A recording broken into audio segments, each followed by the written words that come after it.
Harper Business and Harper Audio present Possible: How We Survive and Thrive in an Age of Conflict. Written and read by William Ury. Foreword written and read by Jim Collins. For Gabby and all the possibilists to come. Hope is a passion for the possible. Søren Kierkegaard, 1813 to 1855. Forward. On November 28, 2018, Bill Ury and I went for a hike on the Lion's Lair Trail just west of our hometown of Boulder, Colorado. It was one of those absolutely gorgeous fall afternoons, with the low light, the long shadows, and a golden glow from the late-season warm snap before the descent of winter. As we became enveloped in the bubble of our conversation, I found myself captured by the story of his behind-the-scenes efforts to diffuse the growing tensions between the United States and North Korea. As with all of our walks, Bill and I got lost in discussing a wide range of topics, from the enduring lessons of the Cuban Missile Crisis, to the future of the Middle East, to the challenges of family businesses torn apart by squabbling heirs, and even to the ultimate challenge of wrestling with the debilitating conflicts each of us carries inside. On this walk, I was particularly struck by Bill's rare ability to bring calm and optimism to seemingly intractable conflicts, and by his blend of intellectual clarity and practical wisdom. This led me to ask him a question. If you had to boil your life's work down to just one sentence you could leave behind, what would it say? Bill went quiet for a few uphill switchbacks, then replied, "Great question. I need to answer that." And by the time we descended the final switchbacks as the sun fell behind the hills, Bill had already begun thinking out loud about the sentence and how he could construct a book around it. The only book to write is the one you cannot not write. Whenever someone asks me for advice about writing a book, the first thing I tell them is that they should do everything they can to not write it. In response to the initial impulse to write a book, the primary response should be, "No, I will not write it." And when the impulse returns, to respond in kind. I refuse to capitulate to the suffering required to write a book. I will not throw myself into the monster struggle of making ideas and words and pages and structure all come together in a coherent work. I will not do it. But if the book idea keeps coming back at you, grabbing you around the throat, and delivering the unmistakable message, "You must write me," if, despite your most valiant and persistent efforts to banish the idea from your brain, it simply will not go away, you just might have a book worth writing. And this is especially true if you are the one best person to write the book. If you don't create it, no one else can or will. This book meets that test. The one-sentence challenge lodged itself in Bill's brain and would not let go. And as he describes in this book, he accomplished the single sentence, one born of cumulative experience and penetrating insight.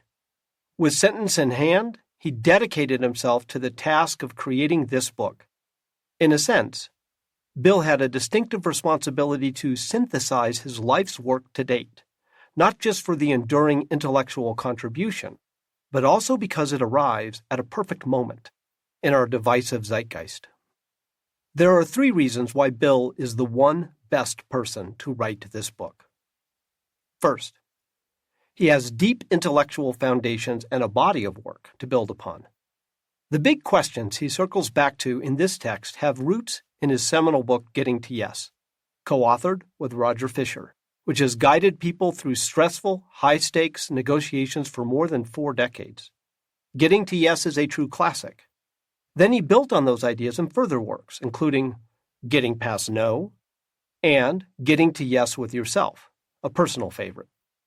But in fact, the roots of his dedication to conflict resolution had already taken hold more than a decade before he met and worked with Roger Fisher. On one of our hikes around Boulder, I asked, "When did you first discover your interest in and instinct for what became your life's work?" Bill's answer? Before age 10, when going to a school in Switzerland that had a bomb shelter. It was right around the time of the Cuban Missile Crisis, and that just clicked something in me.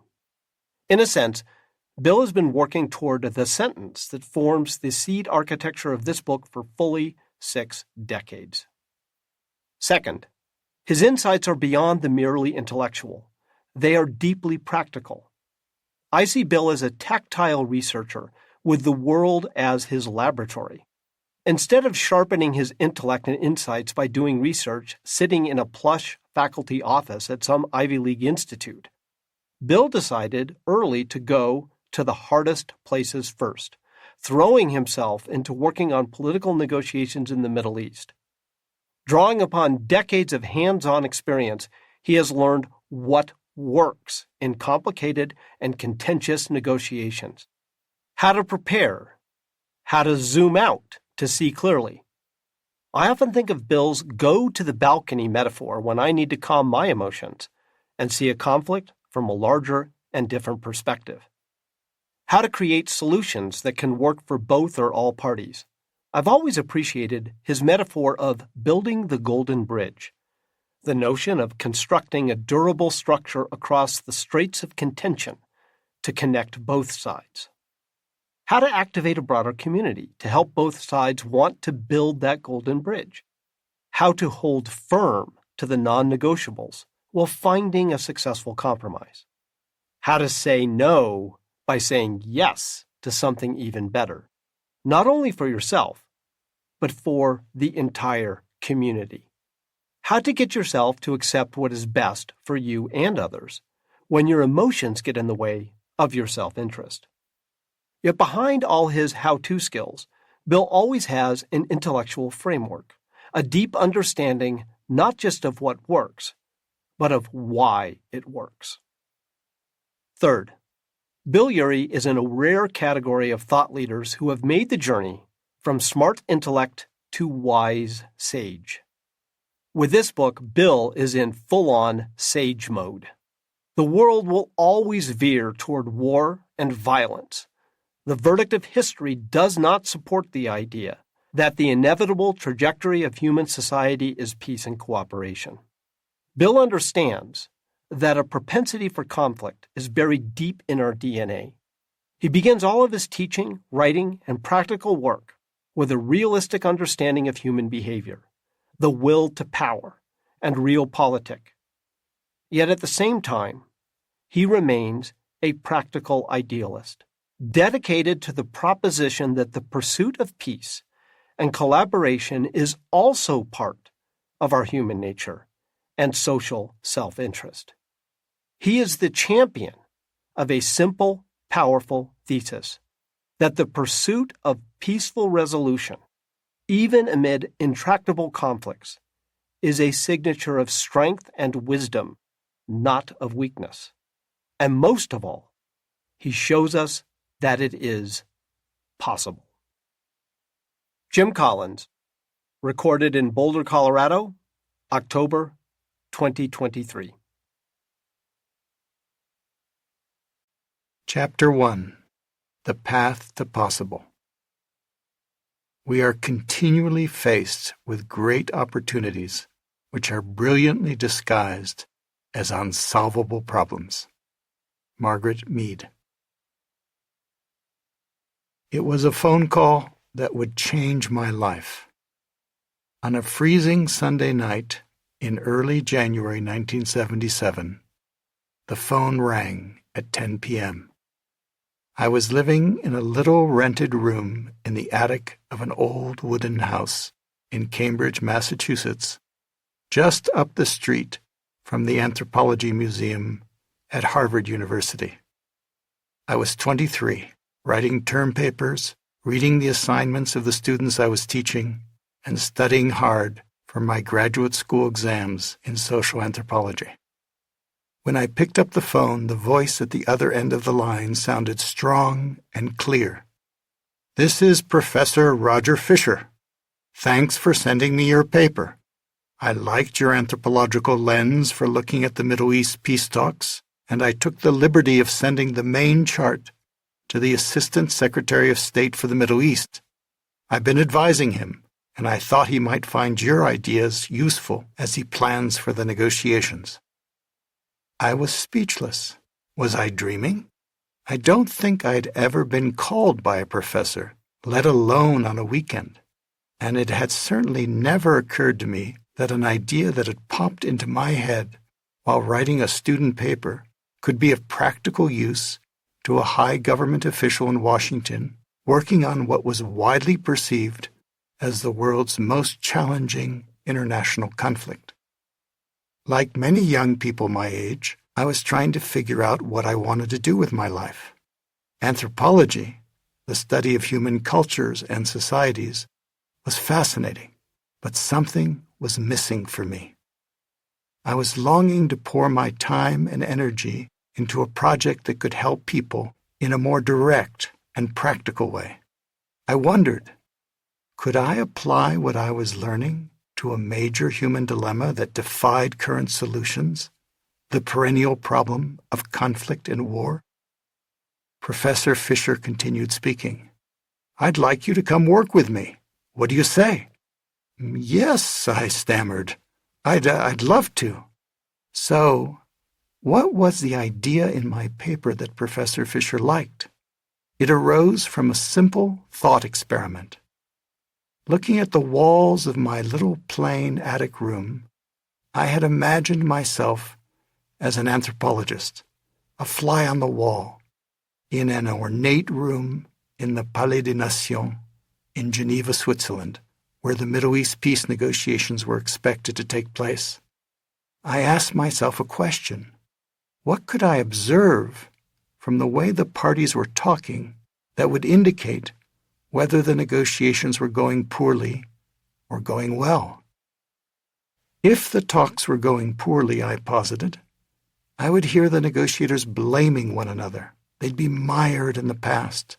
They'd be focused on what was wrong. If the talks were going well, I would hear something very different. Instead of dwelling on the past, the talks would be focused on the present and the future. Instead of harping on what was wrong, the negotiators would be discussing what could be done. Instead of attacking one another, they would be attacking the problem jointly.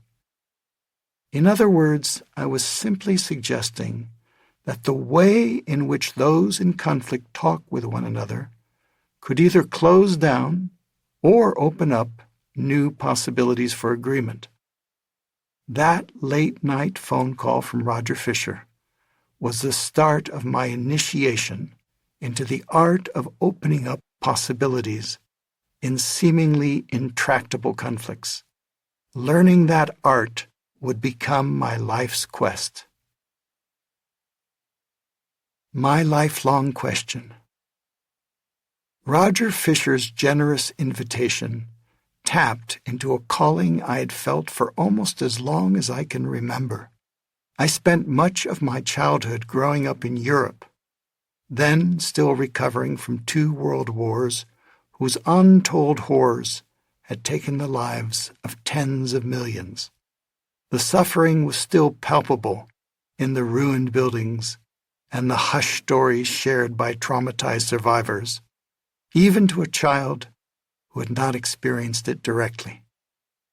On top of that, a 3rd World War loomed on the horizon, this time apocalyptic because of the atomic bomb.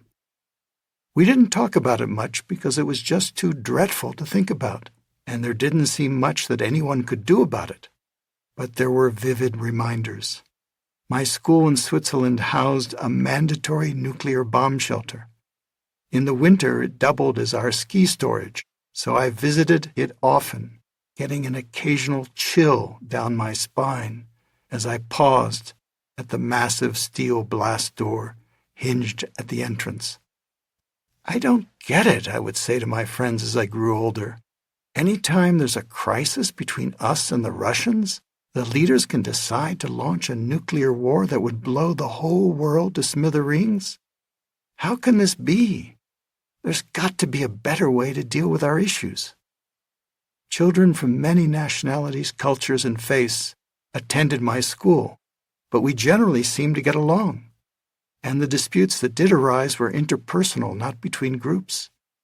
So even as a boy, it wasn't hard for me to imagine a world in which we could all coexist relatively peacefully. Conflict was present not just in the world, but at home. Whenever I watched my parents quarrel at the family dinner table, I found it painful to hear and tried to distract them if I could. It dawned on me that conflict affects everything in our lives, from the happiness of our families to our ultimate survival as a species. The basic question I kept coming back to as a curious teenager was this: how can we deal with our deepest differences without destroying all that we hold dear? How can we find a way to live and work together, even with inevitable conflicts? I studied anthropology in college to search for answers to this question, hoping to learn more about human nature and culture. Anthropologists often study small, endangered communities facing external threats. The endangered community I worried about was humanity and the existential danger we pose to ourselves. Why do we so often fall into destructive conflict whenever a serious difference arises between people, between groups, or between nations? But I didn't want to just study. I wanted to get my hands dirty. One thing I loved about anthropology was the idea that to truly understand another culture, you need to become both a participant and an observer. I wanted to participate in conflicts, not merely observe them from the sidelines. I wanted to get into the thick of the action and practice the art of negotiation in the places that were the most resistant to resolution. That one phone call led me on a journey of almost 50 years, wandering the world as an anthropologist and negotiator, using real-life conflicts to stimulate answers to the basic question: what does it take to transform tough conflicts from destructive confrontation into collaborative negotiation? I've asked this question in many traditional cultures, from the Kua community of the Kalahari to the clan warriors of New Guinea. And I've asked myself this question as I experimented with different approaches in the toughest conflicts I could find, from bitter coal strikes to U.S.-Soviet nuclear confrontation, from boardroom battles to family feuds, and from partisan political strife to wars in the Middle East. I sought out the hardest and highest-stake conflicts, figuring that whatever methods worked on them would probably work anywhere. I have also asked this question in conflicts with my own family and the people I love.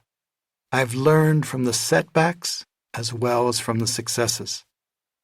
Through all these experiments, my original hunch as a boy has been confirmed. There are far better ways to handle our most serious differences. As human beings, we have a choice. We live in an age of conflict. As I look around at the conflicts we face today, I see that the simple but powerful lessons I've learned on this lifelong quest have never been more needed. Conflict is all around us, and it is intensifying. Every day, in our homes, in our workplaces, in our country, and in the world, we are confronted by the headache and heartache of contentious disputes. More than at any other time I can recall, destructive conflicts are polarizing our communities, poisoning our relationships, and paralyzing our ability to address our most critical issues. How many needs are we sacrificing, and how many opportunities are we losing for lack of a better way of dealing with our differences? Ironically, after many decades of working on intractable political conflicts in the wider world, I find an intractable conflict tearing apart my own country. Unthinkable as the prospect may seem, more than 2 in 5 Americans, according to recent polls, fear that the country may be sliding into a civil war. I've never seen such levels of fear, anger, and contempt for the other side. Nor have I seen such depths of resignation, numbness, and despair. So many people throwing their hands into the air and concluding that they are powerless to change the situation for the better. The phenomenon of polarization is not limited to the United States.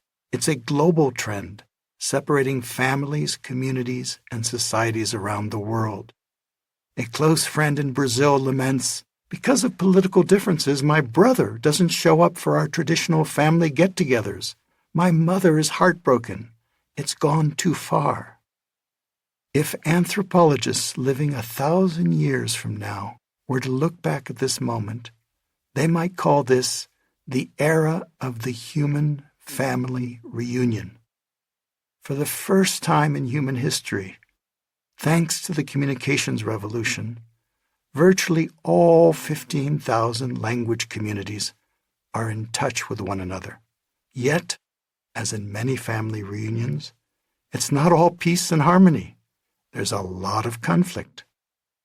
Never before in human evolution have people faced the challenge of living with billions of others in one single community. Far from bringing a lessening of conflict, the reunion means a heightening of hostilities, as people are forced to confront their differences, as resentments over inequities flare up, and as identities are threatened by different customs and beliefs. Coming together can produce more heat than light, more conflict than understanding, as our differences come to the fore. Thanks to our new ways of communicating, we are much more aware of conflicts in other parts of the world than ever before. We are inundated around the clock with news of strife and war. And if anything, our new media for communication are designed to focus on conflict and intensify it, if only because it captures our attention, and attention brings profit. Conflict is not going away. We live in a time of enormous, accelerating changes of all kinds.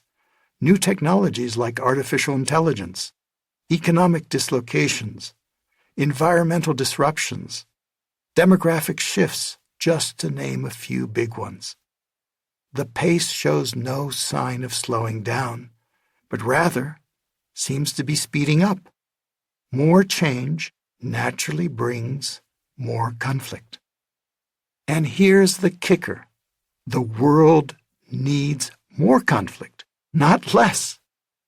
I know this may sound strange, but hear me out. What is conflict? It can be defined as a clash between opposing positions arising from a perceived divergence of interests and perspectives. In my work, I often come across the common assumption that conflict is a bad thing. I used to hold that assumption myself. But as an anthropologist and mediator, I've come to appreciate that conflict is natural. It's part of life itself. Simply by virtue of being human, we have different perspectives and interests. Conflict arises when we express our differences, or even when we don't. Conflict, in fact, can be perfectly healthy. The best decisions result not from a superficial consensus, but from surfacing different points of view and searching for creative solutions. Conflict lies at the heart of the democratic process, as well as our modern economies, where, in the form of business competition, it helps create prosperity. Imagine for a moment a world without conflict of any kind. How would injustices be redressed? How would abuses of power be corrected? And how would constructive change come about in our families, workplaces, and communities? Facing challenges is how we as individuals and groups learn, grow, and change. Conflict provides that challenge, stimulating us and our societies to evolve. As my friend and mediation colleague Claire Hajjaj remarked to me recently, constructive conflict is the foundation of human growth. So, how can we deal with our differences constructively? The way out is through. As I was writing this book, I had the opportunity to participate in a 2-week rafting expedition down the length of the Grand Canyon. While our hardy boat captain steered us around huge rocks, plunging over steep rapids in the great Colorado River, I sought some perspective on the question of how to navigate conflicts in these turbulent times. Perspective on our human drama came more easily as I gazed up at the immense canyon walls, thousands of feet high and billions of years old. All of human history would have fit into a few inches of those towering cliffs.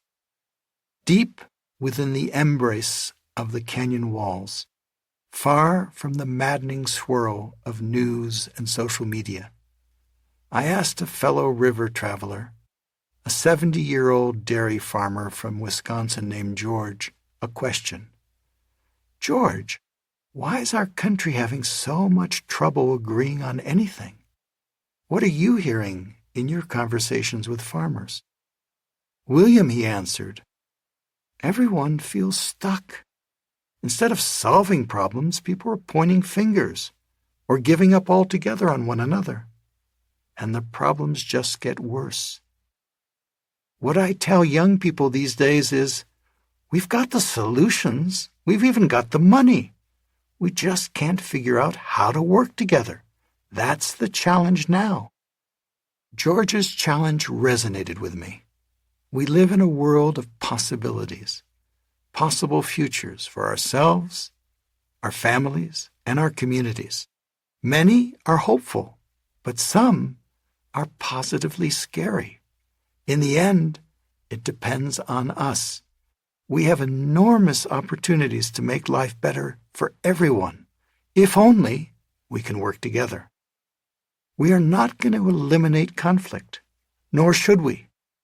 The real problem is not conflict, but rather the destructive way we deal with it. What if we tried a different approach, a contrarian one? Instead of escalating conflict or avoiding it, what if we did the opposite? What if we turned toward it and met it with curiosity and collaboration? That is what I learned while rafting the Grand Canyon. Once we got onto the river, there was no way out for many days. The big rapids with their giant cold waves were coming, whether we liked it or not. We had little choice but to run them, and the best way to do so was not to resist the experience of getting cold and wet, but to lean into the experience, meet the high waves, and paddle together like hell. In short, the only way out is through. It may feel like the last thing we want to do, but what if we actually embraced conflict? What if we wrapped our arms around it?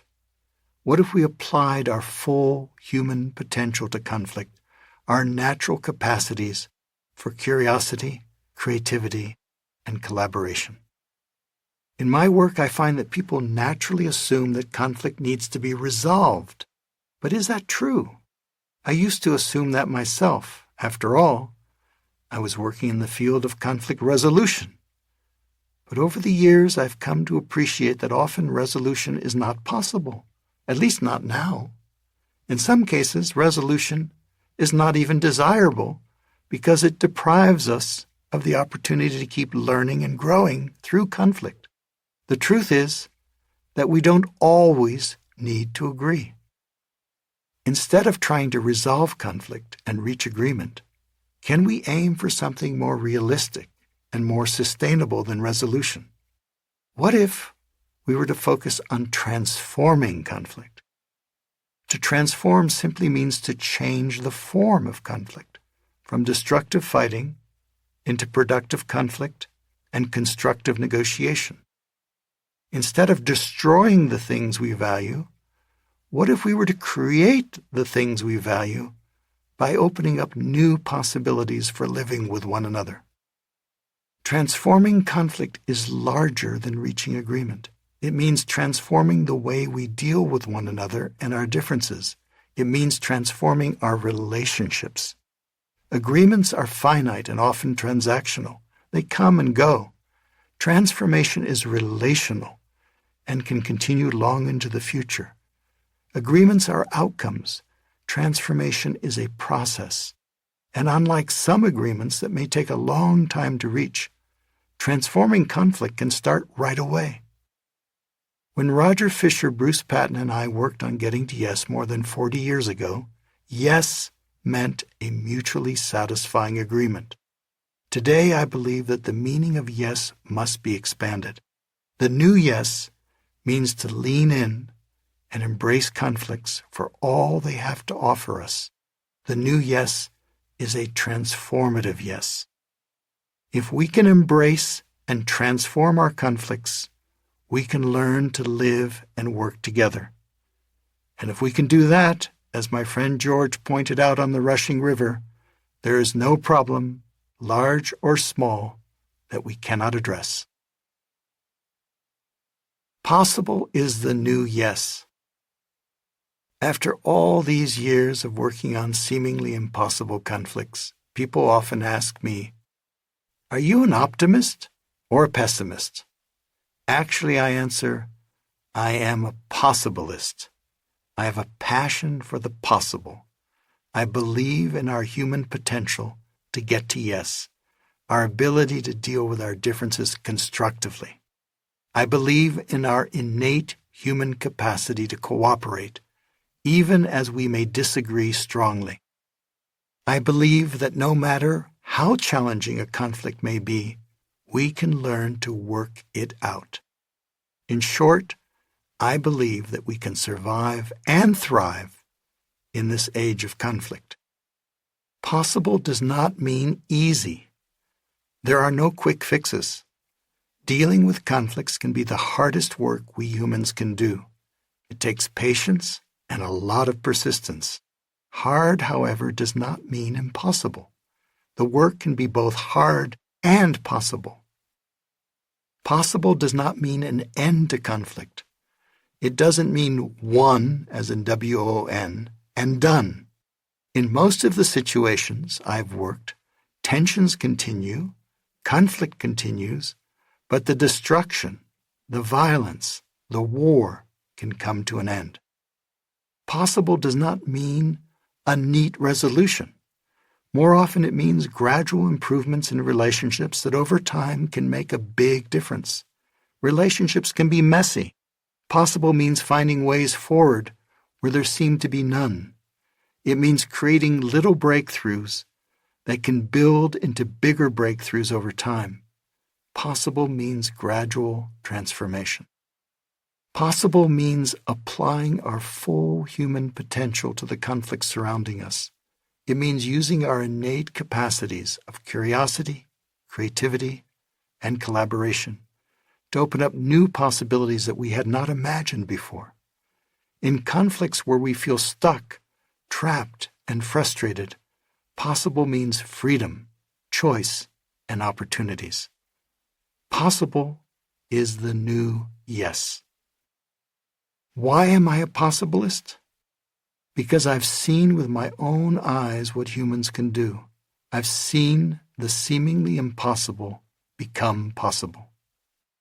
During the 1980s, I spent a decade working on averting an accidental nuclear war, with frequent trips to Washington and Moscow. I witnessed the remarkable transformation of the U.S.-Soviet relationship as the Berlin Wall fell and the Cold War came to an end, against all odds and expectations. When I first visited South Africa in the late 1980s to understand the conflict firsthand and offer training on negotiation, experienced political observers believed that it would take decades and perhaps only a bloody, all-out civil war to end the racist system of apartheid. Instead, in a few short years, contrary to almost all predictions, the destructive conflict was transformed, and Nelson Mandela, who had been imprisoned for 27 years, was elected to the presidency.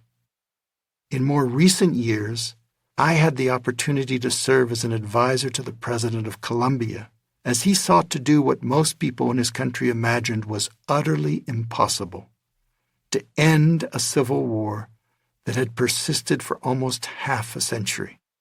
Hundreds of thousands of people had died, and there had been more than 8 million victims.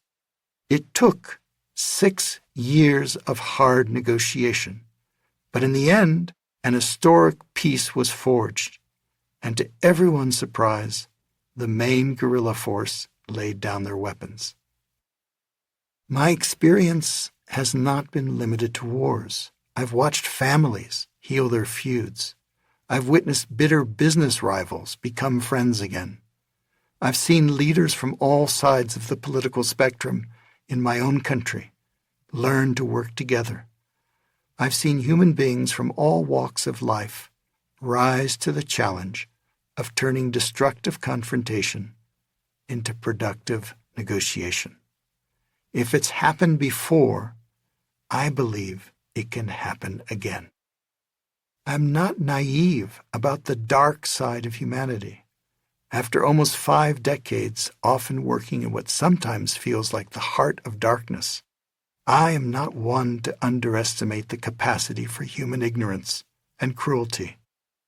I've also witnessed the negative possibilities of conflict.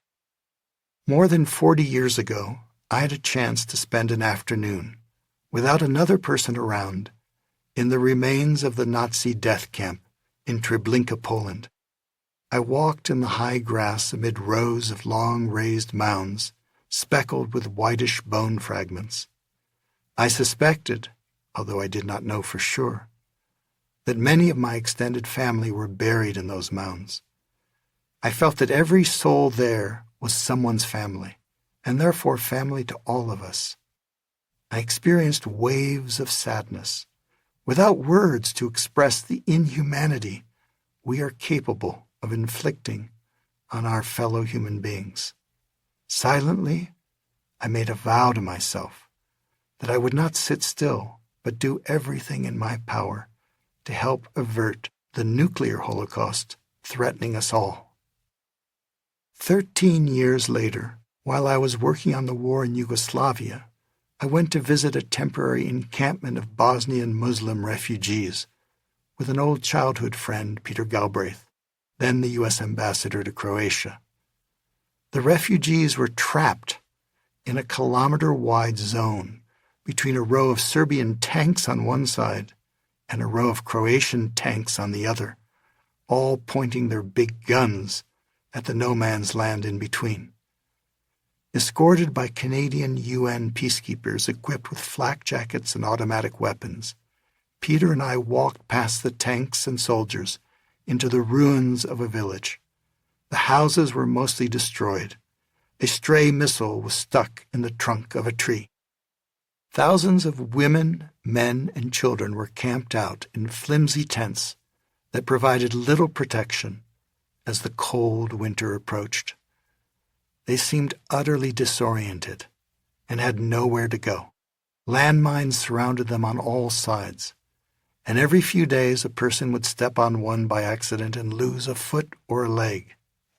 Poignantly, we arrived just as a woman had given birth in a makeshift hospital ward, in a school gym. I could not help but reflect how these innocents symbolize the plight of humanity, caught between nuclear superpowers, prepared at an instant's notice to unleash cataclysmic destruction. It was one more vivid reminder of the negative possibilities of conflict. Most recently, while writing this book, my principal conflict work has focused on the terrible, tragic war in Ukraine. The negative possibilities are on full display as the world finds itself 3.5 decades after the fall of the Berlin Wall in a dangerous new conflict between Russia and the West. As in the first half of the 20th century, Europe once again is the scene of fierce battles and atrocities. The nuclear sword of Damocles hangs perilously over our heads. It almost seems as if we've come full circle. I had originally intended to focus just on writing this past year, but I found myself unable to sit back and do nothing. As I write these words, I'm seriously engaged in frequent conversations with Ukrainians and Russians, Americans and Chinese, British, French, and many others, working on practical measures that can mitigate the horrors and help bring the war to an end. I'm just off a call in which our Ukrainian colleague recounted how, on one single 10-kilometer stretch of front lines in the midst of winter, 100 soldiers were being killed each day on each side. And that's just one stretch as the days and weeks and months roll by. To be a possibilist means to look negative possibilities squarely in the eye and use them as motivation to search persistently for the positive possibilities. The work is never done. Possible does not mean inevitable or even probable.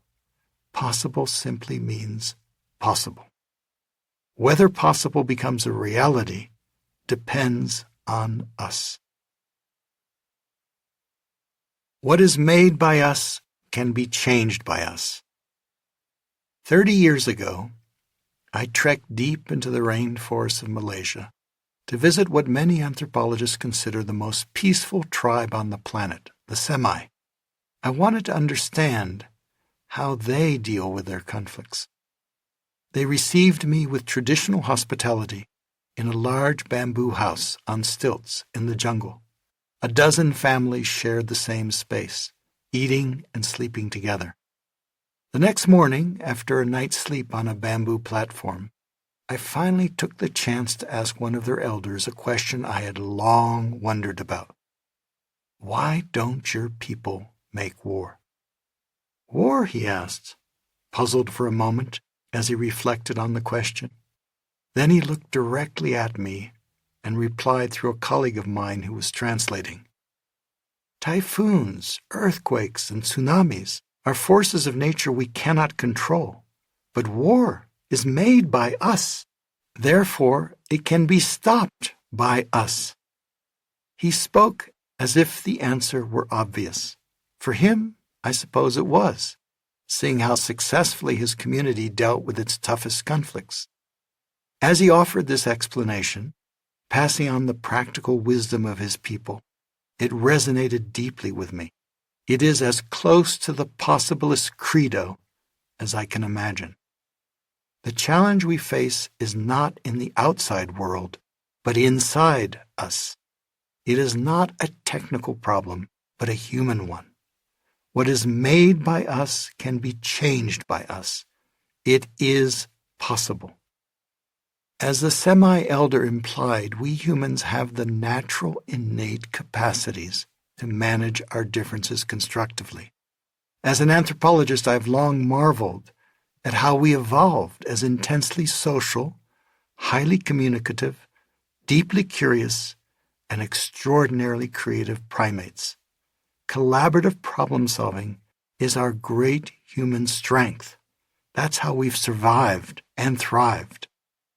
Although violence is a natural capacity of ours, so are the tools to stop it. They are the evolutionary heritage we've received as a gift from our ancestors. They are our birthright, ours to draw on and deploy skillfully in these challenging times. Our task is not to evolve something entirely new, but rather to remember what we already know how to do and apply it to the challenges of today. Let's go for a walk. Some years ago, I took a long walk in the Rocky Mountains near my home with my neighbor and friend Jim Collins, the author of leadership classics such as Good to Great.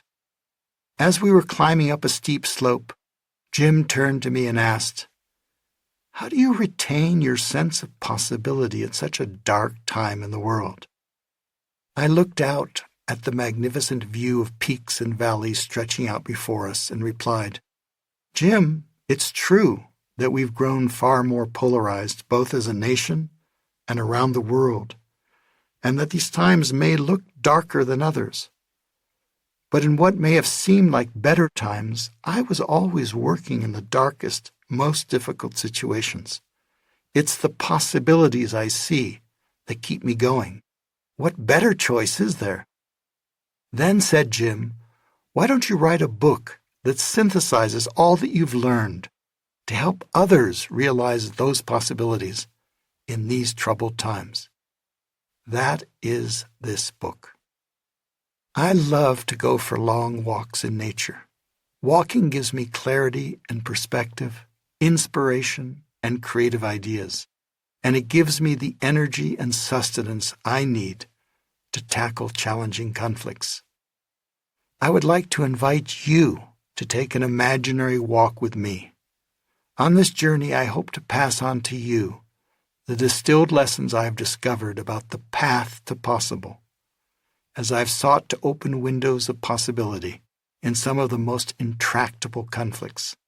While this book is intended to be practical, it is not a how-to book.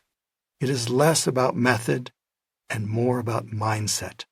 The possibilist mindset is a curious, creative, and collaborative way of engaging with our differences in these divided times.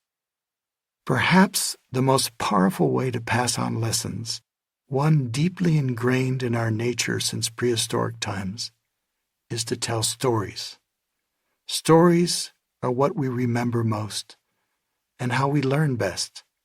So I will take the liberty of telling you my own stories, from the professional to the personal, in the hope that they will capture the essence of what I have gleaned. In my other books, I mostly share the stories of others. In this one, I will stick mostly to my own experiences because they are the ones from which I have learned the most. I've organized these stories so that they highlight the key openings I have discovered along the path to possible. In many of the stories, I will report conversations based either on notes taken immediately afterward, and in certain cases on my memory alone, which I acknowledge may be fallible.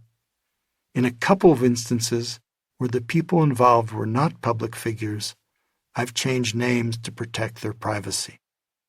Some listeners may recognize a few of the stories from my other books. If I return to them, it's because they were major learning experiences for me, and because in revisiting them, I aim to uncover new insights. I've sought to tell these stories here with greater granularity and specificity, hoping you will find something new in them, just as I have. Because the nature of my work has been to seek out the world's toughest, most impactful conflicts, I've drawn many of my stories from intense political situations, from the so-called halls of power. But let me assure you that these conflicts, in their essence, share many similarities with the everyday family and work conflicts we all know. The scale may be bigger, but the dynamics are similar. A conflict is a conflict. Humans are humans, and the deeper lessons can be applied across the board. I am aware that my experiences in larger-scale conflicts have involved mostly men, either as parties or even as third parties. This great imbalance is thankfully beginning to even out. All too often unacknowledged, Women have always been influential third parties and peacemakers in the conflicts around us, at work, at home, and in the world. In many places around the planet, they are increasingly breaking through the barriers that have stood in the way of their full participation. I'm very glad to see that the majority of people in the workshops I teach are now women. While there's still much work to be done, it gives me great hope for our future. As we walk together and I describe my path to possible, I invite you to look at the conflicts that are challenging you, whether you are directly involved or simply concerned. What is your path to possible? While I write these words, I am newly a grandfather. I had the indescribable joy of cradling my grandson Diego in my arms for an hour on the first day he was born. I felt the pure potential of his being, so fresh and utterly open. As I held him and looked into his innocent sleeping face, I wondered what kind of world we will leave to him and his generation. If his future self and all his peers could speak, what work would they be asking us to do now? My great hope is that this book will inspire you to unleash your full human potential to transform the conflicts around you. For if we can transform our conflicts, we can transform our world. The choice is ours. Chapter 2. The Three Victories.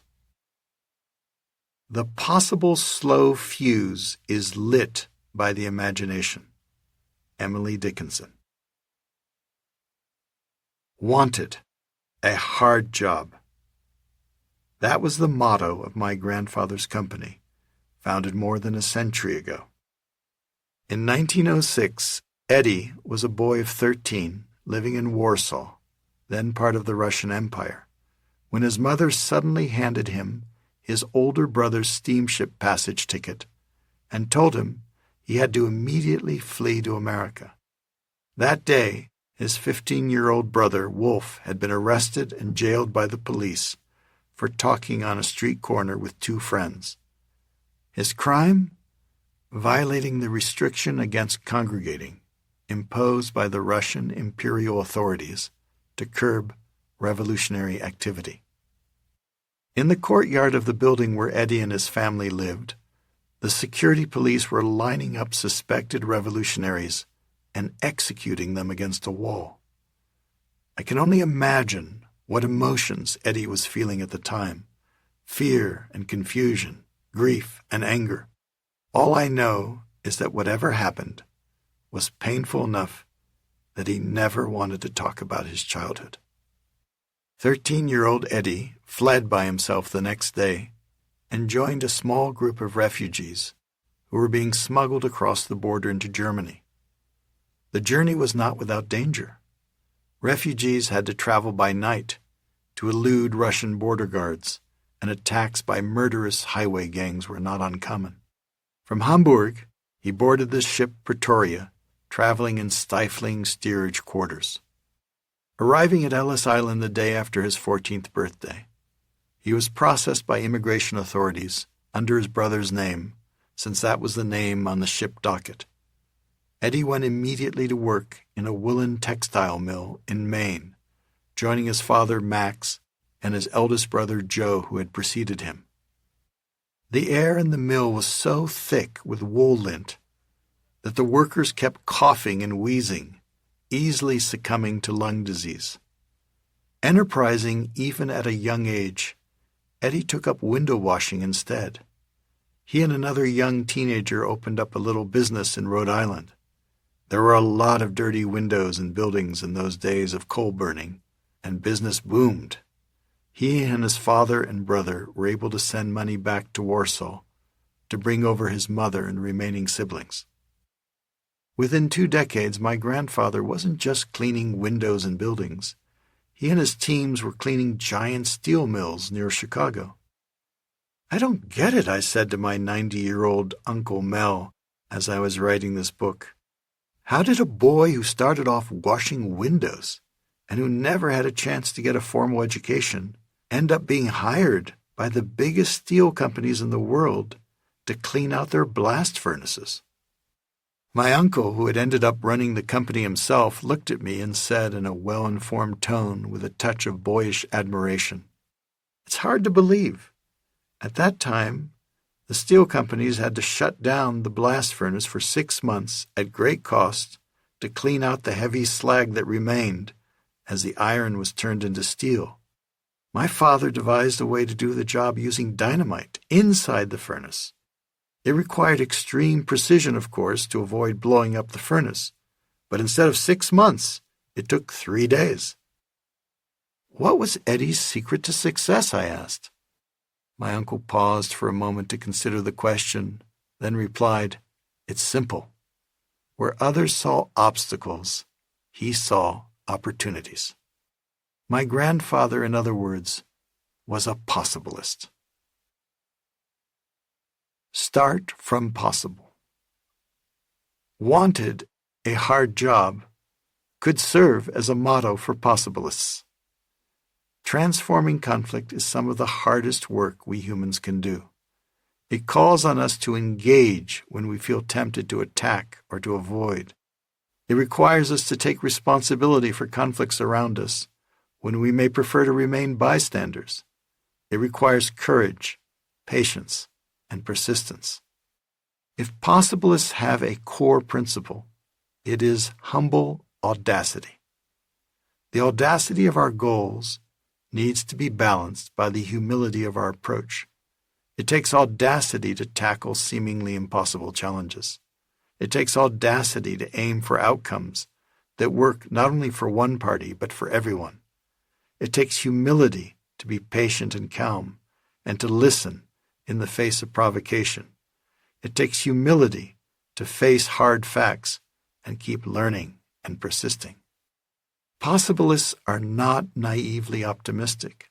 They expect to encounter setbacks along the way.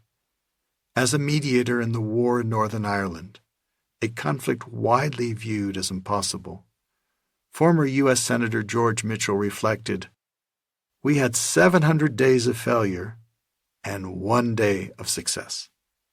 During those 700 days, Mitchell humbly sat and listened to both sides. And that 1 day of success, which resulted in the Good Friday Agreement, led to the transformation of the conflict. Though the conflict didn't end, the war did, and that made all the difference. At the same time as they fully acknowledge obstacles and expect setbacks, possibilists bring a very different mindset to conflicts. As I learned from my grandfather, even the hardest job can become easier with the right mindset, the lens through which we see it. In my conflict work, I've noticed that if I simply start from the problem, it's all too easy for me to get lost in its details and difficulties. So I like to start by drawing an imaginary circle of possibility around the conflict. That circle contains all the potential positive ways the conflict could unfold. I find it easier to address the problem if I can situate it within the larger context of possibility. Without discounting the difficulties, I make room for the possibility that there is a way out. I like to ask, what's possible here? Not probable, but simply possible. We can then apply our innate capacities for curiosity, creativity, and collaboration. Using our natural curiosity, we can seek to understand the parties in conflict. Deploying our innate creativity, we can open up new possibilities. Engaging in radical collaboration, we can overcome tough challenges. Like good athletes or musicians playing together, we can tap into the surprising power of play to perform at our full collective potential. My grandfather Eddie's possibilist mindset is exactly what is needed, I've found, to transform tough conflicts. Don't ignore the obstacles, but look for the openings. The path to possible starts from possible. A single sentence. Do you think you could sum up in a single sentence everything you've learned about negotiating difficult conflicts that we could apply in these troubled times? My friend Jim Collins asked me that brisk bluebird day as we were hiking up a peak near our homes in the Rocky Mountains. That's a tall order, Jim. Darwin did it. In The Origin of Species, he has a single sentence that sums up his whole theory of evolution. Jim's challenge touched a chord in me. I happen to love simplicity. I don't know if I can answer your question, but I'll think about it. Over the ensuing months, I reviewed all my experiences over 5 decades in seeking to open up new possibilities in conflict.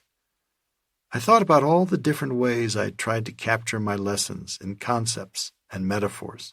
I figured if I could answer Jim's question, if I could synthesize into a single sentence what I'd learned, it might be easier to pass it on so that others could benefit, even if it took an entire book to fully unpack the meaning of the sentence. For me, 3 has always been a magic number for remembering what's important. The human brain responds to patterns, and 3 is the smallest number we can use to create a pattern. The ancient Romans had a phrase, omne trium perfectum. Everything that comes in 3s is perfect. There's something about 3 that feels both minimal and complete.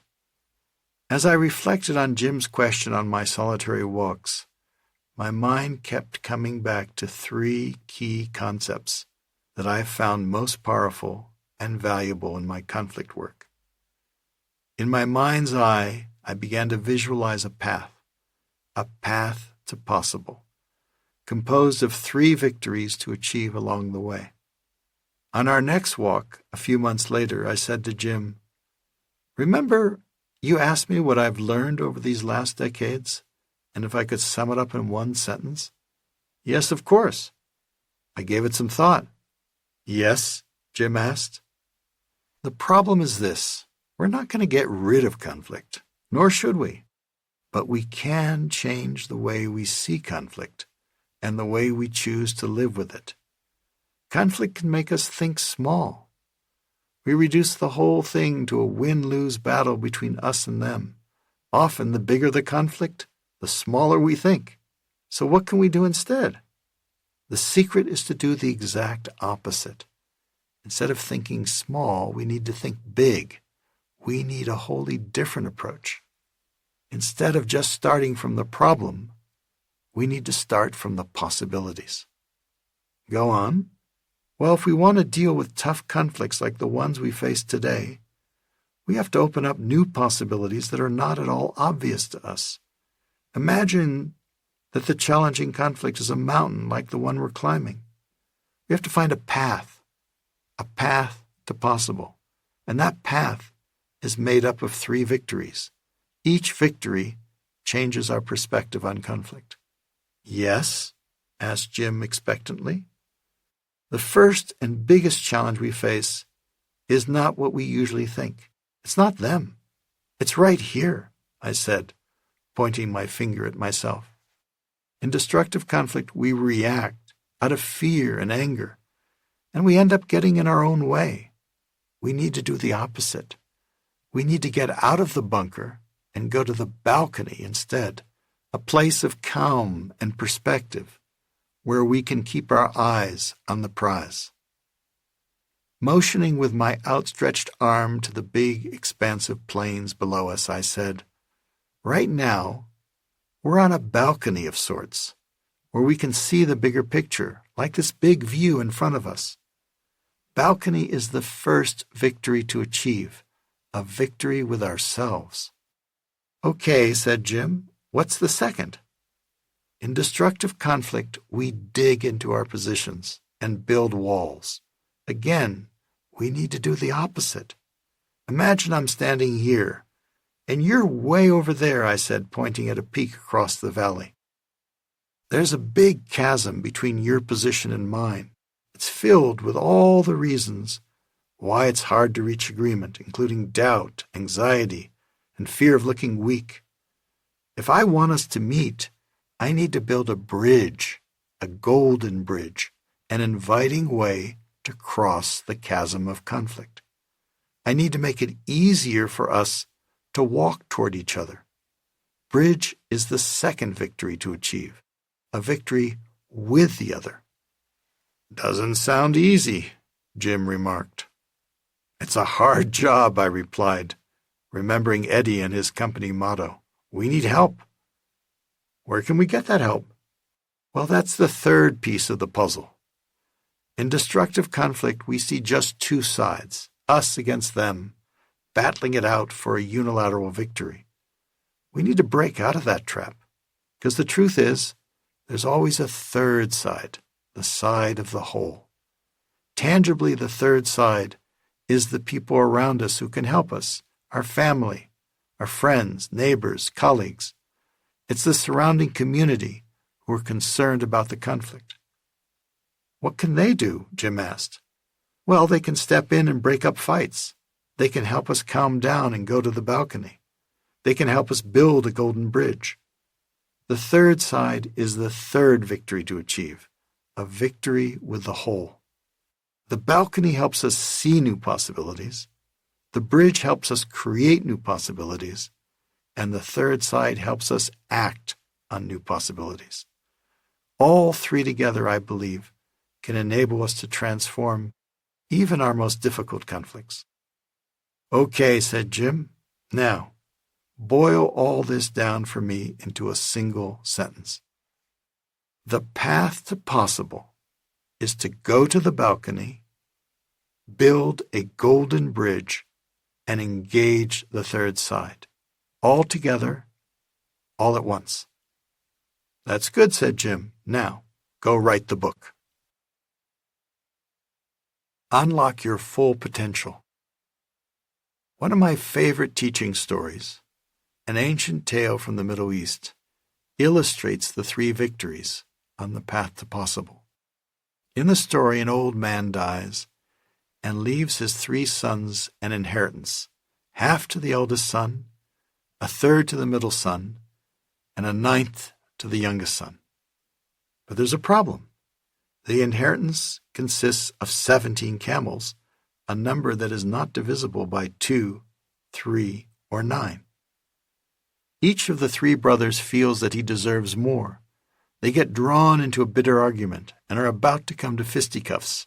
The whole family is strained to the breaking point. This ancient story brings to mind the contentious conflicts we face today. No one can agree about how to share what we have. No one is happy. There's a bitter fight. Everyone is losing, including, and perhaps especially, the community. So what happens next in the story? In desperation, the family turns to a wise old woman, known in the community for her calm perspective. As the brothers bicker, each complaining angrily about the others, the wise woman simply listens. She doesn't offer any advice on the spot, but asks for a day to reflect on the matter. The next day, she comes back to the tents of the three brothers, leading her own camel. I don't know if I can help you, she announces to the brothers, but if you want, I have this beautiful camel. She's been very good to me and has given birth to many strong camels. I hope you will accept her as my gift to you. The three angry brothers look surprised, taken aback by the wise woman's generous offer.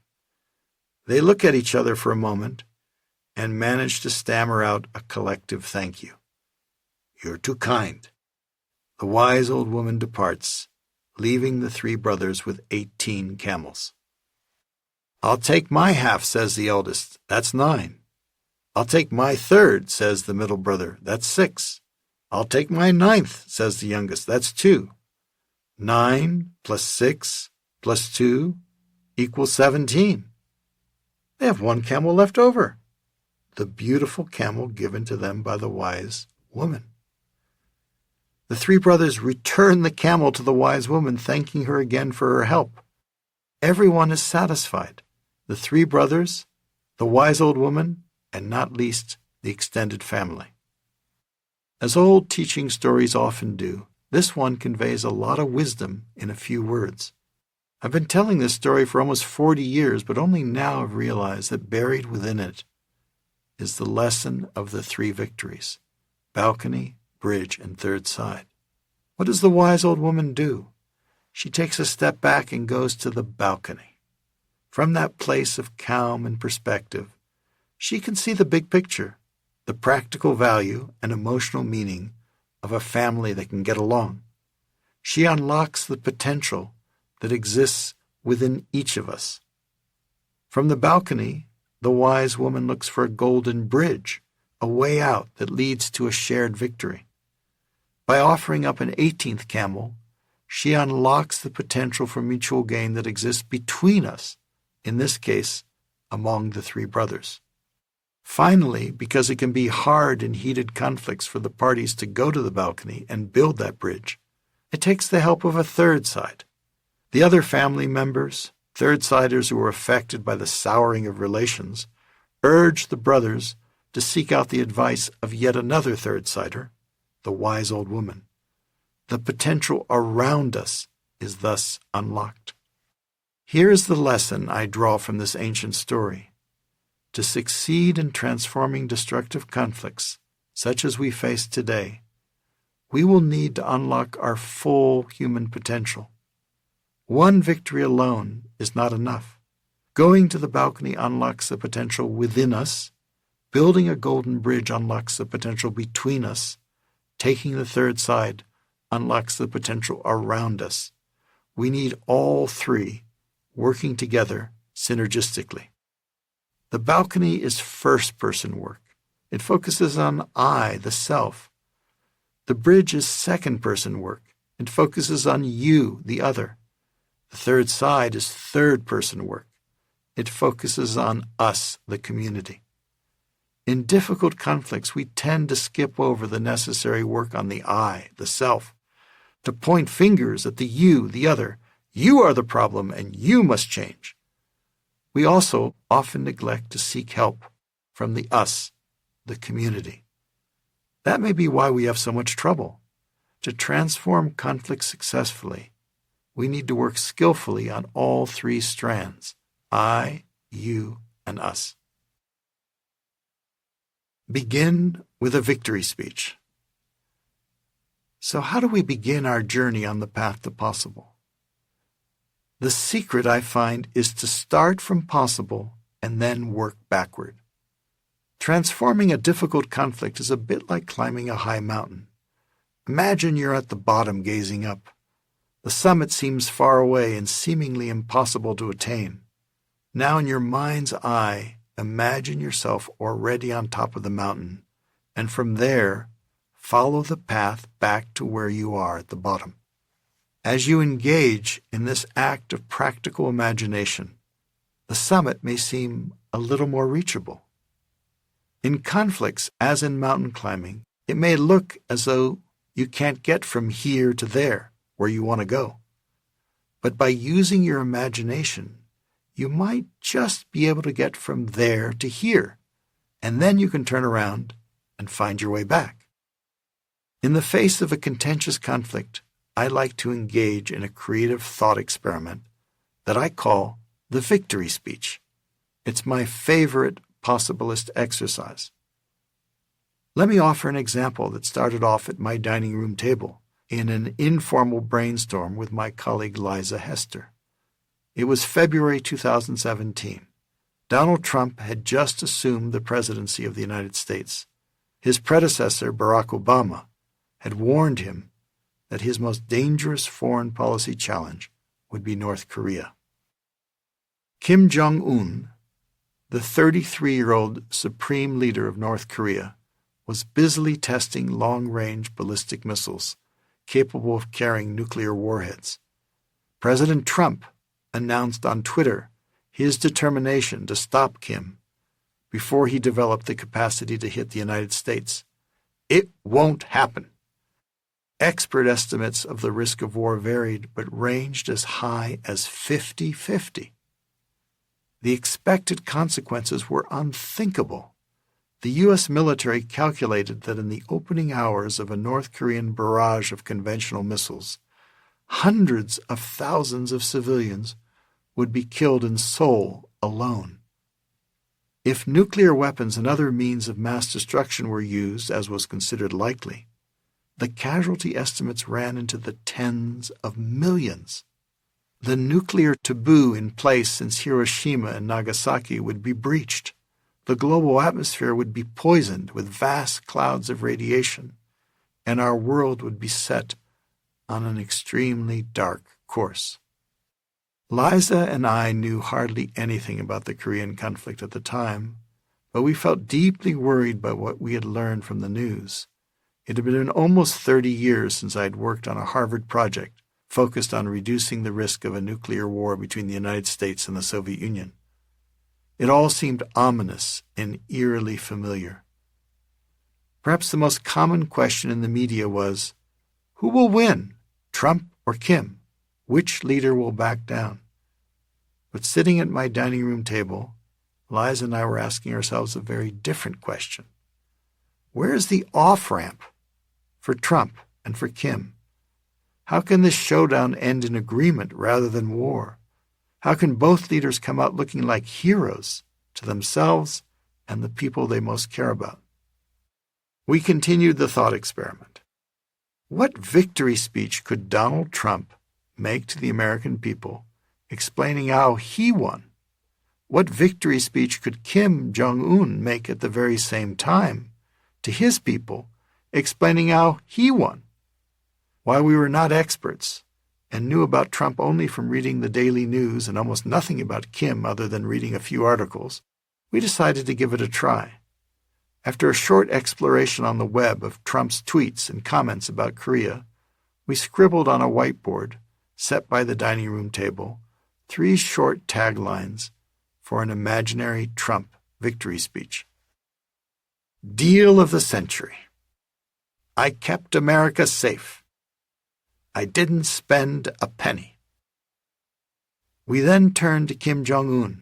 Kim was young and relatively new in his leadership. The leader of the most isolated country in the world, he was popularly perceived as, quote, crazy and ruthless, having reportedly ordered the execution by firing squad of his uncle and his entire family, as well as the assassination of his half-brother. Nothing was publicly known about Kim's motivations, but from what could be gleaned from reading the observations of Korea watchers, security seemed to be the leadership's top priority. The immense trauma of the Korean War, almost forgotten in the West, was vividly recalled every day in North Korea. The casualties were staggering. Almost 2 million people had perished in the northern half of the Korean peninsula, a fifth of the entire population. Almost every town and city had been burned to the ground. Speculating about Kim's possible victory speech, we wrote in a column next to Trump's speech, Security. My rule and my country are secure. Respect. We are finally getting the respect we deserve. Prosperity. We will be the next Asian tiger. As we stood back for a moment and looked at the whiteboard, we experienced a dawning aha. The imaginary victory speeches did not appear incompatible. It was not impossible to imagine the 2 leaders meeting and agreeing to de-escalate the crisis and pursue negotiations instead. Neither leader would have to back down. In fact, both could end up looking like heroes, and millions of lives would be spared. However remote that possibility seemed at the time, the exercise had succeeded in its initial purpose for Liza and me. We had moved in our own minds from a place of impossibility to a place of possibility. That, I find, is the magic of the victory speech exercise. It can often make the seemingly impossible seem possible. By offering a tantalizing glimpse of the destination, it encourages us to embark on the challenging journey.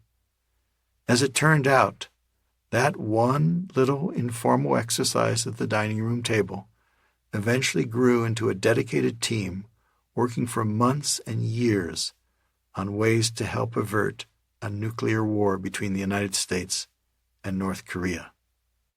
As you and I embark in this book on the path to possible, let me invite you to try out the victory speech exercise on a problem of your own. It could be any situation in which you're asking someone to do something that perhaps they're reluctant to do. Imagine for a moment that the other person has accepted your proposal. Incredible as it may seem, they've said yes. Now imagine they have to go in front of the people they most care about, their family, their colleagues, their board of directors, their voters, and explain why they have decided to accept your proposal. Consider it an acceptance speech. What would be their 3 main talking points, like the ones Liza and I wrote down on the whiteboard for Trump and Kim? The victory speech is the iconic exercise of the possibilist. Right from the start, it can open up new possibilities where at first none seemed apparent. The circle of possibility. Now that we've taken the bold action of imagining victory, the question becomes, how can we make the victory speech come true? This is where the hard work begins. We need to find a way to see, create, and act on new possibilities. That way is the path to possible. Imagine a circle of possibility around the conflict. The path to possible takes us around the circle in a clockwise direction. The path begins with a balcony, proceeds with a bridge, and ends with a third side. The process is iterative. We keep going around the circle until the conflict in the center is transformed. I like to think of the balcony, the bridge, and the third side as our innate human superpowers, natural capacities each of us can learn to activate and deploy. Each creates a victory on the path to possible.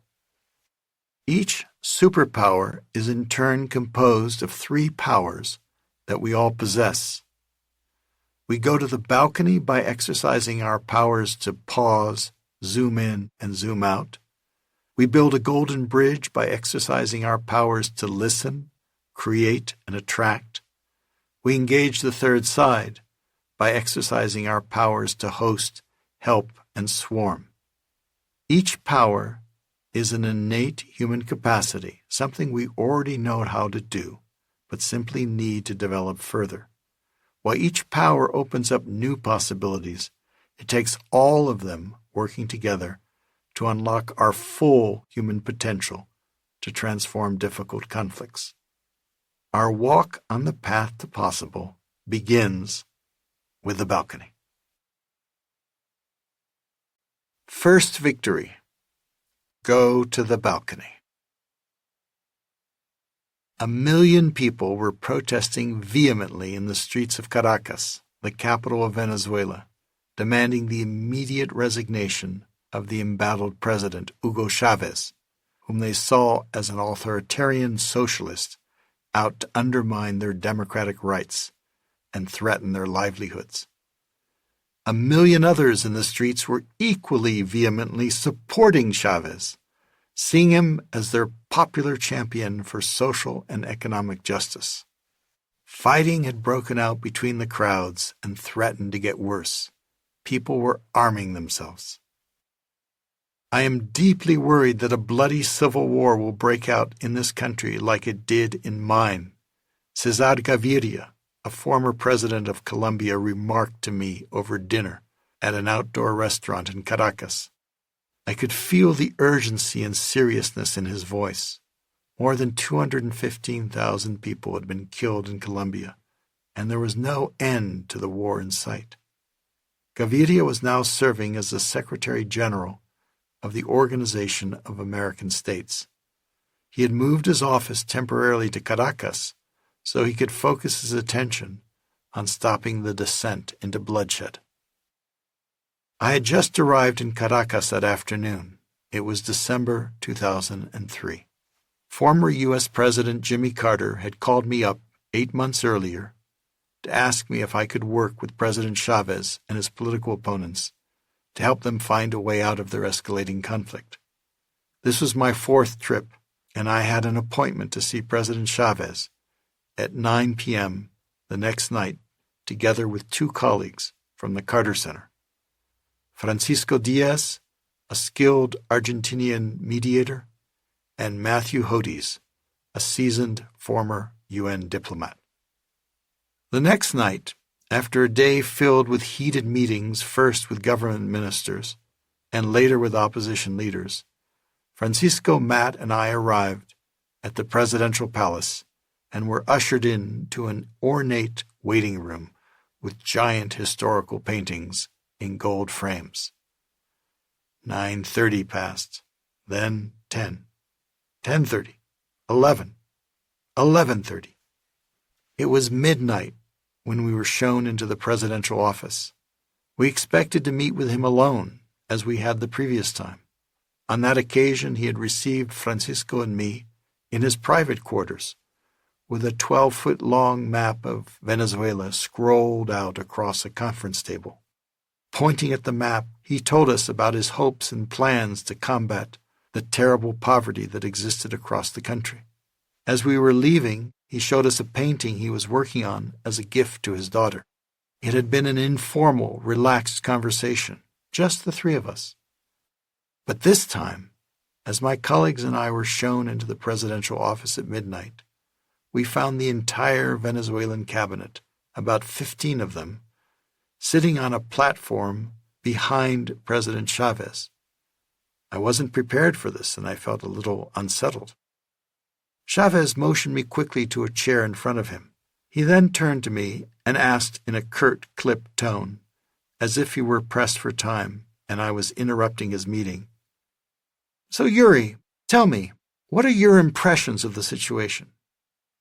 I paused and looked at him and the ministers behind him. "Well, Señor Presidente, I was speaking with some of your ministers today," and I nodded at them, "as well as to the leaders of the opposition. I believe we're making some progress." "Progress? What do you mean, progress?" he spat back, his face reddening with anger. He leaned in close to my face and shouted at me. "What on earth are you talking about? Do you not see the dirty tricks those traitors on the other side are up to? Are you blind? You mediators are big fools."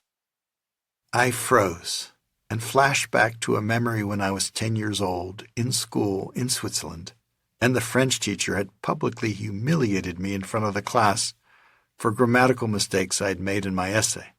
I felt attacked and embarrassed in front of the entire cabinet. My face flushed and my jaw clenched. The voice of my inner judge, which I knew so well from boyhood, piped up. "Why did you have to do that? Use that word progress. What a mistake. 6 months of work down the drain. And how dare he call me a fool?" But in a flash, I noticed my anger rising, and I remembered a subtle self-regulation technique I had learned just a few months earlier from an Ecuadorian friend when I had been describing to him my work in contentious conflicts. "William," he had counseled me, "next time you're in a tough place, try pinching the palm of your hand." Why would I do that, Hernan? Because it will give you a temporary pain sensation, and that will keep you alert. As Chavez continued to shout at me, I pinched my left palm. It helped me focus on the challenge at hand. I took a deep breath, relaxed, and had a short internal dialogue with myself. What's your goal here? Well, to help calm the situation before it breaks into violence. So is it really going to help if you get into a shouting match with the president of Venezuela? In a split second, I had my answer. I bit my tongue and pinched my palm with renewed vigor. I took another deep breath and relaxed a little more. The emotions of embarrassment, anger, and self-blame began to lift. I focused my full attention on the angry president in front of me. Sweating heavily, his cheeks red with rage, he spat out his hot breath, flecked with spittle. He was gesticulating, waving his hands wildly to make his points. I quietly observed him, as if I were on an imaginary balcony and he was a character on the stage. I sensed that if I reacted and defended myself, he would just grow even angrier.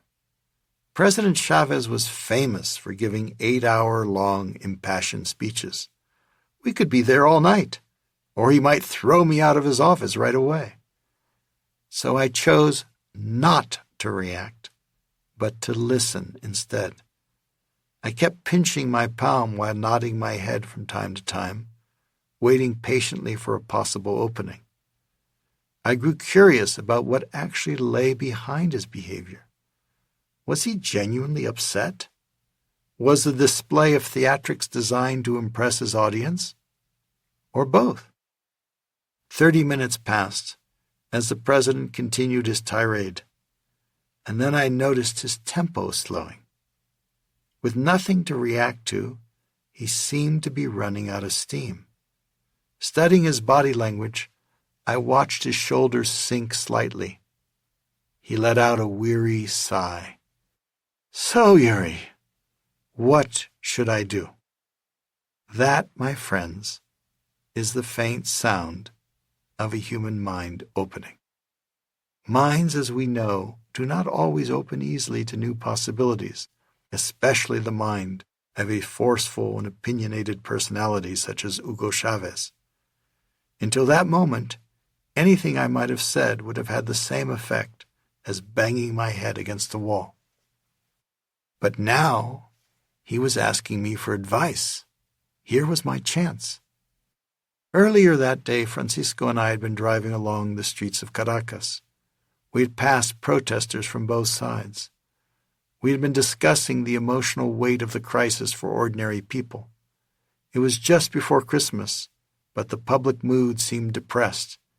It looked as though everyone just needed a break from the strain of conflict and the uncertainty of the future. That gave me an idea. The entire country, not just Chavez, was stewing in anger.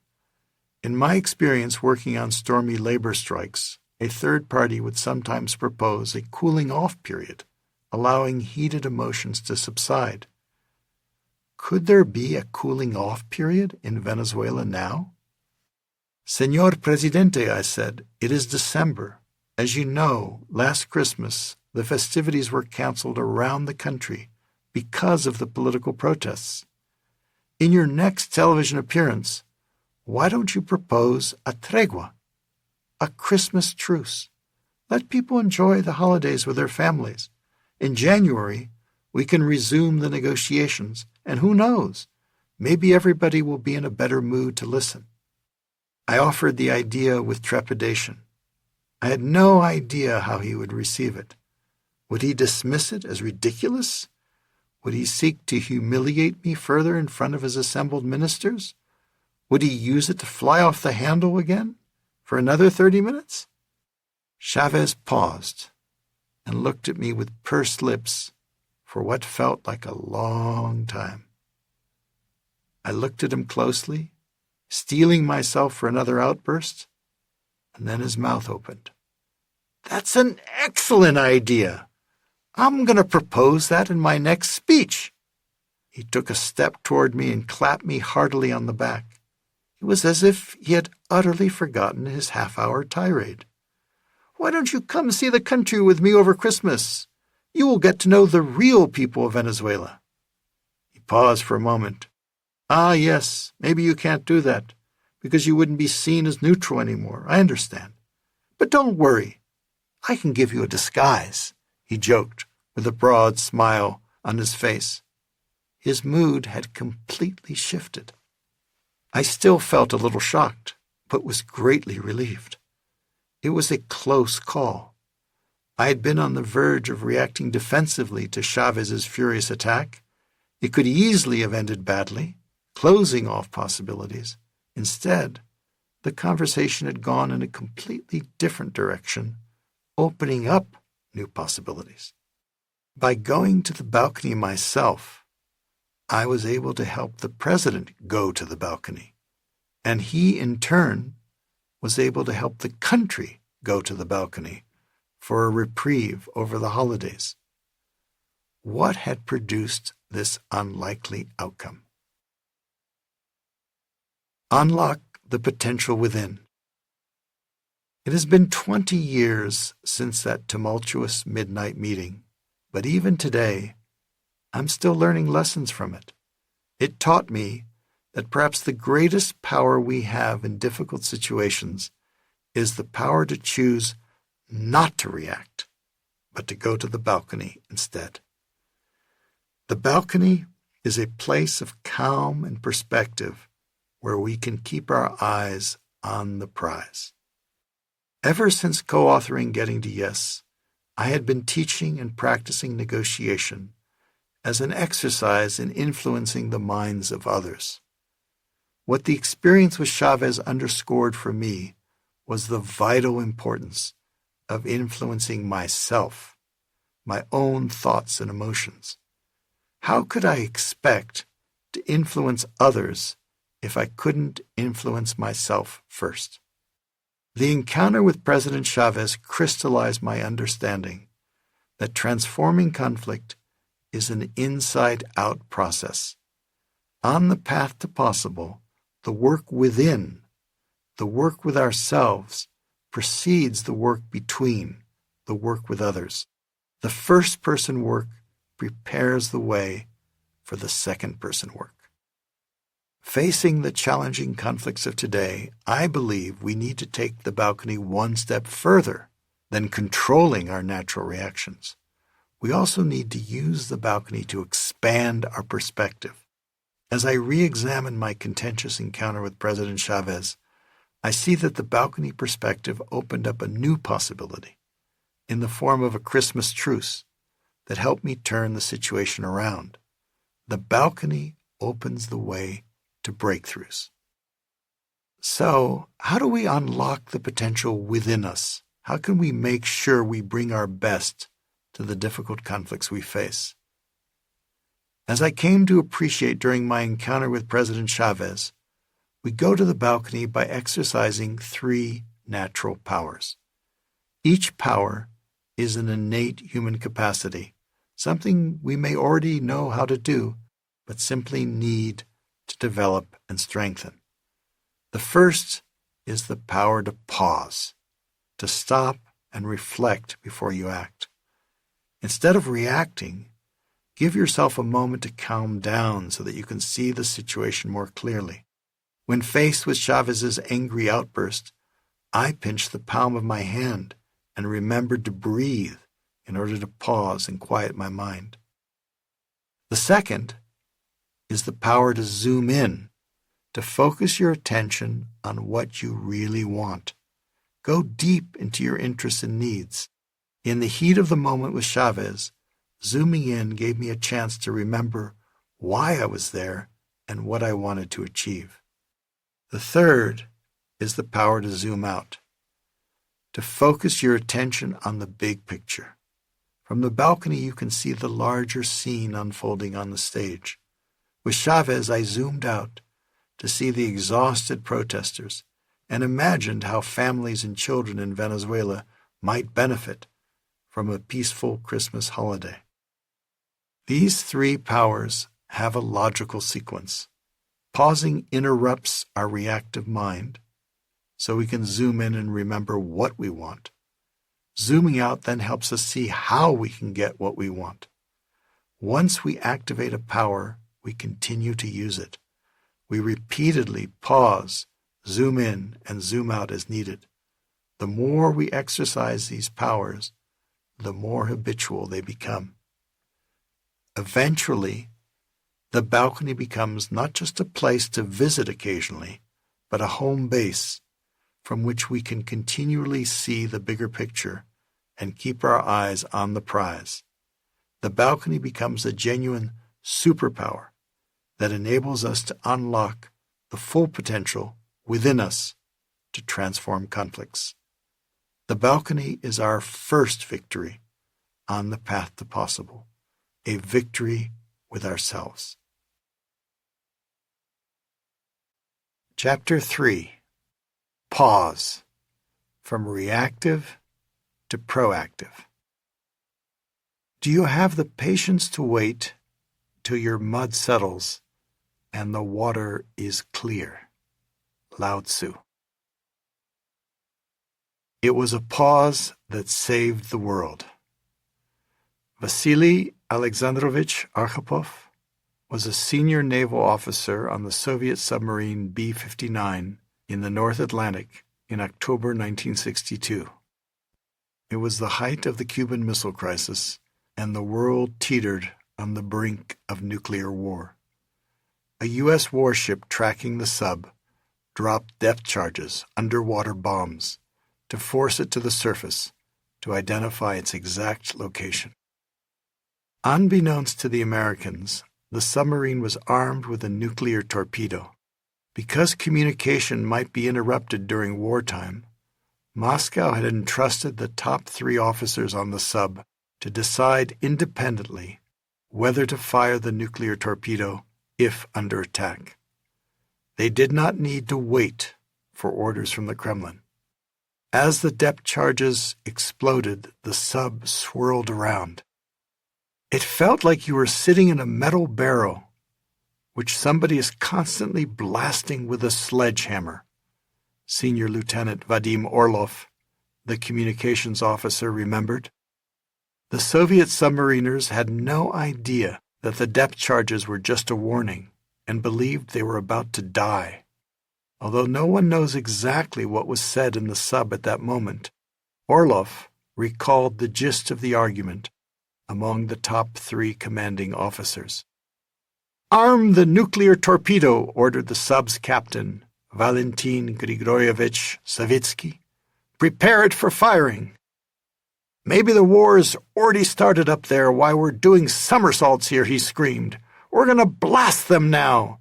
We will die, but we will sink them all. We will not become the shame of the fleet." The political officer, Ivan Semenovich Maslenikov, cursed. "Yes, let's do it, damn it!" Only one other officer on board was needed to authorize the launch. 34-year-old Vasily Alexandrovich Arkhipov, the modest, soft-spoken second captain. As Savitsky raged, Arkhipov was quiet, then spoke up. "I say no," he said firmly. "It takes all 3 of us to authorize a firing." "Don't be a wimp," shouted the captain. "You know our orders. We are forbidden to launch the torpedo unless the hull has been breached. It's still intact," replied Arkhipov calmly. "But the war has already started," yelled the captain. "We don't know that yet," Arkhipov countered. Savitsky ultimately cooled down. When the incident came to light 40 years later in 2002, Robert McNamara, who had been the U.S. Secretary of Defense during the Cuban Missile Crisis, exclaimed, "If that torpedo had been fired, nuclear war would have started right there."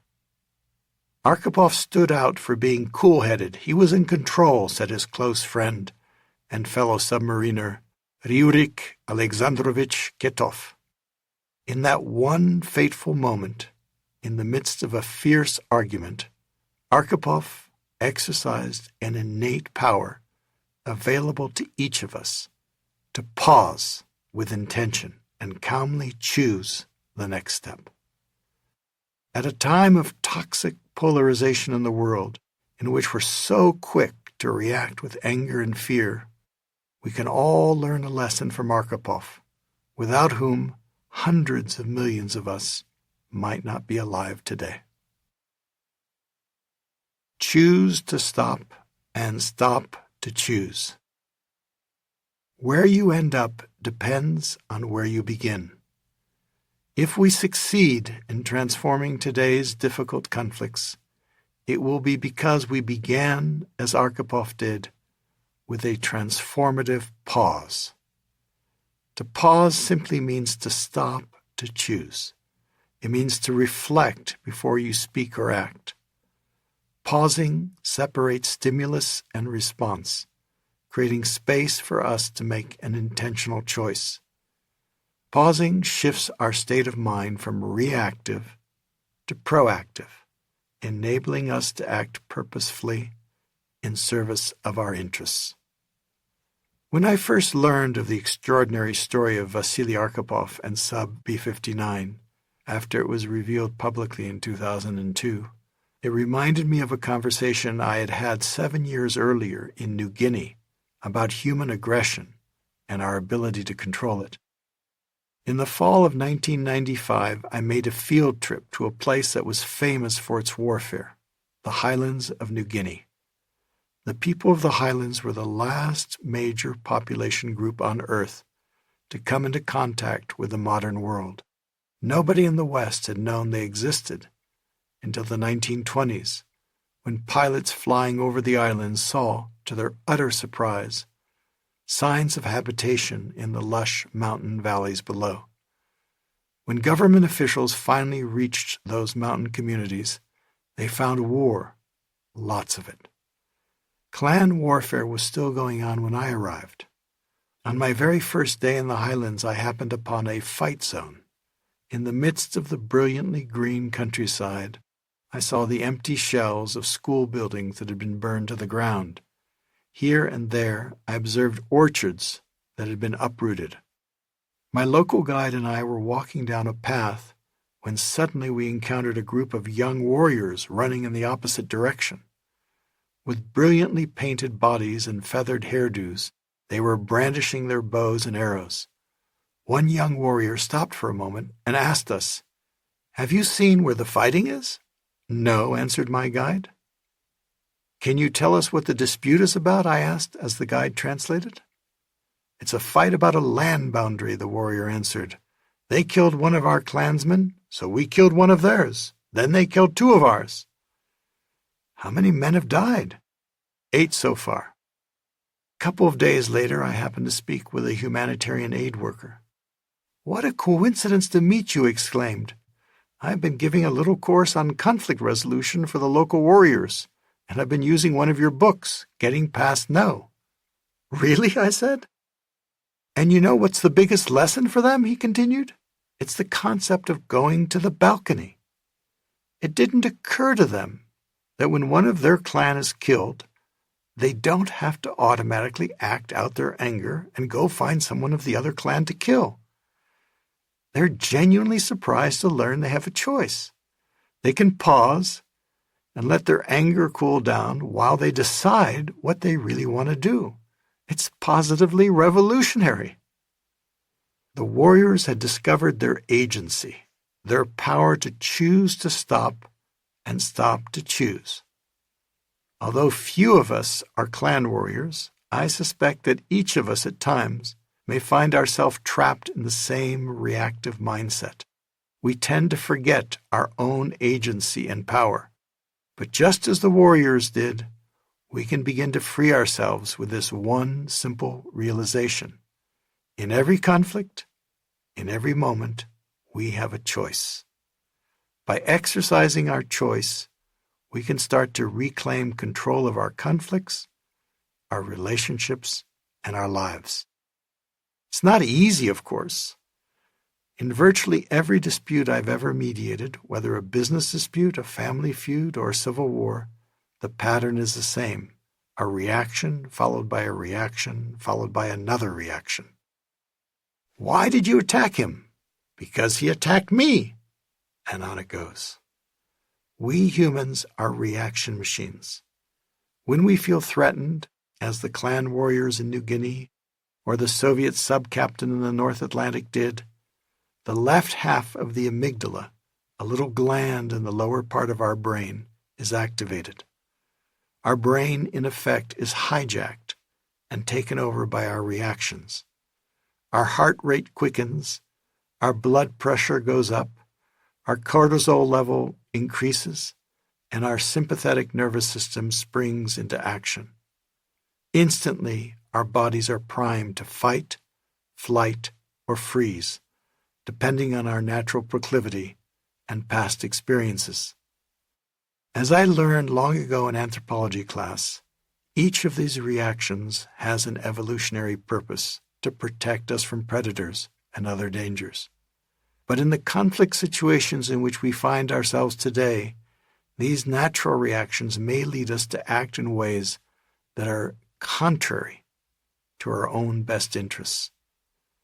Since I co-authored Getting to Yes more than 40 years ago, perhaps the greatest lesson I've learned is this: the biggest obstacle to getting what I want is not the difficult person on the other side of the table. It's the person on this side of the table. It's me. When I react without thinking, I become my own worst enemy. I'm the one who keeps getting in my own way. We become our own worst enemies when we attack, hurling insults and blame at the other person, or storming out of the room vowing never to return. We're only working against ourselves when we avoid, sitting in cold silence and ignoring an issue that will only get worse. We hurt ourselves when we appease, only to draw further demands. Far from being on the balcony in such situations, we may find ourselves hunkered down in an emotional bunker, armed with grenades we are itching to throw. Speak when you are angry, and you will make the best speech you will ever regret, is a quote I love to repeat, coined by the 19th century American Civil War veteran and writer Ambrose Bierce.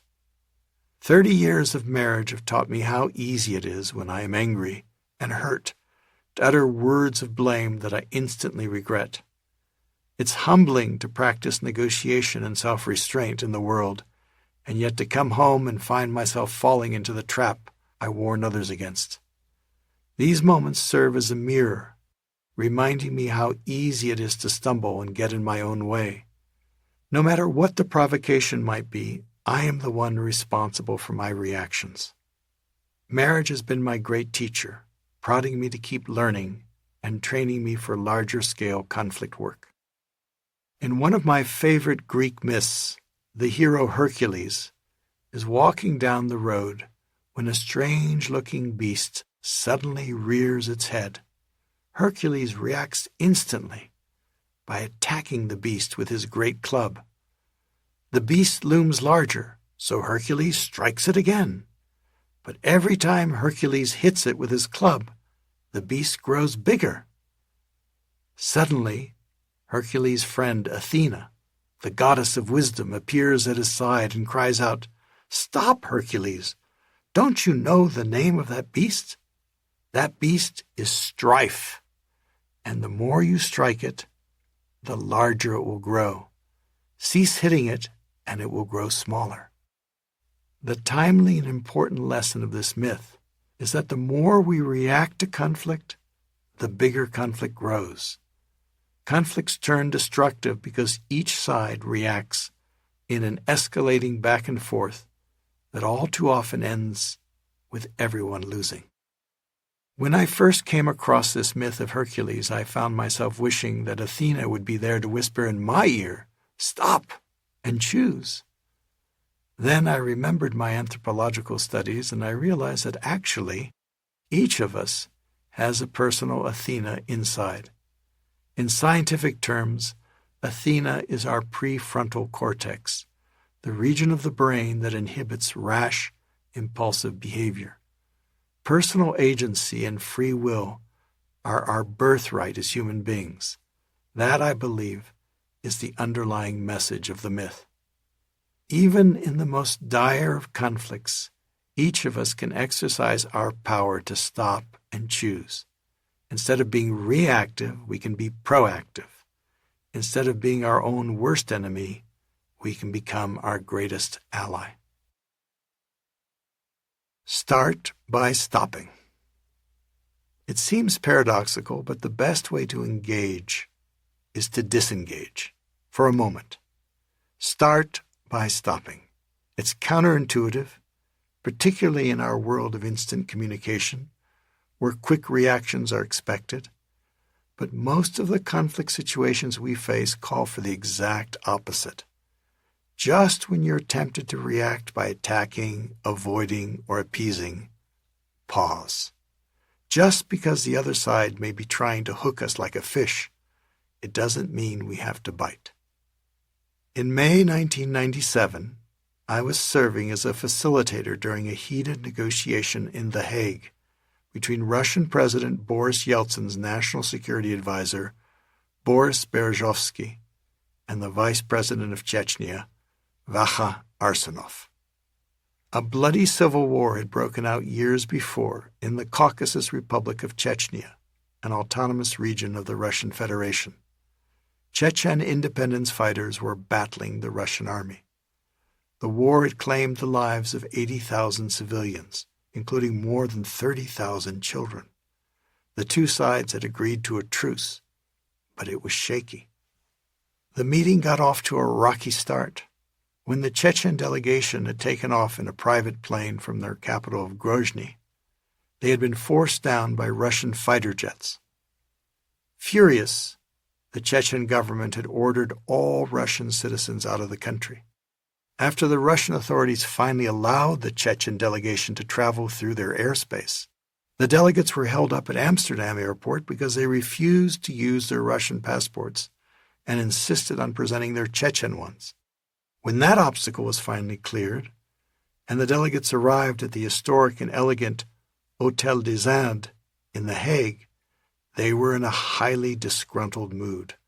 They insisted that the Russians must have been given bigger rooms than they had. Only when given a peek at their counterparts' rooms did they agree to settle into their accommodations. We were meeting in the Peace Palace, which housed the International Court of Justice, where the Yugoslav War Crimes Tribunal was taking place at the same time. The Chechen delegates showed up late, accompanied by their bodyguards. They refused to shake hands with their Russian counterparts. The atmosphere was tense. In the very first session, the Chechen Vice President Arsenov launched an hour-long blistering attack on Russia for its oppression of the Chechen people. He began with a history lesson from 2 centuries earlier, when Russia had first invaded and conquered Chechnya. Speaking with barely repressed fury, he described each atrocity inflicted on the Chechen people until the present time. He ended his talk by pointing his finger dramatically at the Russian delegates across the table and shouting, "You should stay right here in this room because you yourselves will soon be on trial for war crimes." As the Russians absorbed the full force of his attacks, Arsenov looked around the table, pointed at me, and declared, "You Americans, your President Clinton is Boris Yeltsin's friend, supporting him in these crimes in Chechnya. You are all complicit, and not only are you supporting the Russian colonial oppression of Chechnya, but you are also oppressing the people of Puerto Rico. What do you have to say about that?" All eyes in the room turned toward me. I was taken by surprise, put suddenly on the spot. The room was hot and stuffy. As the Chechen vice president pointed accusingly at me, I felt my cheeks flush and my blood pressure go up. It had been a very long day, and I was tired. The stakes were very high, and the meeting seemed to be going nowhere, with dim prospects for success. My mind was whirling. What do I know about Puerto Rico? I went blank for a moment. I was just about to answer and mumble something about Puerto Rico when I suddenly caught myself and realized that the Chechen leader was baiting me. Thankfully, the sequential translation offered me an extra moment to pause and take several deep breaths. I noticed tightness in my chest and heaviness in my gut. As I took in some air and observed these feelings, their intensity began to subside. In the haze of all the angry words uttered that day, I tried to remember my objective. What was I trying to achieve? Then, thanks to the short pause, a possible transformative response came to me. I looked straight at the Chechen leader and replied, "Thank you, Mr. Vice President. I have listened with great sympathy to your account of the extremely painful history of your people. Who could not be moved? And I take your forthright criticism of my country as a sign that we are among friends and can speak frankly with one another. So let me say that we're not here to discuss the problem of Puerto Rico, however important that is, but to figure out how to stop the terrible suffering that has gone on for far too long for the people of Chechnya. Let us focus on that right now. As my words were translated, the Chechen leader started nodding. As I gazed around the room at people's faces, I could feel the tensions begin to lower. Surprisingly, the meeting was able to get back on track. Within a day or two, the parties were able to reach agreement on a joint declaration that temporarily at least stabilized the political situation. As I was leaving, I received an invitation to meet privately with the vice president. I had no idea what he wanted. Solemnly he greeted me and proceeded to present me with an ancient Chechen sword of rare craftsmanship with a finely worked silver scabbard, offering his thanks on behalf of the Chechen people. I attribute that small but significant turnabout to my having paused and not taken the bait, however tempting it might have been. 25 years later, I can understand the story better through the lens of collective trauma. Many of the intractable conflicts I have mediated, from family disputes to civil wars, are rooted in deep-seated traumas from the past, episodes of pain and suffering that prove overwhelming to our nervous systems. Traumas can leave us emotionally frozen and highly reactive. I cannot know for certain, but I can only imagine that the Chechen leader's vituperative reaction stemmed at least in part from underlying trauma. His attack on me seemed personal at that moment, but it had nothing to do with me. It was an expression of his anger and pain. Only when I paused was I able to understand that and get the conversation back on track. Only when I recovered my balance was I able to help those around me. In high-pressure situations with opposing sides, I have learned to pause and be curious, first about my own reaction and then about theirs. Meet animosity with curiosity. Breathe and observe. The quickest way to pause is very simple. Remember to breathe. In tense conflict situations, I notice how often unconsciously I forget to breathe, or I take rapid, shallow breaths. Taking a couple of long, deep breaths in and out helps calm the nervous system. Breathing decreases the level of cortisol, the stress hormone, in our bodies, and lowers our heart rate and blood pressure. In short, breathing can change our state of mind. When a person reacts to something in their environment, my friend Dr. Jill Bolt Taylor, a brain scientist, told me, a 90-second chemical process happens. Any further emotional response is because the person chooses to stay in that emotional loop. She calls this the 90-second rule. In just a minute and a half, the biochemicals of fear and anger dissipate entirely, and we can find emotional equilibrium in order to consciously choose the response that best serves our interests.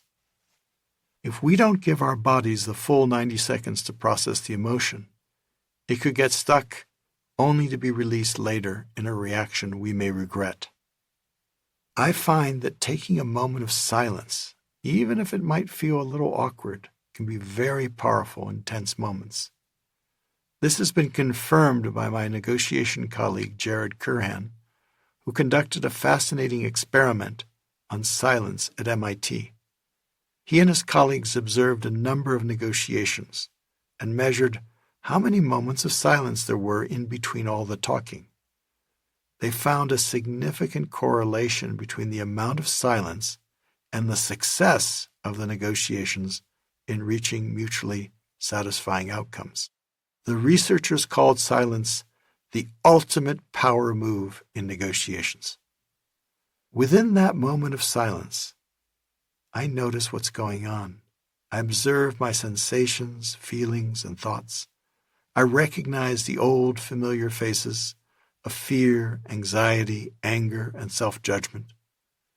If I take a moment to recognize them and even name them to myself, I begin to diminish their power over me. Before a challenging meeting, I try to take a few minutes of silence to center myself. Even a single minute with my eyes closed helps me tune in to my thoughts, feelings, and sensations. When I quiet my mind, I can better focus on the conversation. My busy mind is like a glass of water filled from the faucet.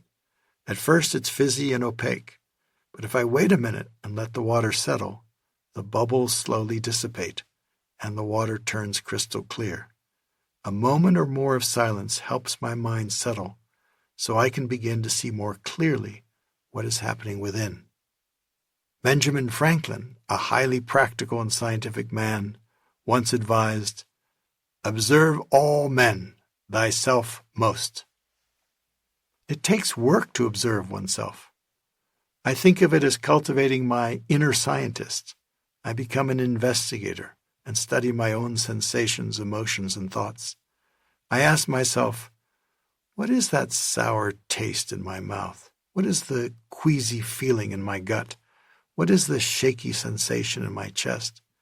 Asking questions activates the prefrontal cortex, the area of the brain that gives us choice. By recognizing my feelings and thoughts, I can put a little distance between them and me. I'm no longer the feeling itself, but the one experiencing the feeling. With curiosity and empathy, I've learned to befriend uncomfortable feelings that at first I tried to suppress. As I pay friendly attention, the feelings and thoughts begin to subside, and I grow more attentive and present. Learning to observe yourself is not easy in conflict situations, but with practice, we can get better at it. These turbulent times offer us opportunities to practice every day. Resource yourself.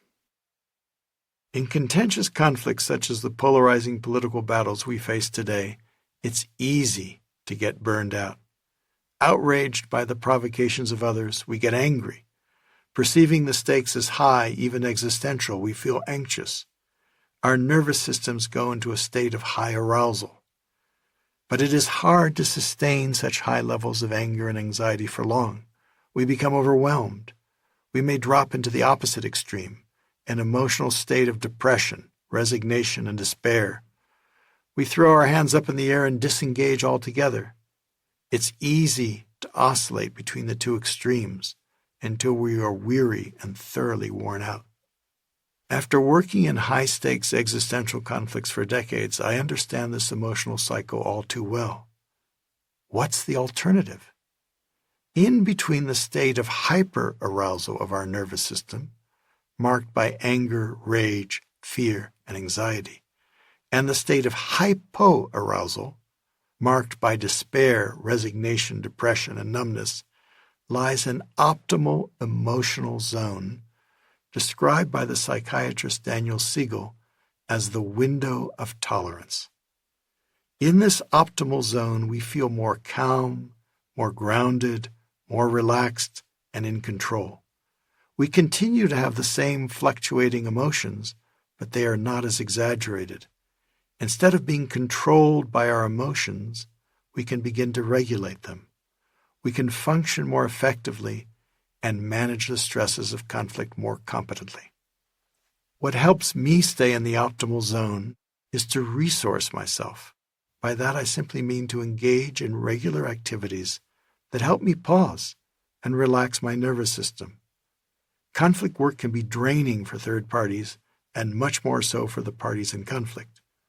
Resourcing helps build resilience so that we can remain in the optimal zone and recover more quickly when we drop out of it. There are many ways to resource ourselves to handle the emotional stress and strain of conflict, from doing physical exercise, to listening to music, to practicing mindfulness, meditation, and prayer. It helps to spend time with close friends or family members, or with a coach or counselor. I've tried all of these myself and found them all useful at different times. Through trial and error, you will discover what works best for you. My favorite way to resource myself is to take a long daily walk around the lake near my home and up into the nearby foothills. I do my best thinking when walking. It helps clear my mind, making space for creativity and insight. Walking balances my moods and builds emotional resilience. When I fall off the balcony, walking helps me return to it. Where possible, I love to walk in nature. The sheer beauty of nature, in all its magnificence, is the best antidote I find to the stress of conflict. Beauty and the awe it inspires is my balm. As my reactive mind becomes present, I can see the conflict situation more clearly and notice new possibilities. My favorite place to walk is the mountains, which I've loved ever since I was a small boy growing up in Switzerland. The mountains where I live now in Colorado remind me that they've been here and will be here for eons, placing all of our human dramas in perspective. And the dancing clouds ever changing around the tops of mountains never cease to delight. The mountains help me cultivate a larger perspective on the conflicts I face. They serve as a giant balcony. Before any difficult negotiation, I try to take a walk in order to listen for openings. Once, 10 years ago, I traveled to Paris for a negotiation seeking an end to a highly acrimonious dispute between two estranged business partners. I was representing one of the parties, who had become a friend. The long-running dispute had taken a heavy financial and emotional toll, not only on the principal parties, but also on their families and the employees in the business. I was feeling the weight of the conflict. I'd flown across the ocean the night before, and my mind was feeling a little foggy from jet lag. So I decided to spend the morning wandering through the streets of Paris. It was a beautiful September day. The sun was shining, and the bright blue sky was dotted with white, puffy clouds. As I walked the streets of this magnificent city, my thoughts turned toward the upcoming negotiation. I felt relaxed, newly energized, and clear. Toward the end of my walk, I passed by a temporary outdoor sculpture exhibit from China in a plaza. Giant silver and golden Buddhas were suspended on wires in the air. In the brilliant sunlight, the figures were flying, dancing, and laughing, clearly enjoying the beauty of life. I had been unsure about how to start off the talks and frame the issue, but suddenly here in these unexpected pieces of art, I had my answer. Why, I wondered, do we get so lost in fighting when life is so precious and fleeting? An hour later, I was seated at lunch with a distinguished French banker, a cultivated and dignified gentleman in his early 70s, who was a mentor for the other party in the bitter business dispute. As I introduced myself, I could see a quizzical look on his face. He had followed the story of the conflict from the beginning and had his reasons to be deeply suspicious of any approaches. After some initial pleasantries, he turned to me and asked, "So tell me, why are you here?" I thought for just a moment, and the answer came quickly as I remembered those laughing Buddhas. "Parce que la vie est trop courte," I answered in French, "because life is too short for this kind of conflict where everyone suffers, your friend and my friend, their families, their employees." The banker looked a bit surprised. That was not exactly what he'd been expecting to hear. That simple phrase, "life is too short," set a very different tone for the negotiation. It reframed a highly adversarial conflict as a collaborative negotiating effort by two friends of the parties to help resolve an unfortunate and costly dispute. And from that one phrase, born out of the sheer emptiness of a morning stroll and inspired by a glimpse of beauty and wonder, came all the other phrases that led 4 days later to the two former estranged business partners sitting down at a table in a law office to sign an agreement and wishing each other well. The lesson for me was the extraordinary value in tense conflict situations of taking a transformative pause. Resourcing ourselves can sometimes be very simple. Many years ago, I had the opportunity to participate in a conference in Trento, Italy, about the future of humanity with the Dalai Lama. In a question and answer session, one of the participants asked a lengthy and complex question about the difficulties he was experiencing in dealing with his reactive mind during his meditation practice. The question was translated into Tibetan at great length. The Dalai Lama listened carefully and reflected for a moment, then offered a brief answer in his Tibetan accented English. Get more sleep. Build a balcony. Given just how hard it is to remember to pause in the heat of conflict, I have learned over the years to compensate by building a balcony. In every way I can, I seek to create intentional places and times to pause. Advanced planning helps. Building a balcony may simply mean designing a planned break or a series of breaks in what may be a contentious meeting. Or it may mean deciding in advance that the first meeting will be just for mutual understanding, and that thorny decisions will be made only at the second meeting after a good night's sleep. Or it may mean incorporating a walk into a tense work session where people can get out in nature, stretch their legs, and walk side by side. A planned pause can serve as a safety net for a difficult meeting.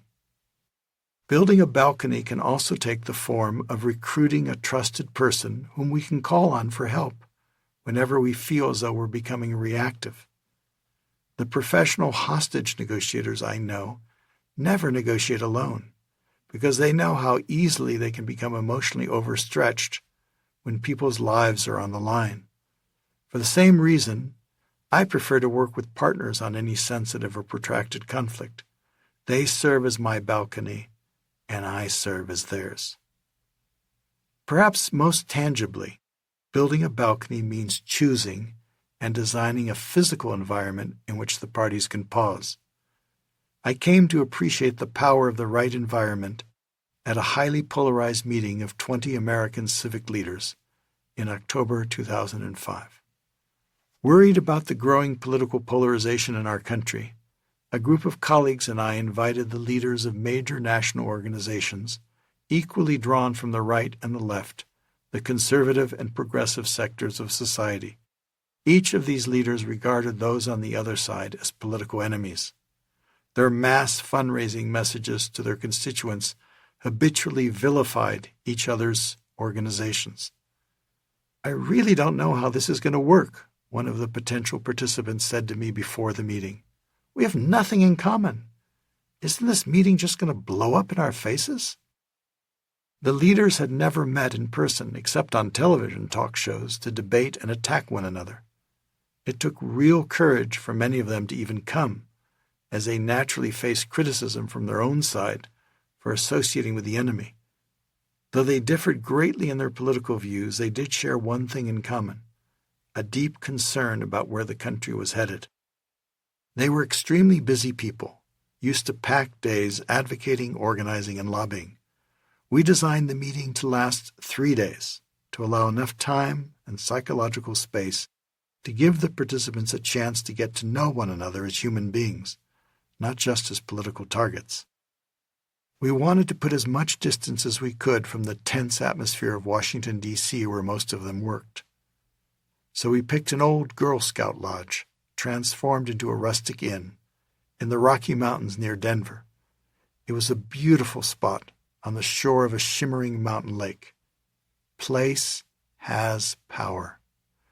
We often associate relaxation with hanging out with friends and family, but I've found it to be almost an essential precondition if we are to engage our differences constructively. We may not be aware of it, but when we walk into a contentious situation, our nervous systems are on alert, constantly vigilant for threats. A welcoming environment helps us relax and feel safe. One of the wisest pieces of advice I've ever heard is, if you have something hard to do, begin by relaxing. It may seem paradoxical, but it makes sense. When we are overstressed, we are not at our best. Relaxing is how we come into our highest potential, exactly what we need when facing difficult conflicts. When the civic leaders arrived at the inn, an early autumn snow was beginning to fall. It had been a long trip. They were tired, hungry, and not a little anxious at the prospect of spending time with their political adversaries. They were welcomed with warmth and care, placed in comfortable cabins, and provided with delicious fresh meals. Surrounded by beauty, nourished and sheltered, the leaders began to relax. We began our discussion the next morning in the barn, sitting in a big circle. My colleague said, "We'd like each of you to tell a story from your younger days about what first inspired you to go into political life. As you think of that story, see if you can name a core political value that the story evokes for you, like freedom or justice or dignity, for example." We divided the participants into groups of 4 to share their stories with one another. Then we all gathered together to glean the essence of the stories. Though each story was different, the core values revealed a great deal of overlap. The exercise was eye-opening for all of us. However sharp the participants' political differences were, their underlying commonalities were clear. Now, we'd like to hear about your hopes and fears for this country. What kind of country would you like your children and grandchildren to grow up in? As the leaders spoke about themselves and what they cared about most, they began to relax. They remembered that they were all citizens of a country they loved. They stopped seeing one another as one-dimensional caricatures and began to connect with one another as human beings. Little gestures of kindness, asking about someone's altitude headache, or bringing someone a cup of coffee, started to multiply. In those 3 days, we found ourselves on the balcony, literally, at 8,000 feet in the mountains. The prolonged pause and beautiful surroundings had a calming effect on everyone. When we did talk about charged political issues, people seemed less reactive. The quality of listening improved. On the 3rd day, one participant remarked to the entire group, "Let me confess that when I arrived and saw who actually was here and from what organizations, I felt like immediately turning around and going back to the airport to catch the next flight home. But now I feel differently." Another participant piped up, "It's a good thing there was a snowstorm that locked us in here, so we actually had to be with each other." Everyone laughed. In the end, the group made tangible progress exploring common ground, and they formed unlikely relationships across political lines. Small but significant transformations began to occur. The most immediate concrete result emerged from 2 participants, both women, one very progressive and one very conservative. They spent so much time talking and getting to know each other that they decided to do some work together with their organizations on issues on which they could both agree. They did not have to wait long. 3 weeks after the retreat, there was a hearing in the U.S. Senate on the issue of a privatized internet. The senators were astonished to see the unlikely partnership of these 2 organizations, normally political enemies, testifying together against the proposed measure. The senators backed down quickly, figuring that if the issue had succeeded in uniting these 2 organizations, it was a certain political loser. That meeting in the mountains vividly demonstrated for me the power and benefit of designing a conducive environment in which parties in conflict can pause together. Building a strong and robust balcony in advance can help us contain people's natural reactions and open up new possibilities we had not imagined. A big wave starts small. Even the biggest wave in the ocean starts off very small, almost undetectable. The same is true of the process of transforming conflict. It starts off quiet and still, with a pause. If I had to pick one person who exemplifies reaching our full human potential for transforming seemingly impossible conflict, that person would be Nelson Mandela. Mandela was the very archetype of a possibilist. Arrested by the apartheid government of South Africa for his activities as the leader of the resistance movement, Mandela spent 27 years in prison, most of it confined to a tiny cell on Robben Island. On February 1, 1975, he wrote from his prison cell to his young wife Winnie, in her prison cell in Kroonstad. The cell is an ideal place to learn to know yourself, to search realistically and regularly the process of your own mind and feelings. At least, if for nothing else, the cell gives you the opportunity to look daily into your entire conduct, to overcome the bad and develop whatever is good in you. Regular meditation, say, of about 15 minutes a day before you turn in, can be very fruitful in this regard. Never forget that a saint is a sinner who keeps on trying. As a young man, Mandela was known for his fiery, hot temper. He was a boxer, quick to strike out.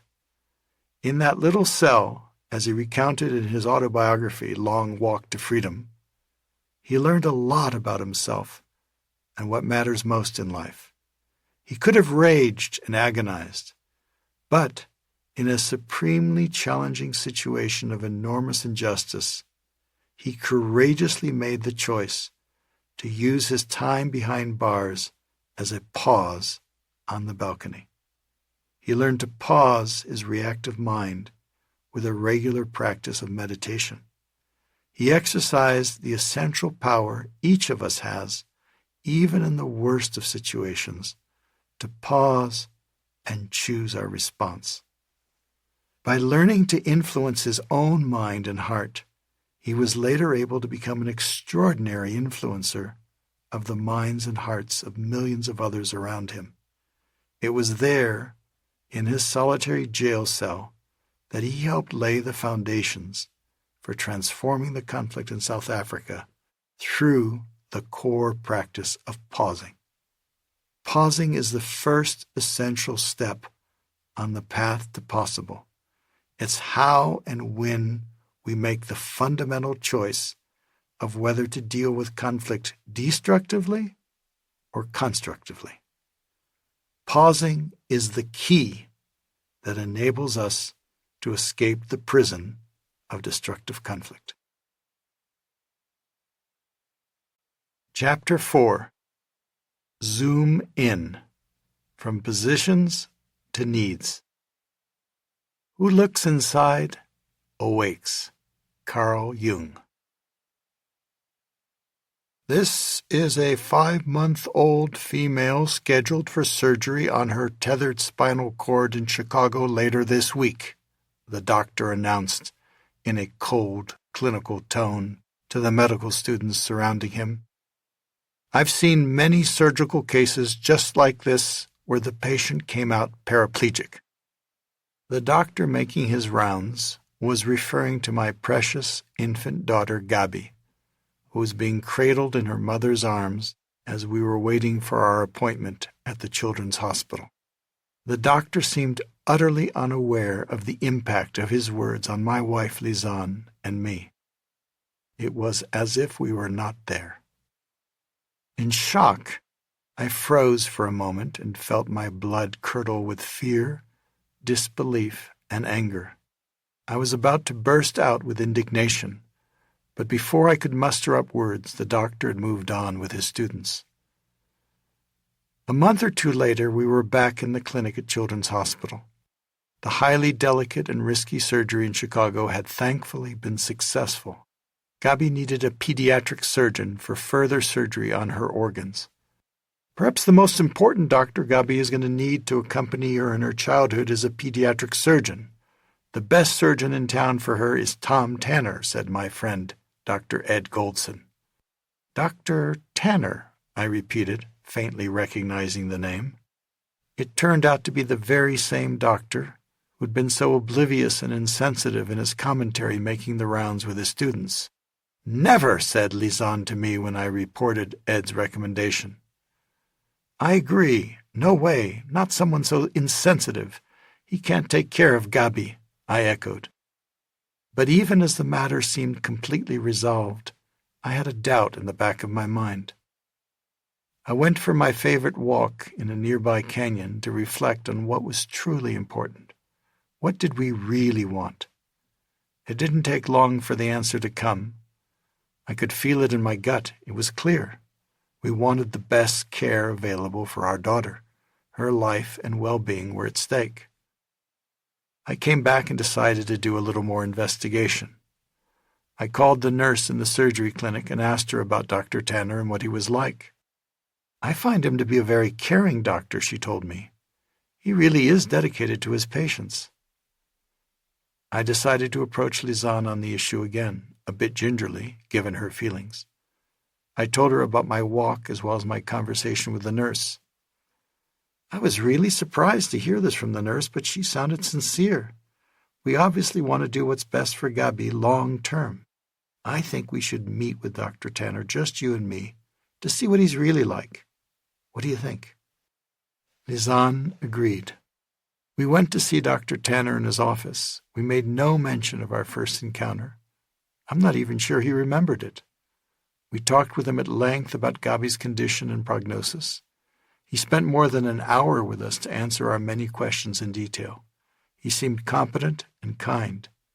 Lisanne and I left with a very different impression from our first one. We decided to give him a try. In the end, Dr. Tanner became Gabi's doctor for more than 10 years. He followed her case closely and performed 4 complex and risky surgeries on her, one lasting 9 hours. Before and after each of them, he met with us and answered all our questions. He became close, a familiar and trusted ally in our daughter's harrowing medical journey. 2 years later, as life would have it, he and his wife suffered their own heartbreaking tragedy when their 6-year-old daughter was diagnosed with life-threatening cancer. She died a year later. Dr. Tanner's heart opened and he grew even more empathetic and caring. Our relationship with Dr. Tanner, which had started off so brusquely, opened up possibilities far beyond what we ever could have imagined. None of that would have occurred, of course, if my wife and I had followed our initial impulses. During our daughter's medical saga, Lisanne and I encountered many difficulties with overwhelmed doctors and nurses. We learned how easy it is to be distracted by our initial reactions and forget what matters most in conflict situations. In this case, our deepest interest was ensuring that we found the very best, most expert care for our daughter. Focus on what matters. What do I really want? Sounds like a simple question, but in my experience, the answer is often unclear, especially when we're trapped in conflict. We may believe we know what we want, but do we really? As a result of not knowing what we really want, it's all too easy for us to act in ways that are contrary to our deepest interests. That's why we often experience outcomes where everyone loses. Our first natural power, to pause, opens up the time and space for us to exercise our second natural power, to zoom in. By zoom in, I simply mean to focus your attention on what you really want. In the language of negotiation, to zoom in means to focus on the interests that lie underneath our positions. Positions are the things we say we want. Interests are our underlying motivations, our desires, aspirations, concerns, fears, and needs. Whereas positions are what we say we want, interests are why we want what we want. My favorite teaching story for illustrating this distinction is one my co-authors and I used in Getting to Yes more than 40 years ago. 2 students are quarreling in a library. One wants the window open, the other wants it closed. The first student opens the window, the second goes and slams it shut. An argument breaks out, and the librarian comes over to find out what's the matter. "Why do you want the window open?" she asks the first student. "To get some fresh air." "Why do you want the window closed?" she asks the second student. "Because the wind is blowing my papers around." The librarian then goes to the room next door and opens a window, thereby providing fresh air for the first student without a draft for the second. So what happens in this simple story? The two sides' positions are clear. One student wants the window open, while the other one wants the window closed.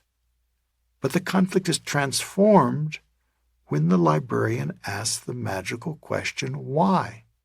She seeks to get at what each student really wants. One wants fresh air, while the other one wants to avoid a draft. Uncovering the underlying interests leads to opening up a new possibility, an open window in the next room. Note that it is not just a compromise, splitting the difference between the two opposed positions. In that case, a half-open window might have left both students unsatisfied, with not enough fresh air for one and too much draft for the other. An open window in the next room is an integrative solution that satisfies the interests of both sides. This story was inspired by a short passage I found in a groundbreaking paper, Constructive Conflict, written nearly a century ago in 1925 by a brilliant teacher and author from Boston named Mary Parker Follett. Aptly called The Profit of Management by the eminent business thinker Peter Drucker, Follett was way ahead of her time. I like to use the library story to illustrate the vital distinction between our positions and our interests, even when positions are directly opposed. As in the case of a closed versus open window, the interests may not be opposed. They may simply be different, as in the example of fresh air and no draft. As the story illustrates, positions close off possibilities, whereas interests open up new possibilities.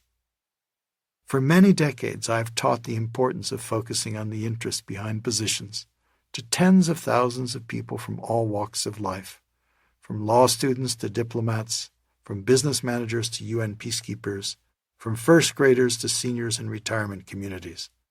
I never cease to be impressed at how consistently this simple distinction produces an aha for people, even for those who know it already.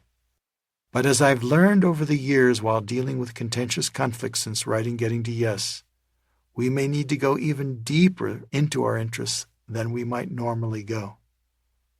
Imagine an iceberg, where positions are the visible part of the iceberg above the ocean surface, and interests lie beneath the surface. What we don't see is much bigger than what we do see. Now, imagine that the interests we are able to identify are the middle part of the iceberg below the surface. If we are to succeed in opening up new possibilities in seemingly impossible conflicts, we may have to dive even deeper to the lowest part of the iceberg, where our core needs and values reside. In those depths, we can find the secret to transforming difficult conflicts. To reach these deeper motivations, we must zoom in and focus our attention on what lies underneath our positions. Focus on what's underneath. In January 2000, I was in Geneva working with the Center for Humanitarian Dialogue to mediate a peace agreement between the government of Indonesia and a guerrilla movement known as the GAM, the Free Aceh Movement. For 25 years, the GAM had been fighting a war for the independence of Aceh, a region on the island of Sumatra.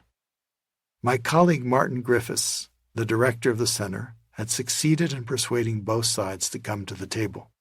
The leaders of the guerrilla movement were the first to arrive. The plan was for my colleagues and me to spend a day alone with them to prepare them for their meeting with the foreign minister of Indonesia. We had dinner the night before at a lovely Geneva restaurant. The GAM delegation was headed by the founder of the movement, Hassan Detiro, an Achenese nobleman descended from the sultans of Aceh, who had for centuries ruled a powerful kingdom. Detiro was a man of proud bearing, very conscious of the long and distinguished history of Aceh. Sadly, he had suffered a stroke and thus was quiet most of the time, although paying keen attention. He was represented by the GAM's Prime Minister, Malik Mahmud, an intelligent, earnest engineer. The next day we met in the manor house that served as the headquarters of the center. The house stood in a beautiful park on the shores of the stunningly blue Lake Geneva, with a view on the other side of the towering, snow-capped Mont Blanc. The GAM leadership were seated at a table, formally dressed in suits. I stood facing them, a flip chart at my side. Let me ask you a question to start us out. I understand your position. You want independence from Indonesia. Now please tell me your interests. In other words, why do you want independence? I stood, colored marker in hand, poised to record their answer. They looked at me blankly. There was an awkward silence. They seemed to be struggling with the question. Their position of independence was so self-evident and so unanimously shared that they seemed to feel no need to probe more deeply. At that moment, a sobering thought dawned on me. They had been fighting a war for 25 years. Many thousands had died, men, women, and children. The leaders in that room knew their position, but did they really know their interests? Had they thought through, articulated, and prioritized their underlying aspirations and deepest concerns? Why were they really fighting for independence? On reflection, I realized that those leaders were not unlike so many of the other parties I've worked with in conflict. They were stuck in their positions, ignoring their interests, and thereby missing a real opportunity to open up new possibilities. After the awkward silence, I followed up with other questions to help them zoom in on what they really wanted. Can you explain to me what independence will provide for you? Do you want independence for political reasons? In order to give you self-rule? To have your own parliament and your own elected leaders? Is that it? Yes, we want those things, of course, the Prime Minister replied. But we want more than that. We want to have control over the natural energy resources that lie off the coast of Aceh, one of the Achenese leaders added. And we want our children to be able to go to school in their own language, another said.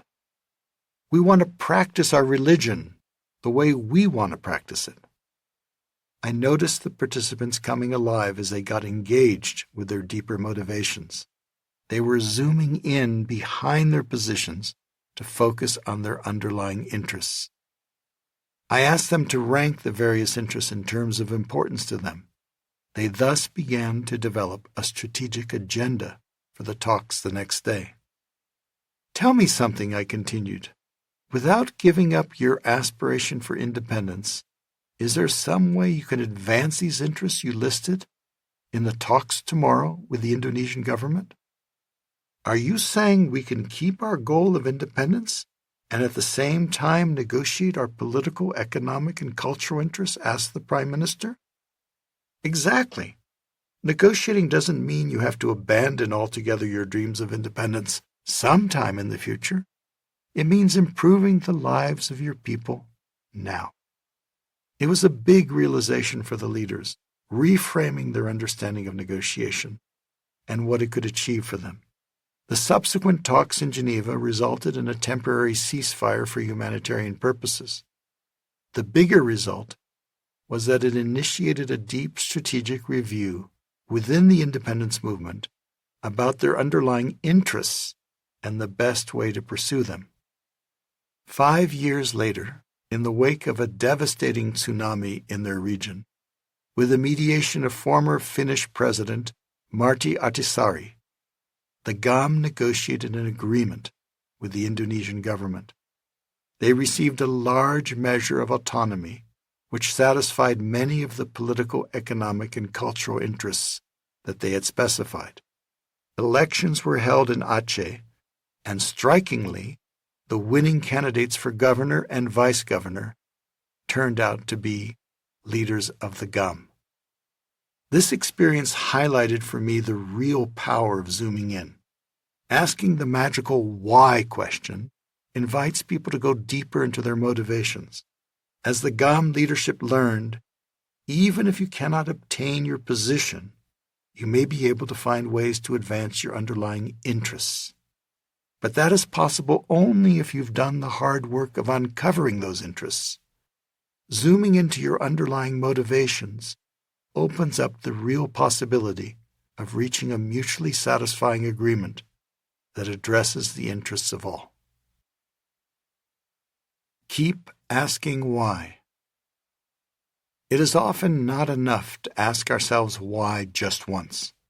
To get to the deepest level of the iceberg, we may need to keep asking why 2, 3, 4, even 5 times in succession. "I have a question for you," announced the sales director of a software firm where I was giving a workshop on negotiation some years ago. His voice had a tone of frustration and desperation. "Our biggest customers are constantly demanding changes to the software. They want us to tailor it to their needs, but it's very costly and time-consuming. They don't want to pay for it, and it's cutting very seriously into our revenues. The situation's untenable. I need to say no, but I just can't. They are our most important customers, after all." I recognized that he was avoiding a conflict that needed to happen in a constructive way if the business was going to succeed. In an effort to help, I asked him a series of why questions. "Why do you want to say no? What are you trying to protect?" "Maintain revenues," he replied. "Okay, fine. But why do you want to maintain revenues?" I asked. "Because we need to make a profit," he said with a tone of finality. "Of course you do. But tell me why you need to make a profit," I said. "So our company can survive," he exclaimed. "I got it. Now humor me and tell me why exactly you want your company to survive," I persisted. "So we can all have jobs," he said, with a tone of exasperation as he motioned to his colleagues in the room. "But why do you want a job?" I asked. He paused and looked at me quizzically. "Well, so I can put food on my family's table." There was real emotion in his voice. I sensed from his tone that we had reached bedrock. Feeding his family was his most basic underlying need. It was an uncomfortable process for him. With each answer, he thought he had concluded the matter. But as he continued, more and more resolve came into his voice. The discomfort paid off. I said to him, "So, going back to the question you asked me, next time you find yourself in the situation of having to say no to a really important customer, imagine that saying no is allowing you to put food on your family table. You're not just maintaining revenues, you are protecting your family. That will give you the strength you need to say no when you need to." Asking yourself why repeatedly like this can bring you strategic clarity, and with that clarity comes resolve and power. It's like the roots of a tree. The deeper the roots go, the stronger the tree will stand, even in the midst of stormy weather. Putting food on the family table had a much deeper meaning and strength for the sales director than an interest in maintaining revenues or generating profit did. Uncover basic human needs. "It looks like I'm going to be fighting this man into my last day. Maybe it's my destiny and I should just accept it." My friend Abilio Diniz sighed to me. I could hear the tremendous frustration and anger in his voice. Abilio, one of Brazil's best-known business leaders, was then over 2 years deep into a bitter dispute with his French business partner. The conflict had taken over his life. It was poisoning him with rage, keeping him from his family, and unsettling the lives of the company's many thousands of employees. By the time I got involved, the board meetings had grown highly explosive, with at least a dozen law firms and multiple PR firms engaged, countless lawsuits, character assassination in the press, and suspicions of corporate espionage. Even the presidents of France and Brazil had gotten onto the phone with each other to discuss its impact. The Financial Times called the dispute, quote, perhaps the biggest cross-continental boardroom showdown in recent history, close quote. The clash centered on a dispute between the business partners over control of Brazil's leading supermarket retailer, Pão de Açúcar. The supermarket had begun as a local neighborhood bakery that belonged to Abilio's father. When Abilio was a boy, he had worked behind the counter. He had helped his father build the bakery into a huge supermarket chain. Pão de Açúcar was his identity and his lineage. Many years later, needing funds to expand the business further, he had brought in a leading French businessman, Jean-Charles Naury, as his partner. Abilio had taken the much younger man under his wing and had taken pleasure in mentoring him. We were close, Abilio reflected to me. He would come to our home and bring gifts. I visited him at his home, too, in Paris. Abilio loved to make business deals. It was one of the secrets of his success. However, in 2011, when he sought to merge the business with another big retailer, Jean-Charles objected and filed a lawsuit. Each partner felt betrayed by the other, and a hotly contested battle began. Emotions run high, positions become entrenched, and destructive fighting breaks out. Attack leads to counterattack. This dispute was like so many others we face today. All the doors to negotiation are closed, Abilio's daughter Ana Maria had first written to me asking for help. While the email was polite and measured, it bore many of the hallmarks of angst and heartache that are common in difficult disputes. It was clear that she and the family were at their wits' end. They wanted their father and husband back. Unsure of whether I could help, I offered to listen at least. On my next trip to Brazil, Abilio invited me to his home for lunch with his entire family. It was a beautiful morning. Sunlight poured in through the windows as I was graciously welcomed by his wife, Jaycee. I could feel the love and concern for him from his family. But he wasn't able to relax into their warm embrace. Abilio's youngest child, a lively boy of 3, ran around the room, but his father was too preoccupied with his dispute to appreciate his young son's energy and enjoyment. I looked at the boy and his spirited 6-year-old sister, then back at Abilio. He was 76 at the time. His time was precious. I remember thinking to myself, what kind of life do these children have when their father is engulfed by a fight that is draining his life force? I also sensed the terrific anger inside him. He was known for having a volcanic temper. I could sense that the first opponent he needed to face was himself. If I was going to be of any help, I would need to help him get to the balcony. He and I sat down in his living room, surrounded by glass, looking out on the garden and the pool. I just finished up a couple of long days of teaching, and my voice was strained. I wanted to be sure he could hear me so I could connect with him. Each time before I spoke, I sprayed a bit of honey into my mouth. Though my voice was weary from overuse, his voice carried a weariness that reflected the emotional weight of the situation. So I began my conversation by asking him my go-to question. Abilio, what do you really want from this negotiation? Like any good, intelligent business person, he knew the answer to the question. He immediately rattled off the list of his demands. I want all my stock to be convertible so I can sell it. I want the elimination of the 3-year non-compete clause. I want the company headquarters. I want the company's athletic team. I understand that all those things are important to you, but what do you really want? I persisted. He paused and looked at me. What do you mean? Well, you're a man who seems to have everything. You can do anything you want. You have these beautiful young children here. What do you really want at this moment in your life? He took a few moments to grapple with the question. Finally, he took a deep breath.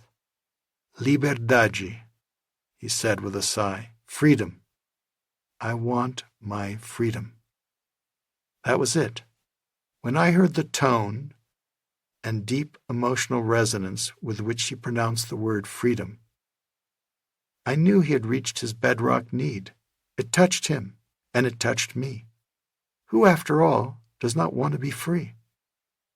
Before our meeting that day, I'd read about Abilio, the boy and the man in his memoir. Freedom is important to all of us, but it had special resonance for Abilio. One morning in December 1989, as he was leaving his home, he was kidnapped by a group of urban guerrillas. He was pushed at gunpoint into a car and held hostage in a coffin-like box with only pinholes for air. He was constantly assaulted by loud music. He was sure he would die, until suddenly he was rescued a week later during a surprise police raid. Now, years later, he found himself held hostage again, this time to a conflict that utterly consumed him. He needed to understand himself, yes, but if I was to help, I too needed to understand him. Up to that moment, I wasn't sure whether I was the right person to help him get the material items he demanded. But when he said he wanted his freedom, I began to think that perhaps I could help him after all. I realized that it wasn't just an ordinary business conflict, but an all too human conflict, with all its psychological complexities and possibilities. It was the kind of conflict we all face today in our families, our workplaces, and the larger world. And what does freedom mean to you, Abilio? I asked.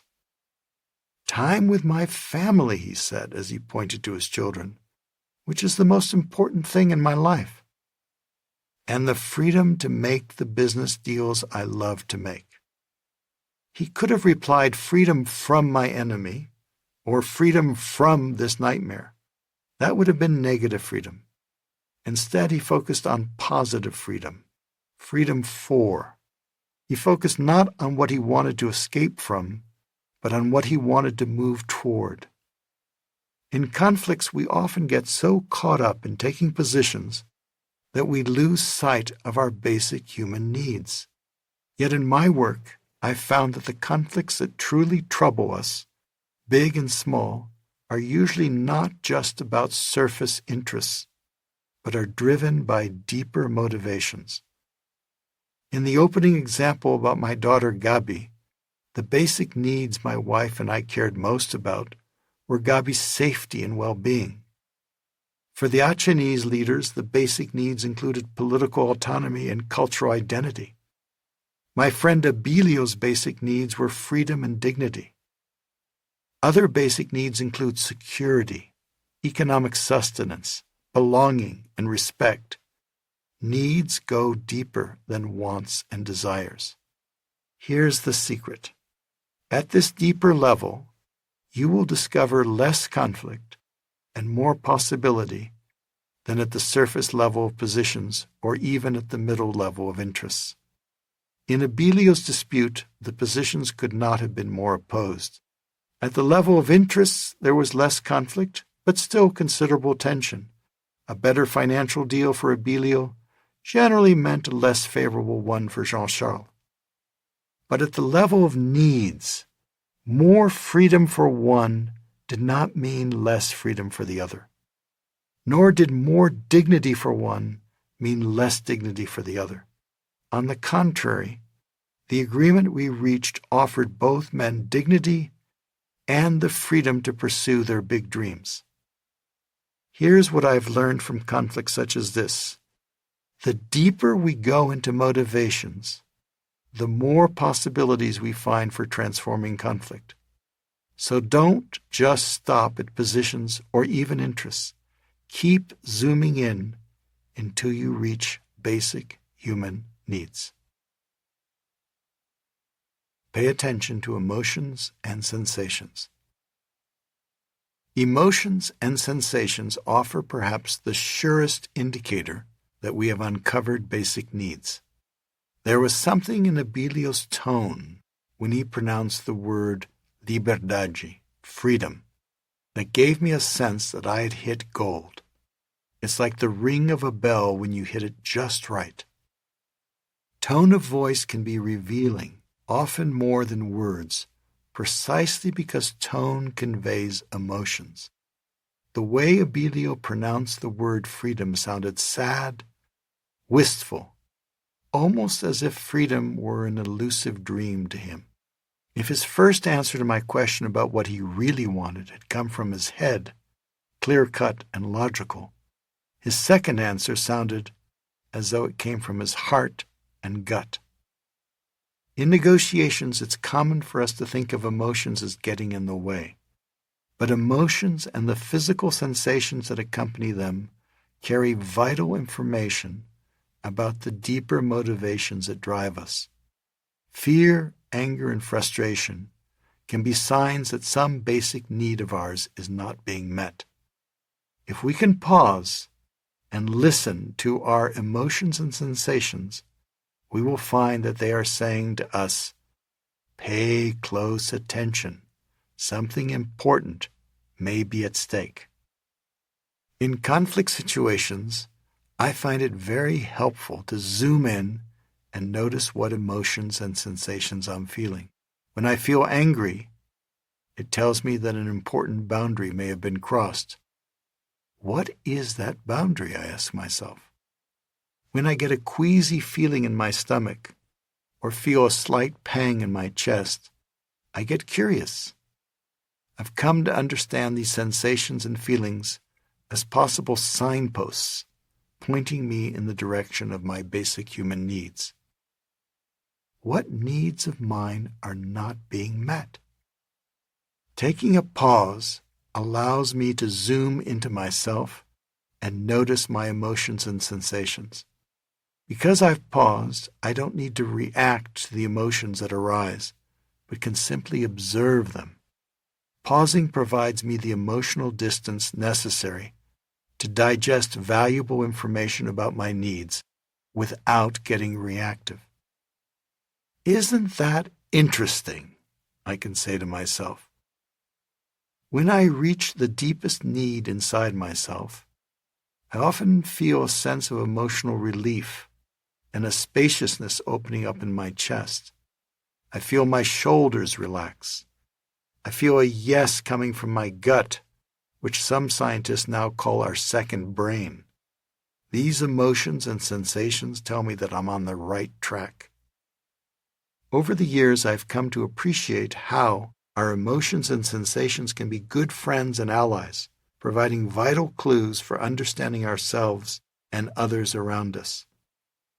On the path to possible, emotions and sensations are signposts pointing to the underlying basic human needs, such as safety, freedom, and dignity, needs that we must satisfy if we are to transform conflicts and relationships in these turbulent times.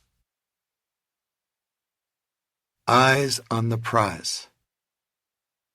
That one revelatory insight about freedom took Abilio and me on a journey of possibility that transformed a bitter conflict with his business partner Jean-Charles into a friendly relationship once again. It seemed utterly impossible, yet that was what eventually happened. Zooming in on what Abilio really wanted proved to be the key breakthrough that led to everything else. From that moment on, freedom became the touchstone that governed my conversations with him and my negotiations with the other side. Freedom became our guiding light. Whenever Abilio fell back into rage and despair, taking refuge in rigid and extreme positions, I would remind him of his realization of what was most important. It helped him let go, bit by bit. Freedom was what he wanted, and freedom was what he got. As Abilio said to me the day he signed the agreement together with Jean-Charles, I got everything I wanted, but the most important thing is that I got my life back. Those who felt the greatest relief, of course, were Abilio's family members. I arrived in Brazil this morning from New York, wrote his daughter Ana Maria to me the day after the agreement. I flew directly to meet my father. I couldn't wait one more minute to see how he was. I found him very serene and enthusiastic about the future and his new life after Jean-Charles. I was very happy to see him like that. But perhaps the most poignant expression of the change came from Jaycee and Abilio's 3-year-old son, Miguel. Papai isn't on the phone all the time anymore, he told his mother. I was moved by how Abilio and his family chose to celebrate the dramatic transformation of the conflict that had burdened their lives for so long. Together they traveled across the ocean to Cascia, Italy, where they gave thanks to Santa Rita, the patroness of impossible causes. Santa Rita had become a nun while successfully ending a violent family vendetta that had claimed the life of her husband and many others. Her story, like Abilio's, reminds us that we all have the capability, even when conflicts seem utterly impossible, to find creative ways forward. As I was writing this book, I visited Abilio, who'd become a good friend along with his whole family, for his 85th birthday celebration. There, in front of his wife and children, his family and friends, he talked movingly about his life and recounted the story of how he had transformed his conflict with Jean-Charles. He declared that the past 9 years had been the happiest time of his life. He had been able to truly enjoy his hard-won freedom. He talked about time spent with his family, driving his children to school every morning, picking them up in the afternoon, and he spoke about the rewarding new business deals he had made in the intervening years. It left me wondering, would Abilio have enjoyed his freedom without the learning and growth stimulated by the conflict? Could this be the hidden gift of conflict, that by putting us in touch with our deepest needs, it gives us a chance to satisfy those needs in a way we might not have done without the conflict? So my questions for you, as you consider your own conflicts, are: what do you really want? What is your equivalent of freedom and dignity? What matters most to you? Keep asking yourself the magical why question until you hit bedrock. Listen to your emotions and sensations as cues. Focus on your basic human needs. Be curious. You may uncover new possibilities you have not yet imagined. That is the great power of zooming in, a power available to each of us at any time. Keep your eyes on the prize. Chapter 5. Zoom Out. From Blinders to Big Picture. The garden of the world has no limits except in your mind. Jalaluddin Rumi. It was my first big failure as a mediator. It started with a dream invitation. I have a juicy proposition for you, Stephen Goldberg, a visiting professor at Harvard Law School, said to me one evening over dinner at the faculty club. I just got off the phone with a high-level officer at the National Mine Workers Union and an executive from the Coal Employers Association. They have a really tough conflict on their hands at a coal mine in eastern Kentucky. What's it about? I asked, my curiosity piqued. Well, all I know is that the miners keep going out on wildcat strikes. Management reacted by firing a third of the workforce, Steve replied. It's gotten really ugly. Both officials are afraid that the strike will spread to other coal mines. They're worried it might even trigger a nationwide coal strike that could shut down the whole economy. What do they want you to do? They're asking me to mediate, said Steve. Here's the rub. I'm an arbitrator. I listen to the facts and I make the decision. I haven't had any experience facilitating an agreement between the parties. Would you like to join me and help me figure out what to do? I was a graduate student looking for any chance to get out of the library and into the field to practice mediation. I'd been saying to friends, I need to get my hands dirty. Little did I imagine that I'd be offered a chance to literally get my hands dirty in a coal mine. Sign me up, I told Steve. Steve and I flew down to Kentucky the next week. At the local airport, he hired a helicopter to take us directly to the mine.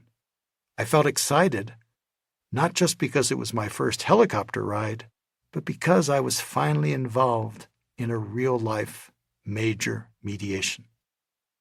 As we flew over the bucolic green rolling hills of Appalachia, I looked down and saw the landscape with gashes in the hills and huge piles of slag, evidence of coal mining. When we arrived at the mine, we went straight to the office where we met the mine manager and his foreman. We run this mine by the contract, firmly and fairly.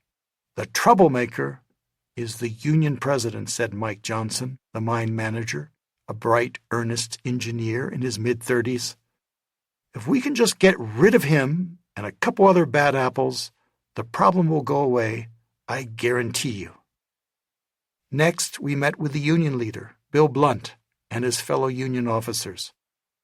The bosses treat us like dogs. They spy on us and try to scare us.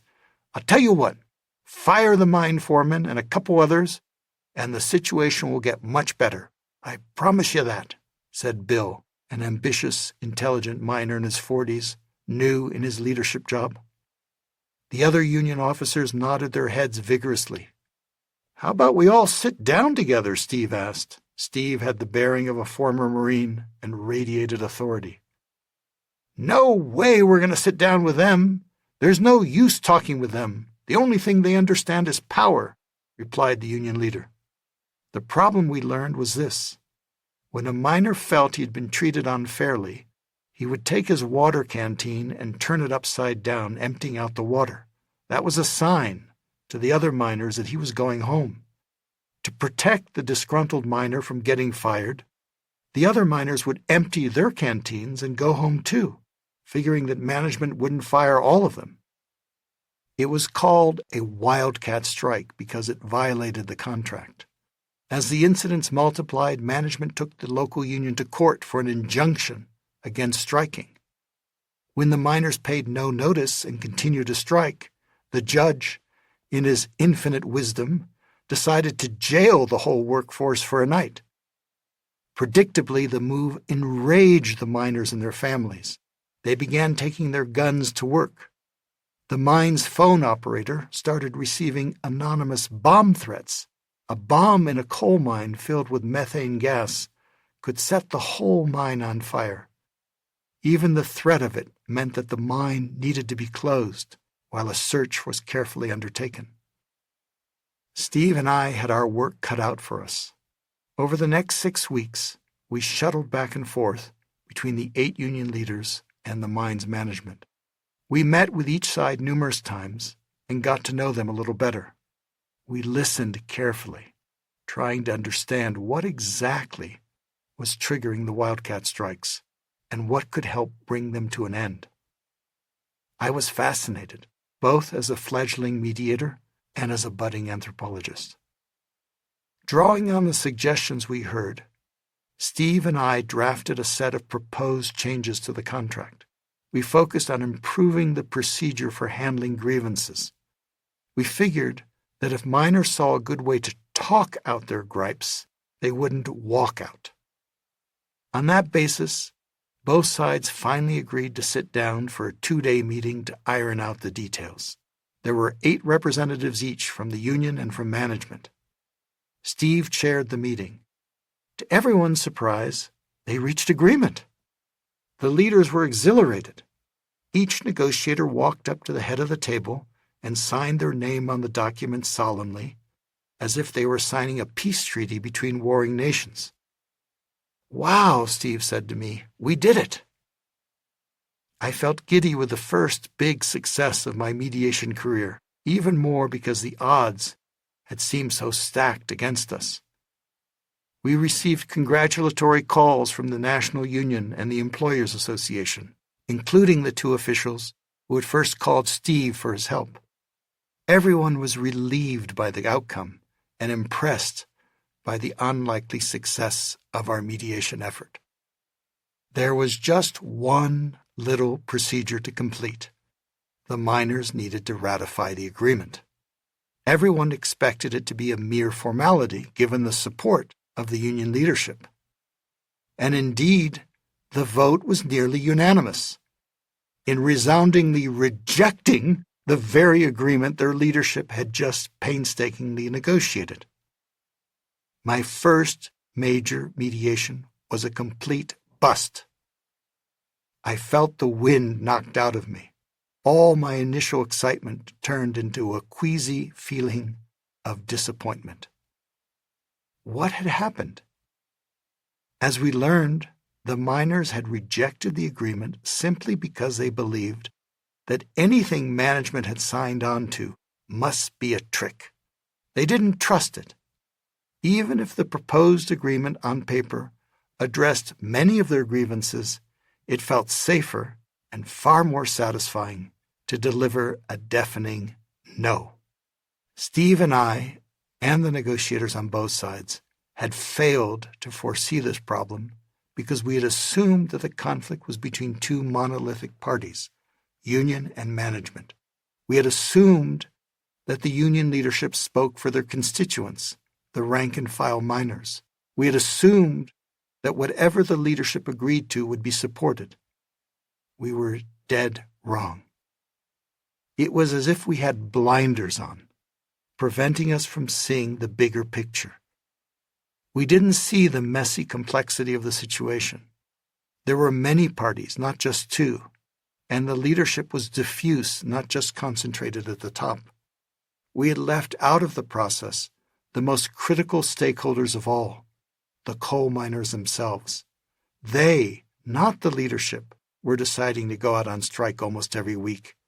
If they weren't listening to their leaders in striking, why would they listen to their leaders in negotiating? As I reflect on this failure, perhaps the biggest lesson I take away is the vital importance in any conflict of zooming out to a place of perspective where you can see the larger context and understand what is really going on. Focus on the bigger picture. We each have the power to zoom out. By zoom out, I simply mean to expand your focus to see the bigger picture. Widen the lens on your camera. From the balcony, you can see the whole play unfolding in front of you, with all the characters. Zooming out enables you to see new possibilities you hadn't seen before. I have a distinct memory of an early experience of zooming out. It was a week before my 6th birthday. My family and I were staying in a little Swiss village on the lower slope of a high mountain. It was a Saturday morning and I was up very early. My parents liked to sleep in late on the weekend. I felt an impulse to go out for a walk to explore the world. I put on my clothes and headed out the door, onto a lane that led up the mountain and past the wooden chalets with their brightly painted shutters and flower boxes filled with red geraniums. Soon, the lane ended, and I continued onto a dirt walking path that led up the green grassy slopes to the rough wooden barns and cow pastures. The cows grazed, and their bells tolled slowly and sonorously. The fresh air was lightly scented with manure. The higher I got, the smaller the village became. From the high mountain slopes, I turned around, looked down, and took in the big, sweeping view of the valley and the surrounding high mountains with their craggy peaks. I could see the entire village below me, the houses, the streets, and the river flowing through. I suddenly felt breathless, very small, but exhilarated. I turned around and walked home, only to find everyone still asleep. In the conflicts I've worked in over the last 5 decades, I've noticed how constricted our perspective can get. Our view can be limited to just one room in a single house in the village, instead of taking in the big view, where we can see all the houses and the entire valley. What limits our perspective, I find, are assumptions commonly made about negotiating conflict. There are 2 parties sitting at the table. The aim is to reach agreement. The time frame is short-term, and the issue is zero-sum. More for one means less for the other. The possibilities for moving forward are thus highly constricted. But if we are able to see the bigger picture, new possibilities start to open up. We may see many parties we may have missed. We may see alternatives to agreement that we hadn't considered. We may see longer-term scenarios we hadn't thought of. And we may see that the issue is not zero-sum after all, but rather positive-sum. There can be more for everyone. That is the great power of zooming out, a natural ability available to each of us. See the 3 tables. From my failure at the coal mine, I learned a lesson that has served me well in the 40 years since. That is to begin by zooming out and asking which stakeholders are missing from the table. Who am I leaving out? Who else can influence the outcome? Who can block a possible agreement? Whose voice is not being heard? I have often seen family conflicts escalate because a family member was left out of the decision-making process. I've seen companies that are in a rush to build a new plant forget to consult the local community, only to find that the community organizes itself and files a lawsuit that delays the project and sometimes blocks it permanently.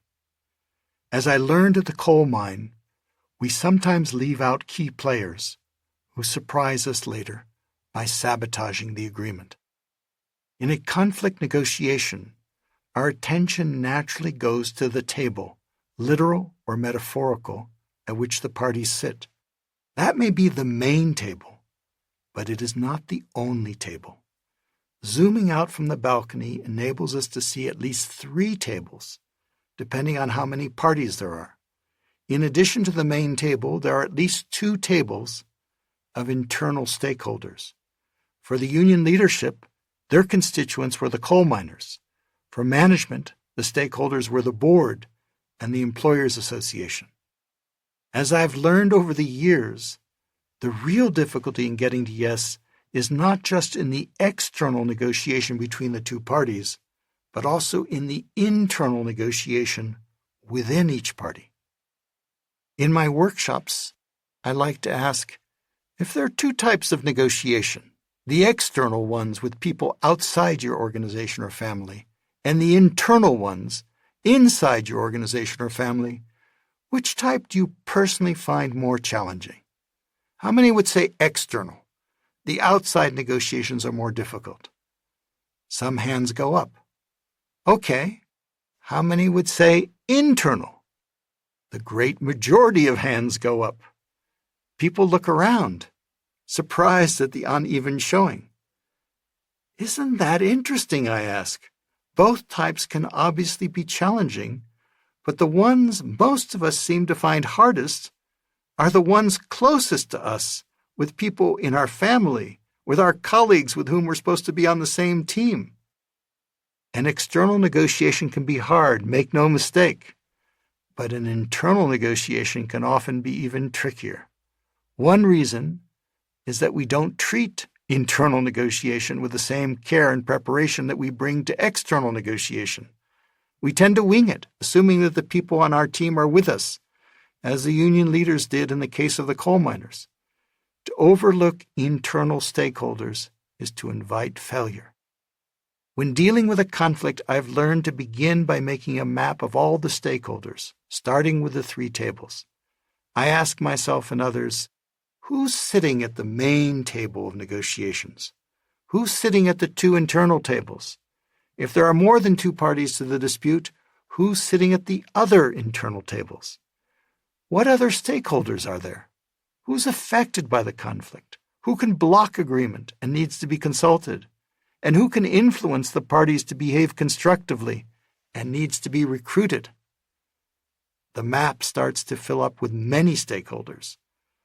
Understanding the complexities may seem daunting at first, but in my experience, it can often reveal unexpected obstacles and can open up new possibilities for transforming a difficult conflict.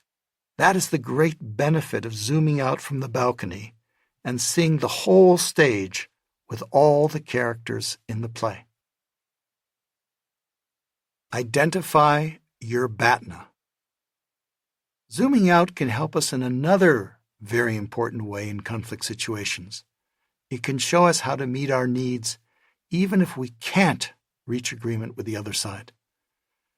I like to ask a simple question in my workshops. What's the purpose of negotiation? Why negotiate? To reach agreement, participants typically respond. That's our assumption, but is it true? I query. The purpose of negotiation, I would suggest, is not necessarily to reach agreement. The real purpose is to explore with the other side whether you can meet your needs through negotiation better than you could by not negotiating. In other words, better than by using your BATNA. BATNA, B-A-T-N-A, is the acronym for Best Alternative to a Negotiated Agreement. It's a term my co-authors and I coined more than 40 years ago in Getting to Yes. BATNA means your best alternative course of action for satisfying your interests if you cannot reach agreement. Imagine a fork in the road. One fork leads to agreement. The other leads to your best alternative. Think of your BATNA as your walkaway alternative. It's your plan B. Developing your BATNA gives you the confidence that no matter what happens in the negotiation, you have a good alternative. It makes you less dependent on the other side to satisfy your needs. I think back to my friend Abilio, the Brazilian business leader who was immersed in a bitter dispute over control of the supermarket chain that he had built with his father.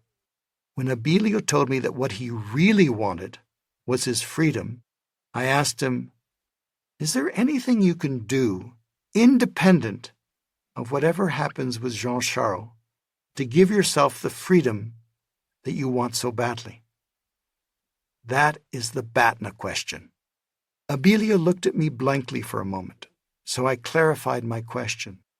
When I asked what freedom means to you, you said it means freedom to spend time with your family and to pursue new business deals. My question to you is, do you really have to wait for the dispute to end to do those things? Or can you start now? I looked into his eyes and could see a light beginning to dawn. The deeper question is who can truly give you the freedom you seek? Is it Jean-Charles? Or in the end, is it only you who can give yourself that freedom? That turned out to be a big realization for Abilio, and for me. He realized that the power to fulfill his deepest need was in his own hands. It was not dependent on any other person or any particular outcome. He didn't need to wait for the resolution of his dispute. Within days, he planned a sailing holiday with his family. Within weeks, he became the board chair of another company he was interested in. He also found a new office space, separate from company headquarters, where he could conduct business deals on his own. In short, he reclaimed his agency, his power, his choice. Tellingly, those actions freed him from his psychological dependence on his opponent and the need to get him to behave a certain way. The sense of freedom Abilio won for himself created the emotional space for him to let go. Paradoxically, His letting go made it a lot easier for us to negotiate an agreement, one that ended up dramatically enhancing his ability to live his life as he truly wanted. We may resist thinking about our BATNA because it seems like negative thinking. But as Abilio discovered, BATNA gives you freedom and confidence. It can make agreement more likely, not less. BATNA is best understood as alternative, positive thinking. It opens up new possibilities. I learned this lesson in the aftermath of the coal mine debacle. After the initial shock of the rejection of the agreement by the coal miners, my colleague Steve and I regrouped and tried to figure out what to do next. Could we do anything to recover from the blow of the failed ratification? Can we try to renegotiate the agreement, Steve asked. I asked Bill, the union leader, I answered. He doesn't think there's a chance in hell that could work. I think he and the other union leaders are feeling really deflated. Any other ideas, Steve asked? Or are we at the end of the line? I paused for a moment. I wondered if we had a BATNA, a course of action independent of agreement. Here's a crazy question for you. Do we really need the agreement to be ratified by the miners? What do you mean? Well, we've been assuming that everyone needs to get on board before we even get started implementing the new process. But given the complete absence of trust, why not just try things out bit by bit and see if they work? But don't we need the miners' approval? Wasn't that the problem in the first place? Steve countered. You're right, but as far as I can tell, the miners aren't objecting to the substance of the agreement, which is pretty much in their favor. I doubt many of them even read it. The problem seems to be more emotional. They're feeling angry and resentful, and they don't trust management one whit. Why would they? So what are you suggesting instead? My suggestion is to take the proposals in the agreement for how to handle grievances and try to implement them informally. Just ask management to do its part, and let's see if the miners respond favorably to the changes. That's not going to be easy. How exactly would you go about doing that? Steve asked skeptically. Well, you and I would have to spend more time down at the mine, listening to the miners and uncovering their grievances before they go out on strike. Then we'd have to get management to pay attention and deal with the grievances satisfactorily so there wouldn't be a reason for a walkout. Steve looked a bit doubtful, and it wasn't just him. Management and union both felt burned by the failure of the ratification vote. But they didn't object to my trying. After all, nothing else had worked. And the higher-ups in the National Union and the Employers Association remained deeply worried about the dispute escalating into a national crisis. Be my guest, said Steve. I'm off to France next week with my family for the summer. And that was how I came to spend the summer of 1980 at a coal mine in Kentucky. I will recount my hair-raising adventures working with the coal miners later, but the point is this. I had remembered to zoom out, which enabled me to question basic assumptions, such as the necessity of getting agreement before trying to implement a new process. Zooming out enabled me to see a new alternative, a BATNA, that was not evident to others. So in any conflict, I find it vital to keep asking the key BATNA question. How can I meet my needs if I cannot reach agreement with the other side? What is my plan B? How can I improve it? Face your WATNA, W-A-T-N-A. I like to look not only at my BATNA, but also at my WATNA, my worst alternative to a negotiated agreement, a business leader once told me. At moments in a deal when it looks like it might all fall through, I like to remind myself of what is the worst thing that could happen to me. I tell myself that if the other side is not actually going to kill me, then I will probably survive. Believe it or not, that helps reassure me and settle down. He had a good point. Often we get so wrapped up in a situation that it seems like a matter of life or death. Zooming out to the worst-case scenario can paradoxically help bring us much-needed perspective. Sometimes, however, the negative scenario is a matter of life and death. I spent the better part of the 1980s working on the problem of how to avert an accidental nuclear war. Based at the Program on Negotiation at Harvard Law School, my colleague Richard Smoke and I wrote a report at the request of the U.S. government about how to reduce the risk of an accidental nuclear war between the United States and the Soviet Union. In just one of many interviews we conducted, Benjamin Reed, a former high-level diplomat, told us about one close call, unknown to the world, that had haunted him for years. One Saturday morning, I was on duty at the State Department and received an urgent phone call from the National Military Command Center informing me that an American nuclear missile had misfired and was headed toward Cuba. I ran into the office of Dean Rusk, the Secretary of State, to tell him the news. "Is it armed?" Rusk asked anxiously. "I'm sorry, we don't know, sir." Rusk stared at Reed.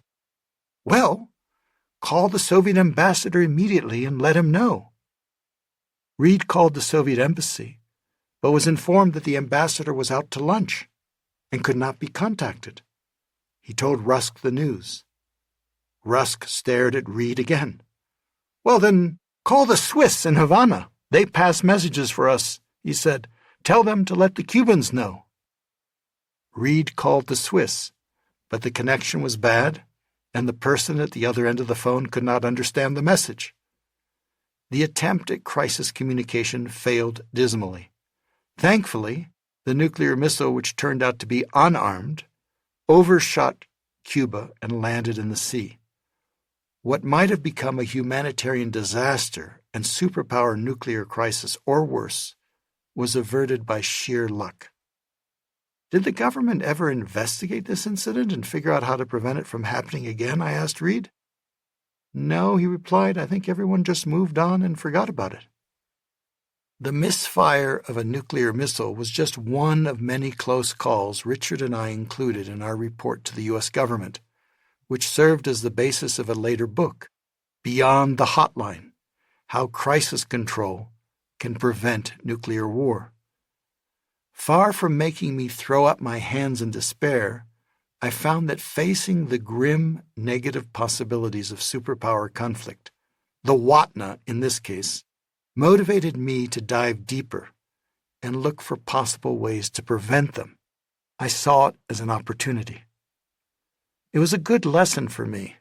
Ever since I was a child growing up in the shadow of the atomic bomb, I had worried about the nuclear threat. Taking concrete action offered me a welcome dose of immunity. Not only did action dispel anxiety, but it went even further and brought a sense of adventure and joy in fighting the good fight. It was only by zooming out and looking at the negative scenarios that we could uncover positive possibilities. What could be done practically to reduce the risk of accidental nuclear war?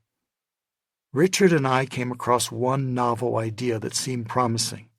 What about establishing nuclear risk reduction centers, staffed around the clock, in which U.S. and Soviet specialists would stand ready to communicate and de-escalate if, for example, a missile accidentally went astray? I went on to help organize exchanges between U.S. and Soviet policy experts on the question of how to avert nuclear war between our countries. I made many trips to Washington as well as to Moscow, traveling with my friend Bruce Allen, a talented young scholar who spoke fluent Russian. Tensions were high between the United States and the Soviet Union. In March 1983, President Ronald Reagan publicly branded the Soviet Union the evil empire and the focus of evil in the modern world. 6 months later, a Soviet missile shot down a Korean Airlines plane on a flight from New York to Seoul that had accidentally strayed over the Soviet Union. All 269 passengers were killed. On our first 3-week trip to Moscow, Bruce and I were tailed by the KGB, but still succeeded in having meetings with policy experts and government officials. We encountered a lot of skepticism about the idea of nuclear risk reduction centers.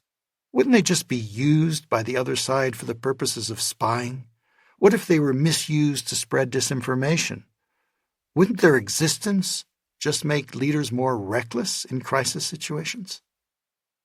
My colleagues and I encountered many of the same questions in D.C., but we persisted, working with 2 senators who were advocates of the idea, Senator Sam Nunn, a Democrat from Georgia, and Senator John Warner, a Republican from Virginia. In addition to working the inside channels, we decided to try to build public support for the idea. Parade magazine invited me to write a piece about the nuclear risk reduction centers, and an artist drew a vivid, dramatized picture of U.S. and Soviet officers working side by side to help avert an accidental nuclear war. The drawing went onto the cover of the magazine sent out to its 40 million readers. Thankfully, the negative possibilities helped motivate the political leaders too. At the start of his presidency, Ronald Reagan had signed a presidential directive calling for the United States to develop the ability to win in nuclear war. It was an option not to be ruled out. But almost 3 years into his term, he had a change of mind. He watched a pre-release version of The Day After, a fictionalized television drama about a nuclear war in all its gut-wrenching terror, depicted through the lives of ordinary people going about their day in a town in Kansas. The film, watched by 100 million Americans in its initial broadcast, brought home in a real way the utter senselessness of nuclear war. After screening the film, Reagan wrote in his diary, "It's very effective and left me greatly depressed," adding that there must never be a nuclear war. In November 1985, Reagan met for the first time with Soviet leader Mikhail Gorbachev in Geneva. Together, the 2 leaders issued a short but memorable declaration that lives to this day in international agreements. A nuclear war cannot be won and must never be fought. At the summit, Reagan and Gorbachev agreed as one of several practical measures to explore the possibility of creating nuclear risk reduction centers in Washington and Moscow. Having both recognized the negative possibilities of nuclear war, the 2 leaders discussed one positive possibility to avoid it. A few months later, I was invited to serve as an advisor to the White House Crisis Center. My job was to write a detailed proposal for the creation of the centers. A year later, I stood in the rose garden behind the White House on a beautiful sunny day, the air sweet with the scent of the roses. As I watched President Reagan announce the agreement to create nuclear risk reduction centers, together with Soviet Foreign Minister Eduard Shevardnadze, I wanted to pinch myself. Here was evidence of what was possible. It was a small but concrete step in the process that led to the end of the Cold War, which dramatically reduced nuclear risk. The lesson I drew was, face the negative possibilities and use the impetus to create positive possibilities that prevent the worst alternative from happening. Become an archaeologist of the future.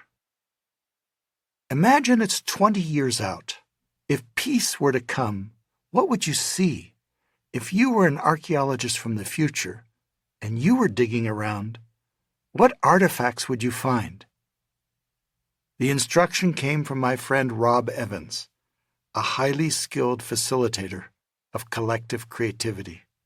The occasion was a week-long workshop in Colorado my colleagues and I had organized on the ever-challenging Israeli-Palestinian conflict. In conflicts where a solution may seem impossible in the near term, we can zoom out to see a positive future. We can thus free our minds from the assumptions that constrain our imaginations. We can open up new possibilities for the longer term. The participants from Israel, Palestine, and Egypt went to work in small mixed teams, recording their ideas on flip charts.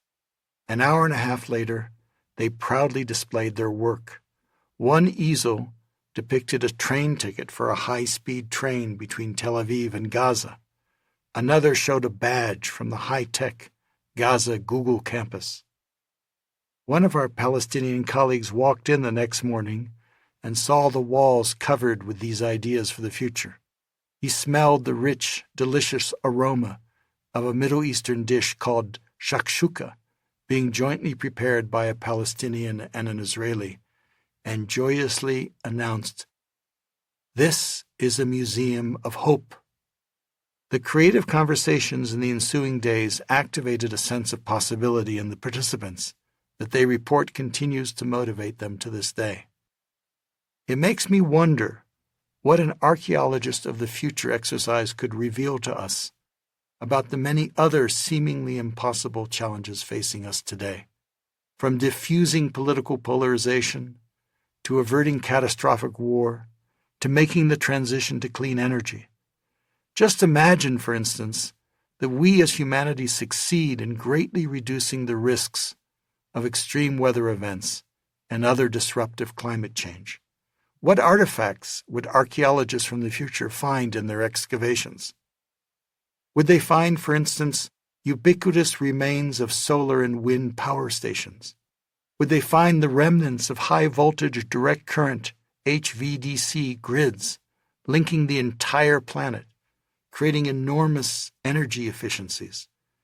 In other words, would they find widespread evidence that we were deriving our energy from limitless resources such as the sun and the wind? Working backward, would they conclude that we had faced the full magnitude of the problem, courageously worked through our differences, and deployed our innate creativity and collaboration to realize the positive possibilities of abundant, clean energy? Thought experiments like these, I've found, can create genuine hope and inspire practical action. Change the game. Finally, zooming out to see the bigger picture allows us to step back and consider perhaps the most important question of all. If conflict can be understood as a kind of game with players, rules, and goals, then we can ask ourselves, are we playing the right game? In these divided times, we tend to reduce conflict to a win-lose, zero-sum struggle between us and them. But is this the most useful way to achieve what we really want? To shed light on this question, I like to offer participants in my seminars a challenge. Find a partner and prepare to arm wrestle. Each person puts their arm up on a table and clasps their partner's hand tightly, ready to press it down onto the table. The objective of this game is to win by maximizing your points.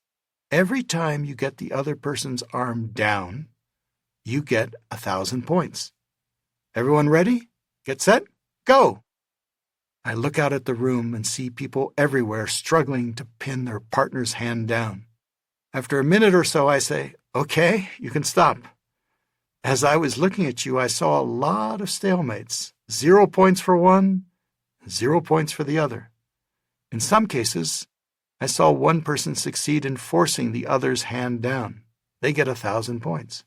But then I saw a few others trying a totally different approach. Both your arms were going up and down like windshield wipers. Who would like to explain? One participant pipes up, "Well, after trying unsuccessfully to force each other's arm down, we realized that the best way to win was to cooperate instead. So I relaxed my arm, and they got 1,000 points. Then they relaxed their arm, and I got 1,000 points. And then we looked at each other and realized we didn't have to stop there. We could just keep going and rack up points." "How many points did you get in the minute I gave you?" "Tens of thousands." Everyone laughs, the laugh of recognition. That's the secret. That's the zoom-out moment when we realize that the greatest power we have in conflict is the power to change the game. How often in life do we approach conflicts as if they were like an arm wrestling contest, where the basic question is who wins and who loses? Indeed, as this exercise makes clear, we can choose to play a much better game in which we can all benefit, often much more than we could even by winning a win-lose game. Winning and losing can be fun in sports or card games, but when it comes to human relationships of interdependence, whether in the family, at work, or in the larger community, that question all too often produces an outcome in which everyone loses. If you're asking who's winning this marriage, your marriage is probably in serious difficulty. In contentious conflicts, we tend to frame the issue as essentially zero-sum. More for one means less for the other. But in just about every real-world conflict that I've ever worked on, the issue is not zero-sum. With a little bit of creativity, as in the arm wrestling game, the results can often be positive sum, with more for everyone. And as in family feuds, business battles, and wars, the results can be negative sum, with less for everyone. Even if both sides can't always win, it's always possible for both sides to lose, along with everyone else around them. The opportunity to change the game was never more dramatically illustrated for me than in the struggle against apartheid in South Africa. In early 1995, I had the opportunity to listen to the newly elected president, Nelson Mandela, and his old political adversary, former President F.W. de Klerk, describe their journey from war to peace. Mandela talked about how he believed that his side would prevail in the long term, but asked himself what kind of country they would inherit after decades of civil war and economic ruin. De Klerk spoke about how he had come to realize that, yes, his side could hold on to power for another generation perhaps, but eventually they would have to give in to the demographic reality, along with the increasing financial and political pressure from the outside world. In other words, both leaders zoomed out to the long term and realized that the struggle they were trying to win by defeating the other would eventually result in a giant loss for both sides. That was their first insight, that the conflict was strategically stalemated. Then came a second insight. If both sides could lose through a spiral of violence, perhaps both sides could benefit through a reverse spiral of dialogue and negotiation. They could find a compromise. Finally, there came a third insight, the possibility of transformation. As Rolf Meyer, a negotiator for the National Party government, explained to me at the time, both sides gradually came to believe in the possibility of a third outcome, not a lopsided victory for one side, nor even a split-the-difference compromise. As Mandela declared, "I never sought to undermine Mr. de Klerk for the practical reason that the weaker he was, the weaker the negotiations process. To make peace with an enemy, one must work with that enemy, and the enemy must become one's partner." The new outcome the leaders on both sides envisioned was a genuine, transformative victory for both sides, a peaceful, democratic, multiracial, inclusive, and prosperous South Africa where there was room for everyone. The negotiations were difficult and marred by bouts of political violence, but in the end, South Africans made history by going to the polls for their first ever inclusive democratic election. Perhaps the most telling sign of the transformation was that Mandela invited his former enemy, ex-President de Klerk, to serve as executive deputy president, and de Klerk accepted. Now both leaders could reassure the people of South Africa and show the world that a new relationship was possible. When I heard them speak on that day in January 1995, they were both serving in their new roles. As Mandela declared, "We were expected to destroy one another and ourselves collectively in the worst racial conflagration.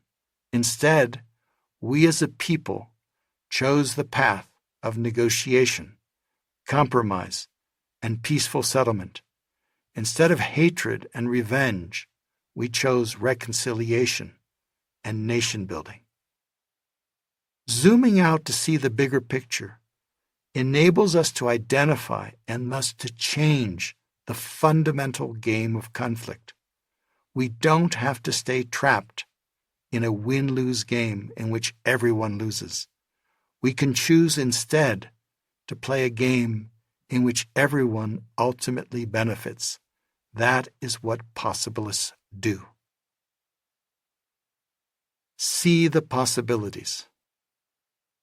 In this deeply divided world, there is perhaps no more important power for us to activate than to zoom out to see the bigger picture.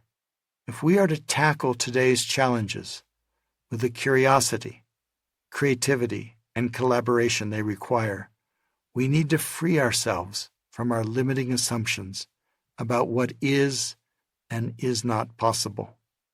When I look up at the night sky in a city, I see very few stars because of the ambient light. In the mountains where I'm currently writing, far away from city lights, I marvel at the dark sky, thick with twinkling stars. Like the stars, the possibilities in conflict are there. The question is, can we see them? Let me invite you to consider a conflict from your life. For a moment, zoom out and identify the various stakeholders, both the people directly involved and those indirectly affected. Ask yourself, who am I missing? Who am I leaving out? Whom should I include? Who can block me and how? And who can help me and how? Zoom out and ask yourself, what's my BATNA, B-A-T-N-A, best alternative to a negotiated agreement? How can I meet my needs if I cannot reach an agreement? How can I develop my BATNA to make it even better? What is my WATNA, my worst alternative to a negotiated agreement? How can I avert the worst and aim for the best? Zoom out to the future, 20 or 50 or even 100 years. If possibilists had been hard at work and you were an archaeologist of the future, what artifacts would you find? As you imagine such a future, what next steps could take you in that direction? Finally, zoom out and consider the game you are playing. This is perhaps the biggest opportunity of all. What could you do to change the game from a win-lose battle to a game of constructive conflict and cooperation? If you zoom out and consider all these questions, you will likely uncover new possibilities that you had not imagined before. Zooming out is the culminating move of going to the balcony, our first victory on the path to possible. From the balcony, we can begin to see the outline of the Golden Bridge. This is our next victory to achieve, a victory with the other. Second victory, build a golden bridge. My right eye will fall out, my right hand will fall off before I ever agree to the dismantling of a single Jewish settlement.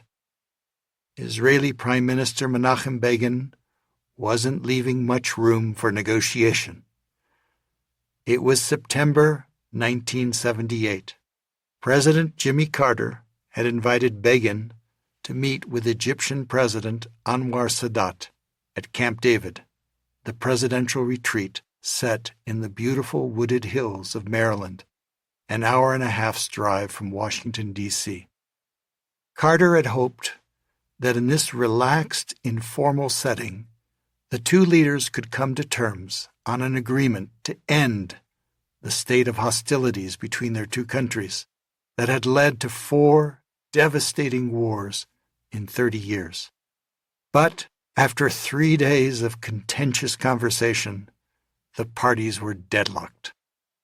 Begin insisted on retaining the Jewish settlements on the Sinai Peninsula, the Egyptian lands that Israel had occupied in 1967 during the Third Arab-Israeli War, also known as the Six-Day War. To Begin's demand, Sadat replied immovably, "Never!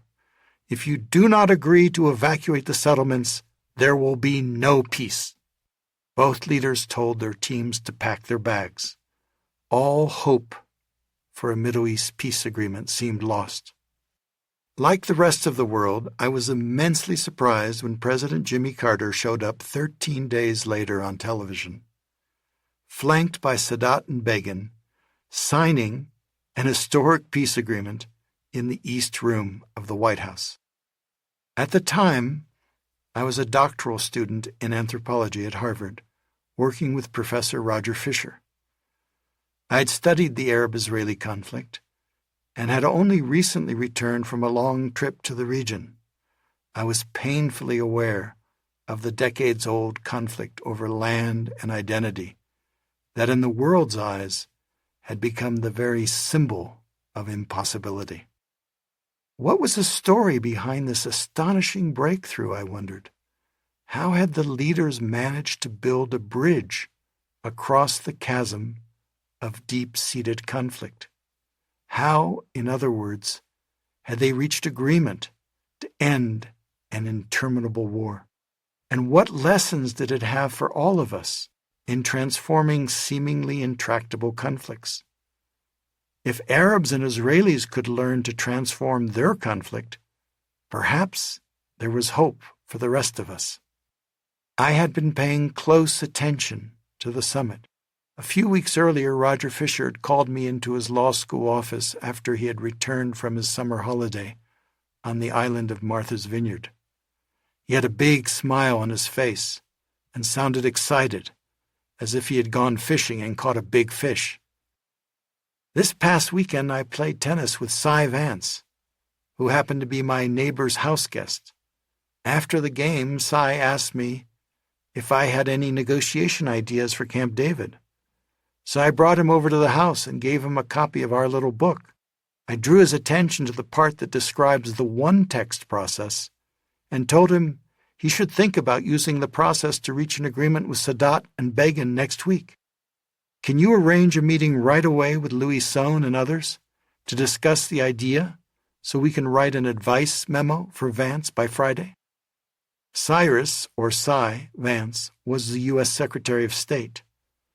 The Little Book, International Mediation, a Working Guide, was a book of practical ideas for negotiators that I had spent the previous year working on with Roger.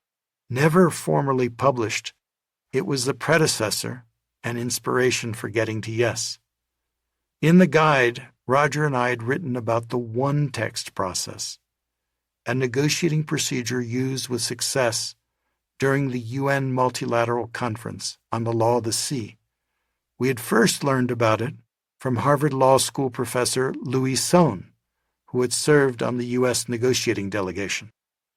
The one text, as we called it, is an ingeniously simple alternative to the usual haggling over opposed positions.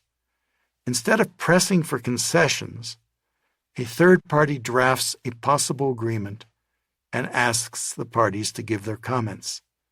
The third party then continually revises the text to address the concerns until a consensus is reached. The one text is a way to build a golden bridge. I set up a dinner at the Harvard Faculty Club the following night for a meeting of the devising seminar. The seminar was a series of meetings organized by Roger, to which he would invite professors and visiting diplomats to discuss a particular world conflict in order to devise creative solutions. It was an experiment, a lab of sorts, Could we engage in a different kind of conversation that would help create new possibilities in conflicts that seemed impossibly stuck? Devise was a word Roger liked because it implied practical creativity. The dictionary definition of devise is, quote, to form in the mind by new combinations or applications of ideas or principles. That's a pretty good description of what we were trying to do. What's the best advice we could offer Cyrus Vance? Roger posed that question to the half-dozen people gathered around the dinner table. I recorded their ideas on a flip chart. Drawing on the ideas, Roger and I then wrote up a 3-page memo, focusing on the one-text process, and sent it off to Vance. In the first 3 days of the summit, that memo lay unused in Vance's briefcase. Then, just as the parties were preparing to leave Camp David in failure, President Carter decided to give the talks one last try. He called Vance into his cabin and asked him for advice. Vance remembered the memo and proposed using the one-text process. Carter agreed and asked him to prepare a proposal. In a conventional process, a third party proposes a line somewhere in the middle between the two positions. Each party often objects vehemently, rejecting the proposal. Since concessions are politically painful, nobody wants to make the first one, fearing that it will signal weakness and open the door to even more concessions. But the one-text process takes a very different approach. No one is asked to make a concession, at least up front. The focus is not on the concrete positions, but rather on how to create options that can satisfy the underlying interests. So the U.S. mediators went to the Israelis and Egyptians and told them, "We're not asking you to change your position. Just tell us more about your interests and needs. What do you really want? And what are you most worried about?" The Americans listened intently to each side, as both shared their aspirations and fears. The Egyptians emphasized their vital interest in sovereignty. The land had been theirs since the time of the pharaohs, and they wanted it back. The Israelis focused on their vital interest in security. Egyptian tanks had rolled across the Sinai Peninsula 3 times to attack them, and the Israelis wanted to make certain that would never happen again. The Egyptians had floated a creative proposal to demilitarize parts of the Sinai. The Americans decided to incorporate the idea into their first draft of the one text, demilitarizing the Sinai and creating a security buffer for Israel. Basically, the Egyptian flag could fly everywhere, but Egyptian tanks could go nowhere. It was an ingenious idea, addressing the Israelis' concern for security while retaining Egyptian sovereignty. But in conflict negotiation, it is not enough to have a good idea. You have to get buy-in from the parties. People usually don't trust ideas that are not theirs. The one-text process keeps the draft proposal highly informal, so it can easily be revised to incorporate ideas and suggestions from the parties. There's no letterhead on the draft, no attribution, no status. It is a non-paper. It might even have coffee stains on it. "This is not an American proposal," said the Americans to the parties. "It's just an idea. We're not asking you for a decision. Actually, we don't want a decision at this point. We just want you to let us know what you think of it. Feel free to criticize it. The more criticism, the better. Where does the draft not address your core interests? Where is it unfair?" In heated conflicts, I've found nobody wants to make a painful decision, but everybody loves to criticize. The Israelis criticized the U.S. text heavily. So did the Egyptians. The Americans then went back to their cabin and redrafted the text, trying to improve it for one side without making it worse for the other. To address Israeli security concerns about an Egyptian surprise attack, President Carter added to the text the offer that U.S. military and contractors could participate in the monitoring of the demilitarization. The latest technology could track even a goat crossing the solitary desert. Then the U.S. mediators brought the draft back. "We've worked on it some more to take into account what you said. Again, we don't want a decision at this point, just more criticism and suggestions so we can make it better." Each time the one text improved, the parties saw not only their needs addressed, but their ideas and language incorporated into it. They began to buy in.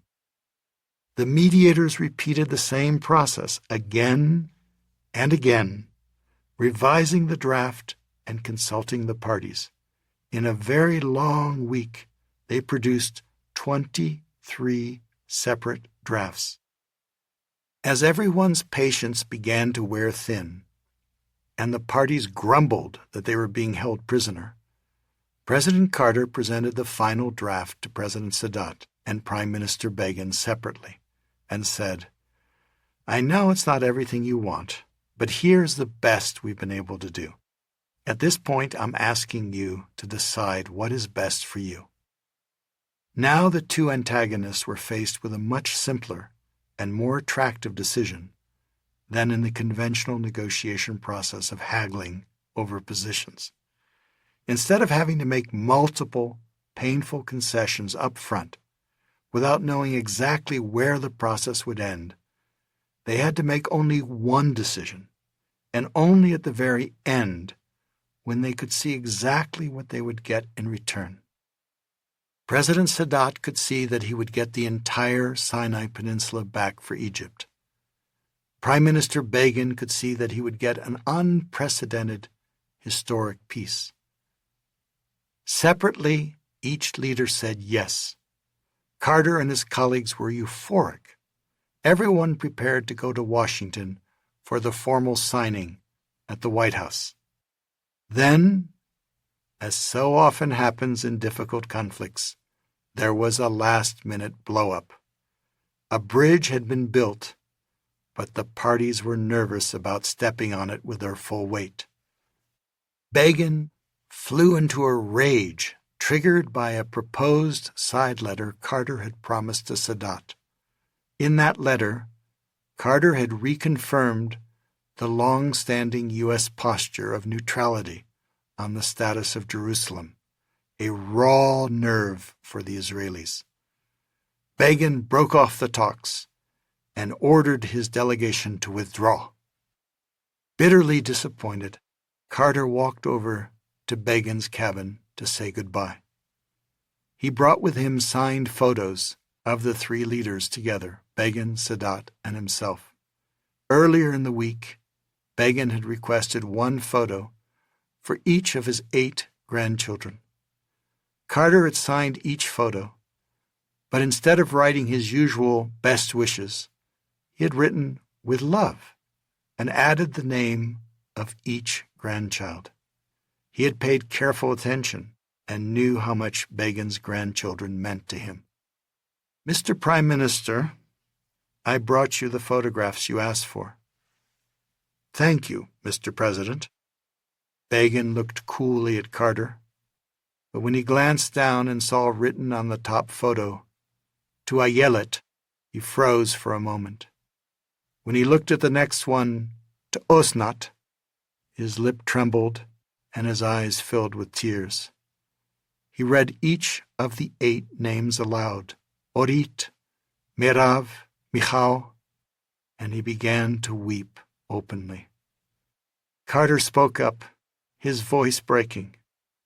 "I wanted to be able to say, this is when your grandfather and I brought peace to the Middle East." The two men began to talk, this time in a new tone. Begin was quiet, even friendly, but still firm about his decision. He asked Carter to withdraw the side letter, but Carter gently, yet firmly, explained that he was willing to let the talks fail rather than break the personal promise he had made to Sadat. But as Carter prepared to leave, he quietly mentioned to Begin that he had rewritten the letter, merely citing the U.S. position, quote, as stated by Ambassador Goldberg in the United Nations General Assembly on July 14, 1967, close quote. He had left out what that position was. He asked Begin to read it again with an open mind. Pensive, with a heavy heart, Carter walked back to his cabin, where he met Sadat and told him the bad news.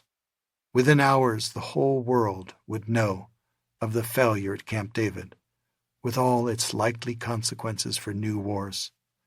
Then the phone rang. It was Begin. "I will accept the letter you have drafted on Jerusalem." I can remember vividly hearing this story directly from Jimmy Carter a few years later, as I was accompanying him on a mission to help stop the civil wars then ravaging Sudan and Ethiopia. It touched me and gave me a real sense of how even complex, high-level negotiations like this can come down to human beings grappling with human feelings and seeing the humanity in one another. The historic signing of the Camp David Accords proceeded to take place, surprising the entire world. It was just a beginning, of course. The Arab-Israeli conflict was far from resolved. The agreement failed to address the legitimate needs of the Palestinian people. Sadat himself fell victim to an assassin's bullets just a few years later. But the peace forged during those 13 days has now endured more than 40 years through revolution, coup d'etat, and other wars in the region. Against all odds, the talks at Camp David succeeded in transforming destructive confrontation into peaceful coexistence. The conflict did not end, but the war did, and that made all the difference. The dramatic story of Camp David deeply influenced me at the very outset of my life's work in negotiation, by so clearly demonstrating that even the most seemingly impossible of conflicts could yield a transformative outcome. The Accords confirmed my belief in our human potential and cemented my commitment to becoming a practicing possibilist. Build a golden bridge. When I was 6 years old, my family and I traveled to San Francisco from Europe by ship. Passing under the Golden Gate Bridge made an enormous impression on me as we floated between its tremendous towers and under its huge span and sweeping cables. We moved into a house not far from the bridge on the other side from the city. I crossed the bridge countless times as a boy in a car and sometimes on foot and bicycle. I came to love that bridge, and it's the image that comes to mind often in my work. Building a bridge may be the most common metaphor for the process of trying to reach agreement and foster a relationship between adversaries. In intractable conflicts, such as the Egyptian-Israeli conflict, a giant chasm separates the two sides, filled with dissatisfactions and distrust, unmet needs and insecurities. How can we possibly bridge such a gap? In conflict, our tendency is to push for our position. After all, our position may seem utterly reasonable to us, but what does the other side usually do when we push? Naturally, they push back. We end up in an impasse, as happened in the first 3 days at Camp David. How can we get out of this trap? Successful negotiators, I've long observed, do the exact opposite. Instead of pushing, attract. Instead of making it harder for the other side, make it as easy and as attractive as possible for them to say yes to the decision you would like them to make. In The Art of War, a brilliant treatise on military strategy written 2,500 years ago, the Chinese general and philosopher Sun Tzu emphasized the importance of leaving your enemy a way out. This phrase has often been translated as build your opponent a golden bridge to retreat across.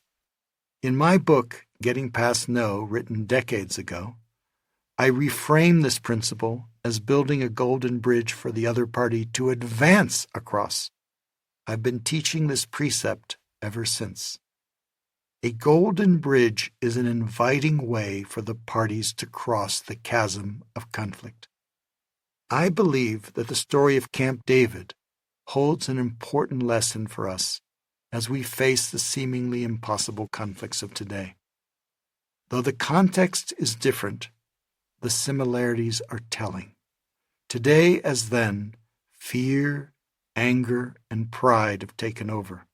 So many parties are entrenched in rigid ideological positions, refusing to budge, like Begin, when he declared that he would rather lose his right eye and right hand than change his position. There seems to be no way out other than to resort to destructive fighting. In the face of such challenges, it would be easy to lower our sights. But in transforming difficult conflicts, the lesson I have learned is to be audacious. If we are missing our target, it's not because we've been aiming too high, but rather because we have been aiming too low. We need to up our game. We need to build not only a bridge, but a golden bridge. If we are to succeed, we need to unlock the full potential that exists between the parties. A golden bridge is far more than a mere compromise. At Camp David, a compromise U.S. proposal might have divided the difference between the initial Israeli and Egyptian positions, leaving both sides deeply dissatisfied. A golden bridge is an integral outcome that meets the essential needs of all parties. Because each side was satisfied, the agreement proved to be far more sustainable than a weak compromise would have been. Counterintuitive as it may seem, my experience has shown me that a golden bridge is often more achievable and more robust than an ordinary bridge. A golden bridge goes well beyond a classic win-win agreement. It aims to transform the relationship. The Camp David Accords were not just an agreement to resolve an outstanding dispute. They brought about a remarkable transformation of the relationship between Egypt and Israel. The two adversaries did not become close friends, far from it, but they ceased to be mortal enemies. They became peaceful neighbors, cooperating to assure their mutual security. If our goal is more audacious, so too must be our means. This brings me to a key lesson of this book. When I think back to passing under the Golden Gate Bridge as a boy, I have an unforgettable memory of the two huge towers supporting it on each side of the wide entrance to the bay. Similarly, a golden bridge needs to be supported by two giant pillars, the balcony and the third side. All three structural elements are needed to bridge the enormous gap that often exists between the parties. In the story of Egyptian-Israeli peace, the balcony was the natural retreat of Camp David, about as far away from the Middle East as one could possibly imagine. The setting was Rosalind Carter's inspired idea. A month earlier, she and her husband had spent a relaxing weekend alone at Camp David. She shared her husband's dream of making peace in the Middle East and knew of his frustration. She proposed to him that he give it one last try. She suggested that perhaps a simple, rustic, and bucolic place, such as Camp David, isolated from the world's limelight, could help provide the right atmosphere within which the parties might achieve a breakthrough. And she was right. Just as important as the balcony was the third side. Without a determined, skilled, and influential third party such as Jimmy Carter, the two leaders, Sadat and Begin, would almost certainly never have been able to come to terms. Here is the paradoxical lesson I have learned about how to build a bridge across a great chasm. If you want to make it easier, start by making it harder. Aim for an audacious outcome and use equally audacious means. We are often capable of achieving far more than we think possible. Don't just build a bridge, build a golden bridge. Support the bridge with the balcony and the third side. It is the synergy of all three that makes the seemingly impossible possible. Unlock the potential between. We build a golden bridge by deploying three natural powers. Each power is an innate human capacity, something we may already know how to do, but simply need to develop and strengthen. The first is the power to listen deeply, to hear what those on the other side really want. Leave where your mind is and start the conversation where their minds are. Seek to understand their needs. At Camp David, Carter and his team listened carefully for 13 days to understand the deeper needs of the parties for sovereignty and security. Listening conveys respect and builds trust. The second is the power to create, to invent options for mutual gain. Once you understand the other's perceptions and needs, begin to craft creative ways to bridge the gap. At Camp David, Carter and his team developed the creative, mutually satisfying solution of a demilitarized Sinai. The third is the power to attract, to make it easy for them to say yes. Creating good options is usually not enough to persuade people. Obstacles often stand in the way. At Camp David, the parties hit a hard impasse and were about to leave. Carter used the one-text process to break the impasse by simplifying the decision-making process and increasing the parties' buy-in. The three powers have a logical sequence. Listening focuses on the people.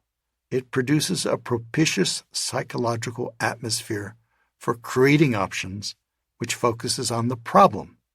Attracting, then, makes it easier for the parties to accept the options. It focuses on the process. Once we activate a power, we continue to use it. We continually listen, create, and attract as needed. All three powers combine to transform inflexible, opposed positions into creative possibilities. Deployed together, they enable us to build a golden bridge that unlocks the full potential between the parties. The bridge is our second victory on the path to possible. Chapter 6. Listen. From your shoes to theirs. If we could read the secret history of our enemies, we should find in each one's life sorrow and suffering enough to disarm all hostility. Henry Wadsworth Longfellow. Bad day, man, bad day. Dennis Rodman growled into the phone at me.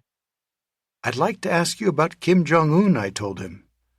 You're the only American who knows him. What do you want anyway, he asked. I'm really worried about the situation with North Korea. I believe your insights could help prevent a catastrophic war. I got it handled. He sounded irritated and hung up. I sighed.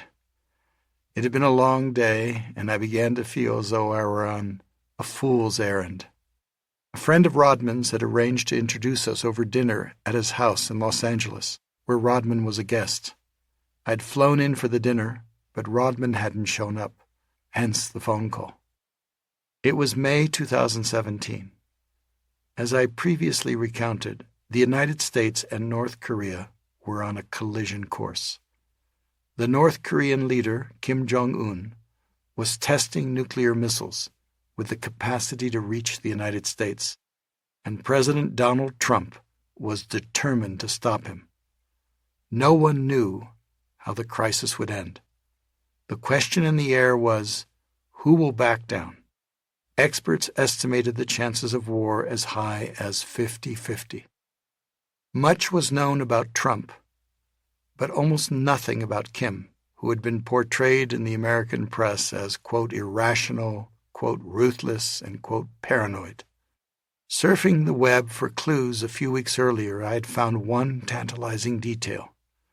There was one person who had gotten to know Kim, the retired basketball player Dennis Rodman. A star of the world champion Chicago Bulls team in the mid-1990s, Rodman had traveled to North Korea 4 times and had struck up an unlikely friendship with Kim, who had turned out to be a passionate basketball fan with a boyhood admiration for the Bulls. Despite heavy criticism and ridicule in the press, Rodman had seemingly defended his connection with Kim. What were Kim's intentions, I wondered? What did he really want? What would it take for him to stop the extremely dangerous course he was on? I thought that if I had a chance to meet with Rodman and listen to his stories about Kim, maybe I could peer into Kim's mind and get a clue for how that nuclear crisis might be diffused. The first step in building a bridge across the chasm of conflict is to listen. The courage to listen. Listening is the most basic act of human connection. We associate negotiation with talking. We tend to think of an effective negotiator as a persuasive talker. In my experience, however, effective negotiation is far more about listening than talking. Effective negotiators are persuasive listeners. They listen more than they talk. If I had to pick one human ability essential to building a golden bridge, it would be empathy, the ability to leave our shoes for a moment and put ourselves in their shoes. Listening enables us to empathize and understand the other side, their wants and needs, dreams and fears. What does the world look like through their eyes? What does it feel like to be them? If we had lived their life, how would we act and react? Of course, we may never wholly understand them, but it never ceases to surprise me just how powerful this exercise can be if we simply deploy our innate capacity for empathy. Empathy is often confused with sympathy, but it's different. Sympathy means to feel with.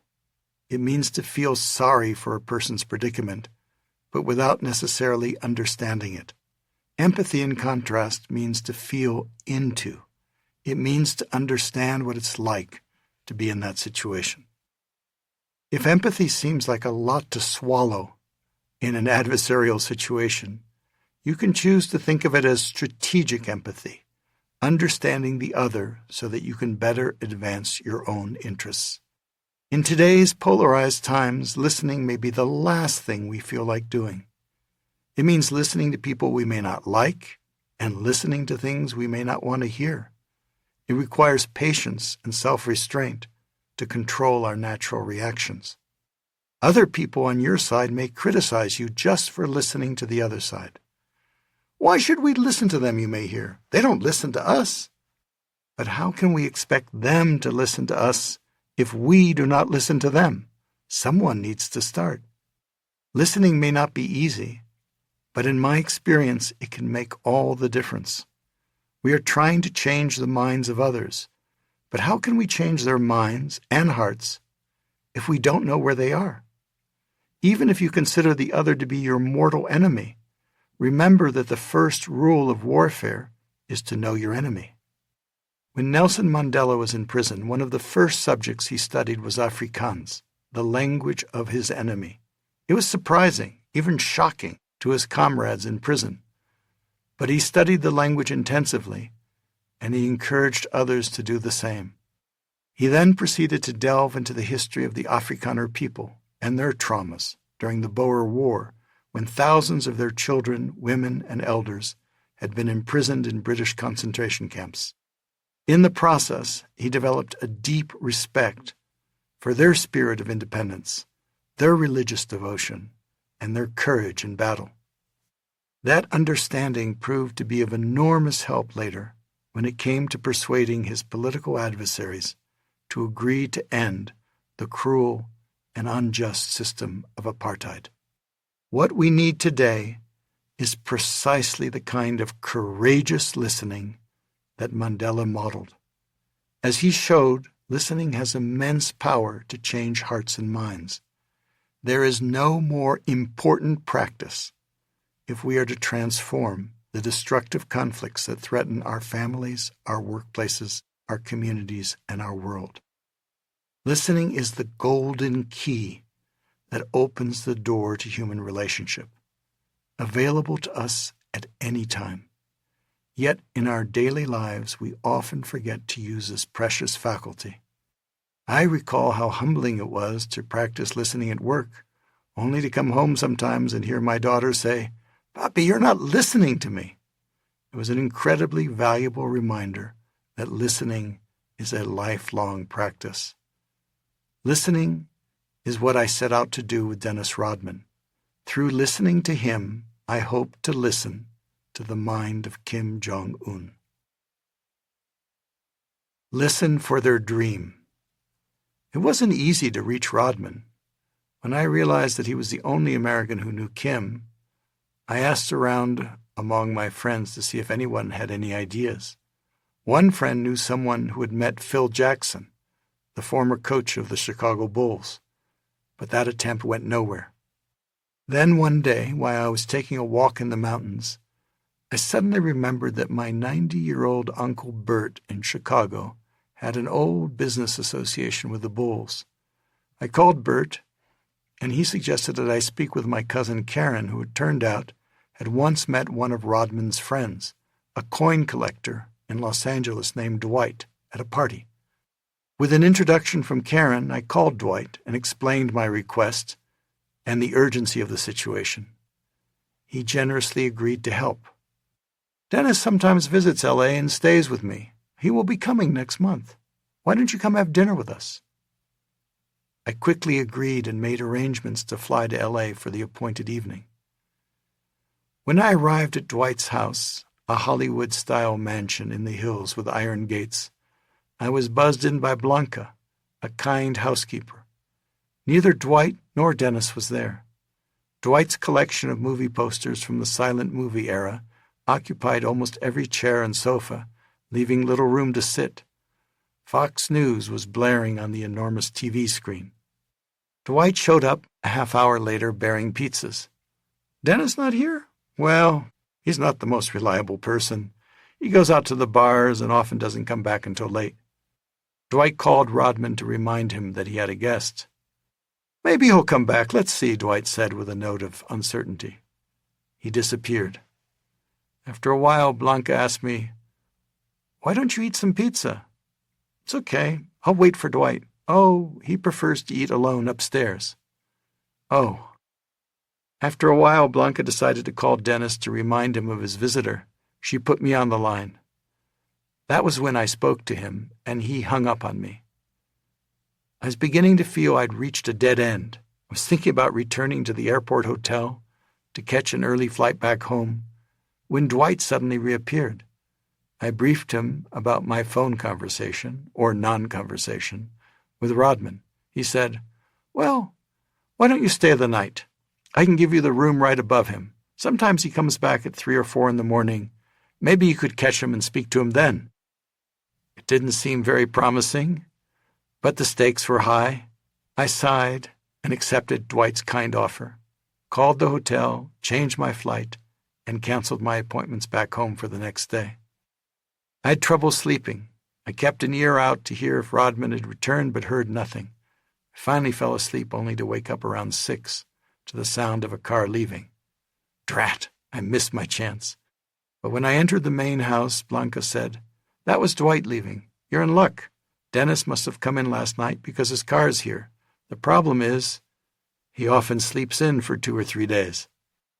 As that piece of information settled in, she saw the look of disappointment on my face and asked, "Would you like me to wake him up?"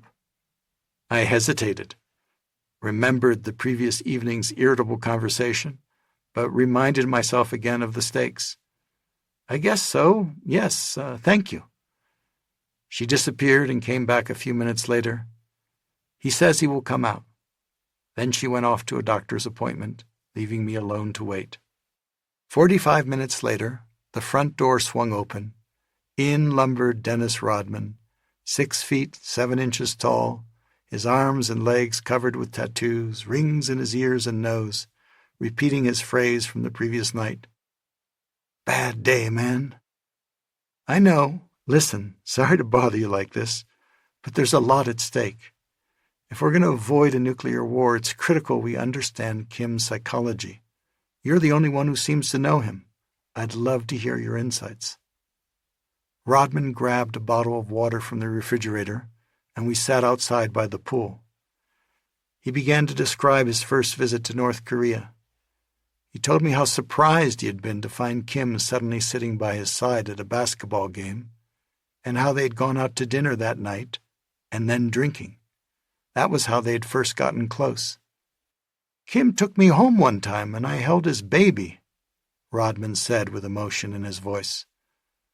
Rodman promised Kim that he would come back to Korea for Kim's birthday and bring some basketball stars with him. When Rodman fulfilled his promise, Kim told him, "You're the only person who has ever kept his promise to me.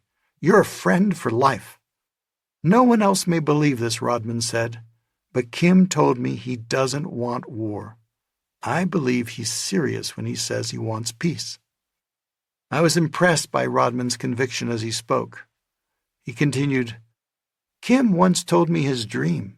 His dream is to walk down Fifth Avenue, go to Madison Square Garden, and watch the Bulls play the Knicks, sitting on the floor with me. Can you believe it?" That little gold nugget about Kim's dream was worth the entire trip. A tiny bell went off for me like the one I heard when my Brazilian friend Abilio, whose story I recounted earlier, told me about his dream of freedom. I got a little glimpse into the human being behind the caricature, the avid boyhood fan of the Bulls. In a wild flight of imagination, I wondered what it might take to make Kim's dream come true. Why not find out? With the negative possibility so dark, we needed to look for any thread of positive possibility. Rodman's conversations with Kim raised the faint chance that Kim just might be open to engaging with the United States and the West. If he and Trump could meet, which seemed highly improbable at the time, maybe, just maybe, the immediate crisis could be de-escalated and nuclear war averted. While I was listening to Rodman, it occurred to me that one possible reason he had developed such personal chemistry with Kim was that they both appeared to share the same feeling of me against the world. They both seemed to feel misunderstood, underestimated, stigmatized, and treated like outsiders. They were rebels out to prove their detractors wrong. From what I knew about Donald Trump, he shared some of the same personality characteristics. Like both Kim and Rodman, he took great pleasure in proving the world wrong. In a psychological sense, the three of them were akin. Listening to Dennis Rodman and his insights that day encouraged me to devote the next 2 years to working on the North Korea conflict. Months later, in a meeting with a top expert in the White House, I asked if anyone in the government had ever talked to Rodman, the only American who'd gotten to know Kim. The answer was no. He'd been written off as unserious. Yet I found my conversation with him psychologically revealing and highly insightful. Donald Trump and Kim Jong-un insulted each other heartily in the summer and fall of 2017. Trump labeled Kim "Little Rocket Man" and threatened North Korea with, quote, fire and fury like the world has never seen. In return, Kim declared, quote, I will surely and definitely tame the mentally deranged U.S. dotard with fire, close quote. But, to the surprise of almost everyone, except perhaps Dennis Rodman, the two adversaries became friends a year later at their first historic meeting in Singapore. While the 3 summits between the two leaders did not yield a peace agreement, they did change the psychology of the conflict. Although the conflict was far from resolved, it was transformed. The risk of nuclear war decreased dramatically, from as high as 50% according to expert opinion to less than 1%. I found myself sleeping more peacefully at night. My experience with Dennis Rodman reminded me of the value of persistence in seeking to understand the other's needs and dreams. Who could have foreseen the unlikely friendship that later developed between Trump and Kim? Trump was ridiculed when he talked about the, quote, love letters he had received from his new friend Kim, but they made a certain psychological sense to me thanks to my conversation with Rodman. This kind of listening is a bit like detective work. We're trying to get to the bottom of the story. Keep digging and listening until you hit gold, their dreams and fears. That's how you can begin to build a golden bridge. Listen to connect. In conflict, we naturally start with where our mind is, what our position is, what we think is right. Deep listening means leaving where our mind is and starting the conversation where their mind is. It means listening from within their frame of reference, not just ours. In deep listening, we listen not just for what's being said, but for what's not being said. We listen not just to the words, but to what's behind the words. We listen for the other person's feelings and perceptions. We listen for their wants and needs, fears and dreams. We are genuinely curious about them. We listen to connect.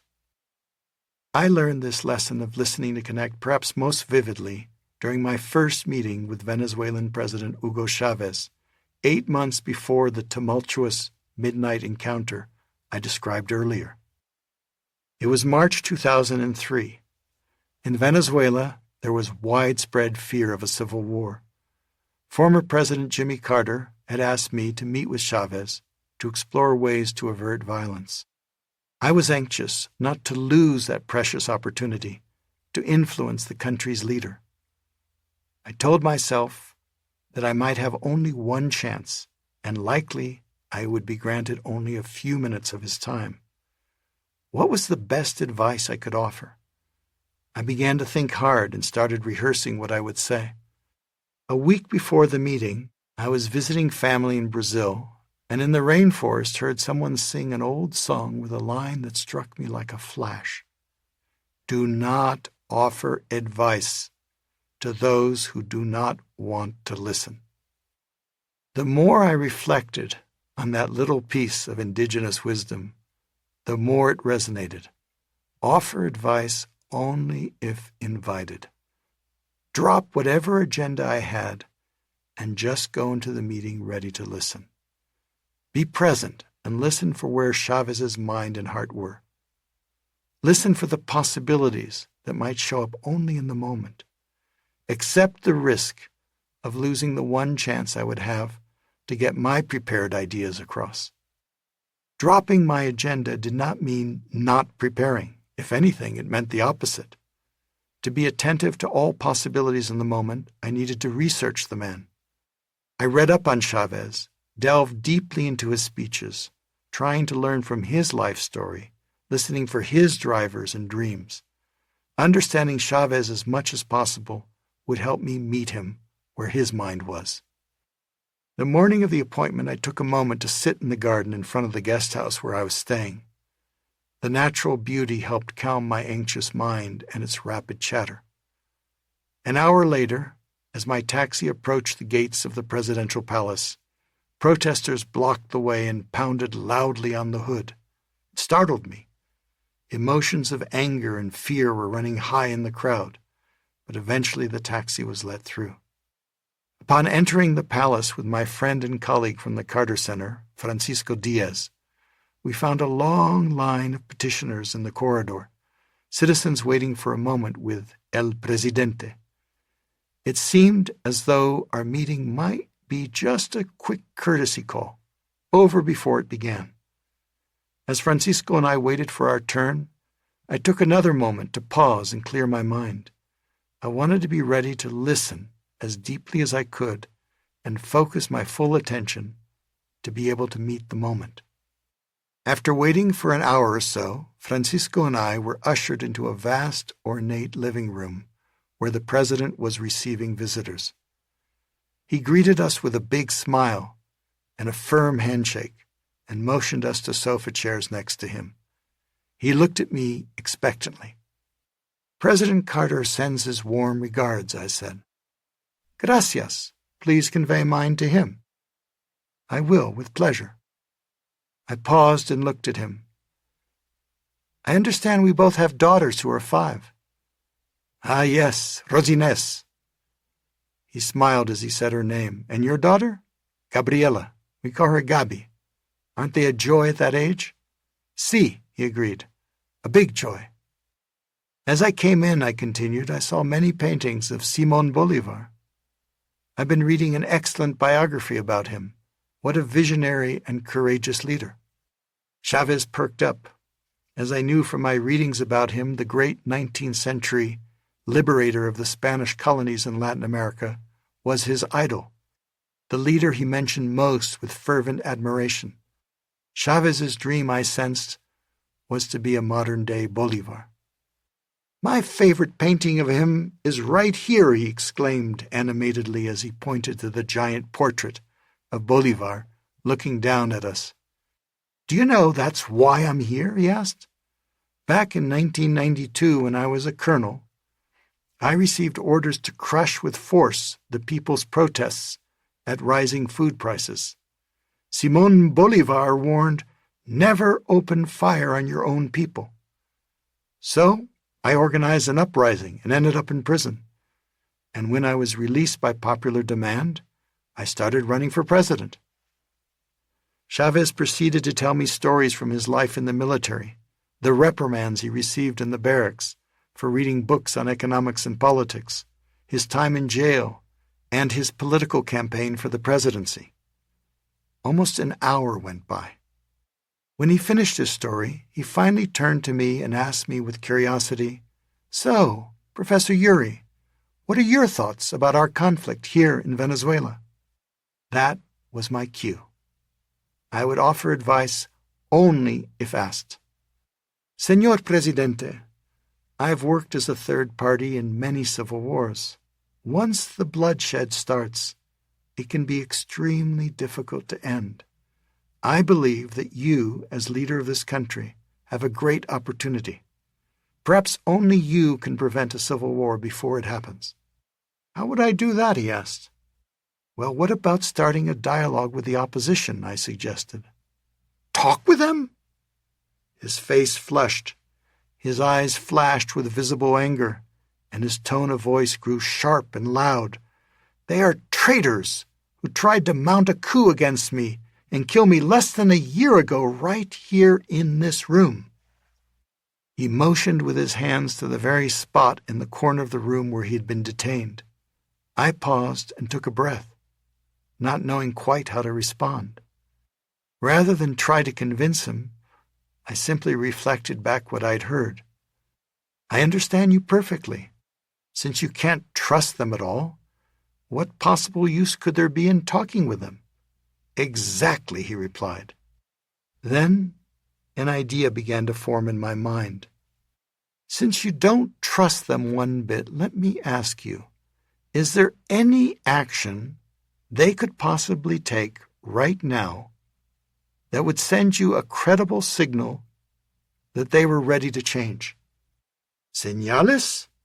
Signals?" he asked, as he paused to consider the unexpected question. "Si." I nodded my head. "Well, For one thing, they could stop calling me a mono, a monkey, on their TV stations. He gave a bitter laugh, contorting his face into a grimace as he pronounced the word mono. Clearly, he took it as a racist allusion to his part indigenous ancestry. My ears perked up. I had observed elsewhere how feelings of humiliation significantly increase the chances of escalation into violence. That's utterly unacceptable, I said. It needs to stop, of course. Is there another signal like that they could send? Well, they could stop putting uniformed generals on television calling for the overthrow of the government. That's treason. Chavez began to warm to the idea of signals. As our conversation drew to a close, he designated the Minister of the Interior, sitting off to the side, to work with Francisco and me to develop a list of practical actions that each party could take to build trust and de-escalate the crisis. He asked us to return the next day to report on our progress. A window of possibility had just unexpectedly opened up. As I said goodbye to the president, I glanced at my watch. 2.5 hours had passed. I'm convinced that had I followed my first idea, to begin the meeting by offering my recommendations, he would have cut the meeting short after a brief hearing. Instead, because I had listened to connect with him, the meeting had gone on to be productive and became the first of many. A relationship developed. The gamble had paid off. President Carter called me later to report that he had heard back from Chavez that he had really enjoyed our meeting. Carter seemed surprised, as was I. After all, I was a Yankee, and Chavez was known to be suspicious of Americans. I was an academic without any power, and he was a powerful political leader. It was an unlikely human connection. It was a big lesson for me. Before the meeting, I had made the all-too-common mistake of focusing on what I could say to him, not on how I could listen to him. That is the conflict trap we all too often fall into, particularly in today's times. The wisdom of that song from Brazil reminded me of the futility of offering advice to those who don't want to listen. It did not mean taking a passive stance. On the contrary, it meant that I would have to work to prepare the other person to want to receive my advice. If I wanted Chavez to listen to me, naturally, I needed to begin by listening to him. This experience, perhaps more than any other, taught me to take a risk and let go of my prepared agenda, as hard as that might be.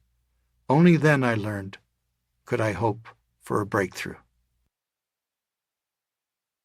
Drop your preconceptions.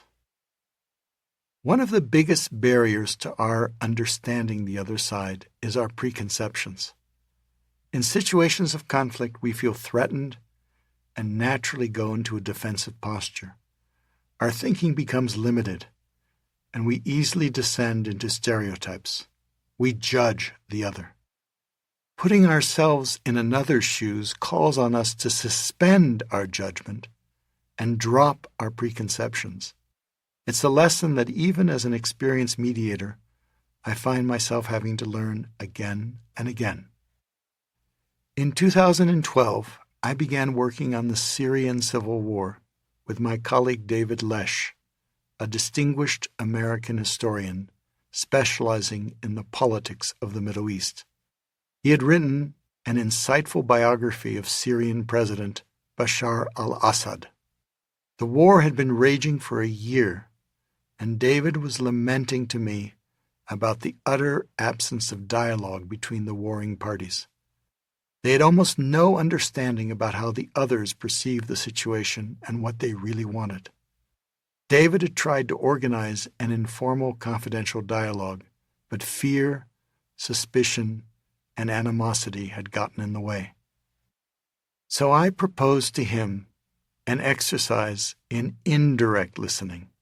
He and I and other colleagues would listen to knowledgeable and well-connected leaders on all sides of the conflict. We would ask them the same set of a dozen or more questions. Why had the conflict started? What were their concerns and fears? What were their dreams and aspirations for the future? We would collect all the answers and then convey back to the leaders what we had learned. While the exercise would not replace direct dialogue among the parties, we hoped it might help increase mutual understanding as a prelude to future negotiations. As part of the exercise, David, his colleagues, and I came together for a week just before Christmas 2012, outside the Turkish city of Gaziantep, a few miles from the Syrian border. The war was raging, with thousands of people dying and millions of refugees fleeing in every direction. We had arranged to interview a dozen Syrian rebel commanders and opposition political leaders. They would literally step out of the battle to be interviewed, only to return afterward to a living hell. The atmosphere was heavy with the daily loss of lives. One rebel commander we spoke with had just lost his wife and children in the fighting. I felt a heaviness in my chest and my gut roiling as I listened to the accounts of bloodshed and violence. On the last day, our interviewee was a young man in his late 20s, heavy-set, with a beard. A commander of more than 3,000 men, he had been introduced to us as a Salafist jihadist. I observed my own stereotypes coming into play, remembering the tragedy and trauma of the 9/11 attacks. As I looked at him, I decided to deviate from the standard questions and try a more personal approach to delve beneath the surface. What was your occupation before the war? I was in university. Oh? What were you studying? Poetry. Poetry? I was surprised. Yes, I was studying poetry. I come from a family of poets. In fact, I won first prize in a national poetry contest. He recited half singing a couple of lines of poetry in classical Arabic. It sounded beautiful, and I found myself moved. So, how did you end up as a fighter? Well, when I was 16, I wrote a poem that made an elusive reference to the political situation here. The authorities found out and took me in for interrogation. In prison, I was tortured. Tortured? I repeated, feeling shocked. Yes, I was tortured 3 times. Last year, when the revolution started off, it was peaceful. But then the security forces opened fire, and I saw my friends and fellow protesters being slaughtered in front of my eyes. I had no choice but to join the rebels. I could not help but feel a wave of instinctive empathy. I understand. If I may, I'd like to ask you another question. I'm curious about your personal dream. After the war, what would you like to do? Well, I'm not likely to survive, but if I do, I met a young woman in Egypt, and I'd like to marry her and have a family. That's my dream. He had a gleam in his eye as he spoke. We then turned to his fears and hopes.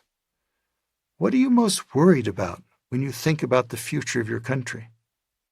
I was imagining he would name his political enemies inside and outside the country. Instead, he said, "What I worry most about are the extremists." I was startled. I'd classified him as one of them in my mind. Why is that? I asked. I'm in favor of Sharia law, of course, but I don't believe in imposing it by force. I'm worried about those who are fighting with us who want to impose it by force. That would really divide our country.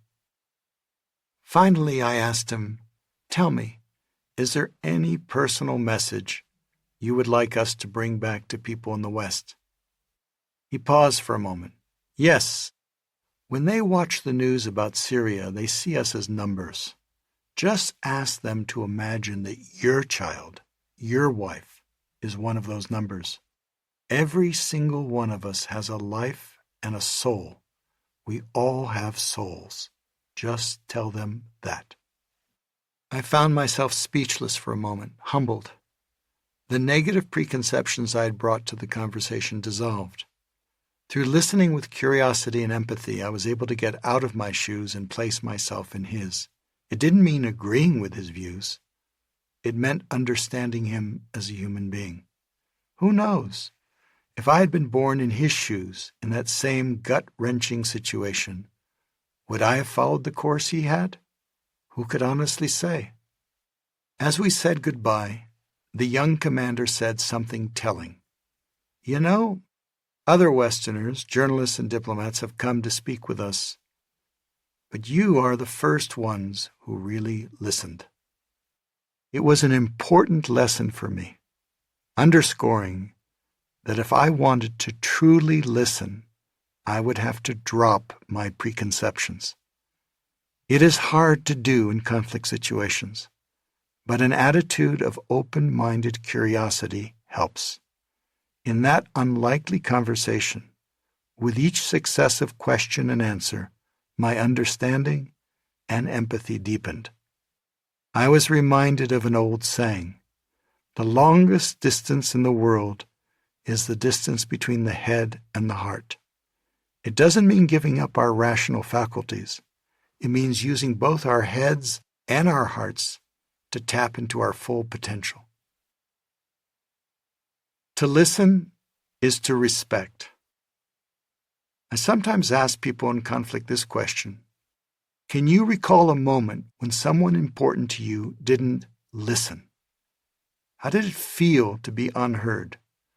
I hear answers such as disrespected, unseen, angry, diminished, lack of trust, excluded. Now recall a moment when you felt truly listened to. How did it feel to be heard? People answer, valued, like I belonged, included, respected. In my conflict experience, I've long noticed that the cheapest concession you can make, the one that costs you the least and yields the most, is to listen and thereby offer a little respect. In contentious conflicts, respect may be the last thing we feel like giving. We might feel that those on the other side don't deserve our respect. But remember, basic human respect doesn't mean approving of their behavior or even liking them. Respect, in the sense that I'm using it here, is not something that needs to be earned by virtue of good behavior. Every human being deserves it simply by virtue of being human. Even enemy warriors, in extreme circumstances, are often able to show this kind of basic human respect. Showing respect does not come from weakness or insecurity, but rather from strength and confidence. Respect for the other person flows directly from respect for yourself. You give respect to the other not so much because of who they are, but because of who you are. To respect simply means to give value to the other as a human being and pay positive attention to them. The word respect comes from the Latin roots re, meaning again, as in redo, and spectare, meaning to look, as in spectacles. It means to look again, to recognize the human being behind the aggravating behavior. To respect means to treat the other with the same dignity with which you would like to be treated. Dignity is every human being's birthright. When we respect others, we honor the same humanity that exists inside of us. Dignity in this sense is indivisible. Once, when I was facilitating a conference at a heated moment in the Venezuelan conflict, the rector of the Andrés Bello Catholic University, Father Luis Ugalde, stepped in to make a clear and powerful statement. Let's start by getting three things straight. First, the other exists. Second, the other has interests. Third, the other has power. His intervention was right on target because the lack of respect of the other was a central obstacle to making progress in that conflict. The rector's 3 points are a good reminder for us in these days of polarized conflicts. The simplest way to show basic human respect is to listen. Begin by listening to yourself. It's not always easy to listen. In heated conflicts, our minds naturally whirl with thoughts and emotions such as fear and anger. We have little mental or emotional space to listen and understand what the other is saying. Confronted with attacks and threats, we naturally react and start defending ourselves and blaming the other side. Even if we want to listen, we may not be able to. The secret to listening well to others, I've found, is to listen to myself first. It's to begin by going to the balcony. If I can't find a way to pause and resource myself, how can I find the capacity to listen?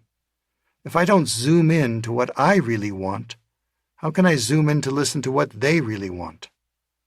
If I don't zoom out and see the bigger picture, what incentive do I have to listen? Balcony is a prerequisite for bridge. As I was beginning to write this chapter, as life would have it, a serious difference arose between my daughter Gabi and me. The immediate issue was the promise of a trip that had been postponed several times owing to the COVID pandemic. When the trip was finally rescheduled, I realized I couldn't go and tried to explain why. But what I saw as an understandable reason, she saw as a broken promise. She felt extremely hurt and broke off all communication with me. I felt hurt as well. It felt as if there was a hole in my heart. She was living far away, so I wrote to her several times to apologize and try to repair the relationship, but she rejected my initiatives as insufficient. The professional advice I received was just to give it time, but with time, the emotional distance between us only seemed to grow. I was deeply sad and felt stuck. Looking back at this painful episode, I can now see that I failed to truly listen to Gabi, to her feelings and perceptions. I thought I was listening, but I now realize that it was more with my head than with my heart. I was protecting my own feelings rather than listening deeply to hers. Before I could listen to my daughter, I needed to listen to myself first and see where I was not fully present. I needed to pause and go to the balcony. If I wanted to be more aware of her feelings, I needed to be more aware of my own psychological patterns. Rather than blaming the problem on her, I needed to take full responsibility. I had to let go of any impulse to be in the right. I had to demonstrate more humility and vulnerability. Listening to myself helped me listen to my daughter. I thought I had understood her, but it turned out, as I reread her messages to me, that my understanding had been incomplete and superficial. I had to take off my shoes and put myself in hers. Even if my point of view seemed valid to me, I needed to start on her side. In an audio message I sent her so she could hear my voice, I began validating carefully, point by point, what she'd been saying to me. I took full responsibility for the breakdown, apologized humbly, and asked her forgiveness. And when I did, she responded. We met the following week and spent it together. We took an entire day, just the two of us, to listen to each other and answer any questions the other had. Our relationship started to heal. Humbling as it was a big lesson for me. It showed me once again just how difficult it can be to listen well. No matter how difficult my work with wars and political battles can be, I find no conflicts more challenging than those within the family. Listening is never more gratifying than in healing a rift with someone you love. The simple power of listening, deep, open-hearted, curious, empathetic, and respectful listening, is the key to escaping the conflict trap and opening up new creative possibilities. Chapter 7. Create. From either or to both and. We should never allow ourselves to be bullied by an either or. There's often the possibility of something better than either of these two alternatives. Mary Parker Follett. What will it take to persuade these Marxist guerrillas who've been fighting for 50 years to lay down their weapons? That was the formidable challenge Colombian President Juan Manuel Santos put to the small team of peace negotiators and advisors he had selected to open up secret exploratory talks with the FARC, the Revolutionary Armed Forces of Colombia, in February 2012. To help him and his negotiating team, Santos had assembled an unusual group of international advisors. Jonathan Powell had served as Chief of Staff for 14 years to British Prime Minister Tony Blair. Jonathan had been chief negotiator for Northern Ireland, helping to bring the 30-year war there to an end. Shlomo Ben-Ami had been Foreign Minister of Israel, negotiating with the Palestinians during the Oslo peace process, which had shown so much early promise, only to fall tragically short. Joaquin Villalobos had served as a commander of FMLN, a Marxist guerrilla group in El Salvador, for 20 years. He had been a principal negotiator of the peace agreement that had ended a lengthy civil war that had torn the country apart. Dudley Ankerson was a former British official and expert in Latin American politics and security affairs. In all my years, I had never worked on a team like this. Each person brought different strengths and world-class practical experience to a, quote, mission impossible, close quote, such as the Colombian Civil War. I felt honored and humbled to work with them. To be honest, it felt a little bit like being invited to join the Avengers, the team of Marvel comic book heroes.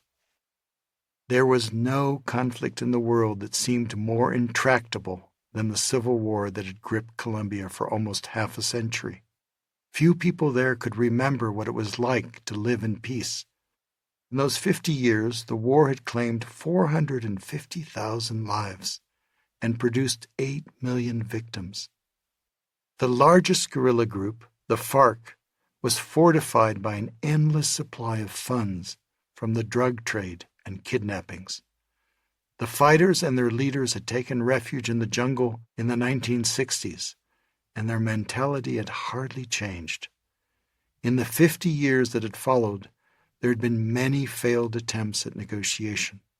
The most recent one had come a decade earlier, but it had collapsed disastrously, with the government and the president humiliated in the public's eyes. Since then, the guerrillas had been officially branded as a terrorist group. Negotiating with such a group seemed like a fool's errand and likely political suicide for any leader who might attempt it. But Santos, the new president, and a former defense minister, wanted to attempt the seemingly impossible. What greater legacy to leave his country than peace, as elusive as it seemed? 2 decades earlier, he had spent a year at Harvard, where he had been a teaching assistant in Roger Fisher's negotiation workshop. He had learned about the creative possibilities that negotiation might offer. I flew down to Bogota in June 2011 at the request of President Santos. The plan was for a single meeting to offer some negotiating ideas. As we talked in the presidential palace, I was impressed by his deep commitment. From my work elsewhere, I had a strong sense of just how hard it would be to transform such a complex and deep-rooted conflict. But he seemed willing to invest the political goodwill he enjoyed and the credibility he had built as defense minister, and risk it all on giving peace a chance. The senseless suffering moved me, and I was inspired by the possibility, however slim, of bringing it to an end. When he asked me to help, I felt an instinctive yes. Little did I know that I would travel to Colombia 25 times over the next 7 years. From my prior experiences with thorny, intractable conflicts such as this one, I did know this: any sustainable outcome could not be either or. Either or meant either a unilateral victory for one side or a unilateral victory for the other. We had to seek a way out that was both and, an outcome that both sides could tout as an advance, if not an actual victory. It needed to be a shared victory for all Colombians, and to meet this challenge, we would need to unleash our natural power to create. To create is human. Creativity is an innate human capacity. Every child is born with it. We owe virtually all our human achievements, from science to art to music, to the practical deployment of our creative intelligence, both individual and collective. To create means to generate concrete options that meet the party's interests.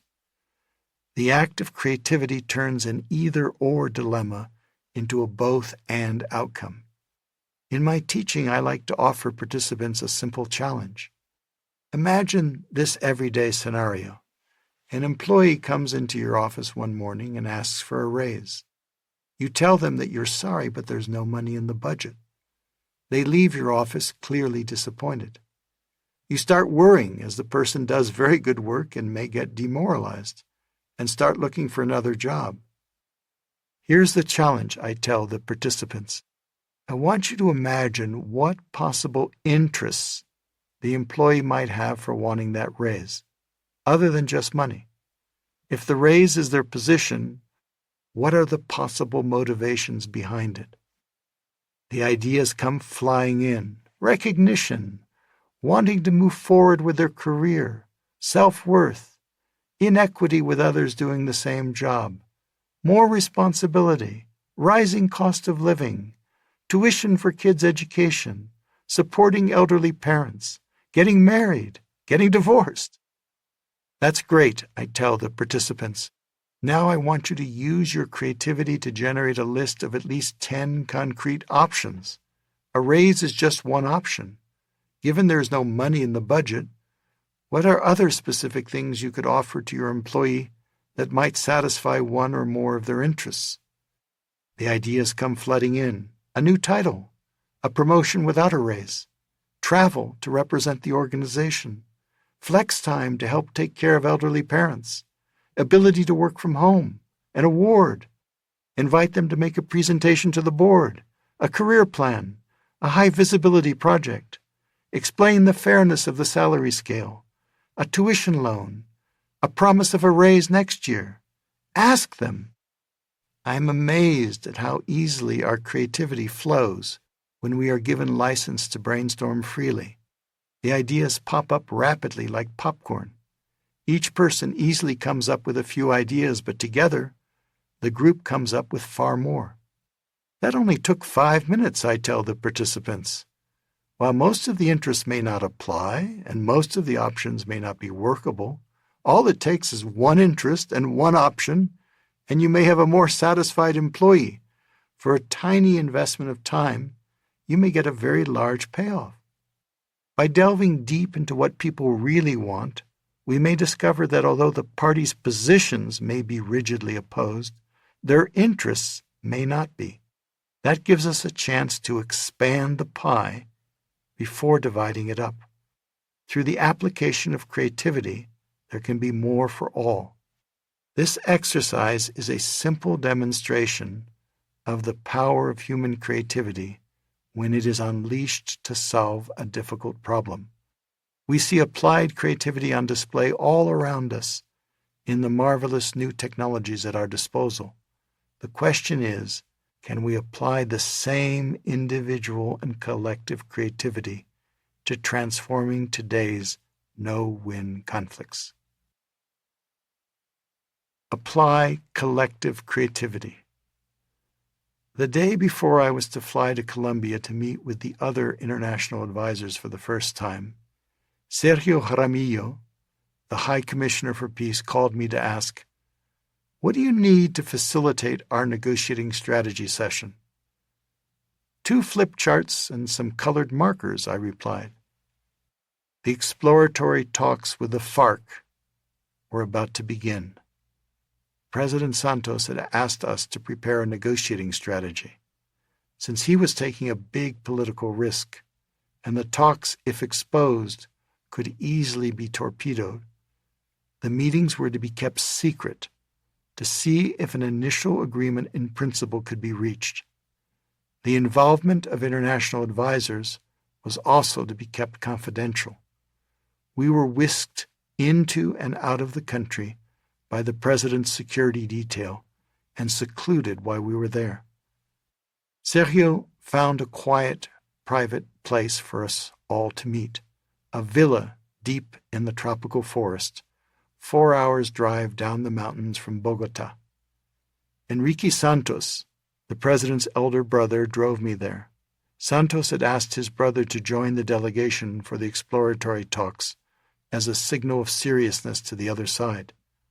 Together with the celebrated author Gabriel Garcia Marquez, Enrique had founded a leftist journal, Alternativa, in his youth, and had gotten to know many of the FARC leaders who had later gone underground to fight. Upon arriving at the villa, I found the flip charts set up outside near a swimming pool. The heat was sweltering. The president's challenge seemed like a real stretch. How could we persuade the guerrillas to disarm? The Colombian military was applying plenty of military pressure on the guerrillas every day.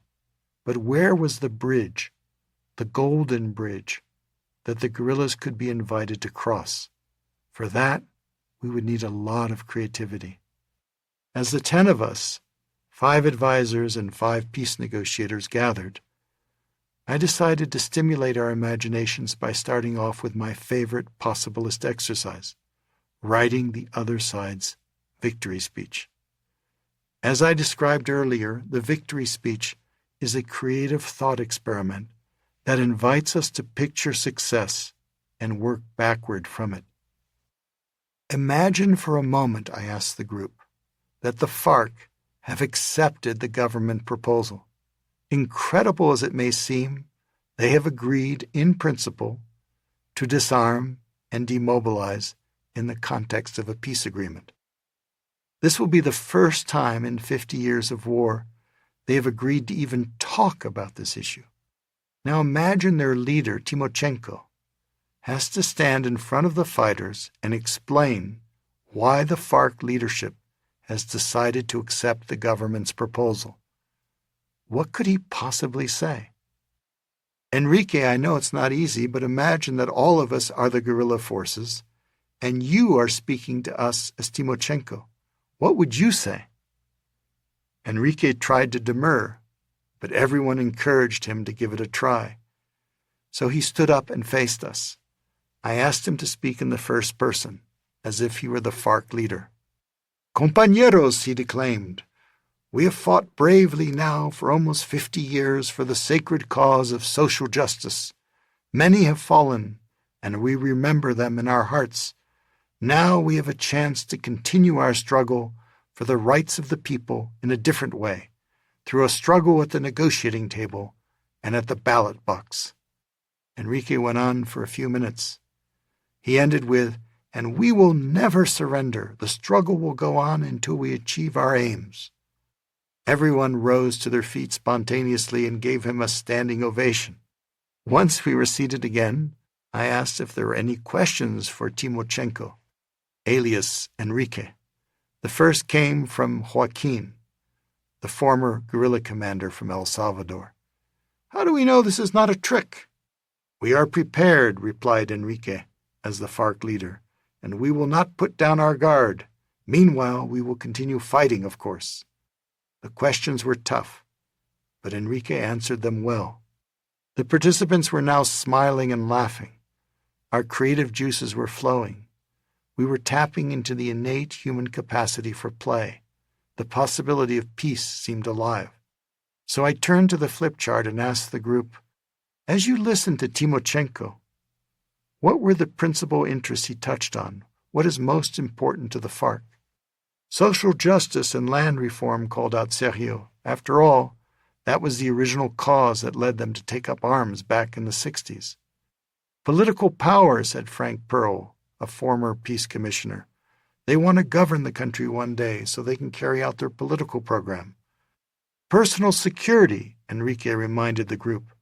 Remember all the killings in the decade of the 80s? 30 years earlier, there had been an agreement that the FARC could come out of the jungle and run for office. But during the elections and their aftermath, dozens of their leaders had been assassinated, and more than 4,000 of their followers had been killed. I recorded the group's answers on one of the flip charts. The previous attempt at negotiations, 10 years earlier, had developed an agenda that included more than 100 issues. It had been hopelessly complicated. This time, we were determined to keep it as simple as possible to give peace its best chance. So I asked the group, what 4 or 5 points can we put on the negotiating agenda that would address the FARC's interests and make it possible for Timochenko to make this speech? I was asking them what the heart of the agreement would be. What formula, to use a term from my negotiation colleague William Zartman, would contain the essence of the deal? What could the FARC receive in return for demobilizing and disarming? I turned to the second flip chart and began to record the participants' responses. We all agreed that it made sense to begin with agrarian reform, facilitating access to land for those who didn't have it, reducing rural poverty, and extending public services to the countryside. It will allow the FARC leadership to show their supporters and fighters that they got something for their long fight, Enrique pointed out. It will help them justify why they are laying down their weapons. It allows them to keep their sense of honor. That works, said Sergio, because our government wants agrarian reform too. We recognize it's a major issue in the country and it needs to be addressed.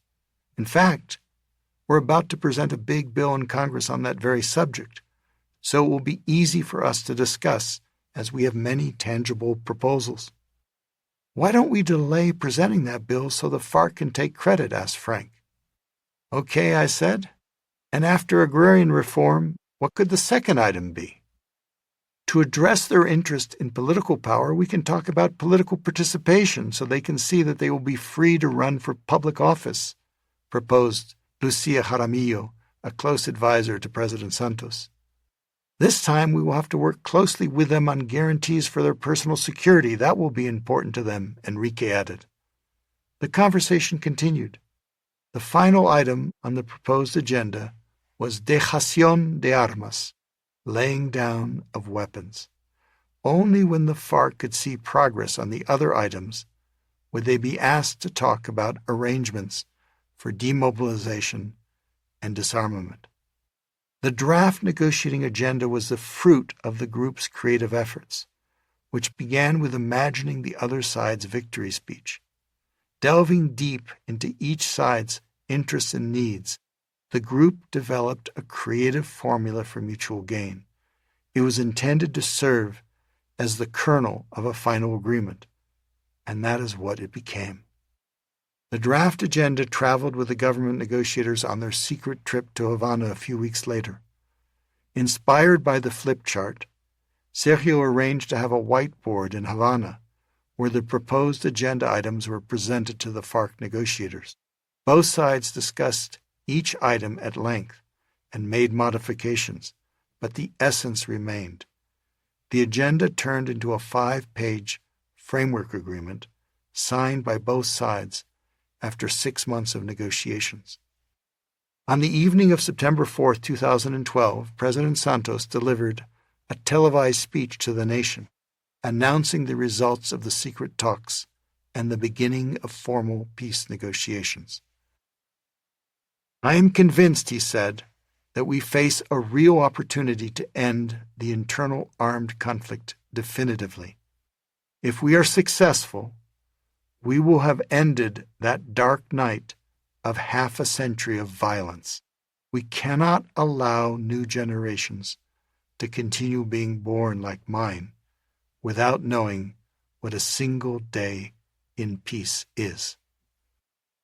The framework agreement became the organizing outline for another 4 years of hard negotiation over the details.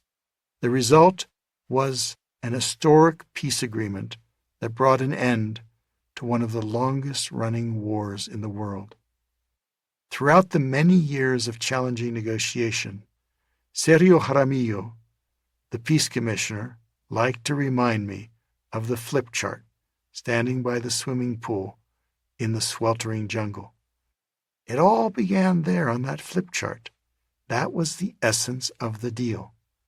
It was a remarkable experience illustrating the power of harnessing collective intelligence and creativity for the transformation of a seemingly impossible conflict.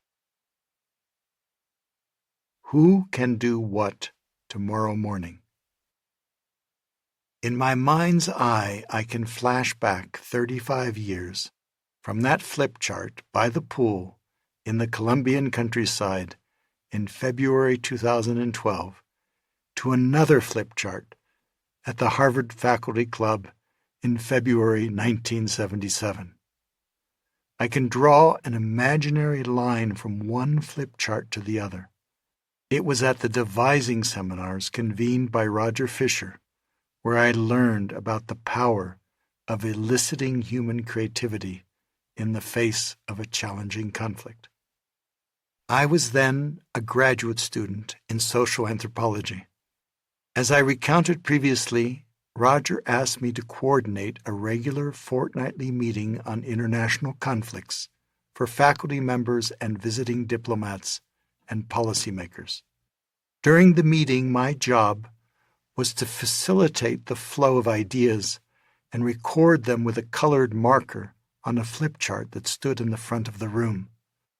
One session would focus on the Arab-Israeli dispute, another on the violent troubles in Northern Ireland, another on ending apartheid in South Africa, and yet another on the Cold War between the United States and the Soviet Union.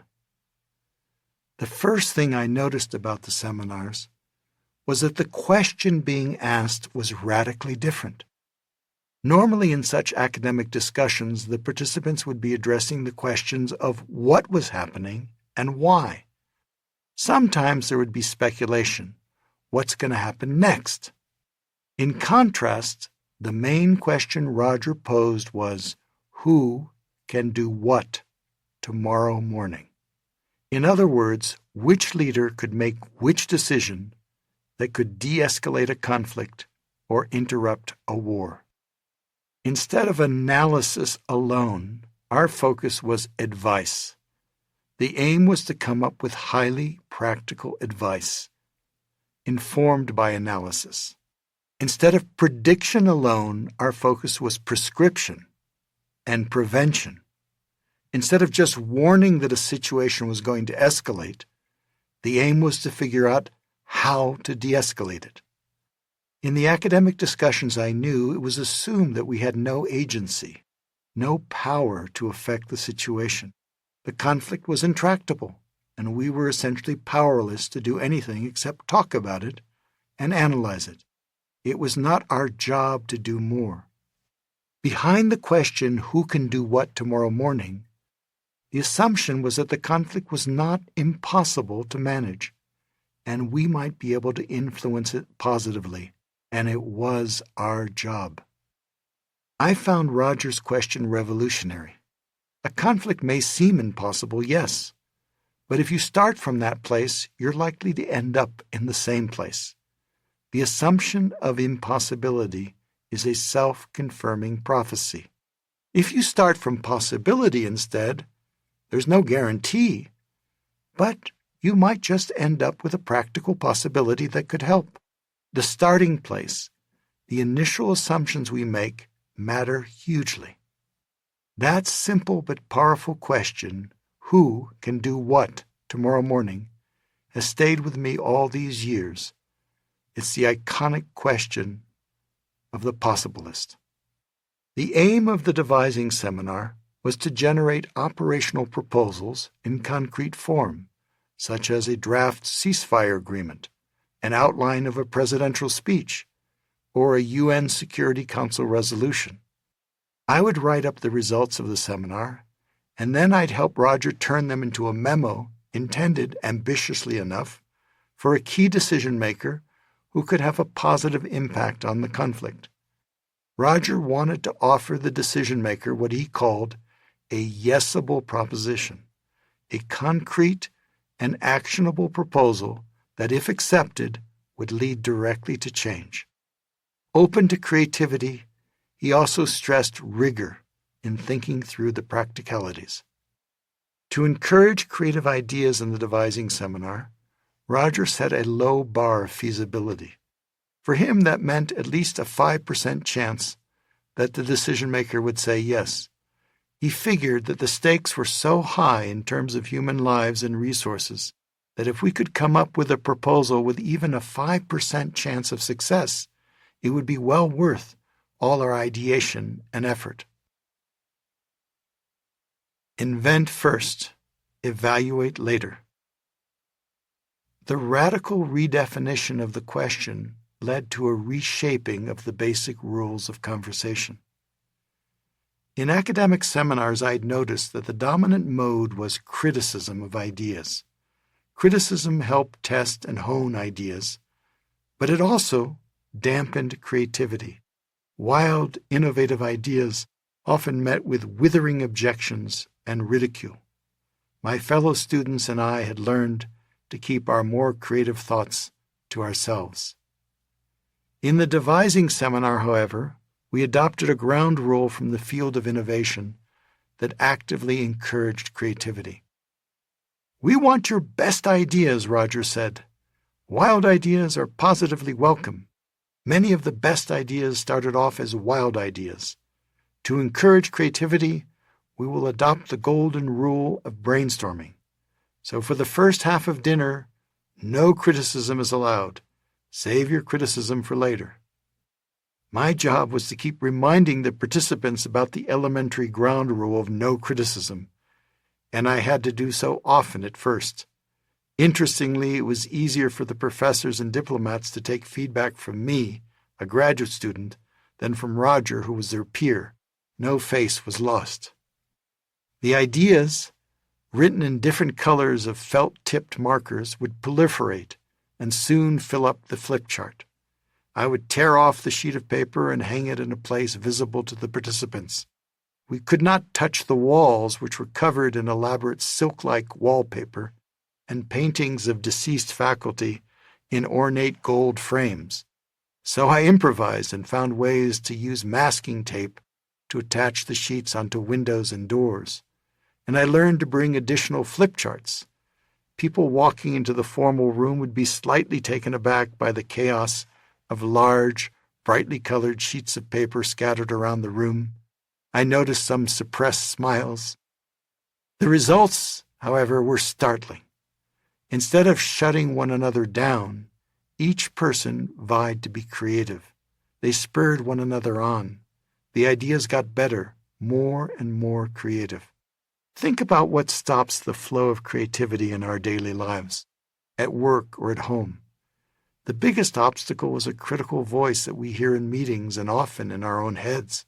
Whenever a creative idea shows up, "That will never work. Be serious. We've tried that before. We've never tried that before. Ridiculous." I think of these as, quote, killer phrases that kill off potentially creative ideas. The simple secret, as I learned from my experience in the devising seminar, is to separate the process of generating ideas from the process of evaluating them. Evaluation is vital, but best done after people have had a chance to come up with creative ideas. Once the participants had generated an initial list of ideas, we asked them to make their criticism constructive. Instead of attacking a creative suggestion, we suggested that they begin by finding one thing they liked about it. "Well, one thing I like about this idea is," "one concern I have is," "one way to improve on the idea is." The wild ideas started to take shape. Certain ones naturally drew our interest, and we developed them further as a group. No one's name was attached to an idea. This seemed revolutionary in an academic setting, where customarily names were carefully attached to every idea and often recorded through elaborate citations. The flip chart capture the intelligence of the group. It was an exercise in collective problem-solving, not just the individual ideation to which I was accustomed. Upon entering the faculty club, participants would check their overcoats by the door before going upstairs to the private dining room. In a metaphorical sense, I noticed, we were tacitly asking them to check their egos at the door, too. People built on one another's ideas, so the proposals got better and better as we harnessed the collective intelligence of the group. In other academic seminars, I would often watch participants destroy one another's ideas. Here, ideas were built upon. The group intelligence exceeded that of any one individual. In the end, everyone saw tangibly on the flip chart how the ideas they had contributed were part of the process. No one could say it was all their idea. It was a bit unsettling to some, I noticed, but in the end, more satisfying to all. We were all working together for the common cause of peace. It helped that we were meeting over dinner. The atmosphere was very different from that of a conference room. The act of breaking bread together cultivated connection among strangers who were often on opposing sides of a conflict. Palestinians and Israelis, Pakistanis and Indians, Catholics and Protestants from Northern Ireland. Back in their home countries, meeting with each other face-to-face could be a risk, but here, in a non-political university context, far away from home, they were able to come together and talk. Where possible, we invited participants from opposing sides to sit next to each other rather than face each other across the table. That way, the seating itself encouraged a side-by-side perspective. The problem we were asking them to address was on the flip chart, so we were all quite literally facing a common challenge. It may be more common these days to have meetings like this, but back then it seemed revolutionary, particularly in the hallowed halls of an institution such as Harvard. I was electrified by the stream of creative ideas flowing forth. Send in the wizards.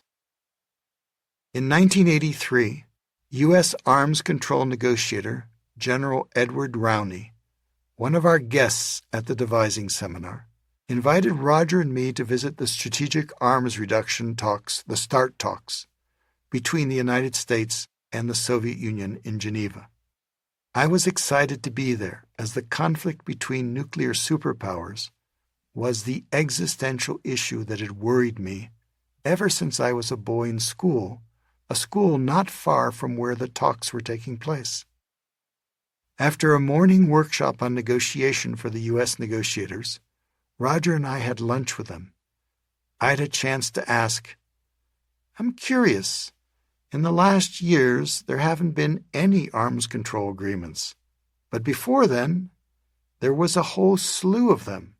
Why then and not now? Can you help me understand?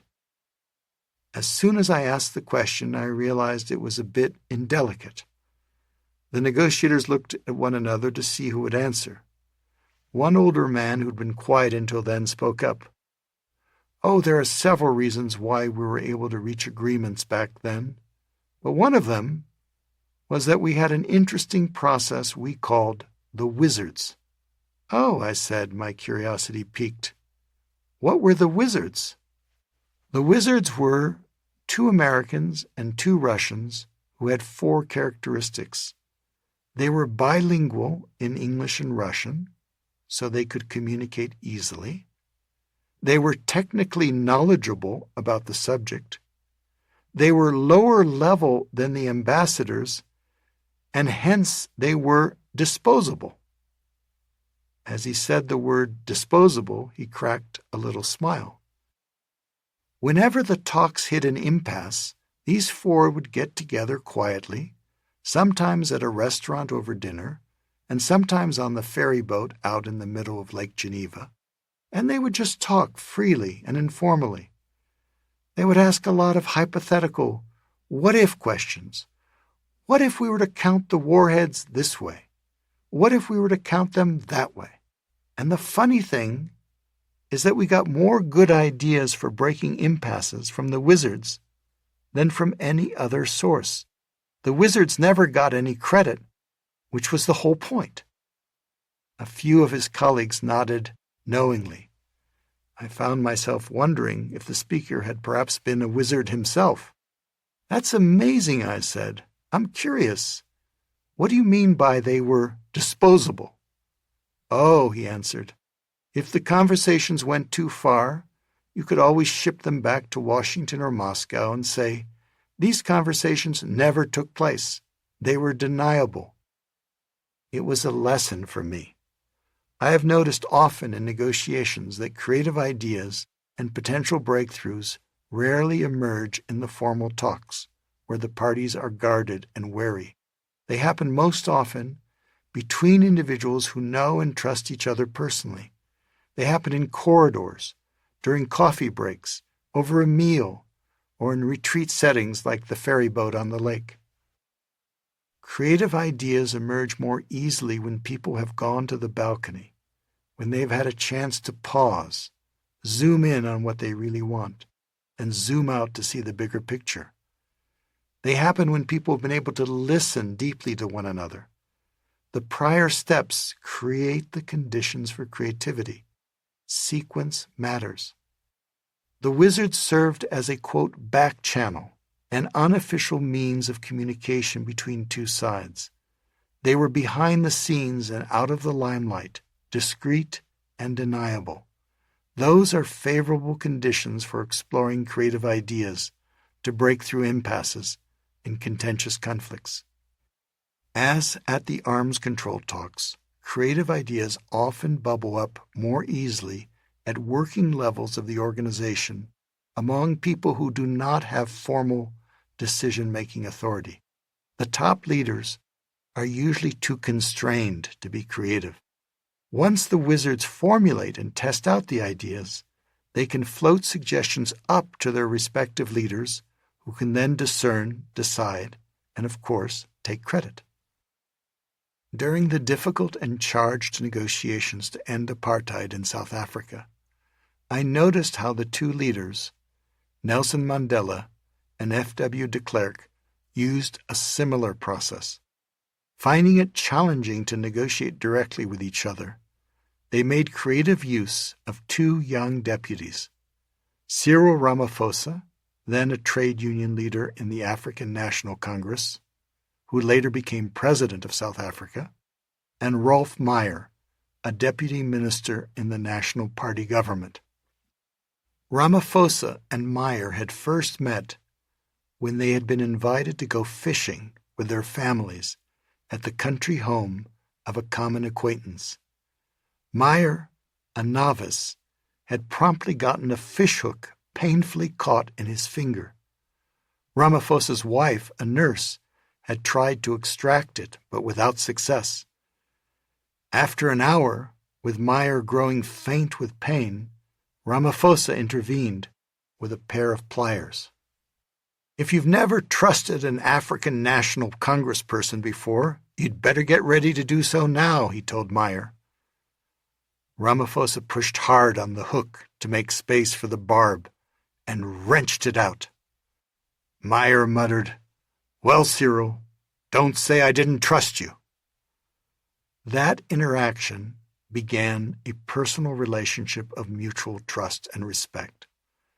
Not long after, Ramaphosa and Meyer were authorized by their respective leaders to meet quietly to explore creative ways to overcome impasses in the political negotiations. As violence flared up in the streets, the formal talks were often broken off. The quiet wizard conversations helped get the talks back on track, averting a total breakdown that might have led to full-on civil war. As Rolf Meyer told me years later, we developed a confidence that no matter how intractable the issue, we could find a creative way to work it out. That's the power of using wizards. So whenever I find myself in the midst of a tough conflict, I like to ask, where are the wizards? In other words, Where are the people who are trusted and knowledgeable, who can work together informally behind the scenes to overcome impasses and explore creative breakthroughs? And here's a radical thought as you contemplate the conflicts around you. Could you possibly be a wizard yourself? Use the one unlimited resource. As my fellow anthropologist Angeles Arian liked to say, conflict is a call to the creative. Conflict at its best can spur a creative search that can produce better ideas and ultimately better relationships. Conflict can be our friend if we unleash the power of creativity. The essential transformation is to change an either-or mindset into a both-and mindset. It's to go from a mindset of scarcity to one of sufficiency and even abundance. It's to turn opposed positions into creative options for mutual gain. In today's world, many things seem limited, but the one unlimited resource we all possess is our innate creativity. Creativity offers us our greatest opportunity to open up possibilities where none seem obvious. Creativity is the key to making the impossible possible. Chapter 8. Attract. From harder to easier. It always seems impossible until it's done. Nelson Mandela. "What's he doing in here? Let's string him up." I was in the miner's locker room, preparing to enter the coal mine for the first time. I was getting into my work overalls and strapping on my oxygen mask when I overheard a miner nearby talking about me. I swallowed, feeling uneasy. "It's rough down there, I'm telling you," the mine manager Mike Johnson had warned me the day before when I'd asked for his permission to enter the coal mine. "I can't be responsible for your safety, either from machines or accidents, or men," he had added ominously. But I had insisted. "I got it. I'm willing to take the risk. If they won't talk to me up here, maybe they'll talk to me down there." Inside, I didn't feel as confident as I sounded, but I was determined to give it a try. As I recounted earlier, this mine in eastern Kentucky was enmeshed in intense conflict, marked by a spate of wildcat strikes. My colleague Steve Goldberg, a noted arbitrator, and I had shuttled back and forth for many weeks with the union leadership and management to reach an agreement. We had been elated by our success, but then, seemingly out of the blue, the miners had overwhelmingly voted the agreement down. Our elation had turned to gloom. It turned out that they didn't have an objection to the content of the agreement. It included things they wanted. They just didn't trust anything management would sign on to. Rather than give up and go home, I proposed to Steve that we adopt a different approach. This time we would listen to the miners first to learn what was troubling them, and we would encourage both sides to talk out their issues rather than fight. We would try to build trust in the process. Steve sounded a bit skeptical, but wished me luck as he went off to France for his summer vacation. I moved down to Kentucky for the summer. Each day I went to the mine to hang around and talk to anyone who would speak with me. But I found it hard to get even a moment with the miners. They spent all their time inside the mine, and when they emerged at the end of their work shift, they were in a rush to get home. It was not easy to strike up conversations. They seemed distrustful. I was this young guy from faraway Boston who sounded to them much more like a manager than a miner. As far as they were concerned, I was a man from Mars. I wasn't fully shunned, but it felt that way. Days turned into weeks. I began to wonder if I was wasting my time. Frustrated by the lack of progress, I decided that if the miners wouldn't come to me, I would go to them. I could go down into the mine and talk with them during their shift. Since the mine operated around the clock, I would need to visit the mine during all 3 shifts, including the midnight one, nicknamed the Hoot Owl. I was determined to listen to as many miners as I could. That was when I approached Mike Johnson for his permission to enter the mine. "Okay, it's your call," Mike eventually agreed, albeit reluctantly. "You'll have to sign a release form. I'll ask Phil to set you up." That didn't sound good to me, since Phil, the mine foreman, was widely feared and disliked by the miners. He assigned me a locker in the management locker room. I thanked him, but demurred.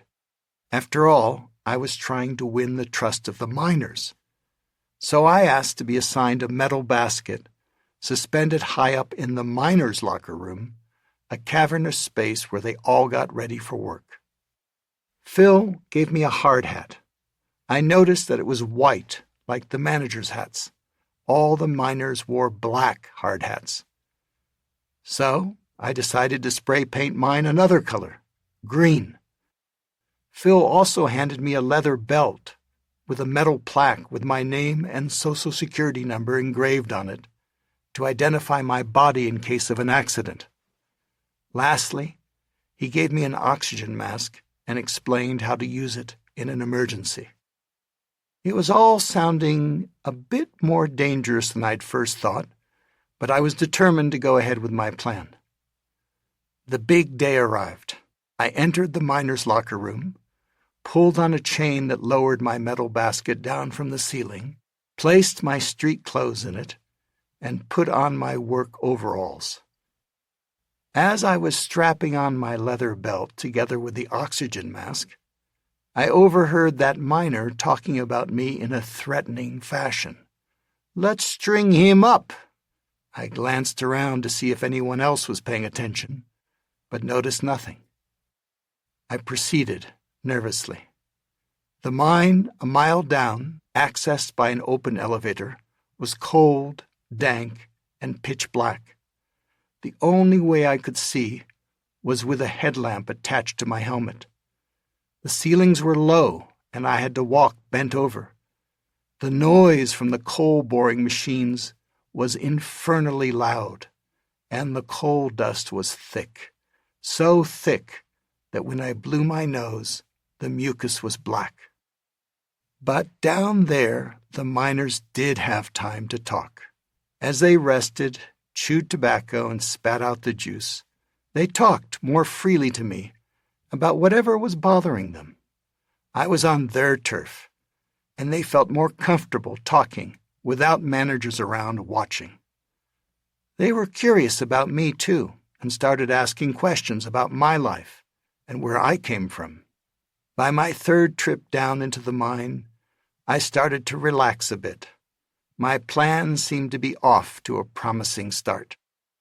On my 4th trip into the mine, I was listening to a coal miner telling me about a complaint he had about management and how they were treating him.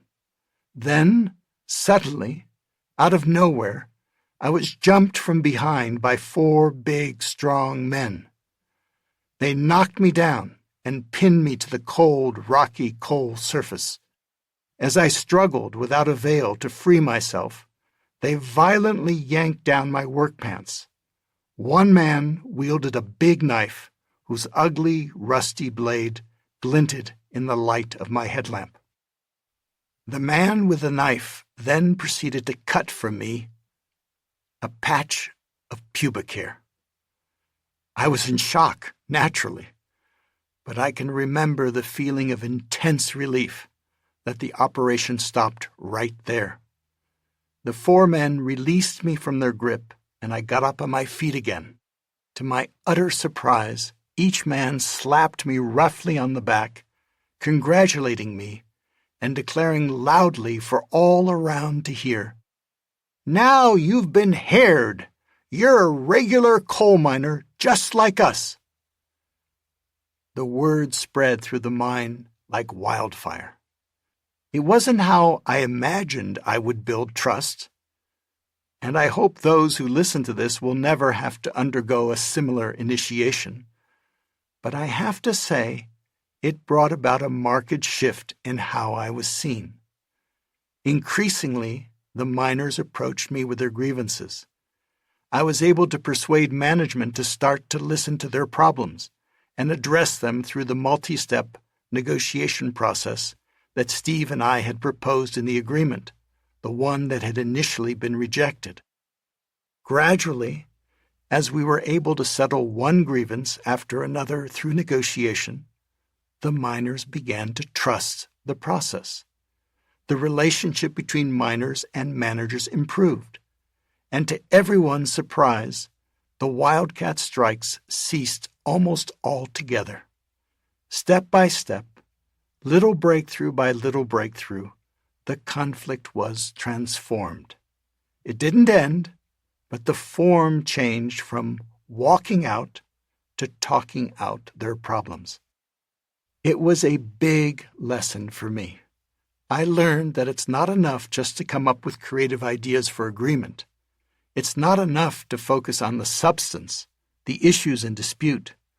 We need to create an attractive process, a path that attracts the parties to agreement and a better relationship. Make it easier to say yes. In my classes, I like to recall Aesop's ancient Greek fable about persuasion. Up in the heavens, a quarrel breaks out between the north wind and the sun about who is more powerful. After much argument, the two parties agree to resolve the question with a test. They look down on the earth and spy a wandering shepherd boy. They decide that whoever is successful in plucking the cloak off the shepherd's back will win the argument. The north wind goes first and blows, but to no avail. The more the wind blows, the more tightly the shepherd boy wraps his cloak around his shoulders. Finally, it's the sun's turn. The sun patiently bathes the boy in warm sunlight. After a while, the boy remarks to himself, "What a beautiful day! I think I will lie down in the meadow for a moment and soak in the rays." As he lies down, he flicks off his cloak. So the sun wins the argument. I love the wisdom of this fable. The north wind and the sun represent two very different forms of persuasion. The north wind uses force and treats the boy as if he were an inanimate object, trying to rip off the cloak against the boy's will. The sun takes the opposite approach. It exercises its natural power to attract. It respects the boy as having a will of his own and creates a conducive environment in which the boy, of his own volition, eventually chooses to remove his cloak. The process may take longer, but it works. In class, to illustrate the point, I invite a participant to come forward and hold their hands up. I place my hands against theirs. Then I start slowly pushing against their hands. What do? They instinctively push back. Did I ask you to push back? I ask them. No, they just do it naturally. This is what I see happen in conflict all the time. We believe that our position is right, so we naturally push for it. It's only human. The more we push, the more the other pushes back. On it goes. Unless we are much stronger than the other side, we find ourselves stuck in a standoff. No wonder so many conflicts today are stalemated. What is the alternative? Successful negotiators, I find, often do the exact opposite of push. Instead, they attract. In a contentious conflict, we may feel like making it harder for the other side. That's what the north wind does, trying to make it harder for the shepherd boy to hold on to his cloak. The sun, by contrast, makes it easier, more attractive for the shepherd boy to take off his cloak. Taking a lesson from the sun, our job in difficult situations is to make it easier, more attractive for the other side to make the decision we'd like them to make. Attract through trust. There is perhaps nothing more attractive than trust. I first appreciated this lesson in conflict negotiation as a graduate student in a lively conversation with Lord Hugh Carradine, a retired British diplomat who had spent a half-century in the British Foreign Service. He was visiting Harvard, and I was responsible for welcoming him. I had just picked him up from the airport, and we were driving into Cambridge, and he was reminiscing. Carradine had served as the British ambassador to the United Nations at the time of the 1967 Middle East War. As it turned out, it was Great Britain's turn to chair the UN Security Council, so it was Carradine's job to help the Council agree on a resolution to end the war. Carradine's biggest stumbling block was the Soviets, who had serious reservations, and their vote was critical because they could exercise their veto. After 3 weeks of arduous negotiation, trying to satisfy all parties, Carradine was under pressure from his government to wrap up, so he called a vote on the proposed resolution. 10 minutes before the vote, as Carradine was standing outside the Security Council chamber, the Soviet ambassador, Vasily Kuznetsov, approached him. "Ambassador Carradine, I have a favor to ask. I'm asking you to postpone the vote by 2 weeks. "Ambassador Kuznetsov," Carradine replied, "I'm sorry, but we've been talking for 3 weeks now. I think everyone's had a chance to weigh in. It's time to vote." Kuznetsov looked at him intently. "Ambassador Carradine, I'm afraid you've misunderstood me. I'm asking you as a personal favor if you would postpone this vote by 2 weeks." Here, Carradine paused his story for a moment. "So what did you do?" I asked him, my curiosity piqued. "Well," Carradine told me, "when Kuznetsov added the word personal, I knew I had to grant his request, even though I knew I would get a lot of pushback from London and Washington." "Why did you?" I asked. "One simple reason," Carradine replied.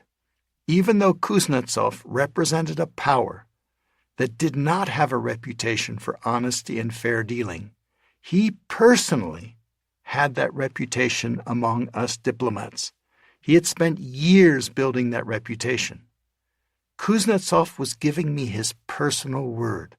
If he was putting his reputation on the line, I knew I could trust him not to use those 2 weeks to undermine the fragile coalition I had built to support the draft resolution." Well, sure enough, the vote took place 2 weeks later in the UN Security Council chamber. The last country to vote was the Union of Soviet Socialist Republics.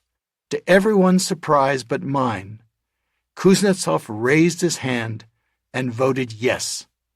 True to his word, he used those 2 weeks to return to Moscow to persuade his superiors to drop their opposition to the proposed resolution. Carradine's story left a lasting impression on me. Without his personal reputation for trustworthiness, built up over many years, Kuznetsov would never have been able to buy those 2 weeks. Without his ability to inspire trust in his political adversaries, we might not have UN Resolution 242, arguably the most important resolution ever on the Israeli-Palestinian conflict. Even in a situation of distrust, Kuznetsov had what you could call working trust. His word could be counted on. His counterparts would entrust him with sensitive information, knowing he would not use it to their disadvantage. Thanks to his reputation, Kuznetsov had a better chance of success in the myriad of diplomatic negotiations he engaged in.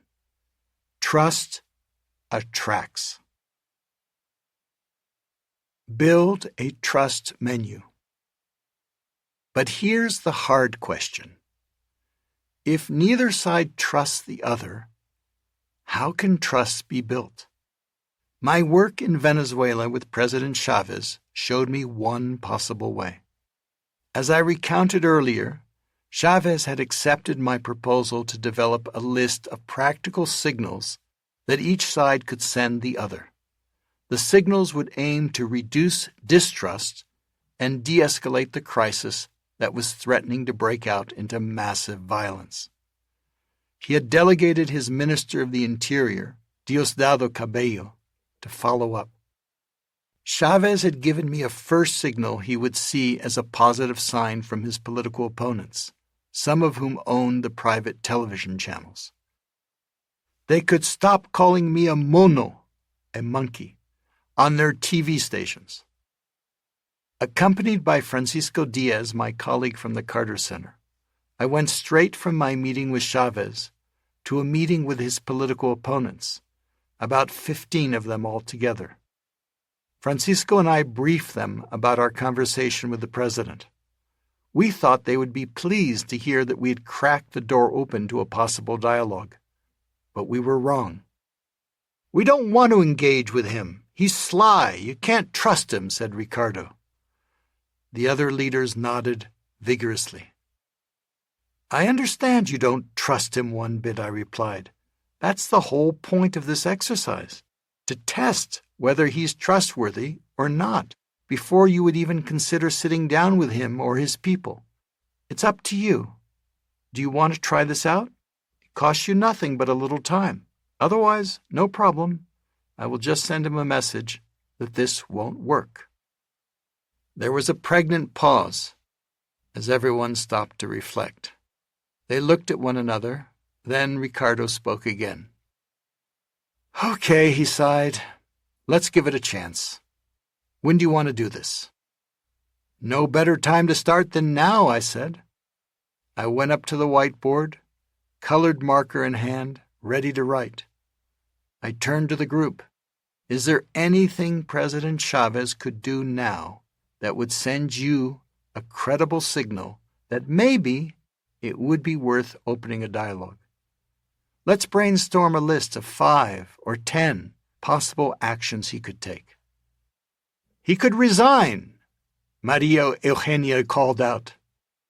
Everyone laughed. "Of course, that's what you would like," I said, "but I'm asking something else. What small but significant steps could he realistically take that would be a positive signal?"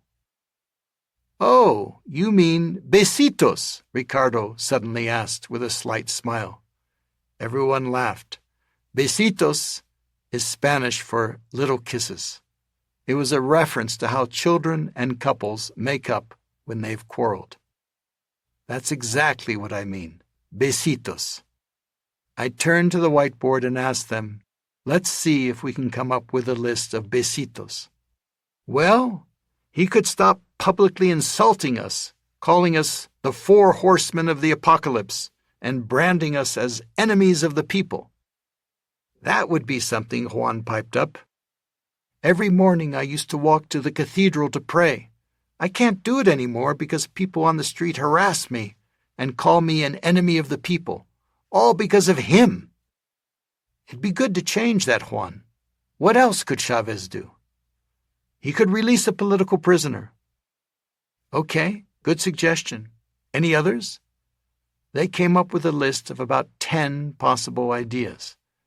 I then asked, "What about taking these ideas a step further and developing them into a trust menu. What's a trust menu? A trust menu is a pre-agreed language of goodwill. It's a list of positive signals that each side can send that have been checked out previously with the other to make sure they will be heard and appreciated. It's not a list of demands. It's a menu of choices. One side begins by choosing one signal to send. Then the other side reciprocates by picking a signal to send in return. Then it's the first side's turn, and so on. It's like climbing a ladder, one foot, then the other. Step by step, you slowly build confidence and climb out of the pit of distrust. So what's the next step? Why don't you delegate a couple of people to meet with Francisco and me tomorrow night? We will shuttle back and forth between you and Minister Cabello without you having to meet to develop a menu you can both agree upon. Okay? But we can't be seen even going into the same hotel as he does. We don't want to start any rumors that will get us in trouble with our own side. So why don't we meet at the posada where I'm staying? I suggested. I happen to be their only guest. It's an old house with a garden surrounded by walls. We can meet at night. Everyone agreed. At 10 o'clock the next evening, Ricardo, Maria Eugenia, and 2 other opposition leaders showed up. We sat together, conversing on a patio in the middle of the lush garden by the side of a little fountain. An hour later, a black government car showed up at the gate with Diosdado Cabello, the Minister of the Interior, together with his bodyguards. I invited him to sit on the balcony outside my second-floor bedroom overlooking the garden. The balcony and the garden seemed fitting places for political enemies to conduct an exercise in building trust. There, they could pause, zoom in on what they really wanted, and zoom out to see the bigger picture. Francisco and I shuttled back and forth from the balcony to the garden from 11 that night until 5 the next morning. We asked each side to make a list of what signals the other could send and what signals they could possibly send in response. There were no demands and no commitments, just options. Each item required considerable clarification so that each side understood precisely what the agreed-upon signals would be. By first light, we had our menu. Significantly, 2 of the items had to do with showing respect. Chavez agreed to refrain from calling the opposition leaders, quote, coosters, traitors, drug traffickers, and terrorists, close quote, while the opposition leaders, who included the owners of the private media, agreed to refrain from calling Chavez an, quote, assassin, tyrant, animal, crazy, and demented, close quote.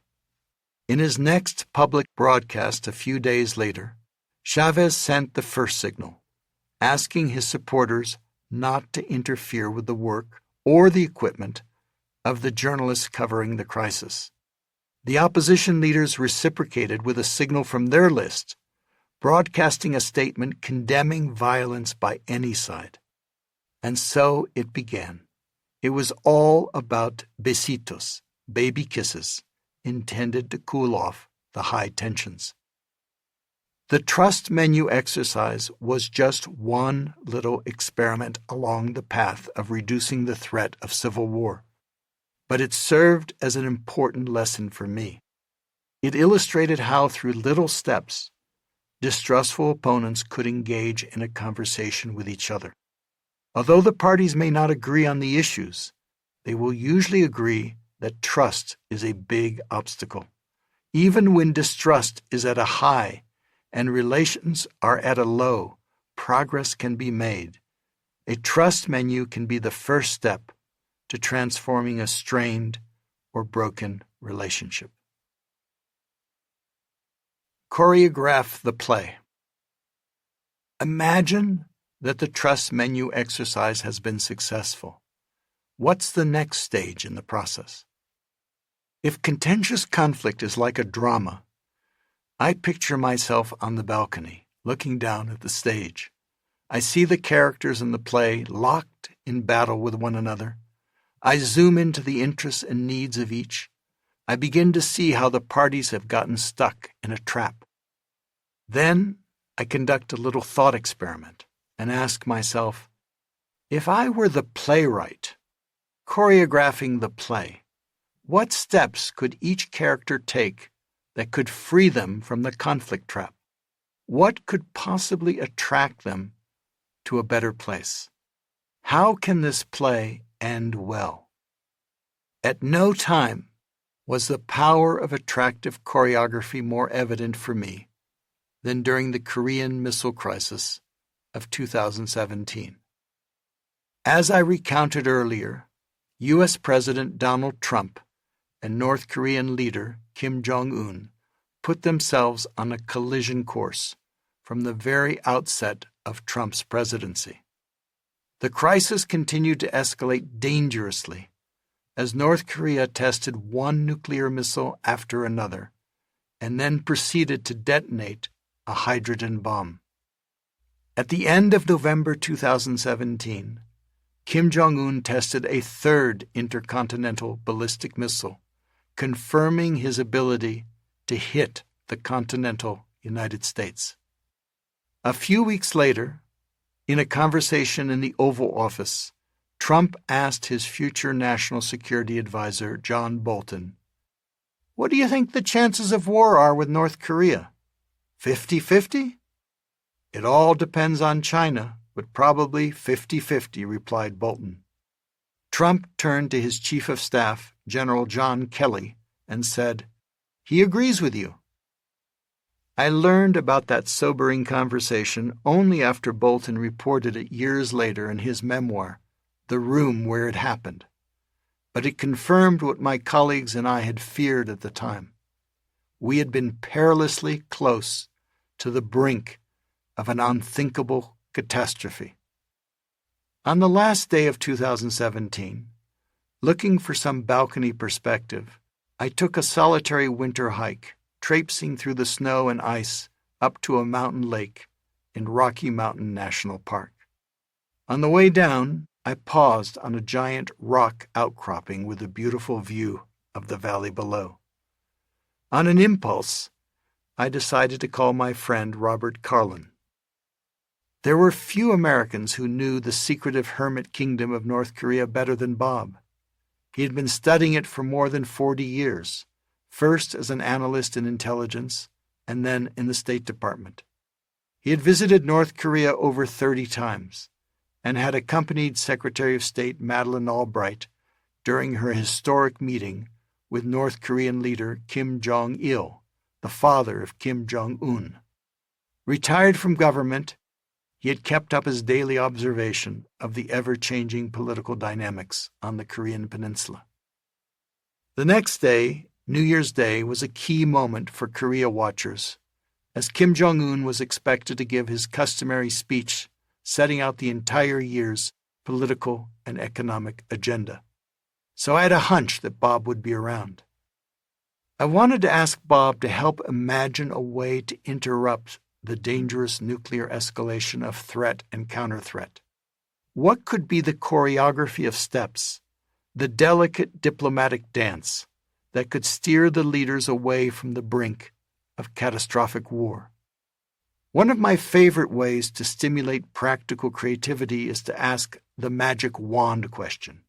"Bob," I said, "I know things are looking pretty grim, but if you had a magic wand, what could Kim say in his speech tomorrow that would send a positive signal to President Trump and South Korean President Moon Jae-in?"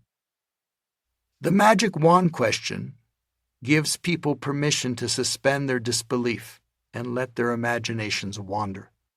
It breaks through the habit of mind that assumes that tomorrow will be just like yesterday. It opens up new possibilities. Bob paused and reflected. "Well, Kim might announce that the DPRK, the Democratic People's Republic of Korea, has completed its historic mission of developing nuclear weaponry. He would declare victory. Then he would announce a moratorium on further testing. Everyone could breathe a little easier. That's really good. It would diffuse the dangerous tensions and start to build a little trust, I said. What else? He could also accept Moon's invitation to send athletes to the Winter Olympics next month. That's a great idea. There could be a kind of Olympic truce. That's what happened during the original Olympics. Wars would stop. Play this out a bit for me, Bob, I continued.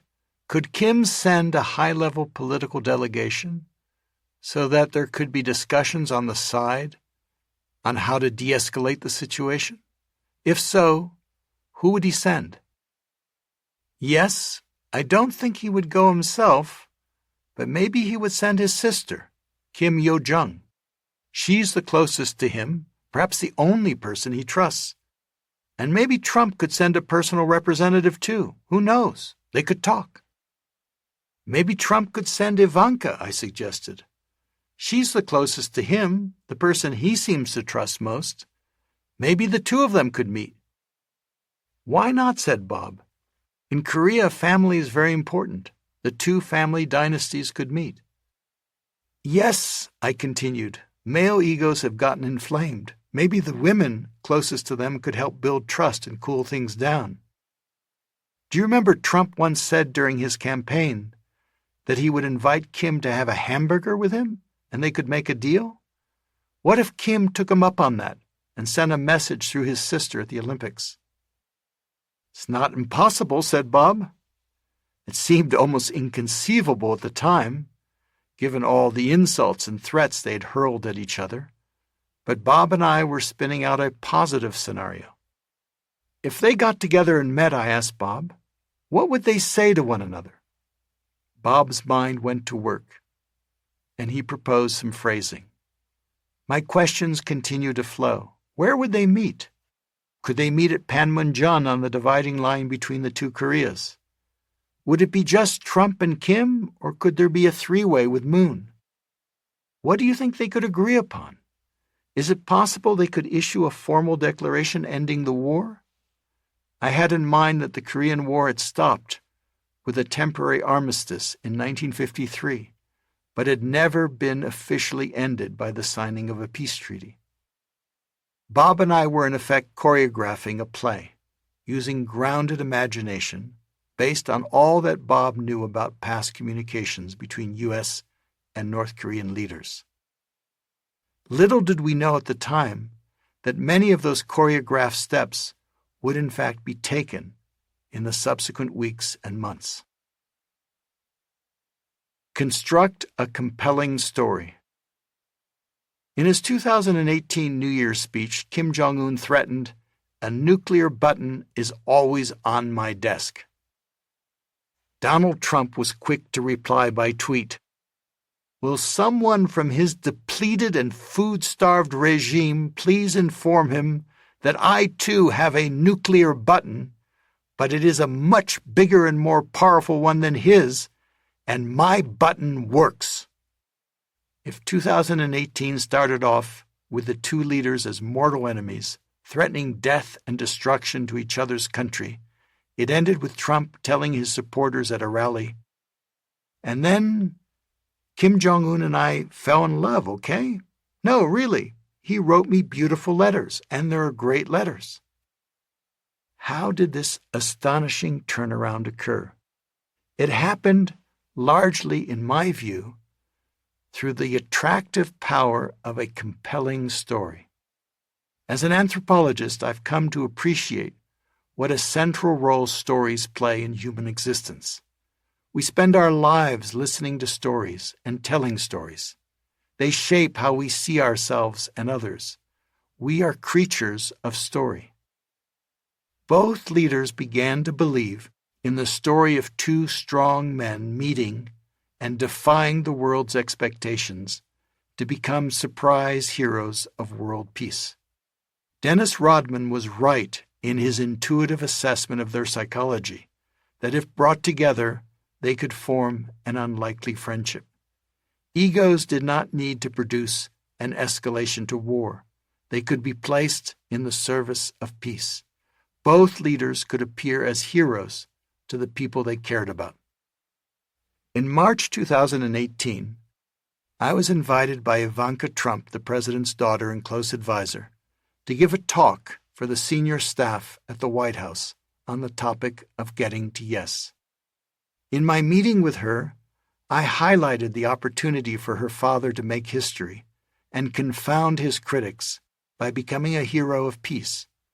In my subsequent talk, I used North Korea as the lead example, described the victory speech exercise, and underscored the personal victory I believed existed for President Trump. I underestimated, however, just how powerful and attractive a compelling story could be.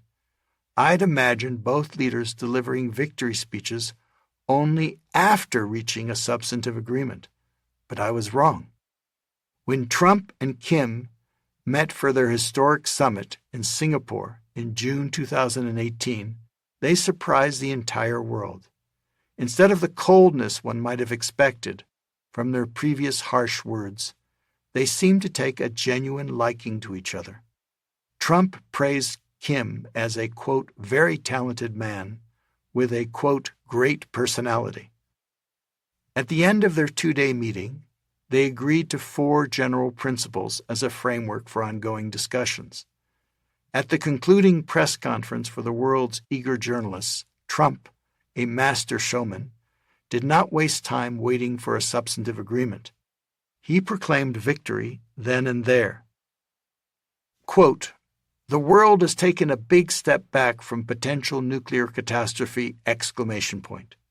No more rocket launches, nuclear testing, or research! The hostages are back home with their families.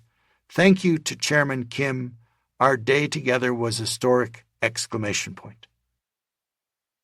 Landing back in the United States the next day, Trump promptly tweeted, "Just landed. A long trip, but everybody can now feel much safer than the day I took office.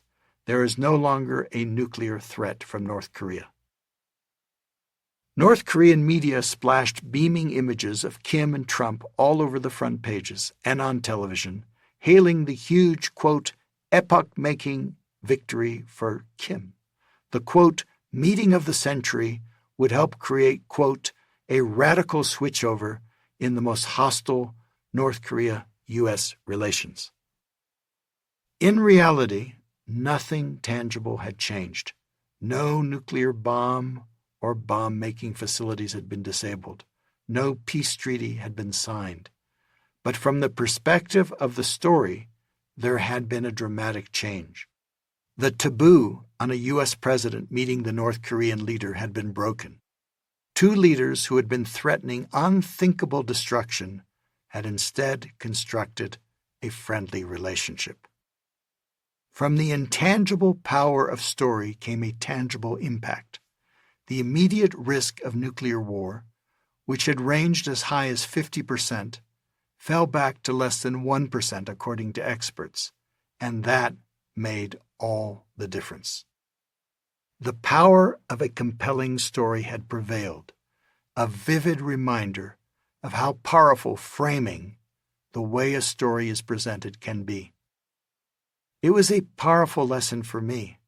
The conflict could be understood as a play, albeit a deadly serious one, in which the players had begun as mortal enemies and ended as friends. The secret was to construct an attractive narrative in which both could appear as heroes to the people they cared about. Design an iconic photo. A picture, the old adage goes, is worth 1,000 words. One way I've found to bring a compelling story to life is to use Photoshop to create an iconic photo of the imagined meeting, agreement, or victory speech that would represent success. Think of notable moments when seemingly impossible conflicts began to be transformed. They are often preserved for us in iconic photos, leaders smiling, shaking hands, or standing side by side in some historic setting. The images are inspiring. When I met with Ivanka Trump, I handed her two iconic photos, one of Ronald Reagan at his historic Reykjavik meeting with Mikhail Gorbachev, and another of Menachem Begin and Anwar Sadat signing the Camp David Accords, together with Jimmy Carter. She asked if she could keep them. When I met with her again a month later, I noticed that they were still on her desk. It showed me just how attractive iconic photos can be. An iconic photo is the visual tool of a possibilist. It helps free our minds and inspire us to imagine possibilities where there seem to be none. At the very least, it can bring a smile to people's faces. Inspired by the magic wand conversation with Bob Carlin, I asked my colleague Liza Hester to create a series of photoshopped images of imagined summit meetings with Trump and Kim, and also one of them together with President Moon of South Korea at Panmunjom. Not long afterward, I traveled to South Korea and met the top South Korean nuclear negotiator. I handed him a photoshopped image of Trump, Kim, and Moon standing side by side in front of the Blue Guard building at Panmunjom, the iconic setting of the Korean War. "That's a very interesting photo," he said, smiling. "Why couldn't they all meet there?" At the end of our meeting, he asked, "May I keep this photo?" 6 months later, I had a meeting in the State Department with the top U.S. envoy for North Korea. "I just came back from Seoul and saw my counterpart there," he told me with a smile. "He has your Photoshop of the three leaders meeting framed on his wall." In early June 2019, I met with Jared Kushner, President Trump's son-in-law and senior advisor, in the White House and brought up the idea of a quick, informal summit meeting with Kim at Panmunjom in connection with an upcoming presidential trip to Japan. I gave him a one-page memo on the idea, half of which was an attractive, iconic photo of the meeting. "I'll pass it upstairs," he said, pointing his thumb up.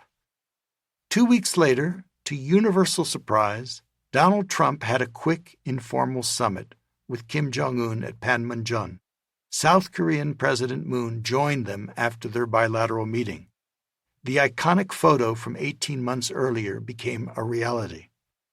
When the unexpected summit took place, I received an email from the South Korean nuclear negotiator who had just returned from the historic meeting.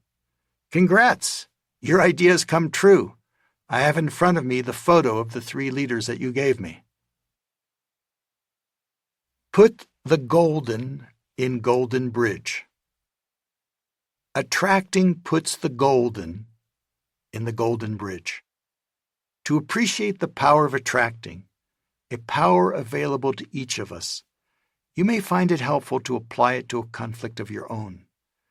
I invite you to ask yourself, if trust is an issue, what steps might you take to create trust? And what steps might the other side take? What would a trust menu look like that could begin to transform a strained relationship?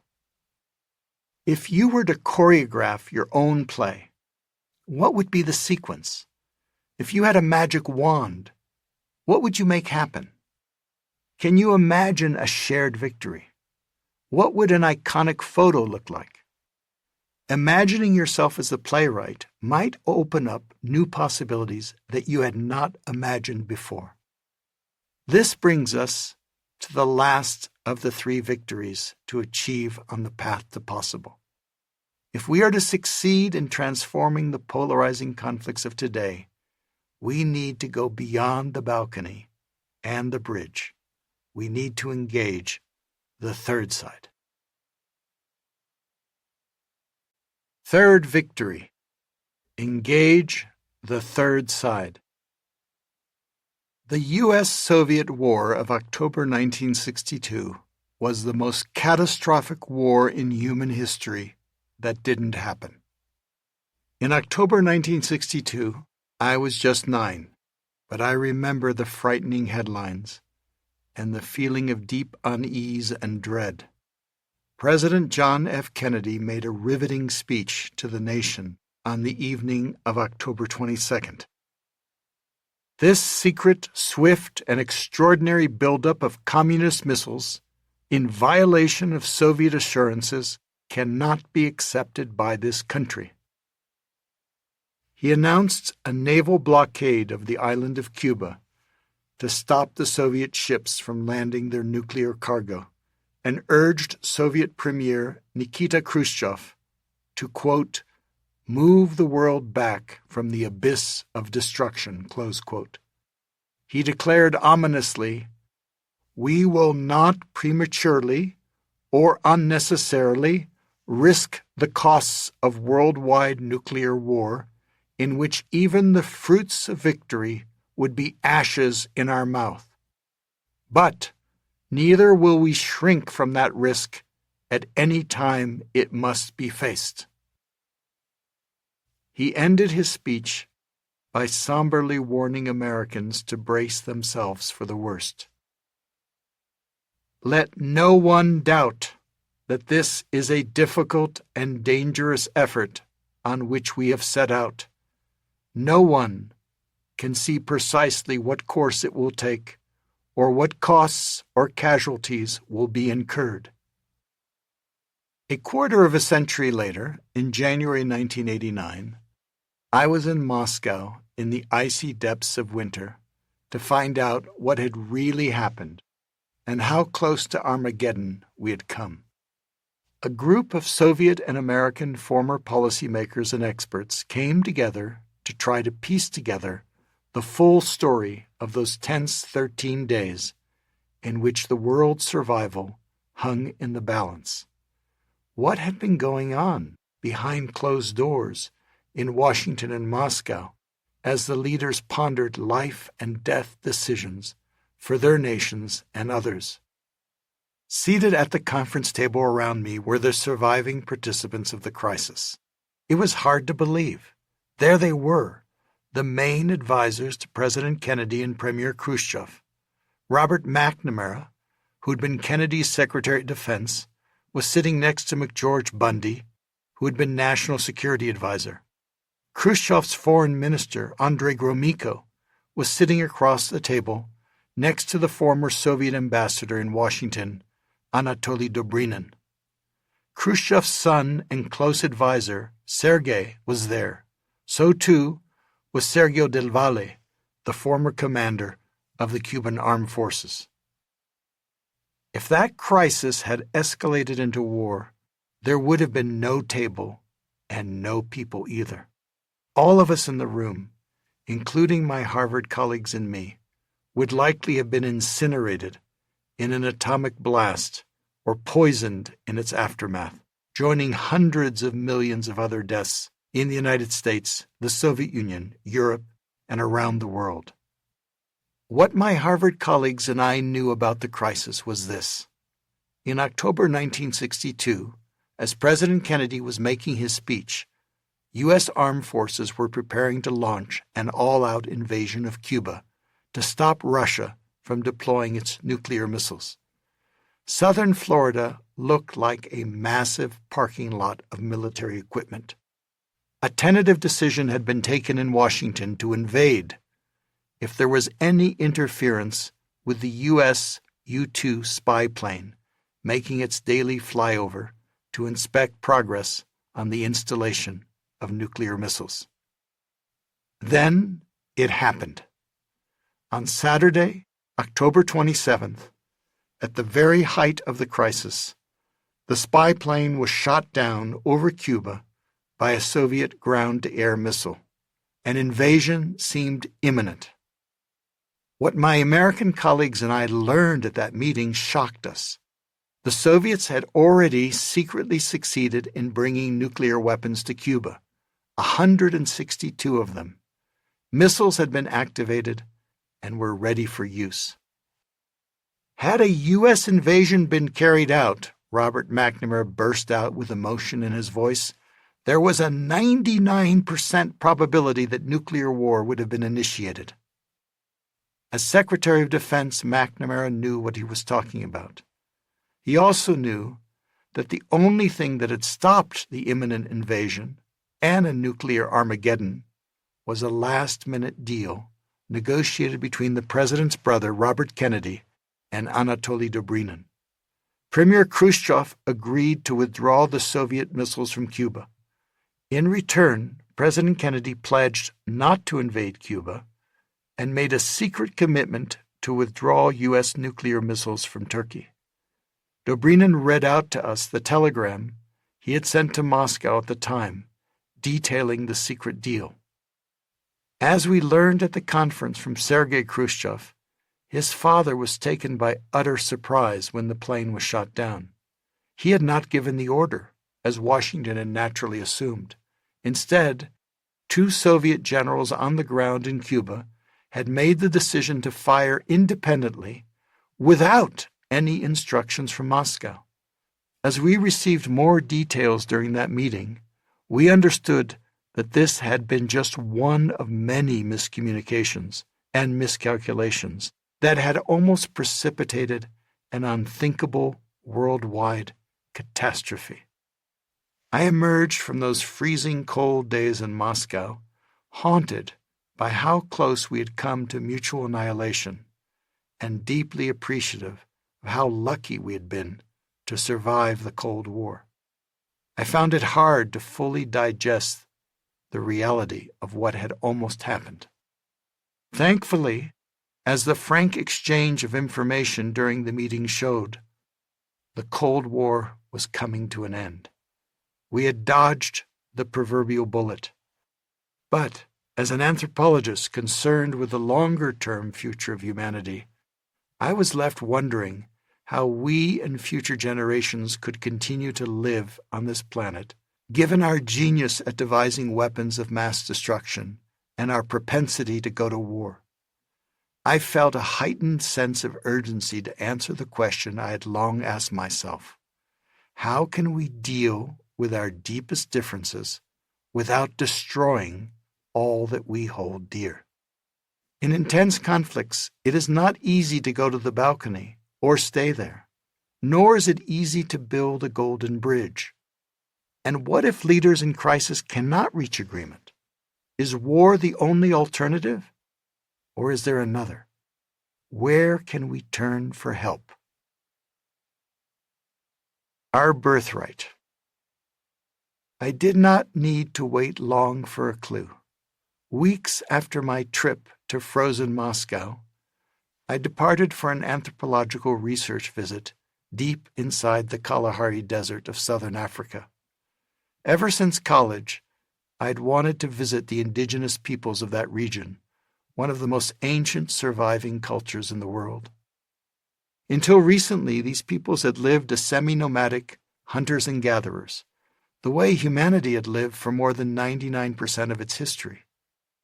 I had studied the anthropological literature about their culture, and I was eager to learn firsthand about their ancestral ways of managing conflicts.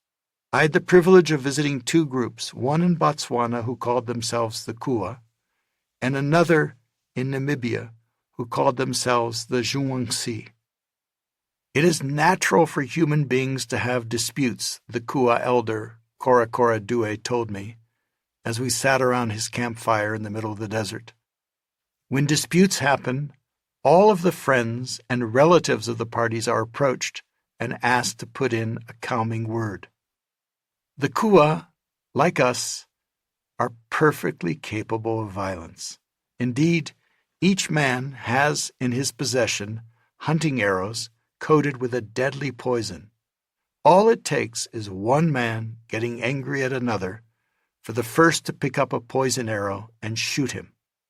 But the poison takes 3 days to kill the man, so he has plenty of time to take revenge. Things can easily escalate from there. In a small-scale society of roughly 25, with 5 active hunters, 2 or 3 deaths can wreak havoc on the group's ability to survive. In terms of its potential impact, a poison arrow is the rough equivalent of a nuclear bomb.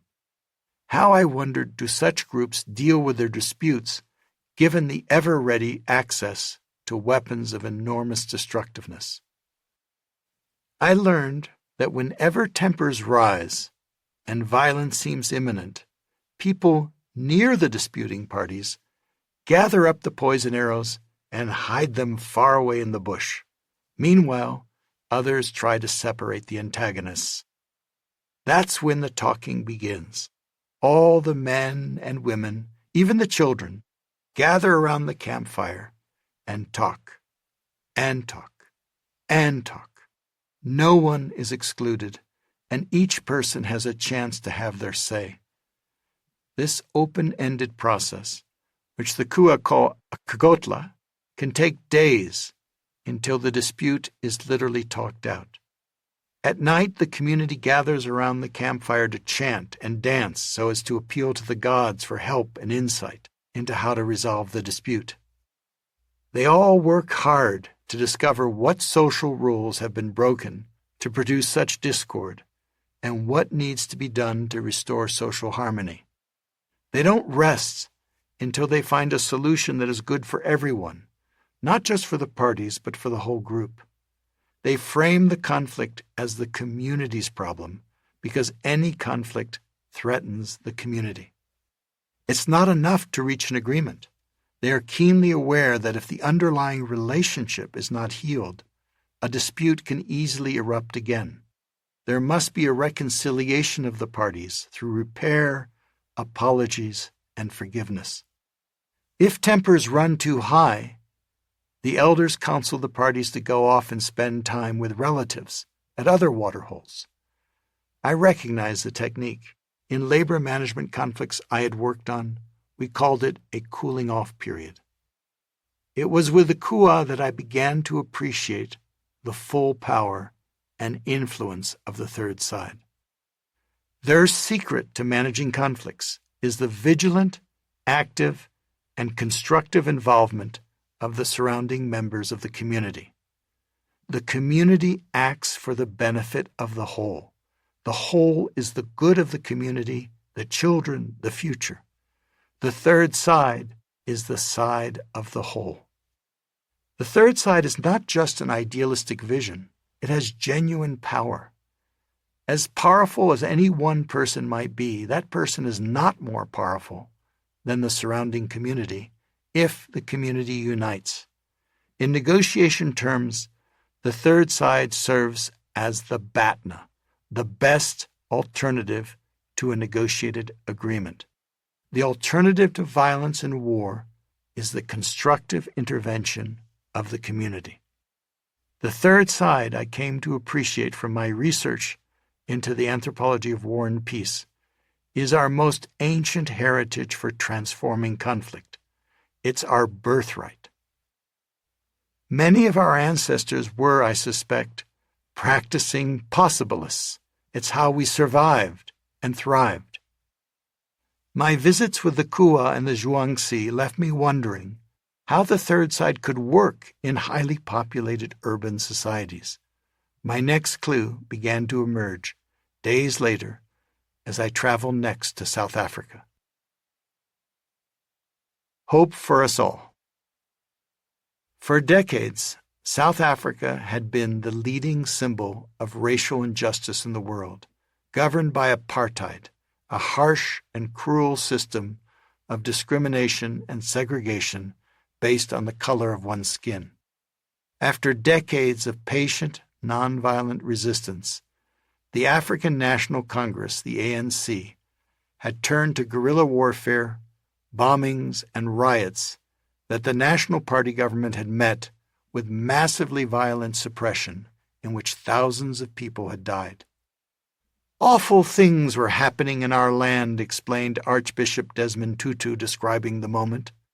People were dying as if they were but flies. Very many were predicting that the most awful racial confrontation was waiting to overwhelm our land, that we would be devastated by a racial bloodbath. We did seem to be on the brink, on the verge of the most awful catastrophe. Close quote. How long can this go on? I asked a foreign ambassador whom I met in Cape Town. He was one of the most informed and perceptive observers of the conflict. My best guess is we'll see an end to apartheid in 30 years, he ventured. I'd arranged to meet with a fellow anthropologist and university professor, David Webster, a determined opponent of apartheid. But just a few days before our scheduled meeting, he was assassinated on his doorstep, in front of his partner, by a government-sponsored death squad. The conflict appeared almost irreconcilable. Yet, to universal surprise, over a period of 5 short years, the conflict was dramatically transformed, and the formal system of apartheid came to an end. When I made a return visit to South Africa in January of 1995, I felt as if I'd entered an entirely different country. I had to pinch myself to believe that it was real.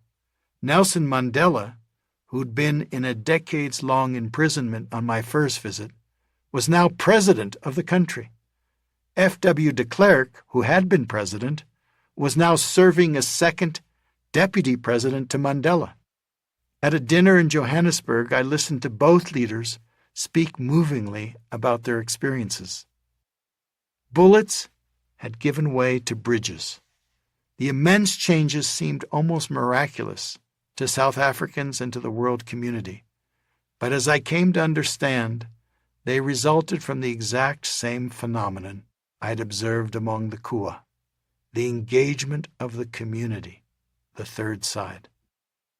"You must believe," declared Archbishop Tutu, present at the dinner, "that this spectacular victory over apartheid would have been totally impossible had it not been that we were supported so remarkably by the international community." Tutu was right. During the prior years, the world community came together to create a critical mass of persuasive influence. The United Nations provided political and economic support to the African National Congress. Eminent statesmen from many countries came to offer counsel and mediate. Governments agreed on financial sanctions, restricting trade and investment in South Africa. Churches mobilized the public conscience. University students around the world carried out protests, demanding that corporations and universities divest from their investments in South Africa. Sports federations voted to ostracize South African teams operating under a system of racism. Just as influential as the work of external third-siders was the work of internal third-siders, those inside South Africa. Business leaders, feeling the financial pressure of sanctions, sought to persuade the government to negotiate. So did leaders of faith and civic movements of women and students who mobilized to reach across ethnic lines.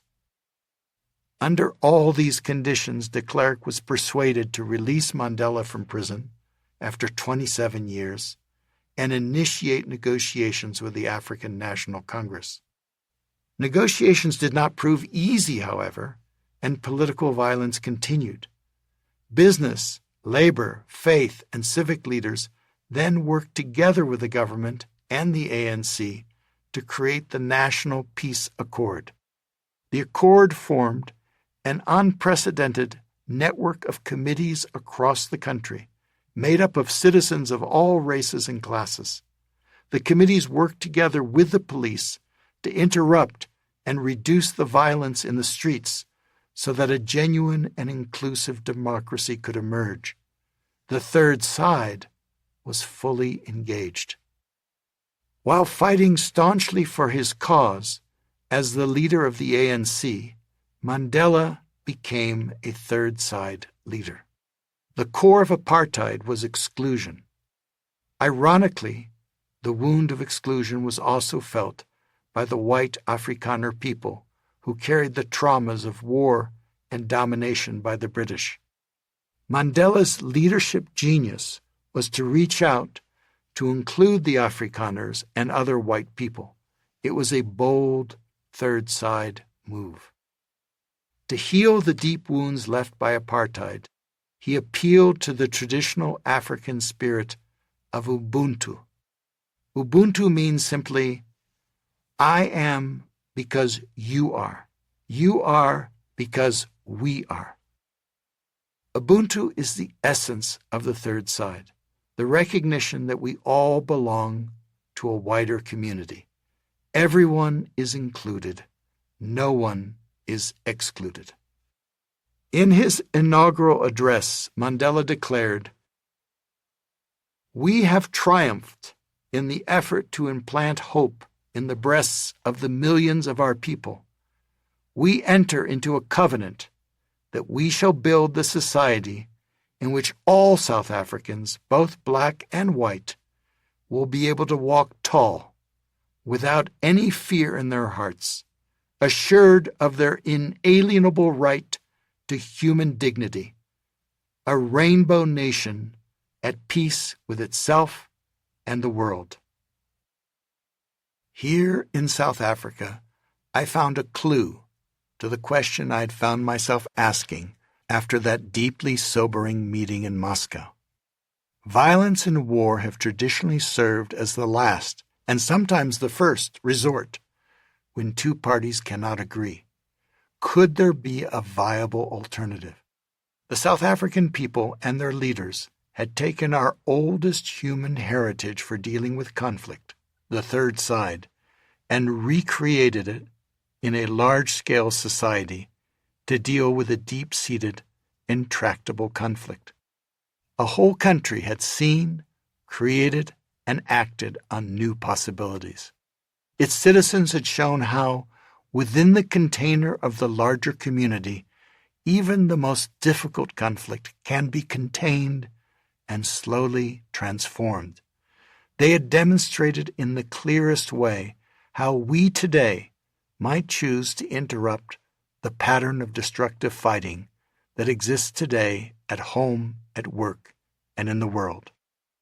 When we get caught up in a heated conflict, we tend to think small, reducing it to two sides, us against them. Everyone else is expected to take one side or the other. Which side are you on? Becomes the salient question. With two-sided thinking, it is so easy to get trapped in an escalating destructive power struggle. But as I observed in the Kalahari and in South Africa, there is never, in any conflict, large or small, just two sides. There is never just us versus them. Every conflict takes place within a larger social context. Whether we perceive it or not, there is always all of us together. It's an anthropological truth that we are all connected in a seamless web of sociality, however torn that web might seem. In seemingly impossible conflicts like those we face today, it's only natural to wonder where we can turn for help. What I learned from my experiences in Africa and elsewhere is that help can come, as it has for eons, from the engaged community, the third side. Here was a constructive alternative to the path of endless destruction, violence, and war. It was a ray of hope for humanity. The third side is us. The third side is people power, people using the power of peers, adopting the perspective of the whole, and supporting a process of conflict transformation. In the conflicts around us, each of us is a potential third-sider, as a family member, a friend, a colleague, a neighbor, or a fellow citizen. When conflicts affect everyone, it's our responsibility to help. Transforming conflict is not just the job of specialists, it's everyone's job. The third side is us, each of us, and all of us working together. Before my experiences in Africa, my image of a third party was of a mediator, a neutral outsider who could assist the parties in negotiating a mutually beneficial agreement. Mediation was what I had learned to practice. Mediators have an important role to play, but now I came to understand that there's a much broader and ultimately much more potent way to transform conflicts, a community that can mediate its own disputes. An analogy for the third side is our body's immune system. There are trillions of viruses in our bodies, more apparently than there are stars in the universe. The vast majority of them are benign. But what keeps the threatening viruses in check is our immune system. It's our natural resilience. The third side can be understood as a social immune system that helps keep the virus of violence and destruction in check. We don't have to be neutral to be a third-sider. Often we're not. Among the Kua and the Semi, third-siders are close relatives who urge their family members to calm down and talk it out. Even the parties themselves can sometimes act as third-siders if they take the perspective of the whole. Mandela became a third-side leader even as he remained a strong defender of his own side. He advocated for the whole even as he led one particular party. The third side is motivated by more than altruism. Whether we're family, friends, or neighbors, we are impacted by conflicts around us. We're acting out of collective self-interest because this is our community. When Roger Fisher, Bruce Patton, and I worked on Getting to Yes, we focused on mutual gain, a classic win-win, an outcome good for both sides.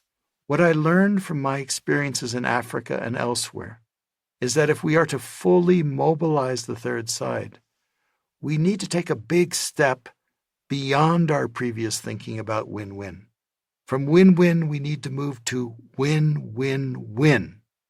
We need to think in terms of a third win, a win for the larger community, for the future, for our children. This third win catalyzes and sustains the efforts of the third side over the long term. To be an effective third-sider is not easy. If we are reactive and intrusive, we risk making things worse. As third-siders, we can help others go to the balcony only if we have gone to the balcony ourselves. We can help the parties build a golden bridge only if we ourselves have built bridges of trust with the parties. That's why, in the logical sequence of the path to possible, the third side is the final victory, building on the work of both the balcony and the bridge. The third side is an invisible resource that we have barely begun to tap, perhaps the greatest power we have for transforming conflict. If we activate it fully, it has the potential to be the much-needed antidote to today's troubling polarization, extremism, and demonization of the other. Unlock the potential around. If going to the balcony unlocks the potential within us, and building a golden bridge unlocks the potential between us, engaging the third side unlocks the potential around us. To activate the third side, we deploy 3 natural powers. Each is an innate human capacity, something we may already know how to do, but simply need to develop and hone. The first is the power to host, to welcome and connect the parties. When the Kua circle around the campfire in the Kokotla, they are effectively hosting the conflict and the parties. No one is left out of the circle. The second is the power to help the parties go to the balcony and build a golden bridge when it is not at all easy to do. Among the Kua, the friends, relatives, and elders help the parties by facilitating resolution and reconciliation. The third is the power to swarm, to apply a critical mass of ideas and influence. As a flock of birds swarms an intruder attacking a nest, the third side can swarm a difficult conflict. In South Africa, external third-siders combined with internal third-siders to create a strong force of influence and persuasion. The three powers have a logical sequence. We begin by hosting, which creates a propitious psychological atmosphere. We intensify our engagement with helping, which focuses on addressing the actual issues. The process culminates in swarming, which brings the full influence and leverage of the community to bear. Together, all three powers unlock the full potential around us. The third side is a sleeping giant. It is a latent superpower that exists within each and all of us. Our challenge today is to find ways to wake it up. Chapter 9. Host. From exclusion to inclusion. He drew a circle that shut me out. Heretic, rebel, a thing to flout. But love and I had the wit to win. We drew a circle that took him in. Edwin Markham. Are you William Ury? My name is Maria Elena Martinez. I've been on a bus all night for 12 hours, and I've been waiting here since 6 o'clock this morning just to meet you, said the stranger who came up to me as I entered the doors of the Teatro Ateneo de Caracas in the capital of Venezuela in February 2003. 5 heavily armed National Guardsmen and a U.S. Embassy official were escorting me into the theater. Immediately, the embassy official tried to shoo away the woman, explaining that we were busy, but I insisted on hearing her out. I've just come from a gathering of indigenous leaders deep in the rainforest, Maria Elena told me. Yesterday, they held an all-day ceremony for the peace of the country. The leaders recited many prayers to bless this necklace and sent me here to present it to you so that it may bless this conference. May I put it on you? She held out her hands, offering me the necklace. It was strikingly beautiful, made of red and white seeds from the jungle, with a large brown hard nut in the center. I paused for a moment and looked into her eyes. Por favor, I said. Gracias. I bowed my head as she placed the necklace around my neck. As soon as we entered a private room in the theater, the embassy official said to me, I suggest you take off that necklace. It looks ridiculous on you. I chuckled. I bet it does look a little strange with my suit and tie, I replied. But all the same, the indigenous leaders and that woman went to a lot of trouble to bring it to me for this meeting. I don't want to let them down. I neglected to say that I was an anthropologist, and it didn't seem so strange to me. The embassy official gave me a hard look and turned away. I was in Venezuela at the invitation of the Carter Center and the United Nations to provide ideas on how to deal with a conflict that was tearing the country apart. In between meetings with government officials and opposition leaders, I was invited by my friend and colleague from the Carter Center, Francisco Diaz, to co-facilitate a conference for citizens. The theme was El Tercer Lado, the third side, the title of a new book of mine, just translated into Spanish. How many people are you expecting? I asked him. I don't know, since it's open to the public, but this is an all-day meeting on a weekday. Maybe 150 people will show up. Maybe 200 if we're lucky. Frankly, things here are so polarized that I'm not sure how much interest there is in a public dialogue. But just in case, we rented a theater that holds 500 seats. Don't worry, though. If the numbers are small, we can all sit up front. But when Francisco and I got to the theater, to our surprise, we found the street teeming with more than 1,000 people, clamoring to get into the theater, and dozens of armed soldiers holding them back. Since Chavistas, supporters of President Hugo Chavez, and anti-Chavistas, had never met in such numbers except to protest and fight. The National Guard had been called out for fear of violence. It didn't seem to bode well for the peaceful public workshop Francisco had intended. "What do we do now?" I asked Francisco in the car as we eyed the wild scene around the theater. "Is there a larger venue that can fit all these people? Or should we postpone it until we can find one?" "At this point, unfortunately, we have no other options. I think we should just proceed," he replied. "We can do another one later. Everything has been planned. Secretary General Gaviria is about to arrive." "Okay," I agreed. I felt a little unsure, never having facilitated a large meeting of angry, polarized citizens like this before. Let's do our best. As I stepped out of the car into the chaos, I recalled the gathering of the Kua around the campfire in the Kalahari, what they called a Kokotla. That was the third side in action, hosting a live conflict, taking care of the parties, listening to them, and making sure everyone felt included. I was wondering if somehow, in a very different context, we could create a modern-day version of hosting a conflict. What would it look like?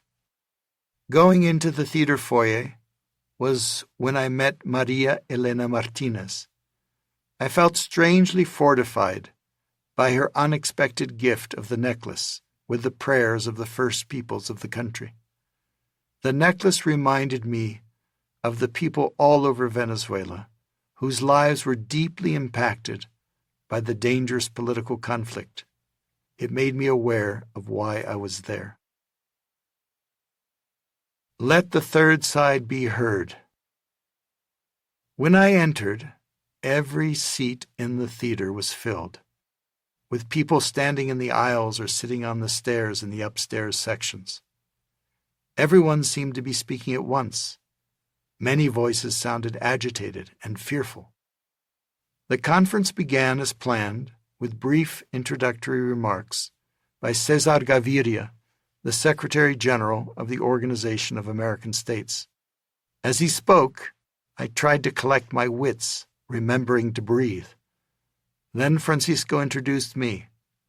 I went onto the stage and stood behind the podium, looking out at all the people in the theater. Many faces seemed drawn and anxious. "Thank you for having the courage to come here today for a conversation," I began. "This is the hardest work we human beings can do, to face our fears and listen to others with whom we may disagree. I know a lot of people wanted to participate in this conference, many more than the organizers expected. I'm truly sorry that many people who wanted to come today were not able to, because the theater is too small. We will try to find a way to include them very soon. You may be here today as individual citizens, but you carry the fears and hopes of many others around the country. One of you took an all-night bus for 12 hours just to be here. She came directly from a meeting of indigenous leaders in the forest. They performed a ceremony yesterday for the peace of Venezuela and asked her to bring a necklace that holds their prayers to bless the conversation we will hold today. She was instructed to place it around my neck so that it can be here with all of us. Maria Elena, will you please stand so we can thank you and the indigenous leaders? As Maria Elena stood up, people clapped. I continued, I have to tell you up front that I'm still learning about Venezuela and your conflict here. There's much I do not know.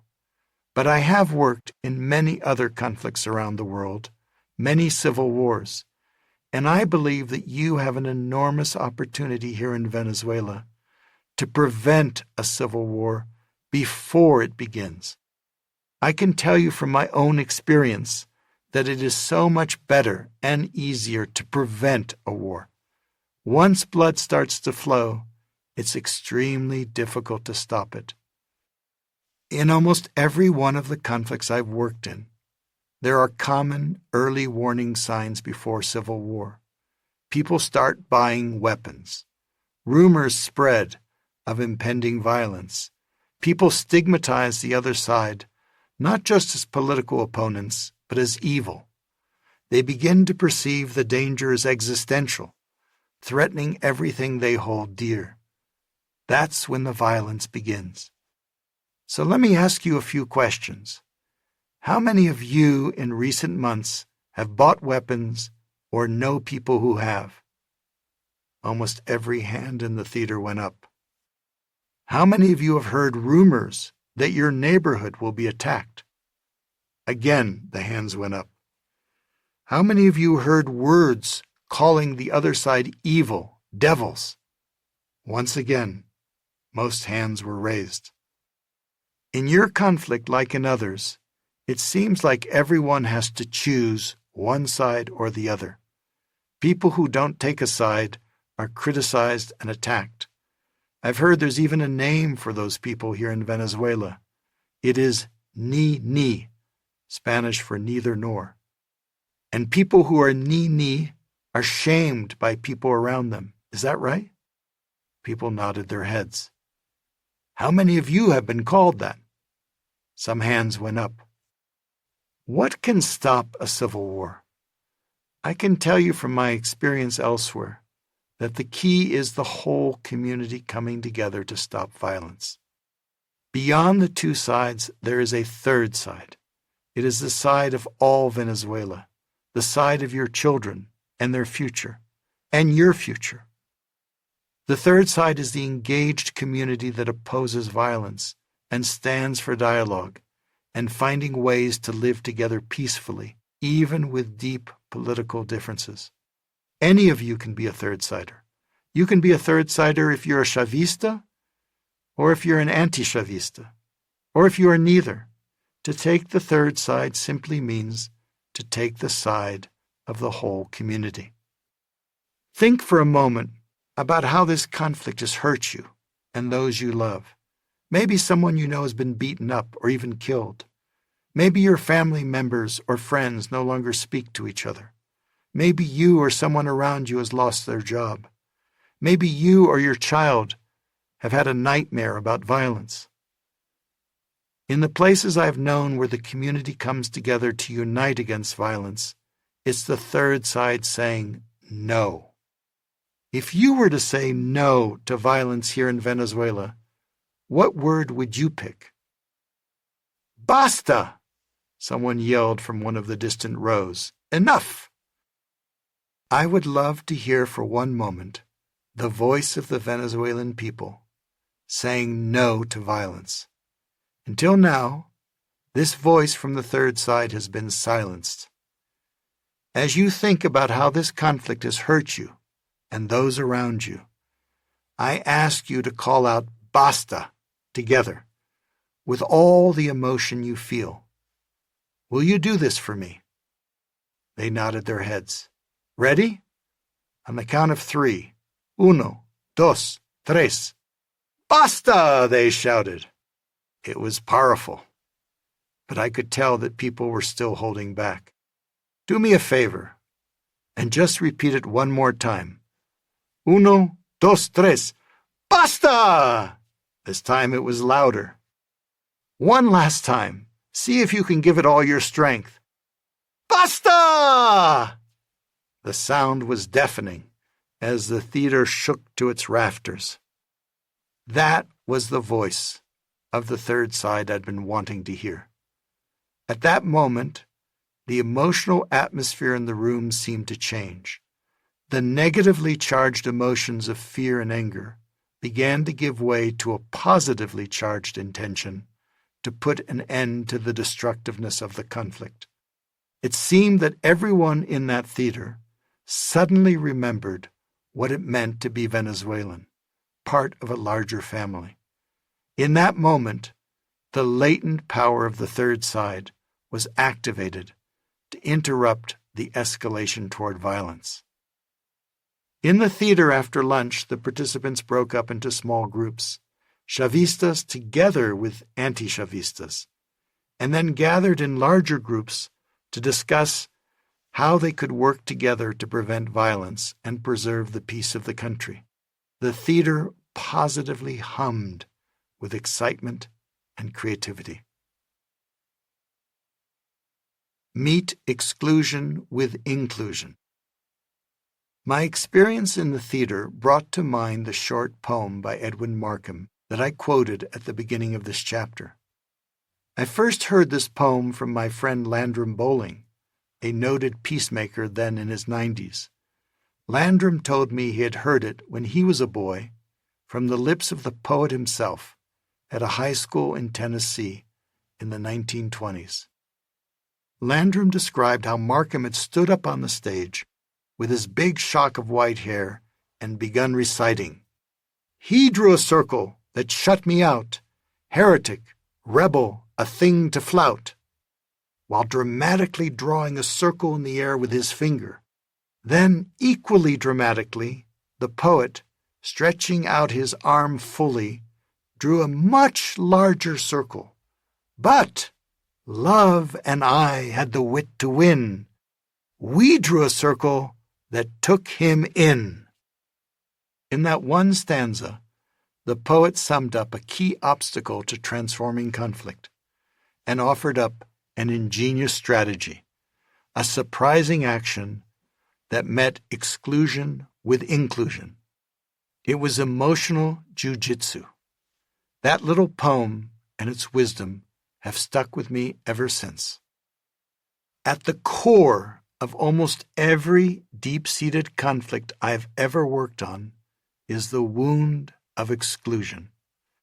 Palestinians and Israelis, Protestants and Catholics from Northern Ireland, Serbs and Croats, and coal miners in Kentucky, I've listened at length to their stories of feeling discriminated against and humiliated, stories that often go back many generations or even centuries. These feelings and traumas fuel conflict and often trigger acts of violence and war. In business, I've seen relationships break down and conflicts break out because of perceived slights, such as the exclusion of a colleague from an important meeting. And family feuds, I find, are frequently fed by one family member's feelings of being treated as less than another. The only remedy I know for the wound of exclusion is inclusion. It's to meet the universal need to belong. That is what the Kua do when disputes arise. They begin by forming a circle around the campfire, a circle in which everyone belongs and everyone can be heard. To include those who feel excluded is an ancient and time-tested way of dealing with differences. The shift from exclusion to inclusion is what I felt happen in the theater that day in Caracas, reminding me how, at any moment, we human beings have the capacity to change our way of approaching conflict from excluding the other to including them. The inclusive conversation did not stop there in the theater. The participants agreed to meet the next day. They went on to organize public dialogues across the country. They put on street theater and school programs. They went on radio shows. The dialogue in the theater that day was turned into a nationwide television broadcast. It was titled El Tercer Lado, the Third Side. The participants founded a national civil movement whose purpose was to remind Venezuelans that what united them was greater than what divided them. The organizers called the movement Aquí cabemos todos, meaning here there is room for everyone. Here everyone belongs. That is the quintessential message of the third side. Before that moment, there had been just two salient sides in the Venezuelan political conflict. There had been no room for nuance or complexity or for conversation. Now there was a place for the third side to stand, a community that included people of all opinions. In that moment of intense exclusion between the two polarized sides in Venezuela, a home for the third side was born. Aquí Cabemos Todos was just one community-building initiative in a larger society torn apart by destructive conflict. While the political strife, sadly, continues to this day, Venezuelans were able to avert a widely feared civil war. To transform an entire society's pattern of toxic conflict, the third side needs to become even stronger. If the third side is like a social immune system, then just as we strengthen our individual immune systems to preserve our health, so we need to strengthen our social immune system to preserve our social health. As I recount the story of the dialogue in the Venezuelan theater that day 20 years ago, I can't help but think about my own country today. Buying weapons, fears of impending violence, stigmatization of vast numbers of fellow citizens. If Americans are able to prevent the civil war that many fear may happen in the years to come, it will be because we are able to strengthen our social immune system and rally to the third side, no matter what political side we are on. It will be because we recognize that here, in the end, everyone belongs. To host is human. We probably all know how to host. When we host, we welcome our guests and ask them if they're hungry or thirsty. We attend to their needs. We listen to them and make them feel at home. We introduce them to others. We can all recall a moment when we hosted someone as a guest, or a moment when we were hosted by someone as their guest. To host is perhaps the most basic act of our humanity. Taking care of another in need, perhaps more than any other activity, is what makes us human. To host means to take responsibility. Responsibility means response-ability, the ability to respond constructively to a conflict. Hosting means to give a conflict our attention, with the intention to transform it. To host is to take care of the parties. Hosting is exactly what is needed when arguments arise around us. Hosting is contagious. The day before the conference in Caracas, the conflict was hosted by indigenous leaders in the rainforest holding a peace ceremony. The conference was hosted by outside third-siders, the Organization of American States, the Carter Center, and the United Nations Development Program. By the afternoon, the citizens themselves assumed responsibility as internal third-siders, creating a movement, Aquí Cabemos Todos, to host the conflict nationwide. Hosting draws a larger circle of community around the parties. By creating that circle, real or metaphorical, the act of hosting makes the third side manifest. Before, there may have seemed to be just two sides, but now, thanks to the power of hosting, it becomes clear that there are three. Hosting includes, it welcomes everyone and treats all as worthy with a voice that deserves to be heard. It recognizes their inherent dignity. It creates a safe container within which everyone belongs, no matter who they are or what political opinion they hold. To host means to welcome the parties, witness their stories, and weave a web of community around them. Welcome. Hosting begins by welcoming the parties and their conflict. Rather than avoid them or join them, we turn toward them with a spirit of curiosity. We bring them into our circle of concern. We offer them basic human respect. We let them know they belong. Have you ever had the experience of being a stranger in a strange land? Have you been welcomed by someone you hardly knew and offered food and drink? Have you experienced an act of hospitality and kindness from a stranger? I have worked for many years on an out-of-the-box project to give birth to a long-distance walking path across the Middle East that retraces the legendary journey of Abraham and his family 4,000 years ago and celebrates his spirit of hospitality towards strangers. It started with a group of friends having dinner on a summer night under the stars. 2 of them had just returned from the Middle East, and we found ourselves discussing the wall of fear and separation dividing the world. It was August 2003, less than 2 years after the tragic attacks of 9/11, which had led in turn to the devastating wars in Afghanistan and Iraq. The global, quote, war on terror, close quote, launched by the United States was being widely perceived in the Islamic world as a war on Islam.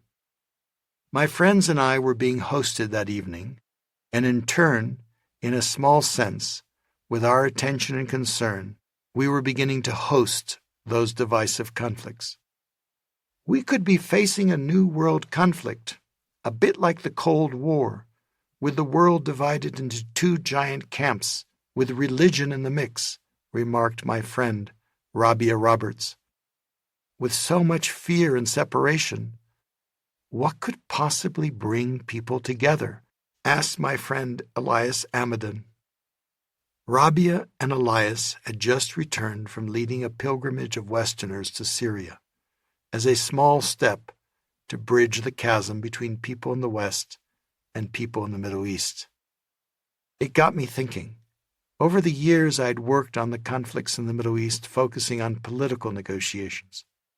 But I found myself wondering if there was some other, more down-to-earth way we could approach those conflicts. As a passionate traveler and walker, I said, "It's a wild idea, but what about doing what you just did on a larger scale?" "What do you mean?" my friends asked. "I don't know. Has anyone ever retraced the footsteps of Abraham? He's the legendary ancestor of all the peoples of the Middle East, and much of the world besides." Everyone looked at me quizzically for a moment.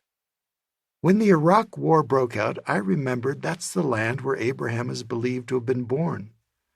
I know it sounds far-fetched, but as an anthropologist, I know there can be something powerful in retelling an ancient mythic story. It stirs something in us all.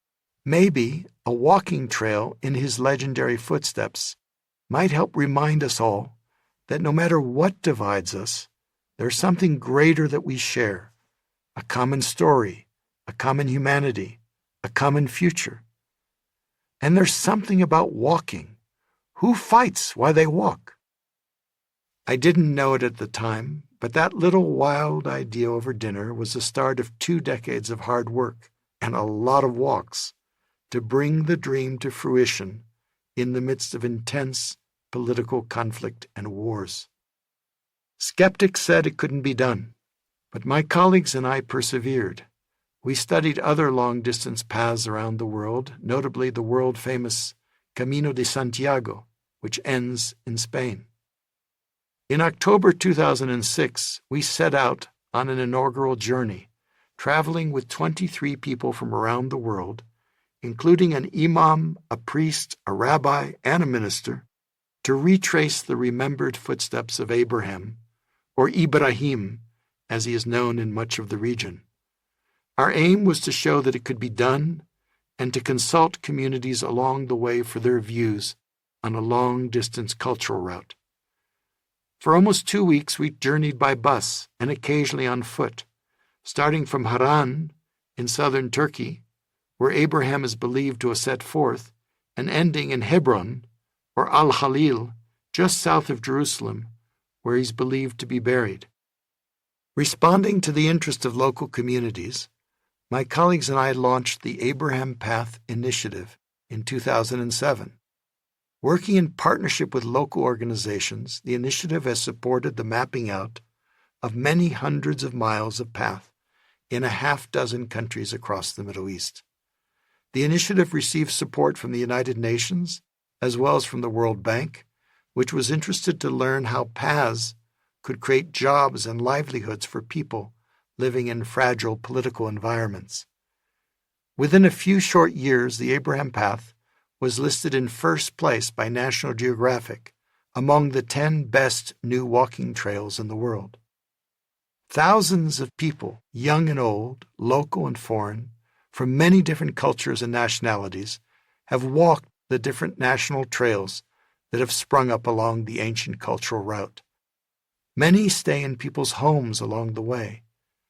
Walking paths could well outlast any of the current conflicts in the region that grab the headlines today, and they might even contribute to their transformation. The aim of the path is to host differences in an unusual way by inviting people to walk in the ancient footsteps of Abraham in order to get to know other peoples, cultures, and faiths. Overtly, there is no conflict resolution, but indirectly, old stereotypes are challenged and mutual understanding grows. As my friend and fellow walker David Baum likes to say, the secret is to have the conversation without having the conversation. Abraham is famous for many things, but perhaps most of all for his hospitality. The ancient stories recount how he left the home of his ancestors and became a stranger in a strange land. He received hospitality and he gave hospitality. It is said that he kept his tent open on all sides to be able to receive strangers and attend to them with food and care. He is regarded as the quintessential host. That quality of hosting is what I and many others have experienced over the years when walking along the different paths in the region. All we had heard and read conditioned us to expect hostility. Instead, we have received the most astonishing hospitality. A shepherd boy runs after my fellow walkers and me to offer us fruit from his tree. He has nothing but wants to give. A Bedouin woman and her daughter call out insistently for a group of 10 of us straggling hikers to come join her in her goat hair tent for a cup of coffee. In a village, various families reach out to offer us hospitality. Along the path, we often hear the traditional greeting in Arabic to visitors, Ahlan wa sahlan, be at ease, you are among family. Walking the Abraham path, I learned a big lesson. The impulse to connect, to give, and to welcome others is deeply human.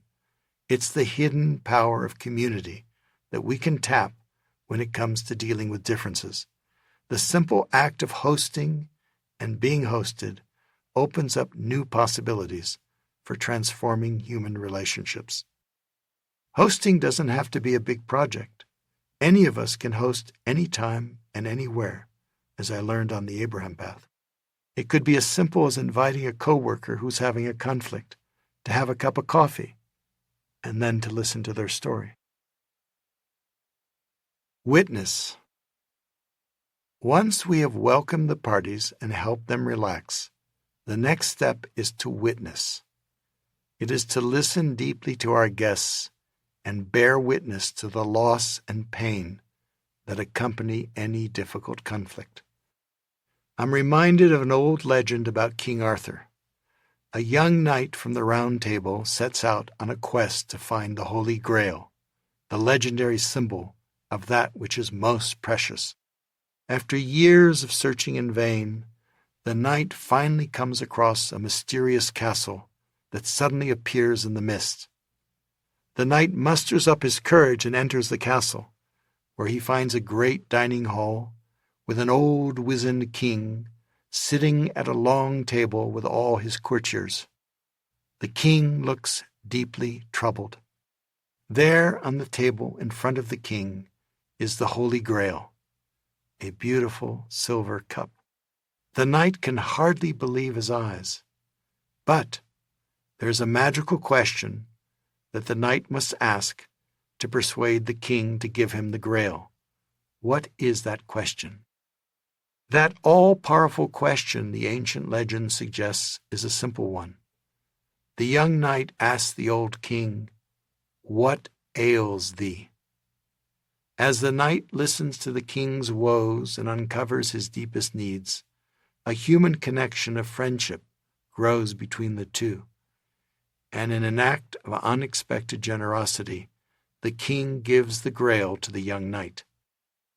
The conflicts that I've worked on all my life and that trouble us most today are often deeply rooted in trauma, both individual and collective. Enormous suffering that is so overwhelming that people's nervous systems can only freeze in order to numb the painful feelings. The trauma becomes a deep well of pain that unceasingly feeds fear and anger and drives much of the conflict, often without the person even being aware of it. Perhaps the only way to release that pain is through compassionate attention of the kind that the young knight gave to the old king. True witnessing is an exercise in compassion. Compassion goes one step farther than empathy. In addition to understanding what the other may be feeling, compassion means deep well-wishing and a desire to help. When the parties get a chance to be truly heard, they can begin to let go of the past and are better able to focus on the present and the future. I had a vivid glimpse of the potential of this kind of witnessing during the Colombian peace talks. Negotiations between the government and the guerrillas had been dragging on in Havana when President Santos made a radical proposal. Rather than wait for an agreement to be reached, he proposed to invite the victims of the conflict to give public testimony during the negotiations. The victims would travel to Havana, where the negotiators would listen to their stories. I remember the skepticism and resistance that arose to the president's proposal. It will only further delay the talks, the critics argued. It will only stir up the past and all the hatred and resentment. The victims will call for retribution, and that will only make it harder to reach agreement. But, in fact, the opposite happened. 5 delegations of victims were carefully chosen by the United Nations and universities to represent those who had suffered at the hands of all the parties to the conflict. They came to Havana and, with extensive media coverage, offered their vivid and painful testimony to the negotiators. After their personal stories were collectively witnessed by the negotiators and by the Colombian people, the victims surprised the critics. Most of them urged the negotiators to work harder, show more flexibility, and come to terms on an unprecedented peace pact. I heard from several of the negotiators who told me how deeply moved they'd been by the victims' stories. Instead of slowing down the talks, they felt the hearings had re-energized them to work vigorously through their differences. President Santos himself was moved. Hearing personal stories helped him continue the negotiation, despite often feeling intense pressure to call off the effort. He told me one story that had touched him and gave him the strength to continue. It was the story of a woman, Pastora Mira, who had lost her father, her mother, and 2 brothers. Her son had been tortured and killed.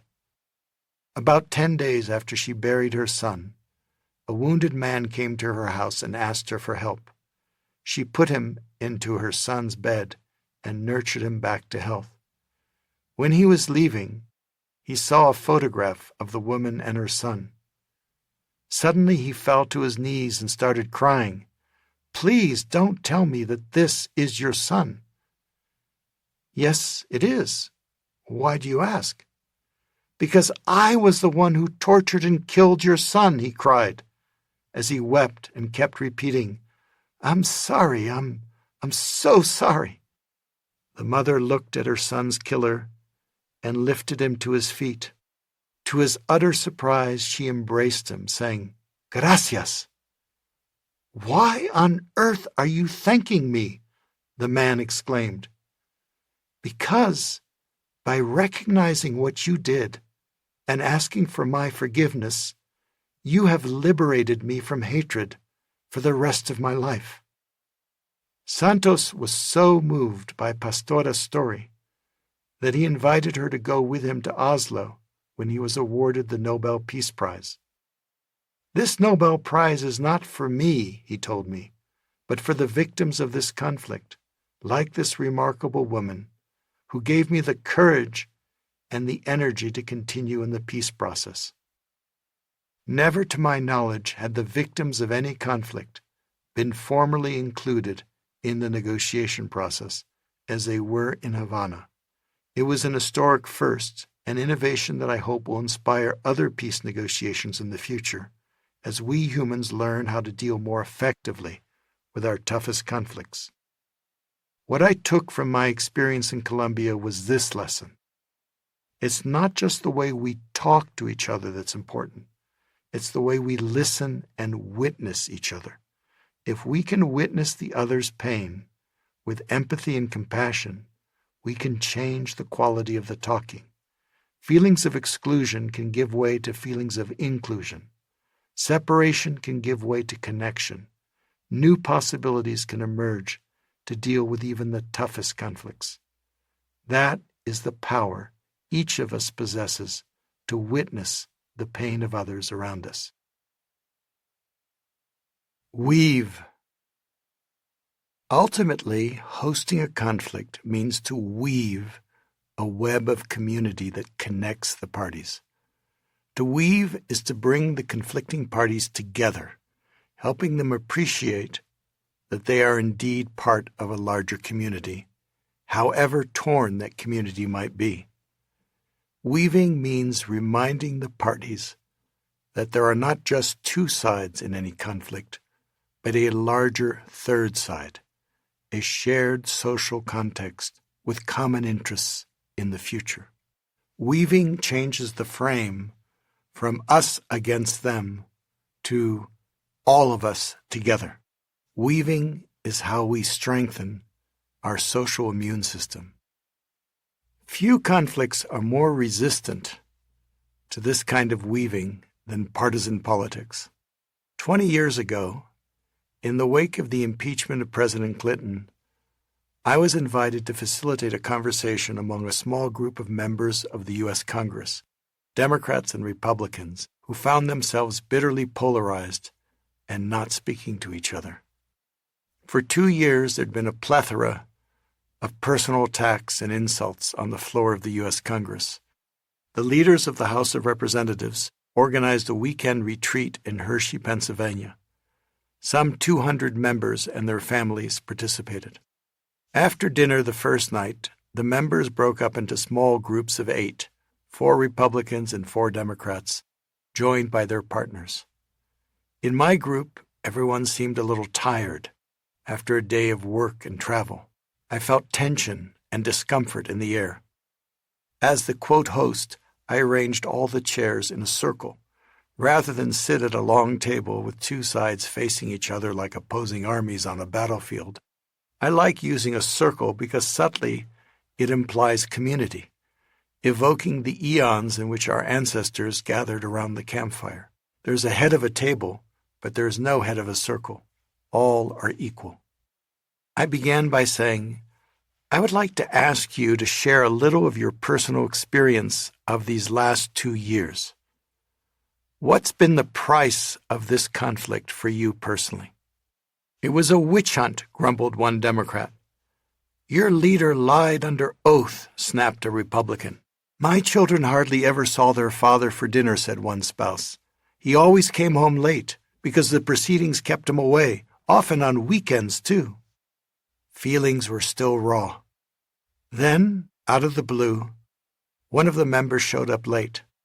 I'm sorry, she said. My babysitter didn't show up. Do you mind? And she laid her 6-month-old baby on a blanket on the floor in the middle of the circle. The baby lay there, wriggling her arms and legs and making gurgling sounds. All attention went to the baby for a moment. The tone of the conversation suddenly softened. This was not the same Congress I joined, said one Republican member. We used to speak with each other. Now we hardly ever do. I had more time talking with a Democrat on the train ride up here than I did in the last 2 years. Heads nodded. "We've got to do better," said another member. "We can't do this to our families. Our country deserves better." Everyone looked at the baby, who had fallen asleep. I suddenly realized that the baby, lying there in the middle of our circle, was the third side, the symbol of the whole, the newest citizen standing for the future of the country. The baby was a silent witness who, without a word, had reframed the conversation, reminding people of the bigger picture. For a moment, it was no longer us against them. It was all of us together. I was reminded of an anthropological study I'd read as a student of two adult male chimps who were fighting with each other and chasing each other around. One of the males approached a mother chimp with an infant and gently borrowed the infant to hold it momentarily in his arms. As I gazed at the infant, both male chimps immediately calmed down, and the fight came to an end. I'm not suggesting that we need to find a baby whenever a fight's going on. The broader question to ask yourself is, what resources do you have as a third-sider to help the parties reframe the conversation, like that baby did?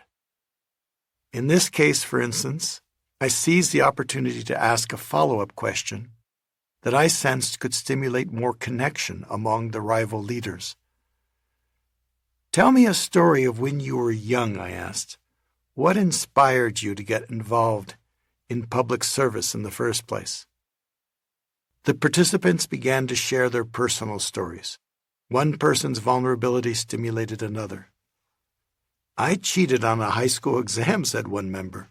"The principal called me into his office and told me I could choose to make this the worst thing that ever happened to me or the best thing by learning a life lesson." "I got pregnant as a teenager," another told the group. "That motivated me to get my life together, and it gave me empathy for people less fortunate than me." Hearts opened. Distrust began to subside. The participants became more aware of all they shared, not just what divided them. We were beginning to weave a web of community around the conflict.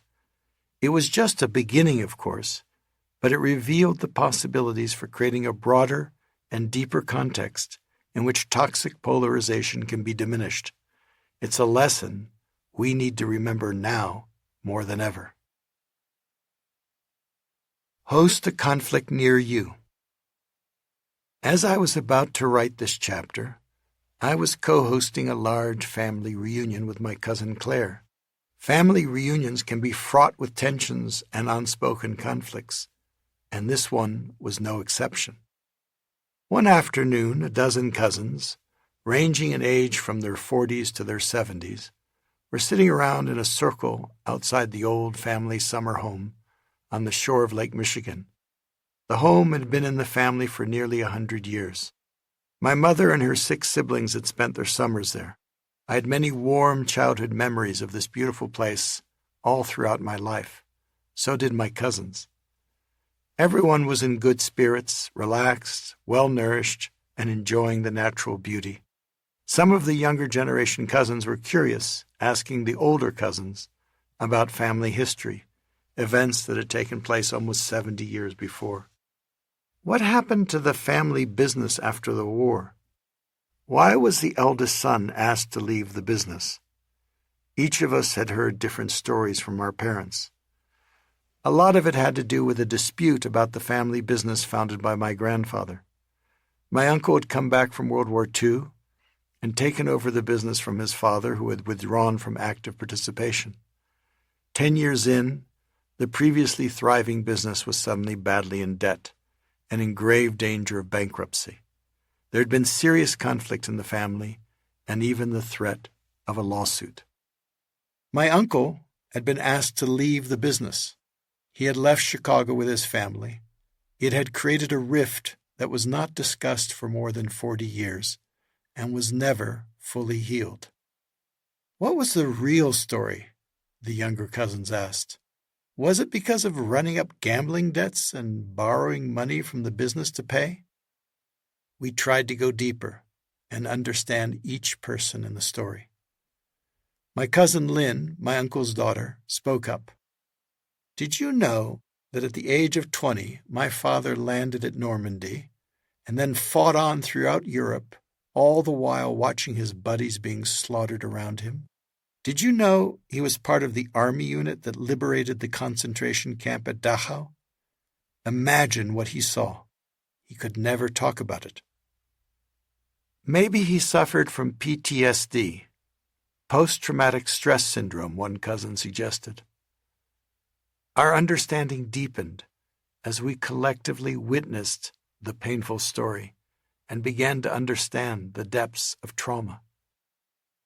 So many years have gone by, and most of the older generation is no longer with us. But let me at least offer an intergenerational apology, said my cousin Claire. I will gratefully accept that and offer one back, said my cousin Lynn.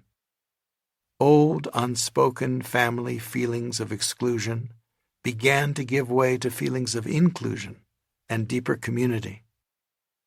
None of that healing had been intended. It had just naturally arisen out of an informal, seemingly casual conversation as we were hosted at the family reunion. What worked here to help address these deeply emotionally charged issues was the power of hosting. It created a propitious psychological atmosphere. The community of cousins served as a safe container within which it felt safe to discuss delicate, emotionally fraught issues. It was the third side, the surrounding community, naturally at work. It made me think back to the Kua, sitting in a circle around their campfire, discussing a conflict that had arisen between people in their group. Hosting is a first step any of us can take. We all know how to host. At its most basic, it simply means to pay attention to the parties and their situation, extending our circle of concern. It means to turn feelings of exclusion into feelings of inclusion. And it means to change our attitude from, this is not my concern, to, this is my community. It makes me wonder, what would a world look like where we reinvented the inclusive circles around the campfire that our ancestors used to host the issues that naturally arise in any human society? What would be the modern-day equivalent of those campfires? What if, quote, host a conflict near you, close quote, became the norm? That's the kind of world I dream of for our children and grandchildren. I believe it is within our reach. Chapter 10. Help. From I can't to I can. There is always a large horizon. There is much to be done. It is up to you to contribute some small part to a program of human betterment for all time. Francis Perkins. The President asked me to call you. The talks are at a standstill, and our time is running out. My friend, Sergio Jaramillo, the Colombian Peace Commissioner, sounded worried on the phone. Can you come to Bogota to help us sort this out? I wasn't sure if I could help, since I wasn't knowledgeable about the issue in contention, and yet I still felt the urge to respond. How can I help? I asked. It was April 2015. The peace talks to end the civil war in Colombia had been going on in Havana, Cuba, for 3 years. While progress had been made, there were still a couple of big issues, of which the most delicate was the question of transitional justice and accountability. There were more than 8 million victims of the war. Who was going to be held accountable for the multitude of war crimes so that the country could heal and move forward? We have a real problem inside our delegation, explained Sergio over the phone. We've tried for a month to explain to the general in every way why the language about institutional responsibility for war crimes is absolutely necessary. It's the international legal norm now, but he absolutely refuses to accept it. After a month of arguing, he left Havana and flew back to Bogota. It's all over the news in Colombia, and it threatens the entire peace process. How is the public going to support a peace agreement that is not supported by the military? We need your help to reach an internal agreement on language we can propose to the other side. I packed my bags and left early the next morning. After I arrived in Bogota late at night, I went straight to Sergio's home. I found him in a state of agitation, understandably, because all his hard work over many years was now in peril. With emotion in his voice, he burst out, "If the president ends up siding with the general, it's clear that I will have to resign." The next morning, I had a breakfast meeting with the general, a highly respected and popular former chief of the Colombian Armed Forces. In my previous conversations with him, I had found him to be upright and forthright. I approached him with a tone of curiosity. "Mi general, I think I understand your concern, but I would really like to hear it directly from you so I can understand it better." "It's quite simple," he replied. "The language my colleagues propose specifies the collective responsibility of, quote, institutional actors, close quote. We all know that is just a code name for the army. We in the military have talked to our colleagues in El Salvador and Guatemala about what happened to them after their civil wars. The politicians eventually got off without repercussions, and the guerrillas got off free, while the military were used as scapegoats." He paused. "We will be tied up in endless lawsuits. Some of us will end up in jail. It's grossly unfair, and it dishonors all those who have fought bravely for their country. I will resign rather than accept this language." "I understand." I then met with the chief negotiator, a constitutional lawyer and former vice president. I had known him for some years and had always found him open and reasonable, sensible and intelligent. "I'd love to hear directly from you how you see the situation and why this language about collective responsibility is so important," I said. He responded without hesitation. "Sadly, there were war crimes committed by all sides, the guerrillas, the military, and the paramilitary forces. The individual combatants who committed them did not act alone, but on behalf of their institutions. We cannot stand in front of the whole world and say that our institutions are not in any way collectively responsible for all the tragic events that have happened in this country.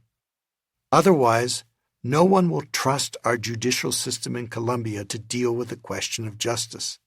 We absolutely must include the language around collective responsibility." The different interests were now much clearer to me. My next meeting was with the whole delegation together. I requested a whiteboard so that the entire team could visualize the problem. "It's a pleasure to see you all again," I told them. "I know this issue has been deeply frustrating for all of you. I would like to ask you for a moment to be patient with me as I try to understand exactly where the difficulty is." I asked Sergio to tell me the sentence that was causing so much trouble. I wrote it on the board and read it aloud. Quote, "Institutional actors will be held collectively responsible for any crimes committed." Close quote. I asked the general to explain his concerns. "The phrase institutional actors is just a code name for the army." I turned to the general and said, "I understand that your concern is that the word institutional means the army. What if we found a way to make it clear that it is the entire government, including all the political leaders, who are collectively responsible, not just the military?" I looked at the general and he looked back at me quizzically. "What other word could we possibly use?" I asked. "What about, quote, state actors?" close quote, Sergio suggested. I walked up to the whiteboard, crossed out the word institutional, and replaced it with the word state. I looked at the general and asked, "What about the phrase state actors instead?" He paused for a moment and reflected. "Well, I guess the word state doesn't single out the army, but includes all the government decision makers. So, would that address your concern sufficiently?" I asked. He paused again. "I guess that might work." I turned to address everyone else in the room. "Is this new phrasing acceptable to you?" Starting with the chief negotiator, each one nodded their head. Everyone looked around in a state of surprise and disbelief. It slowly dawned on them that the problem that had paralyzed the peace talks for well over a month had been solved by them in 20 minutes. We all trooped over to the presidential palace to report to President Santos. With a smile on his face, he promptly approved the language and dispatched the negotiators back to Havana. It was an important lesson for me. When we find ourselves trapped in conflict, our vision often becomes constricted. Conflict creates blinders. Those who are outside the conflict can often help the parties see possibilities that are hard to perceive from inside. What you see depends on where you sit. We may assume that to help the parties in conflict, we need to have answers. We need to have substantive suggestions for how to resolve their problem. But in fact, we don't. To help, we just need to be curious, listen carefully, and ask questions that can open up new possibilities. To help is human. Helping is an innate human capacity and inclination. When someone we know is in distress, we are naturally moved to ask the simple question, "How can I help?" It's not easy for those who are trapped in conflict to go to the balcony or build a golden bridge. We all need help at times, even those who might seem capable of handling conflicts. That has certainly been my experience when I feel stuck in a dispute.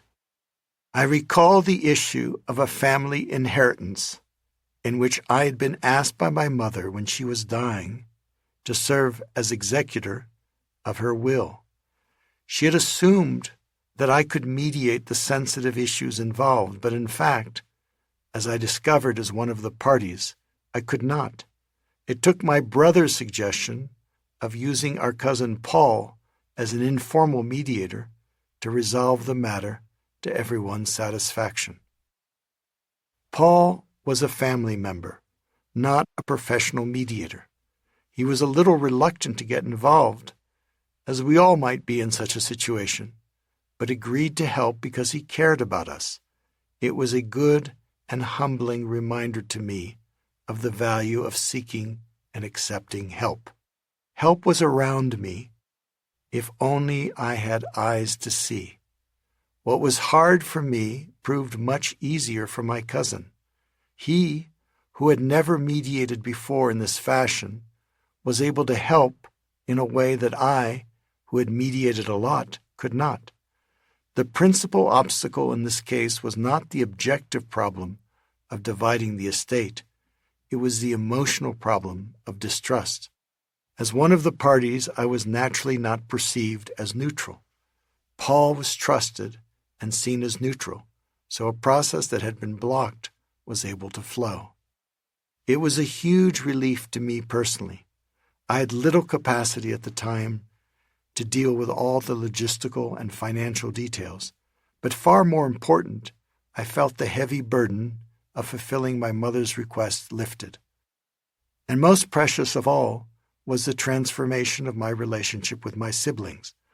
Freed from this lingering issue, we could all begin to heal. As I was writing this chapter, I saw Paul and thanked him again for his help. "That was the most satisfying work I think I've ever done," he said. Help is a short way to say, help the parties go to the balcony and build a golden bridge. It means to help them pause, zoom in on what they really want, and zoom out to the bigger picture. It means to help them listen to each other, create possible options, and attract the other to agreement. In short, it means to help the parties see possibilities where they may not see any. In the face of heated conflicts, we may feel powerless as potential third-siders, believing there is little or nothing we can do. In fact, each of us may be capable of helping one or all the parties in some way.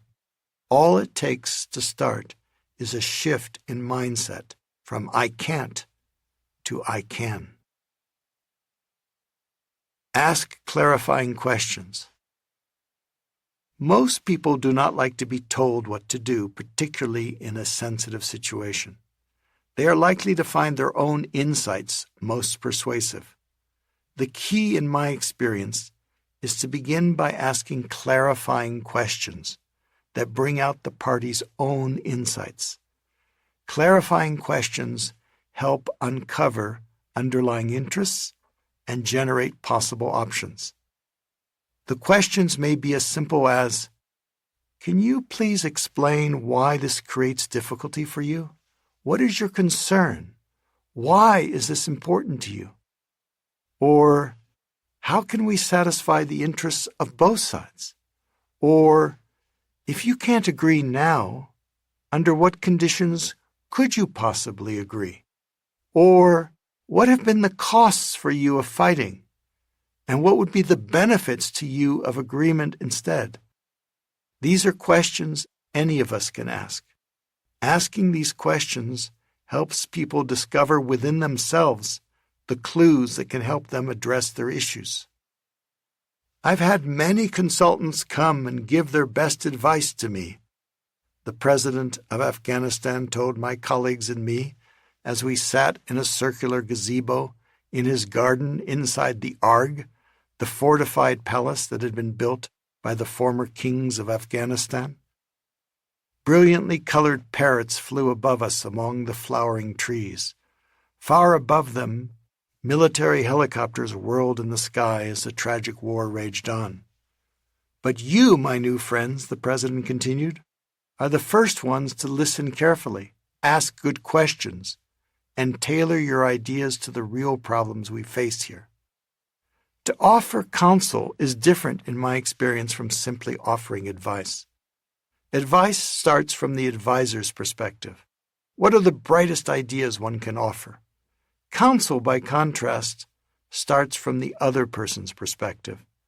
If we put ourselves in their shoes, experiencing their problems, what would be the most useful questions to ask? Advice is 80% talking. Counsel is 80% listening. This is a lesson I came to appreciate deeply in my experience in Colombia. When I was invited to meet with President Santos in June 2011, I thought it might involve just one trip. I was too busy working on other conflicts to take on one more. I would offer some advice based on my experiences elsewhere and make a referral if further work was requested. But when I was there, I saw that something very different was needed. The Civil War had been going on for more than 50 years, and the task of making peace was widely considered impossible. President Santos did not need general advice. He needed counsel adapted to his specific situation. I ended up making 25 trips to Colombia over the ensuing 7 years, working closely with other conflict advisors. We delved deeply into the complexities of the conflict, asking a lot of questions. We listened at length to many of the key players and offered ideas that were highly tailored to President Santos's needs and political realities. To offer useful counsel, I find it helps to make a distinction I learned as a budding anthropologist between general knowledge and local knowledge. General knowledge is what we usually refer to as knowledge. It's what we learn in school. It's often acquired through reading books and articles. Local knowledge, however, is the close-up knowledge of people and context that is often unspoken and rarely written down. It is acquired through experience. It's the things we sense about people and their behavior and motivations. It's the way decisions are actually made, not just the formal procedures, but the informal ways.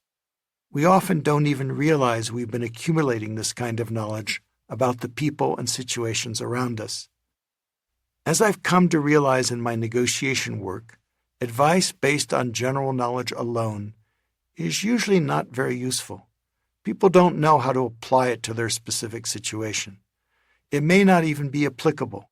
The trick is to blend general knowledge with as much local knowledge as possible. The best way to do that, I've found, is to listen carefully and ask questions of people who are full of local knowledge. If you are close to one or more of the parties, you are likely to have local knowledge. With this kind of knowledge, you can do more than give general advice. You can offer genuine counsel. Facilitate genuine dialogue. What if people are so much at odds that they can't even talk to each other without coming to blows, either metaphorically or literally? This highlights another valuable role we can play as third-siders. We can facilitate clear communication and genuine dialogue. We can create a safe environment and an inclusive process in which people can have an open interchange to deepen their mutual understanding and address the issues in contention.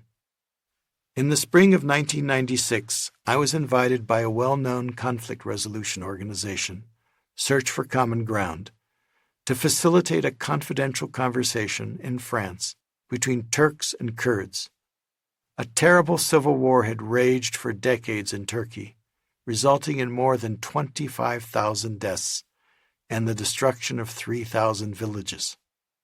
The organizer, David Phillips, had worked for months to bring together 5 prominent leaders from each side, drawn from politics, business, and retired military. Hostility and suspicion were so high that even talking with the other side was condemned as treason.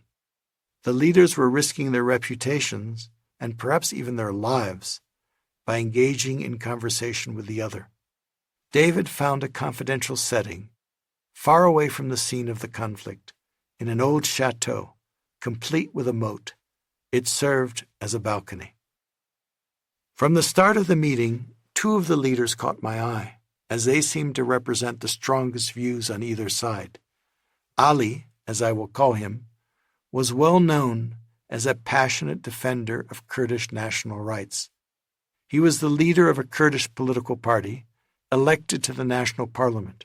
He had been jailed many times for his outspoken beliefs and had been released from prison only recently. Mehmet, as I will call him, was a Turkish nationalist. As a university student, he'd been a leader in a violent extremist group called the Grey Wolves. Over breakfast, one of his colleagues told me, Mehmet would just as soon shoot a Kurd as talk to one. On the first morning, the tension in the room was high. Early on, I introduced the distinction between positions and underlying interests and asked the participants the basic question, what do you really want for your people? Ali spoke first. He talked eloquently about how much ordinary people had suffered during the Civil War.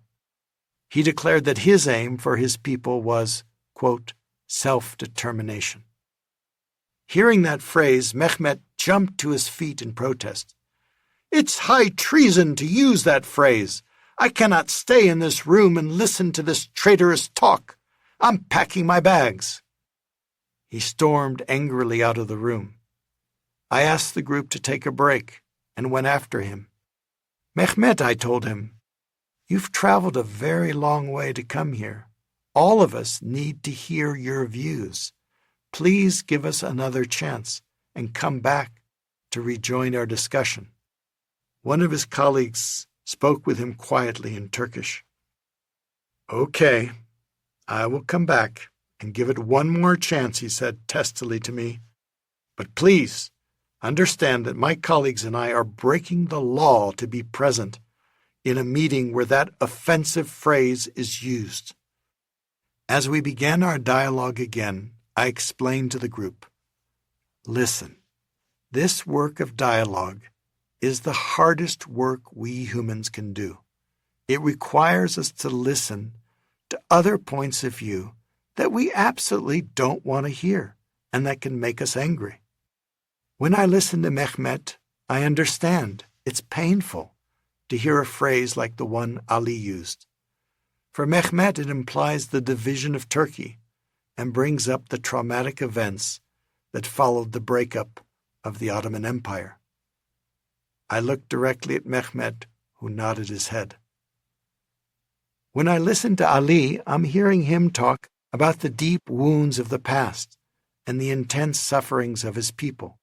I hear the need for respect and for people to have a say in decisions that affect their lives and destinies. Ali and his Kurdish colleagues were nodding their heads. Ali rose to speak as people shifted nervously in their chairs.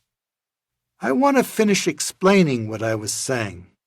Yes, I believe that Kurds, like all peoples, have the God-given right to self-determination. But I also believe that we should exercise our right to self-determination by choosing to remain as equals in Turkey. He paused and looked around.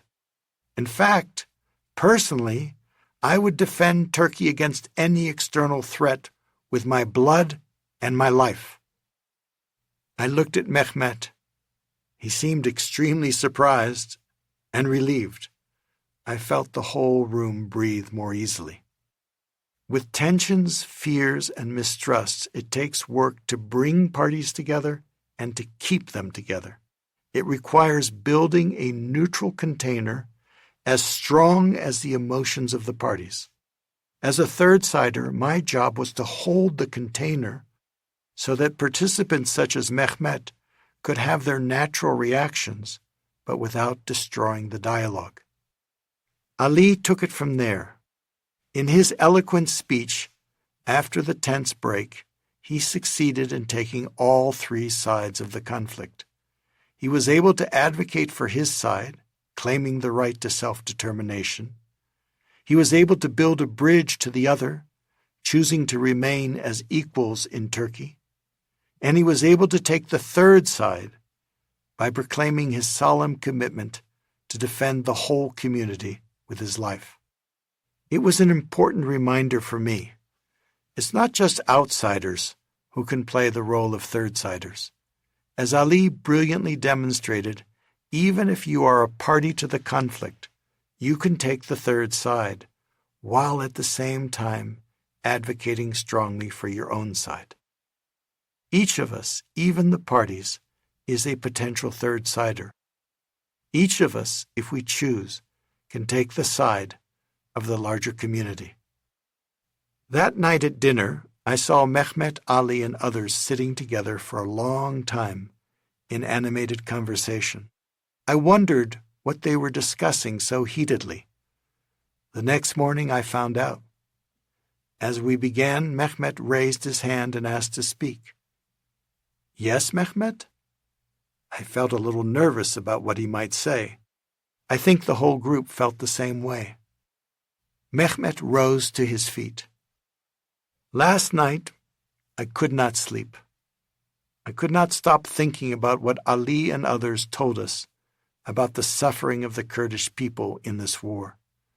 I had no idea what ordinary people were going through, just for speaking their language or practicing their customs at home, or what Ali experienced in prison.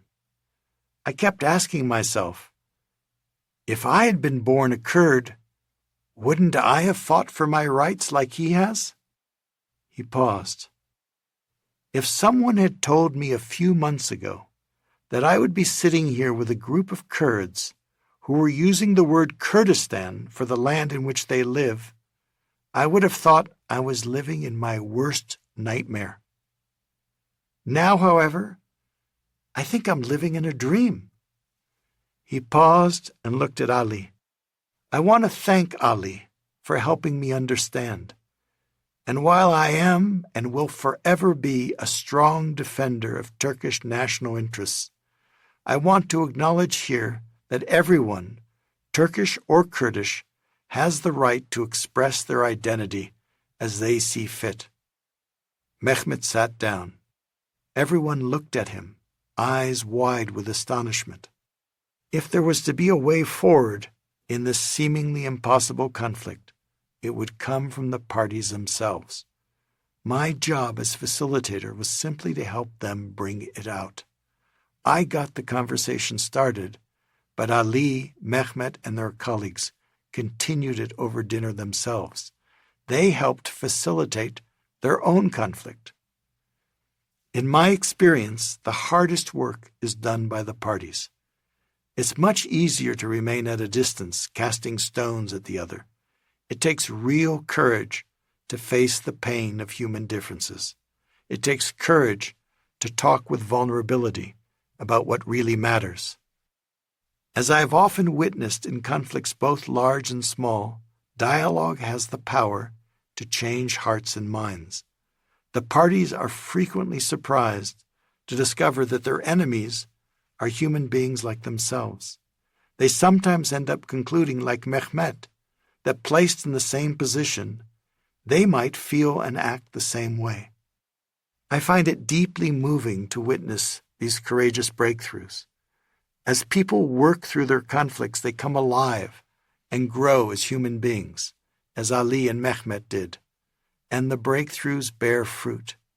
This group of Turkish and Kurdish leaders ended up bonding and working together for years afterward to promote mutual understanding and political dialogue between their peoples. This experience vividly demonstrates that the real magic comes from the parties themselves. I came to appreciate how the task of those around them is to help facilitate dialogue until they themselves can facilitate their own conversations. Our work as third-siders is to help them learn to take the third side as they stand up for their own side.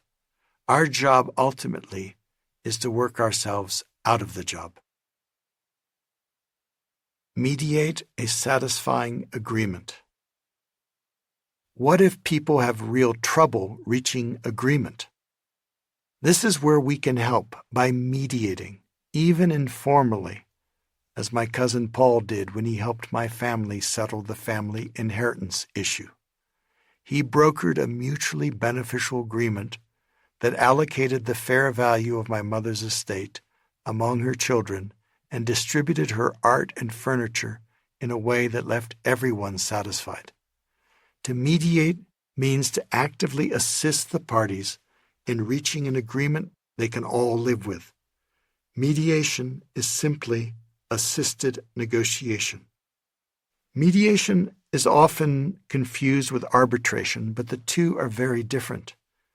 In mediation, the agreement belongs to the parties. They are central, and the third party simply helps.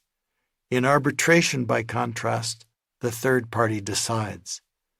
I came to appreciate this vital distinction early on, when after my mediation work at the Kentucky coal mine, I was invited by the National Union and Employers Association to serve as an arbitrator in West Virginia for grievances that arose under the terms of the National Labor Contract. My first case as an arbitrator was held in a hotel conference room in Charleston, West Virginia. There was a long table. 5 union representatives sat on one side together with the miner whose job was on the line. 5 management representatives sat on the other side. The mood was somber. I was expected to sit at the head of the table and conduct the proceedings very much as a judge in court might.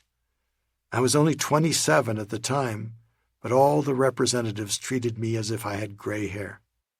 Over the course of a long day, each side argued its case. Management wanted to fire the miner for repeated absenteeism. The union contested the decision. I asked questions, but the only issue for both sides was whether management had fully complied with the contract. Management's objective was to protect its management rights. The union's objective was to challenge those rights under the contract. No one really seemed interested in the miner who was on the verge of losing his job.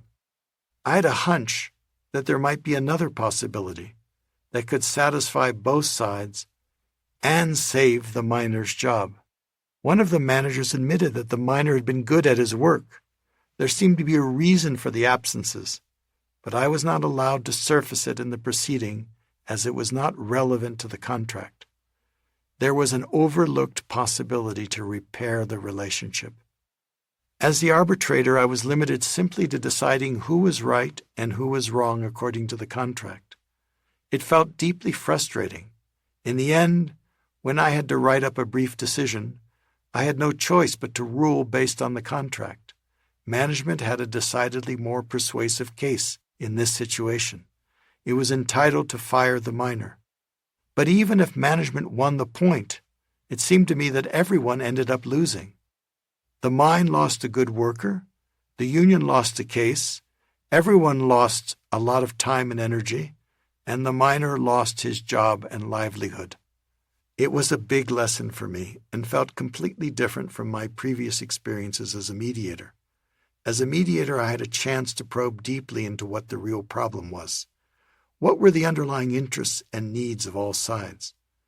As a mediator, I could explore with the parties the full range of possibilities and not be forced into a narrow, binary, yes-no decision about the contract. Mediation can help unlock the full potential within, between, and around us. There is a valuable place for arbitration to settle disputes that cannot be resolved by negotiation and mediation, and that would otherwise go on to costly lawsuits. What drew me to mediation, however, was the way that it allows parties to explore options for mutual gain. To mediate literally means to sit in the middle. We may not be aware of it, but in an informal sense, everyone has the chance to mediate in everyday situations. Parents mediate among their quarreling children. Managers mediate among their employees and among their bosses. Marriage counselors mediate between contending spouses. We may not be neutral, but we are interested and motivated to help the people around us transform their conflicts in a way that benefits our families, workplaces, and communities. Each of us has the opportunity to sit in the middle and help the people around us reach satisfying agreements and repair their relationships. Go help.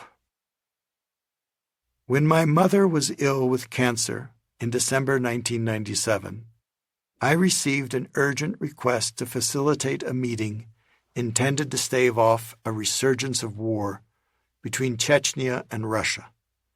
The ceasefire that my colleagues and I had helped negotiate was in grave danger of breaking down. The meeting was to be hosted by the president of Tatarstan in his presidential palace in the Ural Mountains. In my daily phone call with my mother, I told her about the request. "Aren't you going to go?" she asked. "No, I don't think so. I don't feel right leaving the country right now with you being ill. I want to stay close." "You have to go. They need your help." "I know, but you're not well. I need to be here." "I want you to go. Please go for my sake," my mother insisted. "Mom, I'm not sure." "Go help." She had the last word. Perhaps the biggest obstacle to helping is within us. It's the mistaken belief that we can't really be of much assistance. Help may be easier to provide than we think. We think we need to have an answer to help. We don't. Instead, we can listen and ask basic problem-solving questions. We can offer counsel. We can facilitate genuine dialogue, and we can help mediate. The best answers emerge from a process in which the parties are fully involved and they themselves create and own the agreement. Help can also be more useful to the parties than we may think. Asking good questions helps them zoom in to what they really want and zoom out to see the bigger picture. Bringing people together to talk in a safe atmosphere can help people connect with and understand one another better. Mediating can help them reach a satisfying agreement they can all live with. The right kind of help can often make the difference between a destructive stalemate and a satisfying yes. Last, if we are one of the parties in conflict, help from the third side is more available and accessible than we may think. The third side is all around us. As I learned in dealing with my family's inheritance, we may be able to find help more easily than we can imagine. Each of us is a potential third-sider, and each of us has a supportive role to play in the conflicts around us. Go help.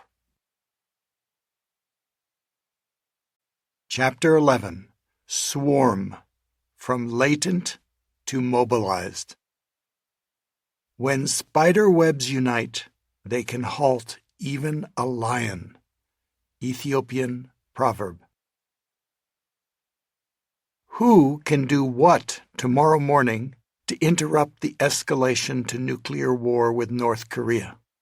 That was the question I posed to 12 volunteers assembled for a 2-week social experiment in a rental house in Boulder, Colorado, in October 2017. It had all begun with a conversation 5 weeks earlier with Patrice Martin, a leading practitioner of design thinking. I was asking her advice about how design thinking, a human-centered approach to innovation, could help tackle seemingly impossible conflicts. "What's your dream?" she asked me. Well, what's so often missing in these conflicts, Patrice, is a critical mass of creative collaboration. In Silicon Valley, they swarm tough, seemingly impossible software problems. My dream is high-performing teams of people swarming the world's toughest conflict situations. What does swarm mean to you? Patrice asked. Come at the problem creatively from all sides. Deploy a team with diverse perspectives. Use radical collaboration. Continue intensively until you crack the problem open with new possibilities. Why don't you just simulate what you want to see happen, asked Patrice. Just do it for 2 weeks. That would give you an idea of what to do next. In design thinking, we call this rapid prototyping. You try out something rudimentary as an experiment and keep on improving it until you have something that works. Sounds great. How would we start? Well, first, pick a problem. I had just returned from a second meeting with Dennis Rodman, and North Korea was very much on my mind. Is it better to pick a smaller problem that seems more solvable? Or is it okay to pick a big, seemingly impossible problem, I asked. I'm thinking about how we can prevent a nuclear war with North Korea. Pick the one where you have energy. There's magic in setting a date and just starting. Don't wait, Patrice urged. My colleague Liza Hester and I picked a date 5 weeks out.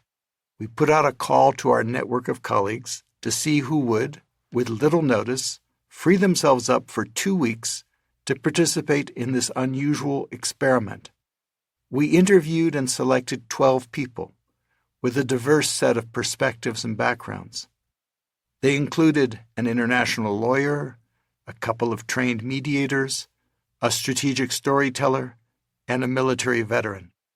None had expertise on North Korea, but the point was simply to simulate a swarm. I asked my friend Rob Evans, a masterful facilitator of collective intelligence and creativity, if he would help, and he readily agreed. He brought a gifted graphic artist with him. We rented a house nearby and filled it with huge display boards, flip charts, colored markers, plenty of sticky notes, and collaborative workspaces. The social experiment began. we nicknamed ourselves a SWAT team for peace. Our job was to swarm the U.S.-North Korea conflict from all perspectives to see if we could discern possible ways to avert a catastrophic war. Swarm to transform.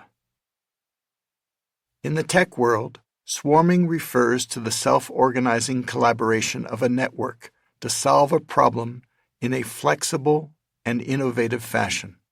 Instead of each person working on a separate project, team members focus their attention collectively on one project until it is solved. The goal is to deliver high-quality results in the time required, with every team member playing to their strengths.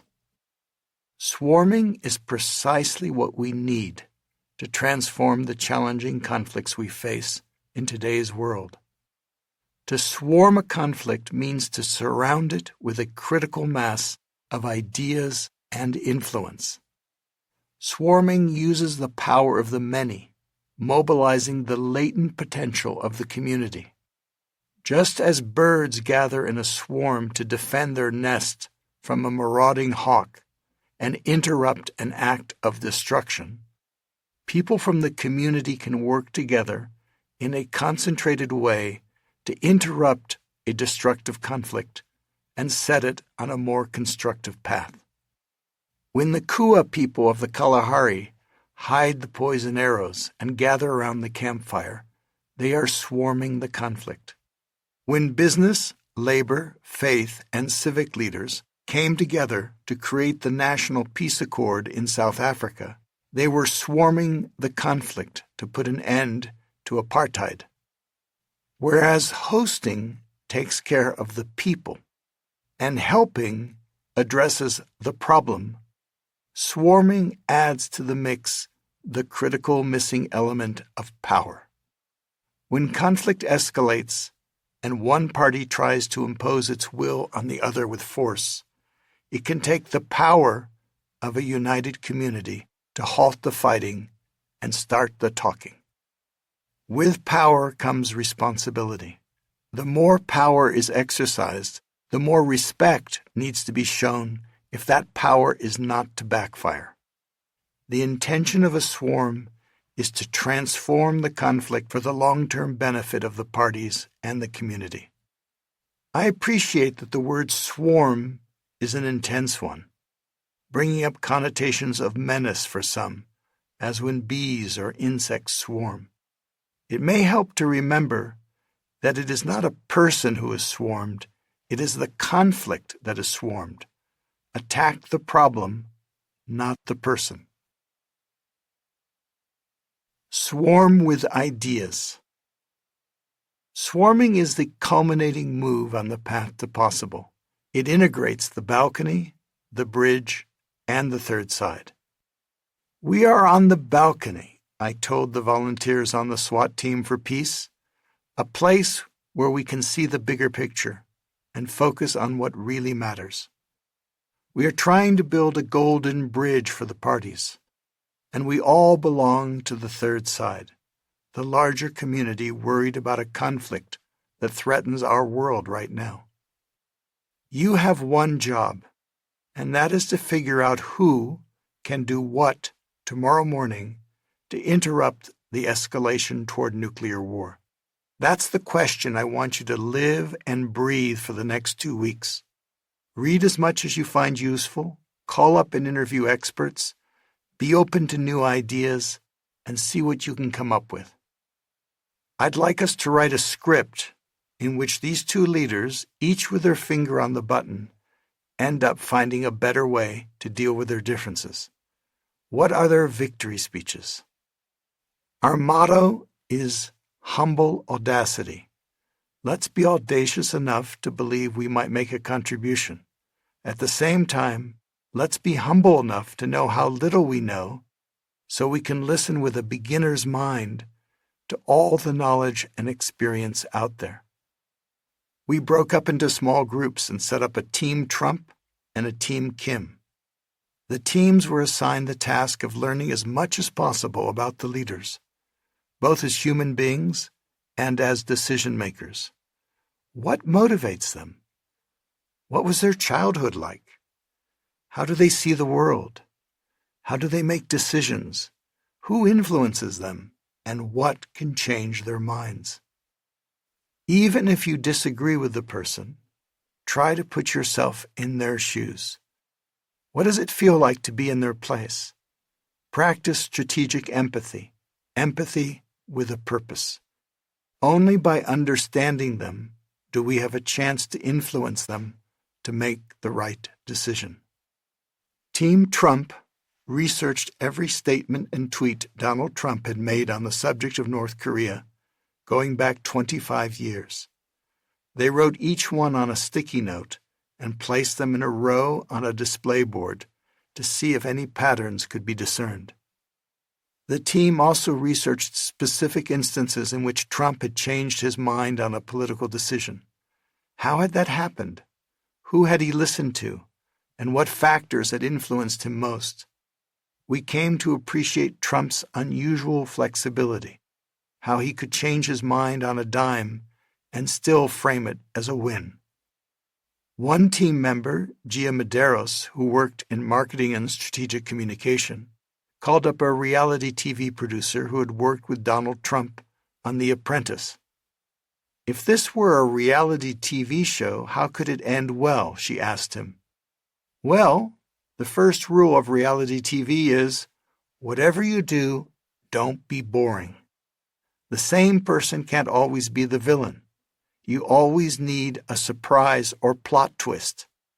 That was an aha for us as we thought about how to find a way out for Trump. We reached out to speak on Zoom with experts, professors who had studied the conflict, ex-diplomats who had dealt with North Korea, ex-intelligence analysts, anyone who could give us insight.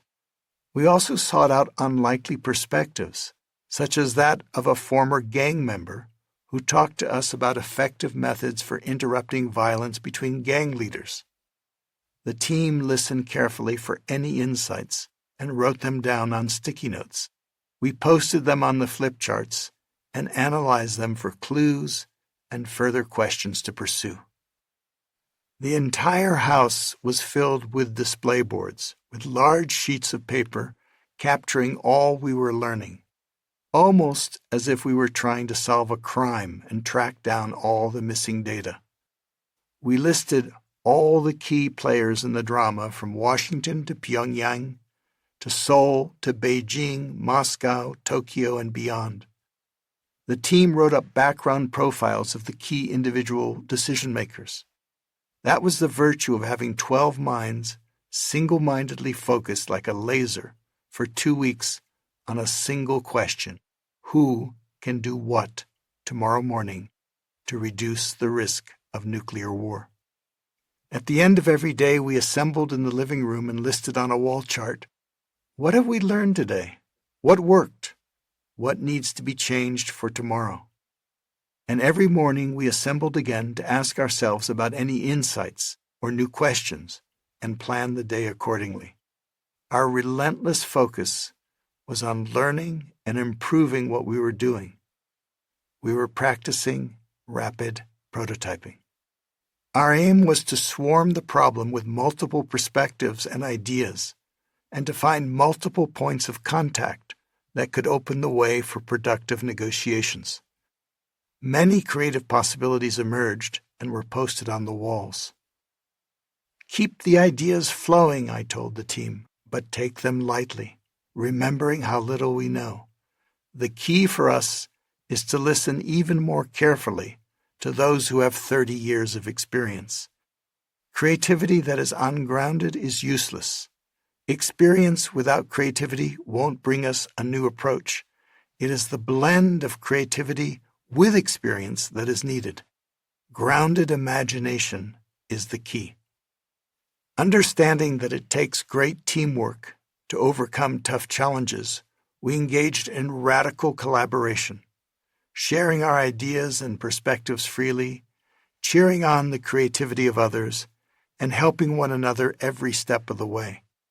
Each person felt encouraged to contribute their full potential, Together, our collective intelligence was far greater than the intelligence of any one of us. The work pace was intense. At the same time, it felt satisfying to be tackling such a dangerous problem instead of just worrying about it. And, perhaps odd to say because of the gravity of the topic, it was fun. We ate together, went for walks together, took exercise breaks outside in the garden together. Our facilitator Rob played music during the breaks and encouraged us to move our bodies, dance, and shake out the worry. We tried any modality that could open our minds, sharpen our creativity, increase our ability to collaborate, and augment our dogged persistence as we pursued one angle after another. As we know from sports and music, the spirit of play can bring out our best performance and highest potential. In this experiment, I got a glimpse of the same power of play applied to the serious task of transforming a dangerous conflict. It was a simulation of what I had dreamed of, a dedicated team swarming a difficult conflict. But it was not just a simulation. There was a real-time emergency in the world. As we spoke with those in the know, from former diplomats to academic experts, we heard from 3 separate people. This situation is getting really dangerous. We're glad someone is doing something about it. That concerned us. Our 2-week simulation had been intended, after all, as a social experiment. None of us was an expert on North Korea. Given the enormous gravity and urgency of the situation, one might be forgiven for thinking that there would be real teams of knowledgeable specialists working single-mindedly day and night on how to practically avert a potentially imminent catastrophic war. To our dismay, however, none of the many Korea experts with whom we spoke could name even one. A great deal of intellectual effort was focused on analyzing the danger, but comparatively little on averting the danger. There was a lot of prediction, but very little prevention. So even though we had initially planned for only a 2-week simulation, the team and I made a decision. We would find a way to keep it going. We would try to turn our simulated swarm into a real swarm. Build your ACT. Good ideas are vital, but useless unless there is a way to get them in front of key decision makers for their consideration. For that, we need ACT. A for access, C for credibility, T for trust. Access means a connection to the people in conflict. Credibility is believability based on competence and track record. It is rational and comes from the head. Trust is believability based on intent and integrity. It is emotional and comes from the heart. Among the Kua, the family and friends of those in conflict work together to persuade the parties to sit down, listen to each other, and eventually reconcile. The community, in effect, pools its access, credibility, and trust to sway the minds of the parties in conflict. ACT is the basic currency of the third side, enabling the community to influence the parties to stop fighting and start talking. If we don't have access, credibility, and trust, we need to either build them or work with others who have them.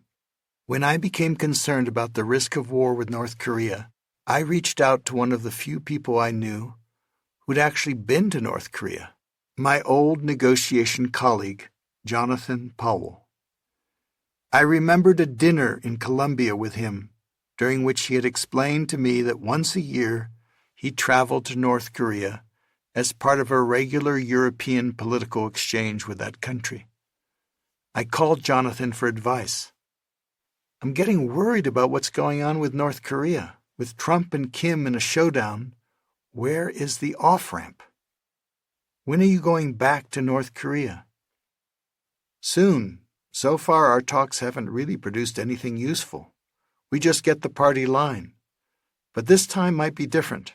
As luck would have it, our new interlocutor for the exchange is Ri Soo-young. He was the North Korean ambassador to Switzerland in the 1990s when Kim studied there at a boarding school under a cover name. Sounds like an opportunity. Let's see, said Jonathan. Meanwhile, why don't you speak with Glyn Ford, who goes with me? He's an ex-Labour MP and former European parliamentarian who's been traveling to North Korea for 25 years. He's been there almost 40 times. I called Glyn, who told me, meeting Ri Soo-young offers a real opportunity. He's the highest-ranking foreign policy official in North Korea. Word has it that he took care of Kim and his sister while they were in Switzerland and was a kind of surrogate father. My guess is that Kim listens closely to him, given their long-time relationship. I arranged for Jonathan and Glyn separately to speak by Zoom to the SWAT team in Colorado to offer their impressions and ideas for a negotiated off-ramp. I tasked the team with this assignment. Jonathan and Glyn have built some ACT, Access, Credibility, and Trust, with the North Koreans that could be useful. But how best should they use it? In a few weeks, they will be in Pyongyang. Imagine they have only an hour of substantive conversation with Ri Soo-young, who is close to Kim. Without naming names, I want you to get our experts' advice on what questions Jonathan and Glyn should ask and what main points they should convey. What can they say to Ri that could possibly help de-escalate the situation? From that beginning, a swarm effort began as Jonathan, Glyn, and I worked closely together, supported by a team of researchers and analysts. In the year that followed, we made 21 trips to Washington, D.C., Seoul, and Pyongyang. As a U.S. citizen, I could not go to North Korea, but as British citizens, they could and did.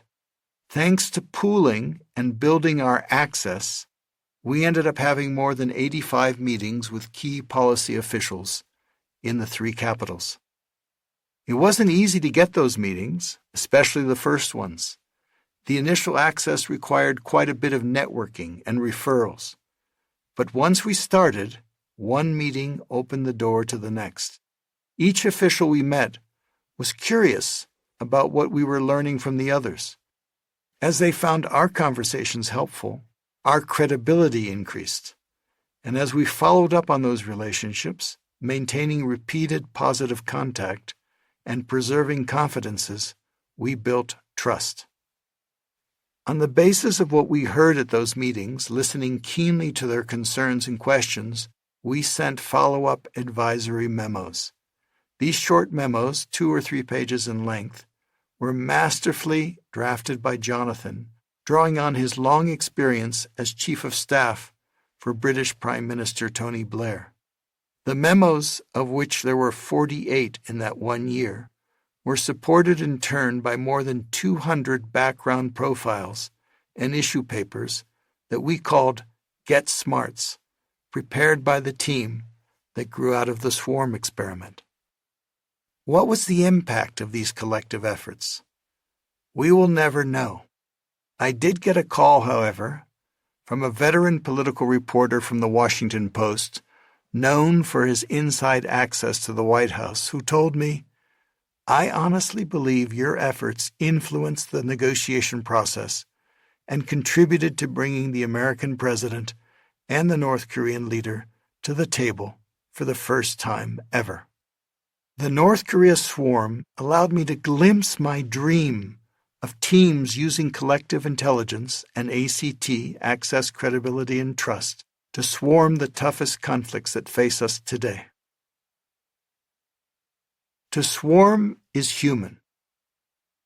Mobilizing the surrounding community to act as a swarm to interrupt destructive conflict is not new. As I learned from my anthropological research into war and peace, swarming may be our most ancient human heritage for dealing with contentious conflicts. What happens if someone hunts on someone else's territory without asking permission?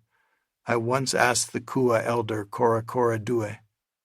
Well, the injured party will call 3 people as witnesses. He will show them the offender's footprints. Then they all go talk to the offender and admonish him not to do it again. I followed up. Supposing the offender ignores them and hunts again without asking permission. This time, the injured party will call 4 witnesses. They will speak very loudly this time to the offender and tell him not to do it again. I couldn't resist following up again. And what if the offender repeats his offense a 3rd time? Cora Due looked at me closely and pronounced slowly, "No community member would ever dare to violate the norms like this and offend again." The community mobilizes a critical mass of collective influence.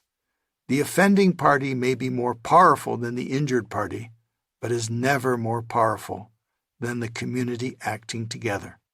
Swarming is the application of collective power needed to deal with injustice. Do you see these sticks in my hand? Samko, a member of the Jungwansi community in Namibia, once asked. One stick breaks easily, but if you pick up lots of sticks like this, you can't break them. When I ventured deep into the Malaysian rainforest to visit the Semai people, I found them using a similar approach of swarming conflict situations. It is not proper to take sides, one Semai elder explained to me. What is proper is for everyone to urge their relatives and friends to resolve their disputes. Everyone is expected to take the side of the whole community, the 3rd side. Taking the 3rd side doesn't mean ignoring the needs of your family or friends. It means refraining from making the dispute worse. It means using your constructive influence to help the parties go to the balcony and focus on what truly matters. The Semai start learning to take the 3rd side when they are children. When one child strikes another, the adults, instead of punishing the child, will call a children's bakara, or council. All the children sit down in a circle, discuss what happened, and talk about how to resolve the issue and repair the injured relationship. Everyone profits from the dispute by learning the lesson of how to handle frustrations and differences peacefully. The Semai mobilize the power of peers to transform conflict. Swarming is an innate human capacity that we can apply in any conflict. We may already do so without even recognizing that that's what we're doing. That was my experience some years ago in a family situation. My son was 19. He was living back in the family home, taking a break after a year of college. He'd been hanging out for many years with a group of high school friends who were lost in their lives, adrift, and drinking. Like many adolescents, he had become distant and uncommunicative. The sensitive boy I knew with a deep heart, who loved improvising music on the piano, had seemingly disappeared. In his stead was a young man who got into trouble, wrecked more than one family car, and felt that the world was somehow arrayed against him. Naturally, these behaviors led to family tension, angst, and worry. It all came to a head one day when Lisanne and I traveled to visit family and asked our son not to have his friends in the house. He gave us his promise. When we returned from our trip, the person we had hired to look after the house in our absence came to us in tears. "I'm afraid to tell you this, but from what I could tell, your son had friends over last week and they partied in the house. The place smelled of smoke and alcohol. When I asked him about this, he threatened to tell you about how I wasn't doing my job. But I need to tell you anyway." She was trembling. "It breaks my heart as a mother," my wife Lisanne cried out to me later that day. "But I cannot live with him any more in the house. I can't stand the way he is right now." Up to that point, I'd been a little more accepting, understanding that our son was going through a difficult phase of life. But now I felt a wave of anger rising in my gut. This could not continue. I went for my favorite solitary walk in the canyon near my home. It was my balcony. Walking amid natural beauty, I could listen better to my anger. I paused and started to zoom in. Why was I angry? What was my anger trying to tell me? It was partly the breaking of a promise and trust, but this time it was more that had set me off. It was the abuse of power by a member of my own family over a trusted employee who was simply doing her job for us. He had threatened her livelihood, leaving her in fear and tears. That was a bright red line for me. I asked myself, how can we begin to turn around a destructive pattern of behavior that has generated repeated family arguments for years? I realized that we were stuck and that my wife and I alone did not have enough influence to stop our son's destructive behavior. We needed help. We needed a community. In short, we needed a swarm.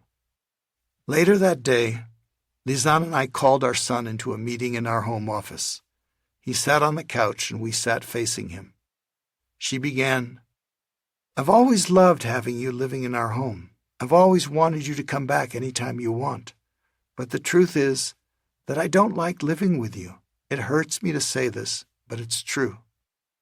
She had tears in her eyes. I then spoke up. "Your mother and I love you very much. I hope you know that. And this is serious. It's one thing when you violate a promise you made to us. That is wrong. But to threaten and create fear in someone who depends on us for her livelihood and is just doing her job makes me really angry."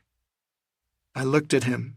He was very quiet, looking startled, with his eyes wide open. "Here's what your mother and I propose. We want you to make a full apology to her. We want you to leave home and go away for 2 months to work out your issues. We have a program in mind where you'll be with a counselor and other people your age. We hope they can help you remember the person we know you really are." Our son's journey began with an intensive workshop led by a counselor we knew. The workshop focused on understanding oneself, seeing one's strengths and limitations, and learning to assume responsibility for one's own life. The 20 people in the workshop became close and gave one another peer support.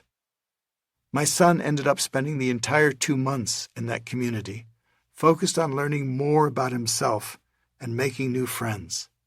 He rediscovered the joy of music and learned to meditate. He had regular sessions with a counselor.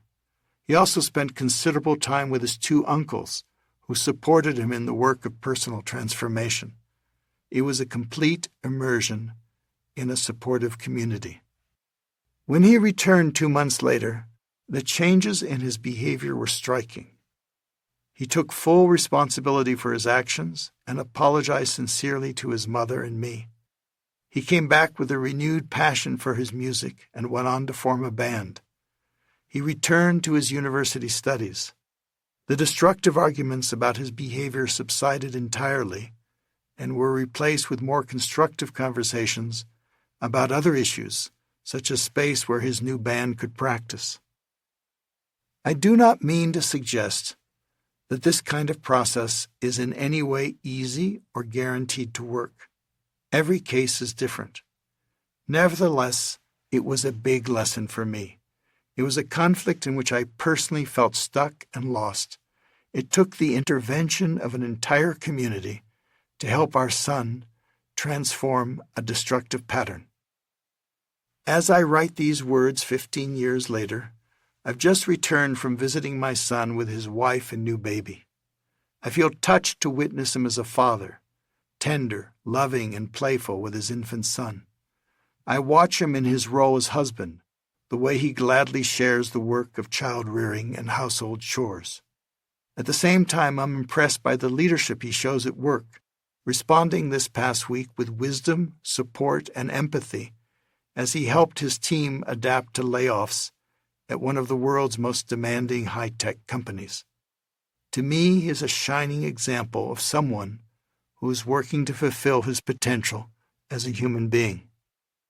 As I look back on the experience of dealing with a thorny family situation that threatened to become a destructive conflict, I realize that it's an example of swarming with the third side. My wife and I, our son's counselor, his peers in the workshop, his new friends, and his uncles constituted a dynamic community that surrounded him and supported his personal work and transformation with encouragement, feedback, and support. Working together, individually and collectively, we were able to help him unlock the potential within. None of us alone could have helped him break through. It took all of us together. As the saying goes, it takes a village. Assemble a swarm team. To swarm is a team sport. For many years, I've been impressed with the innovative example of hostage negotiation teams. I've had the chance to teach police hostage negotiators and always found their stories inspiring. A generation or two ago, hostage negotiations in the United States were often handled by violent methods. The police would pull out a bullhorn and shout, "You have 5 minutes to come out with your hands up." If the hostage taker did not surrender, in would go the tear gas and out would come the guns blazing. Not only would the hostage taker die, but often the hostages and police would die as well. A tragic example was the debacle in Waco, Texas, in April 1993, when a tear gas attack by the FBI ended in a fire in which scores of people died, including many children. Over time, police departments learned that there was a better way: quiet, persistent negotiation carried out by a trained team of police negotiators. The police surround the site to prevent any escape and then start talking. When I'm dealing with an armed criminal, for example, my first rule of thumb is simply to be polite, explained Dominic Messino, who in his career with the New York Police Department negotiated with his colleagues more than 200 hostage incidents, including a plane hijacking, without losing a single life. This sounds trite, I know, but it's very important. A lot of times the people I'm dealing with are extremely nasty, and the reason for this is that their anxiety level is so high. A guy armed and barricaded in a bank is in a flight or fight mode. To diffuse the situation, I've got to try to understand what's going on in his head. The first step to getting there is to show him respect, which shows my sincerity and reliability. Success lies in building credibility and trust in a very short period of time. Police hostage negotiators work in teams. It is not uncommon to have a dozen or more people trying to understand what's going on in the hostage taker's head and to figure out how to persuade him to surrender peacefully. One person is speaking to the hostage taker, and 11 are on the balcony. One may be passing the negotiator notes. One may be tracking down relatives or friends of the hostage taker who can talk with them and calm them down. One may be coordinating with a SWAT team that is standing by in case it's needed. It's a genuine swarm team effort and has proven to be astonishingly successful. As my negotiation colleague George Kohlreiser explained, hostage situations can be dramatic and intense, but you don't hear about most of them in the news. That's because more than 95% are resolved peacefully, without casualties, and with the hostage takers accepting the consequences. I found myself inspired by similar swarm team efforts to reduce gang violence in big cities. I've learned a lot from my friend Dr. Gary Slutkin. Gary spent 20 years as a public health doctor, specializing in stopping epidemics around the world, only to return to his home city of Chicago to find an epidemic of gang shootings. He founded an organization to interrupt violence called Ceasefire, now a worldwide initiative called Cure Violence Global. Gary wanted to apply the same public health tools that were effective in interrupting disease to interrupt the virus of violence. Just as public health campaigns recruit local citizens to reach out to their peers to change the behaviors that spread disease, Gary experimented with using community interrupters. Our violence interruption workers come from the same community as the gang members and are in fact often former gang members themselves, Gary explained to those of us involved in the initial swarm on North Korea. Every Wednesday, we gather together to review what's going on in the neighborhood, compare notes, and see what needs to be done. We call it an interruption table. I encouraged the North Korea swarm team to watch an extraordinary documentary about Gary's work by Alex Kotlowitz entitled The Interrupters. In the film, Alex shows an interruption table at work. A dozen or more people are gathered around a conference table, all talking excitedly when the meeting is called to order. All right, let's close up. Everybody that's in the meeting, this is serious now, okay? We're in a crisis mode, and we need people to step up at this table and go over and beyond. Guys are getting killed for just anything. Have there been any conflicts mediated on the front end from last week to this week? The other interrupters are quiet for a moment. Then one pipes up. 2 guys were arguing. One guy threatened to blow the other guy's wig back. I got him to calm down, tell him, he didn't shoot you, he was just talking. We stopped that one on the front end. One lead interrupter explains, I have the dirty dozen at the table. We've always had outreach workers, but the violence was not necessarily going down at that point. So in the year 2004, we began a new concept called the violence interrupters. Most of the violence interrupters come from the hierarchy in some of these gangs. Because ain't just nobody can come in and tell a guy to put his gun down. The violence interrupters have one goal in mind, to stop killings. They're not trying to dismantle gangs. What they're trying to do is save a life. One of the most effective interrupters, whom I once had the pleasure of meeting, is an inspiring young woman named Amina, a former gang member. As one of her colleagues explains, Amina Matthews, as a violence interrupter, she's the golden girl. She gets in where a lot of guys can't get in. She knows how to talk to these high-risk young men. And a lot of guys that I know that have a lot of murder in their background, they respect her. As Amina says, she can relate because she's been there herself. The life that I lived, being in shootouts, looking at the devil face to face, and I look at my sisters and my brothers today, that was once me. She is a genuine third-sider, emerging from within the community itself. In a very different context, I witnessed another kind of swarm team cooperation in my work with Colombian President Juan Manuel Santos on ending the Civil War. As I mentioned earlier, Santos assembled a team of 5 key negotiation advisors.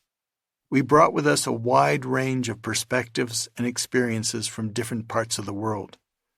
What we shared was a common zeal for peace and a desire to help the president, a willingness to be team players, a respect for the other's strengths and skills, and a willingness to stay in for the long haul. Even though we were advisors to one of the sides, we were also third-siders working for the benefit of the whole. Our role was to stay on the balcony, keep an eye on the bigger picture, and help Santos build a golden bridge that could end the war. We would show up, usually on a day's notice from different parts of the world. We'd be whisked through airport security so our presence would not be detected. We would spend 3 intense days working closely with one another, the president, and the government negotiation team. We would meet with the officials and receive special intelligence briefings. We would then have dinner alone with the president.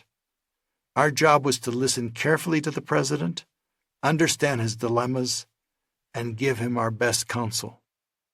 We repeated that routine 25 times over 7 years. We worked remarkably well together, building on one another's strengths. We had different lanes.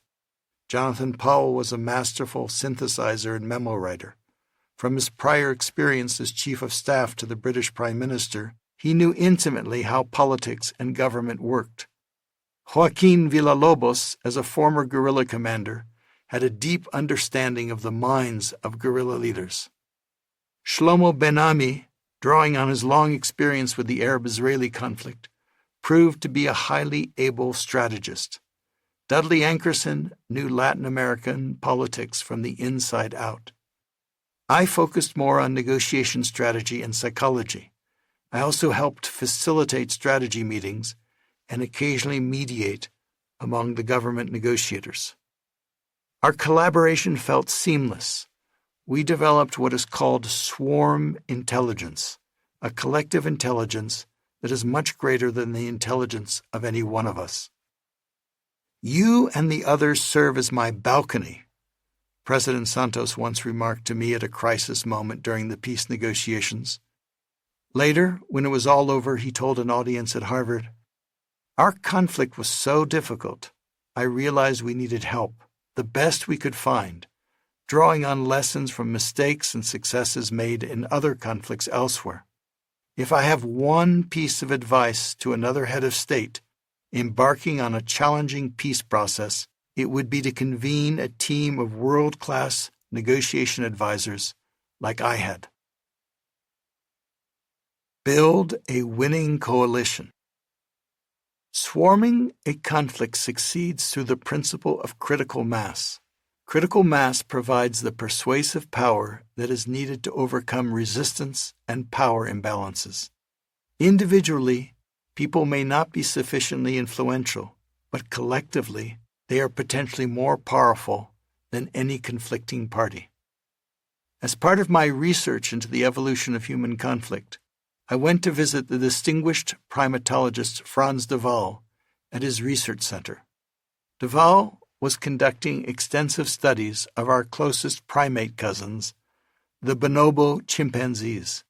I was curious about how the bonobos handle conflict. As we were walking around, de Waal explained to me, "When a male bonobo gets aggressive with a female, I've often observed the other females responding by building a coalition. The females will line up shoulder to shoulder, like linebackers on a football team, and slowly back the offending male away. It's as if they are saying, 'Back off, big guy. You've gone too far. Now behave.' That is the power of the third side in the form of a winning coalition, a gathering of community power so strong that it can bring about a peaceable outcome. As powerful as any one party may be, it is never more powerful than the community acting together." So how can you build a winning coalition of third-siders? That was the immense challenge confronting President Santos as he faced the seemingly insurmountable task of ending a war that had gone on for almost 50 years. The guerrilla group the FARC was in the jungles, and its members had known nothing but fighting for decades, fortified by funds from the drug trade and kidnapping. They had sanctuaries in the neighboring country of Venezuela. Many of the young fighters were reluctant to set down their weapons. Many of the leaders were reaping substantial material gains from the drug trade. In a prior negotiation 3 decades earlier, guerrilla leaders had emerged to participate in an election and then had been assassinated along with hundreds of their supporters. Why risk everything for a highly uncertain peace with a government that could not be trusted? There had been many previous attempts at negotiation, but all had failed, and the last, a decade earlier, had failed disastrously in the public's eyes. Santos's predecessor, President Álvaro Uribe, had achieved a lot of success, with Santos serving as his defense minister, in attacking the FARC in its strongholds and putting its fighters on the defensive. Feelings of animosity toward the FARC ran high. People favored peace, but most were deeply skeptical about any realistic prospect for it. Why risk everything to negotiate with a group that could not be trusted? To make matters even more difficult, Uribe opposed the peace agreement, arguing that the FARC could be defeated militarily. he traveled the country mobilizing opposition, particularly among the military and business sectors of society. With daily tweets, he accused Santos of being soft on terrorists and communists. In effect, the challenge Santos faced was to overcome a formidable blocking coalition, forces arrayed against a possible agreement. This is a serious problem in many of the intractable conflicts I've worked on. Those parties who work hard to block a possible agreement, perhaps because they feel left out, perhaps because they derive benefits from the conflict, or perhaps simply because they believe an agreement would go against their interests. The first surprising move Santos made in his first weeks in office was to reach out to Colombia's neighbor and prickly adversary, President Hugo Chavez of Venezuela. Although he denied it publicly, Chavez was a friend, mentor, and main supporter of the FARC, quietly offering its fighters sanctuary in Venezuela. A month earlier, President Uribe had publicly accused Chavez of harboring terrorists. Furious, Chavez had broken off diplomatic relations with Colombia, accusing it of having plans to attack Venezuela. At a conference of Latin American leaders, Santos met with Chavez, tried to put the relationship between the two neighboring countries back on track, and took the opportunity to ask him boldly for his help in bringing the FARC leaders to the negotiating table. Expecting hostility, Chavez was naturally surprised. He was attracted to the idea of hosting an historic peace as his legacy. He went on to persuade the FARC leadership that winning elections as he had, not guerrilla warfare, would be their best avenue to advance their cause. Not long thereafter, Santos boldly reached out to the FARC's most important mentor and revolutionary model, Cuban President Fidel Castro. Santos surprised Castro by asking him to host the secret talks. Pleased to be invited to be a host, he agreed. He also played a key role in convincing the FARC leaders to come out of the jungle to negotiate. To the astonishment of outside observers, Santos succeeded in moving both Chavez and Castro from the blocking coalition to the winning coalition. Both revolutionary leaders became active third-siders. When the public talks started in Havana, Santos added Norway and Chile to balance them out so that each side would have two friendly governments to help facilitate an agreement. Just as important as the third-siders outside Colombia were the third-siders inside Colombian society. A peace process would require the support of many domestic constituencies, particularly the military and the business sector. To help assuage their concerns, Santos appointed as negotiators a popular former head of the armed forces and a former head of the Business Trade Association. All of those third-siders, both external and internal, constituted a winning coalition and made a crucial difference in ending the 50-year Civil War. Thanks to the mobilization of the third side, the winning coalition proved stronger than the blocking coalition. The lesson was clear. To transform a difficult conflict, it's vital to identify and win over potential blockers and to recruit new allies. Critical mass matters. Swarm to save the day. The historic signing of the peace agreement by President Santos and Timochenko took place outside by the sea in Cartagena. Everyone was dressed in white. I sat near mothers who had lost their children and loved ones. They were visibly weeping. I listened as the FARC commander apologized to the victims. Those who had met in battle were now meeting in peace. I conversed with a high government official I knew, Luis Carlos Villegas, who introduced me to his daughter Juliana. She had gone through the harrowing experience of being kidnapped by the guerrillas many years earlier, at the tender age of 17. She was marched through the mountains and jungles and held hostage for more than 3 months. For her parents and her, it had been absolute hell. I remembered Luis telling me that when President Santos had asked him to join the negotiating delegation, he had demurred because of his wife's and his strong personal feelings. But Juliana had insisted that he play his part, saying, "Father, we must do everything possible to end this war." Here they were together to celebrate the surprise peace that just a few years earlier had been widely believed to be impossible. I felt the emotions of father and daughter. They were palpable and contagious. In peace, however, as in war, nothing goes according to plan. A week later, there was a huge upset. As part of his efforts to win support for the peace process, President Santos had promised the people of Colombia a referendum. They would have the last say on any agreement that was negotiated. The referendum, unfortunately, was plagued by low turnout. A hurricane suppressed the vote precisely in those coastal regions where the war had taken its highest toll and where support for peace was strongest. A powerful and sophisticated disinformation campaign was waged on social media against the peace agreement. In the end, the referendum was lost by the tiny margin of 0.1%. Everyone was shocked. What could be done? Was the peace process at an end? My friend Sergio, the peace commissioner, called me. "William, now what?" It was time to mobilize the third side with another swarm effort. The team of peace advisors showed up the next day to help President Santos figure out what to do to save the agreement.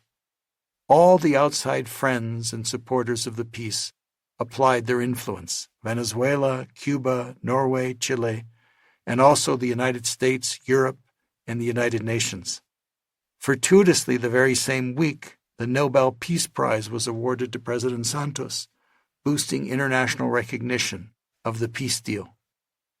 Just as important, inside the country, a powerful social movement arose supporting the peace agreement. Colombian citizens filled the main public squares, vowing to remain there until a new agreement was reached. I will never forget leaving the presidential palace late one night and walking around a huge encampment with hundreds of tents set up outside the presidential palace by citizens who'd come from all over the country to ensure that the historic opportunity would not be lost. The encampment was buzzing with life and energy. It constituted a genuine third side swarm of the conflict from both inside and outside the country. Following an intensive set of listening sessions with those who had opposed the agreement and another round of challenging renegotiations with the FARC leaders, the government and the FARC signed a revised agreement in the Teatro Colón in Bogotá on November 12, 2016. The agreement was then taken to the Colombian Congress for ratification. That time, to widespread relief, the effort was successful. Over the ensuing months, the guerrilla army proceeded to do what no one had believed possible. Under the supervision of the United Nations, they gathered together in camps and laid down their weapons. Some of the leaders began to enter politics. While the political conflict continued, the war ended. The peace process was messy, slow, and uneven, as such processes often are. That is the nature of transformation. Swarm is the next frontier. 6 years ago, President Santos began his Nobel Prize acceptance speech in Oslo a few weeks after the signing of the final peace agreement. It was hard for we Colombians to imagine an end to a war that had lasted half a century. To the great majority of us, peace seemed an impossible dream, and for good reason. Very few of us, hardly anybody, could recall a memory of a country at peace. Today, After 6 years of serious and often intense, difficult negotiations, I stand before you and the world and announce with deep humility and gratitude that the Colombian people, with assistance from our friends around the world, are turning the impossible into the possible. An extraordinary swarm by the community, inside and outside, had succeeded in ending one of the longest-running wars in the world. In these troubled times, we're so focused on what doesn't work that we often neglect to pay attention to what does. We can now permit ourselves to ask an audacious question. If we humans can begin to end war in one of the world's hemispheres, why not one day in both hemispheres? As my old colleague Kenneth Boulding liked to say, what exists is possible. If we are to succeed in transforming today's conflicts, there is no more important power for us to activate than to swarm. Swarming is the culmination of the path to possible. It combines all our natural powers, harnessing our full human potential. If the path begins in the quiet of a pause, it ends in the noisy, creative collaboration of a swarm. Swarming is the patient, persistent application of critical mass. It is radical collaboration in action. Swarming pools access, credibility, and trust, ACT, to build a winning coalition. It represents the full activation of our social immune system. Swarming is the next frontier, the work I personally find most exciting. Our challenge today is to recreate, in today's very different conditions, the strong third side that I believe enabled our distant ancestors to survive and thrive so that we can be here today. We must learn to tap into the creative power of the community around us. There is an old Irish saying, "Is this a private fight, or can anyone get in?" Truthfully, there are few private fights these days, if only because destructive conflicts directly and indirectly affect the people who surround the parties. Because we are affected, each of us rightfully can get in a curious, compassionate, and constructive way. We can assume responsibility, the ability to respond. Whenever I hear that a particular conflict is impossible, I wonder, have we really tried? In other words, have we swarmed it? Have we applied our collective intelligence and influence on a scale that is commensurate with the difficulty of the conflict? When spider webs unite, they can halt even a lion, goes the Ethiopian proverb that begins this chapter. When we are able to unite as third-siders, even the most difficult conflicts, at work, at home, or in the world, can eventually yield to the power of all of us working together. Conclusion. A world of possibilities. Hope is not a lottery ticket you can sit on the sofa and clutch, feeling lucky. It's an axe you break down doors with in an emergency. To hope is to give yourself to the future, and that commitment to the future is what makes the present inhabitable. Rebecca Solnit. Has anyone here ever done a plank before? My daughter Gabi, age 16, was standing on a big stage asking this question to an audience of several thousand people at a TEDx event in Copley Symphony Hall in San Diego.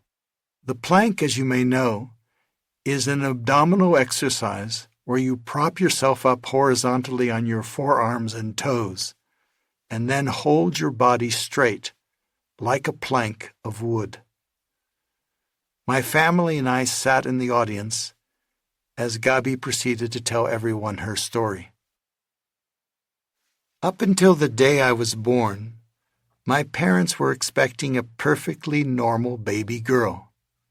Then I popped out. You see, no one, not even the doctors, realized that I was one of the 1 out of 40,000 babies born with Vater syndrome every year.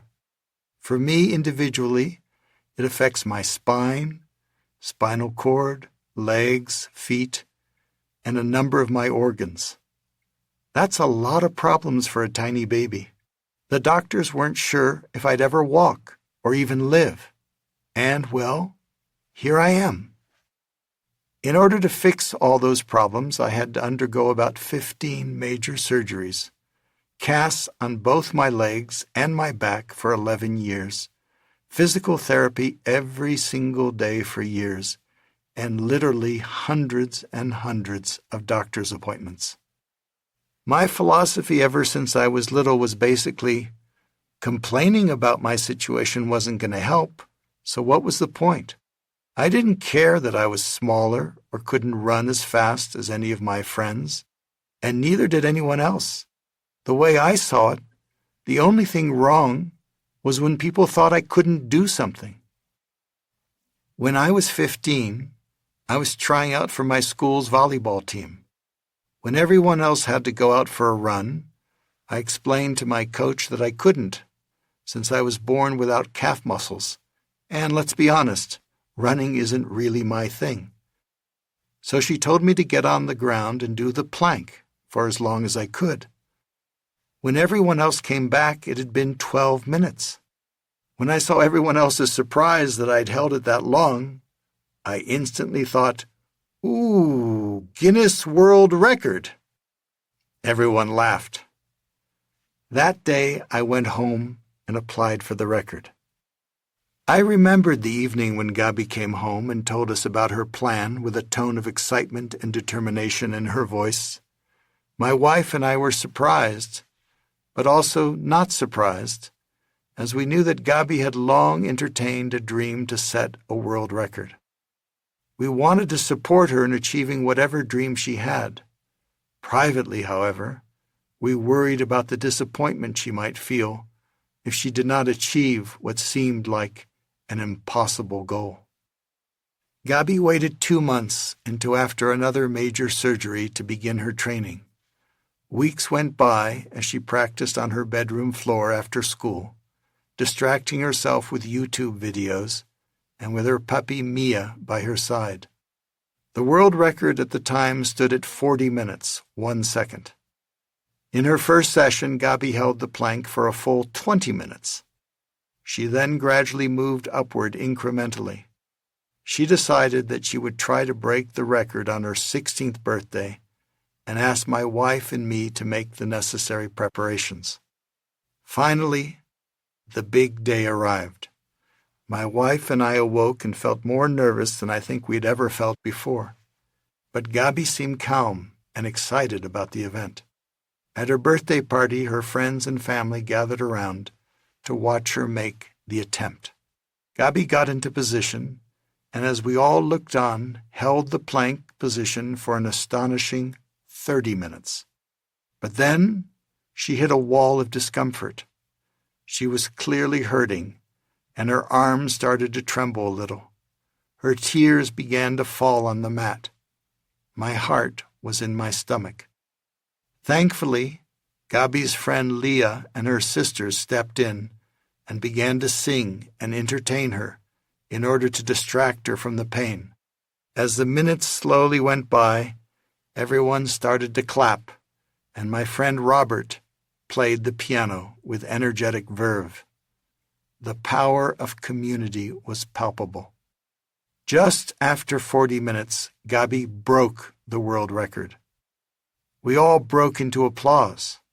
I felt an overwhelming sense of relief and wonder. And then, unbelievably, she continued. Finally, at 1 hour and 20 minutes, double the world record, she asked me to ease her out of her rigid position onto the mat. she proceeded to eat her birthday cake with her friends, just as any other 16-year-old would. The following Tuesday, she was invited onto the national television show Good Morning America in New York City, where a Guinness official presented her with the World Record Award. "It felt amazing," Gabi told the audience in San Diego, "especially to know that all those people, including my family, who had given me a funny look when I said I wanted to break the world record for planking, now knew I had done it. Whenever I would get those kind of odd looks, I would just think to myself, everything is impossible until someone has done it." I smiled, hearing echoes of my grandfather Eddie and his motto, "Wanted, a hard job." Gabi was a possibilist, too. I felt awed and moved to tears as a father to witness her persistence, courage, and sheer grit. There's no one I've learned more from about the spirit of possibility. Witnessing her accomplish the seemingly impossible renewed my faith in the indomitable human spirit to open up new possibilities where at first none may seem evident. Where others saw obstacles, Gabi saw opportunities. In her words, "I see it differently, and that makes all the difference."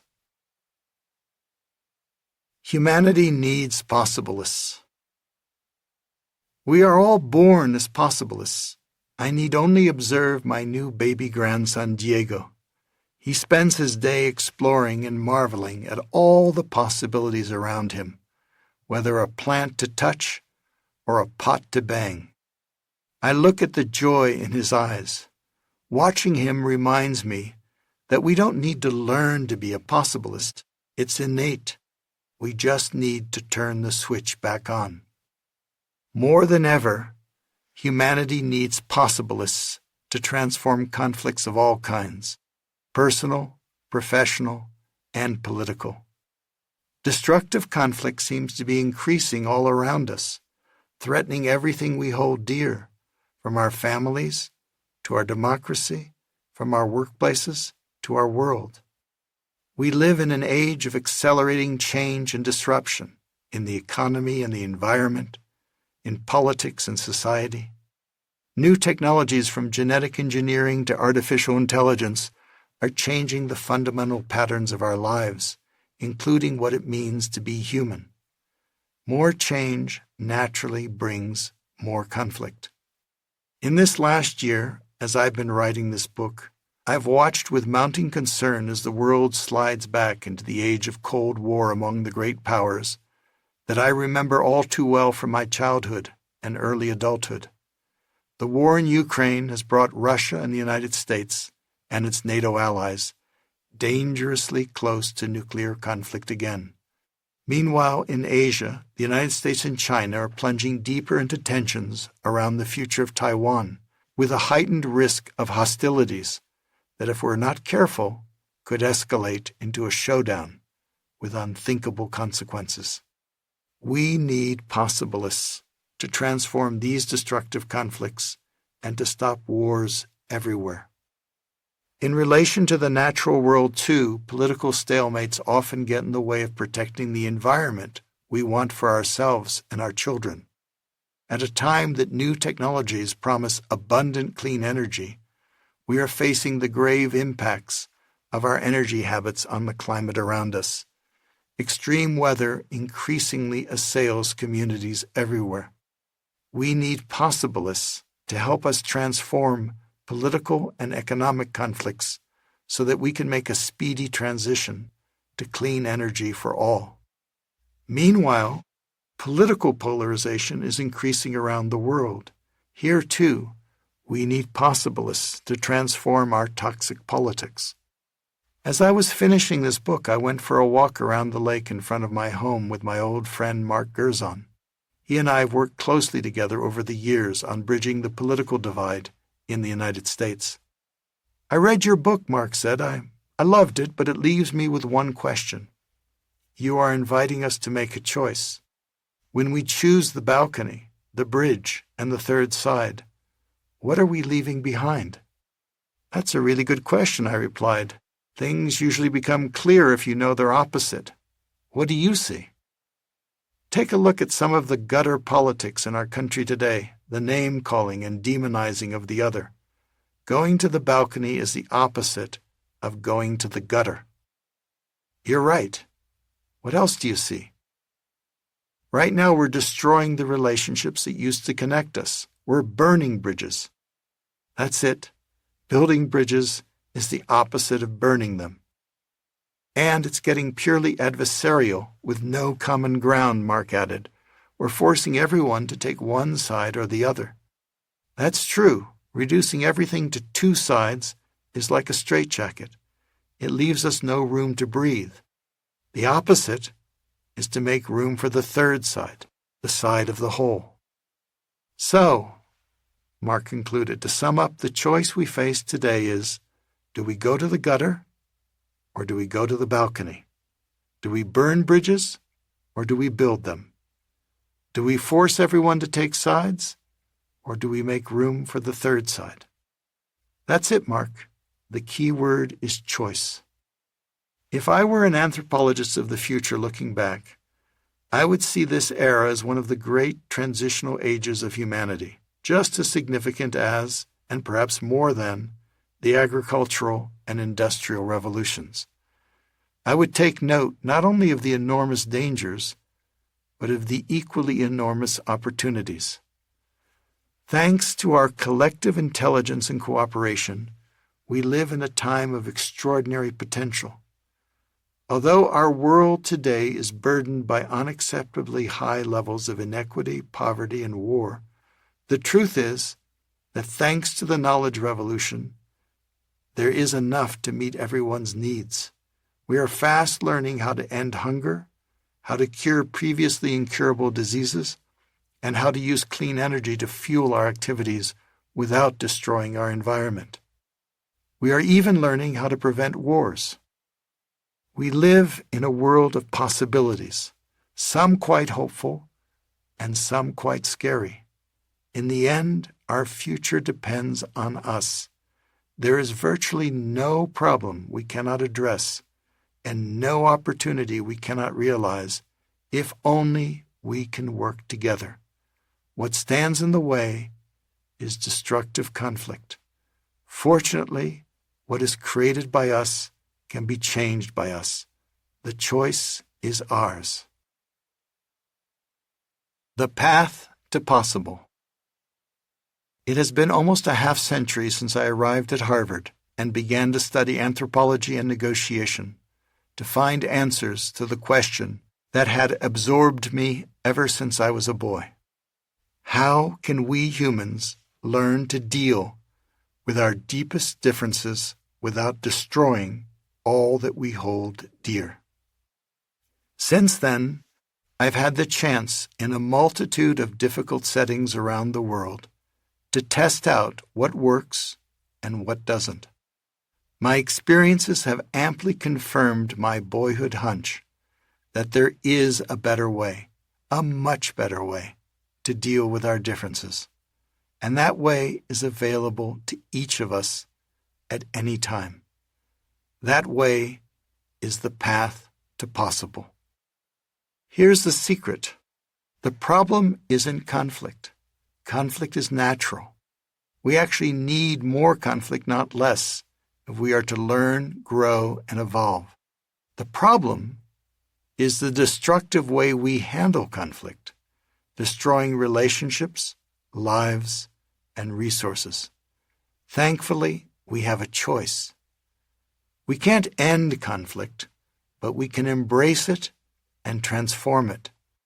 We can choose to handle conflict constructively, using our innate curiosity, creativity, and collaboration. While conflict can clearly bring out the worst in us, it can also bring out the best in us if we unlock our full potential. We are capable of so much more than we may think. The key is to see it differently. This book, as you may recall, started with a challenge from my friend Jim Collins as we were hiking up a mountain near our homes. Jim asked me to sum up in a single sentence everything I'd learned about negotiating difficult conflicts that could be of use in these troubled times. After a month or two of rumination on our next hike, I offered him an answer. The path to possible is to go to the balcony, build a golden bridge, and engage the third side, all together, all at once. Throughout this book, we've taken a walk on this path. We started with the balcony, which unlocks the potential that exists within us. The balcony focuses on I, the self. We proceeded with the bridge, which unlocks the potential that exists between us. The bridge focuses on you, the other. We ended with the third side, which unlocks the potential that exists around us. The third side focuses on us, the community. In this way, we unleash our full human potential to deal with our deepest differences. Perhaps my biggest realization since writing Getting to Yes 40 years ago has been that building a bridge between parties in conflict, while necessary, is not sufficient. The bridge is the middle part of the path, but what is a middle without a beginning and an end? If we are having so much trouble dealing with conflicts, it's often because we skip over the necessary work on the I, the balcony, and neglect to seek adequate help from the us, the third side. If we want to transform the conflicts of today, we need to address the I, the you, and the us. The bridge needs to be supported by the balcony and the third side. As you face the conflicts around you, as either a party or a third-sider, I hope that the balcony, the bridge, and the third side will become your friends and allies, part of your everyday vocabulary. They are our innate human superpowers, natural capacities that each of us can activate to achieve the 3 victories on the path to possible. Each of these superpowers is composed, as we have seen, of 3 powers available to each of us. The balcony is composed of the powers to pause, zoom in, and zoom out. The bridge is composed of the powers to listen, create, and attract. The third side is composed of the powers to host, help, and swarm. When activated together, like lights switched on all at once, these powers create a dynamic, synergetic circle of possibility within which even the toughest conflicts can gradually be transformed. The path to possible is simple, but far from easy. I do not for a moment wish to understate the difficulty and complexity of human conflicts and their transformation, especially today. If anything, almost 50 years of working on some of the world's most intractable and dangerous conflicts have taught me realism, humility, and patience. While the task of the possibilist may be hard, I have found no work more rewarding. It is fulfilling to help people who are stuck, oneself included.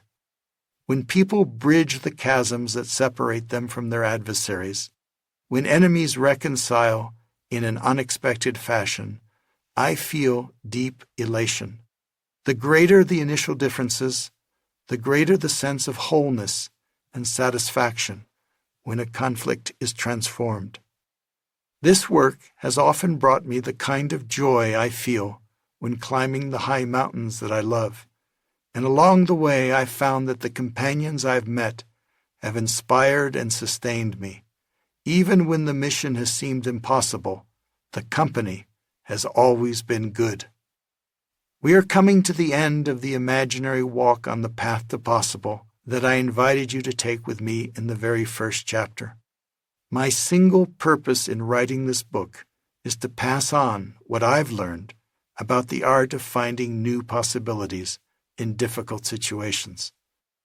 More than a method, the path to possible is a mindset. It's a way of living in these challenging times, needed now more than ever. If I have one request, it's that you try out this possibilist mindset and see how it works for you. Adapt it to your needs. If you find it helpful, please pass it on in whatever way suits you so that others may benefit too. That's how, step by step, person by person, we can reclaim our power, fulfill our potential, and begin to create the world we want. The path to possible is how we survive and thrive in this age of conflict. My dream. 50 years ago, a Tibetan Lama came to Colorado and brought with him from his homeland high in the snowy Himalayas an ancient prophecy that was more than 1,000 years old. The prophecy was this: sometime in the distant future, the entire world would find itself in peril. In that moment, there would arise in the places of danger a new kind of warrior. These brave warriors would be armed with two special weapons. The first is compassion. The second is insight, understanding the connections that link us all. Here is my dream for the coming generations. I dream of a world of brave, compassionate, and insightful possibilists who fearlessly lean into challenging conflicts and listen for new possibilities.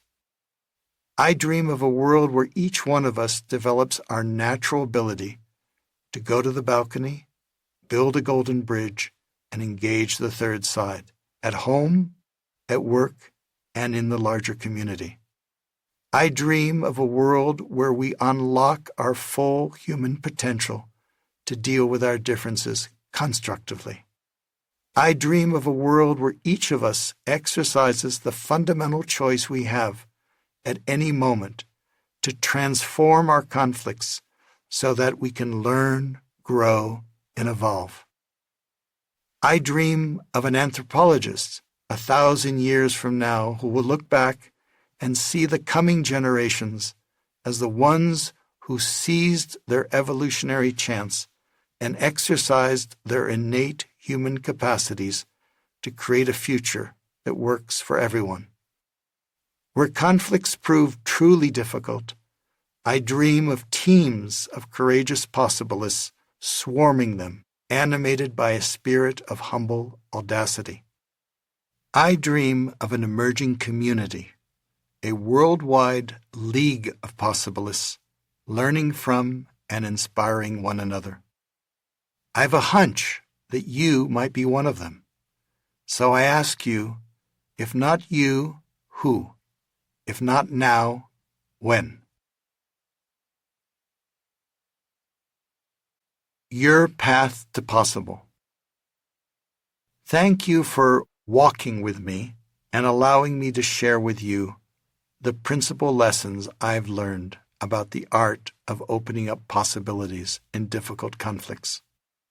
If you would like to go deeper in applying the possibilist mindset to transform conflicts in which you are involved or interested, I invite you to explore a few resources my colleagues and I are creating to support you on your path to possible. You can find them here, www.possiblethebook.com. That's www.possiblethebook.com. I hope these resources will serve you, helping you create your own path to possible. Together, we make possible. This is William Ury. This unabridged production of Possible, How We Survive and Thrive in an Age of Conflict, with a foreword written and read by Jim Collins, was presented by Harper Business and Harper Audio. It was directed by Louis Milgram and recorded at Coop Studios in Boulder, Colorado. This program was produced by Pavel Rivera Engineered by Taylor Marvin. Executive producer Haley Silverman. Text copyright 2024 by William Ury. Forward copyright 2024 by Jim Collins.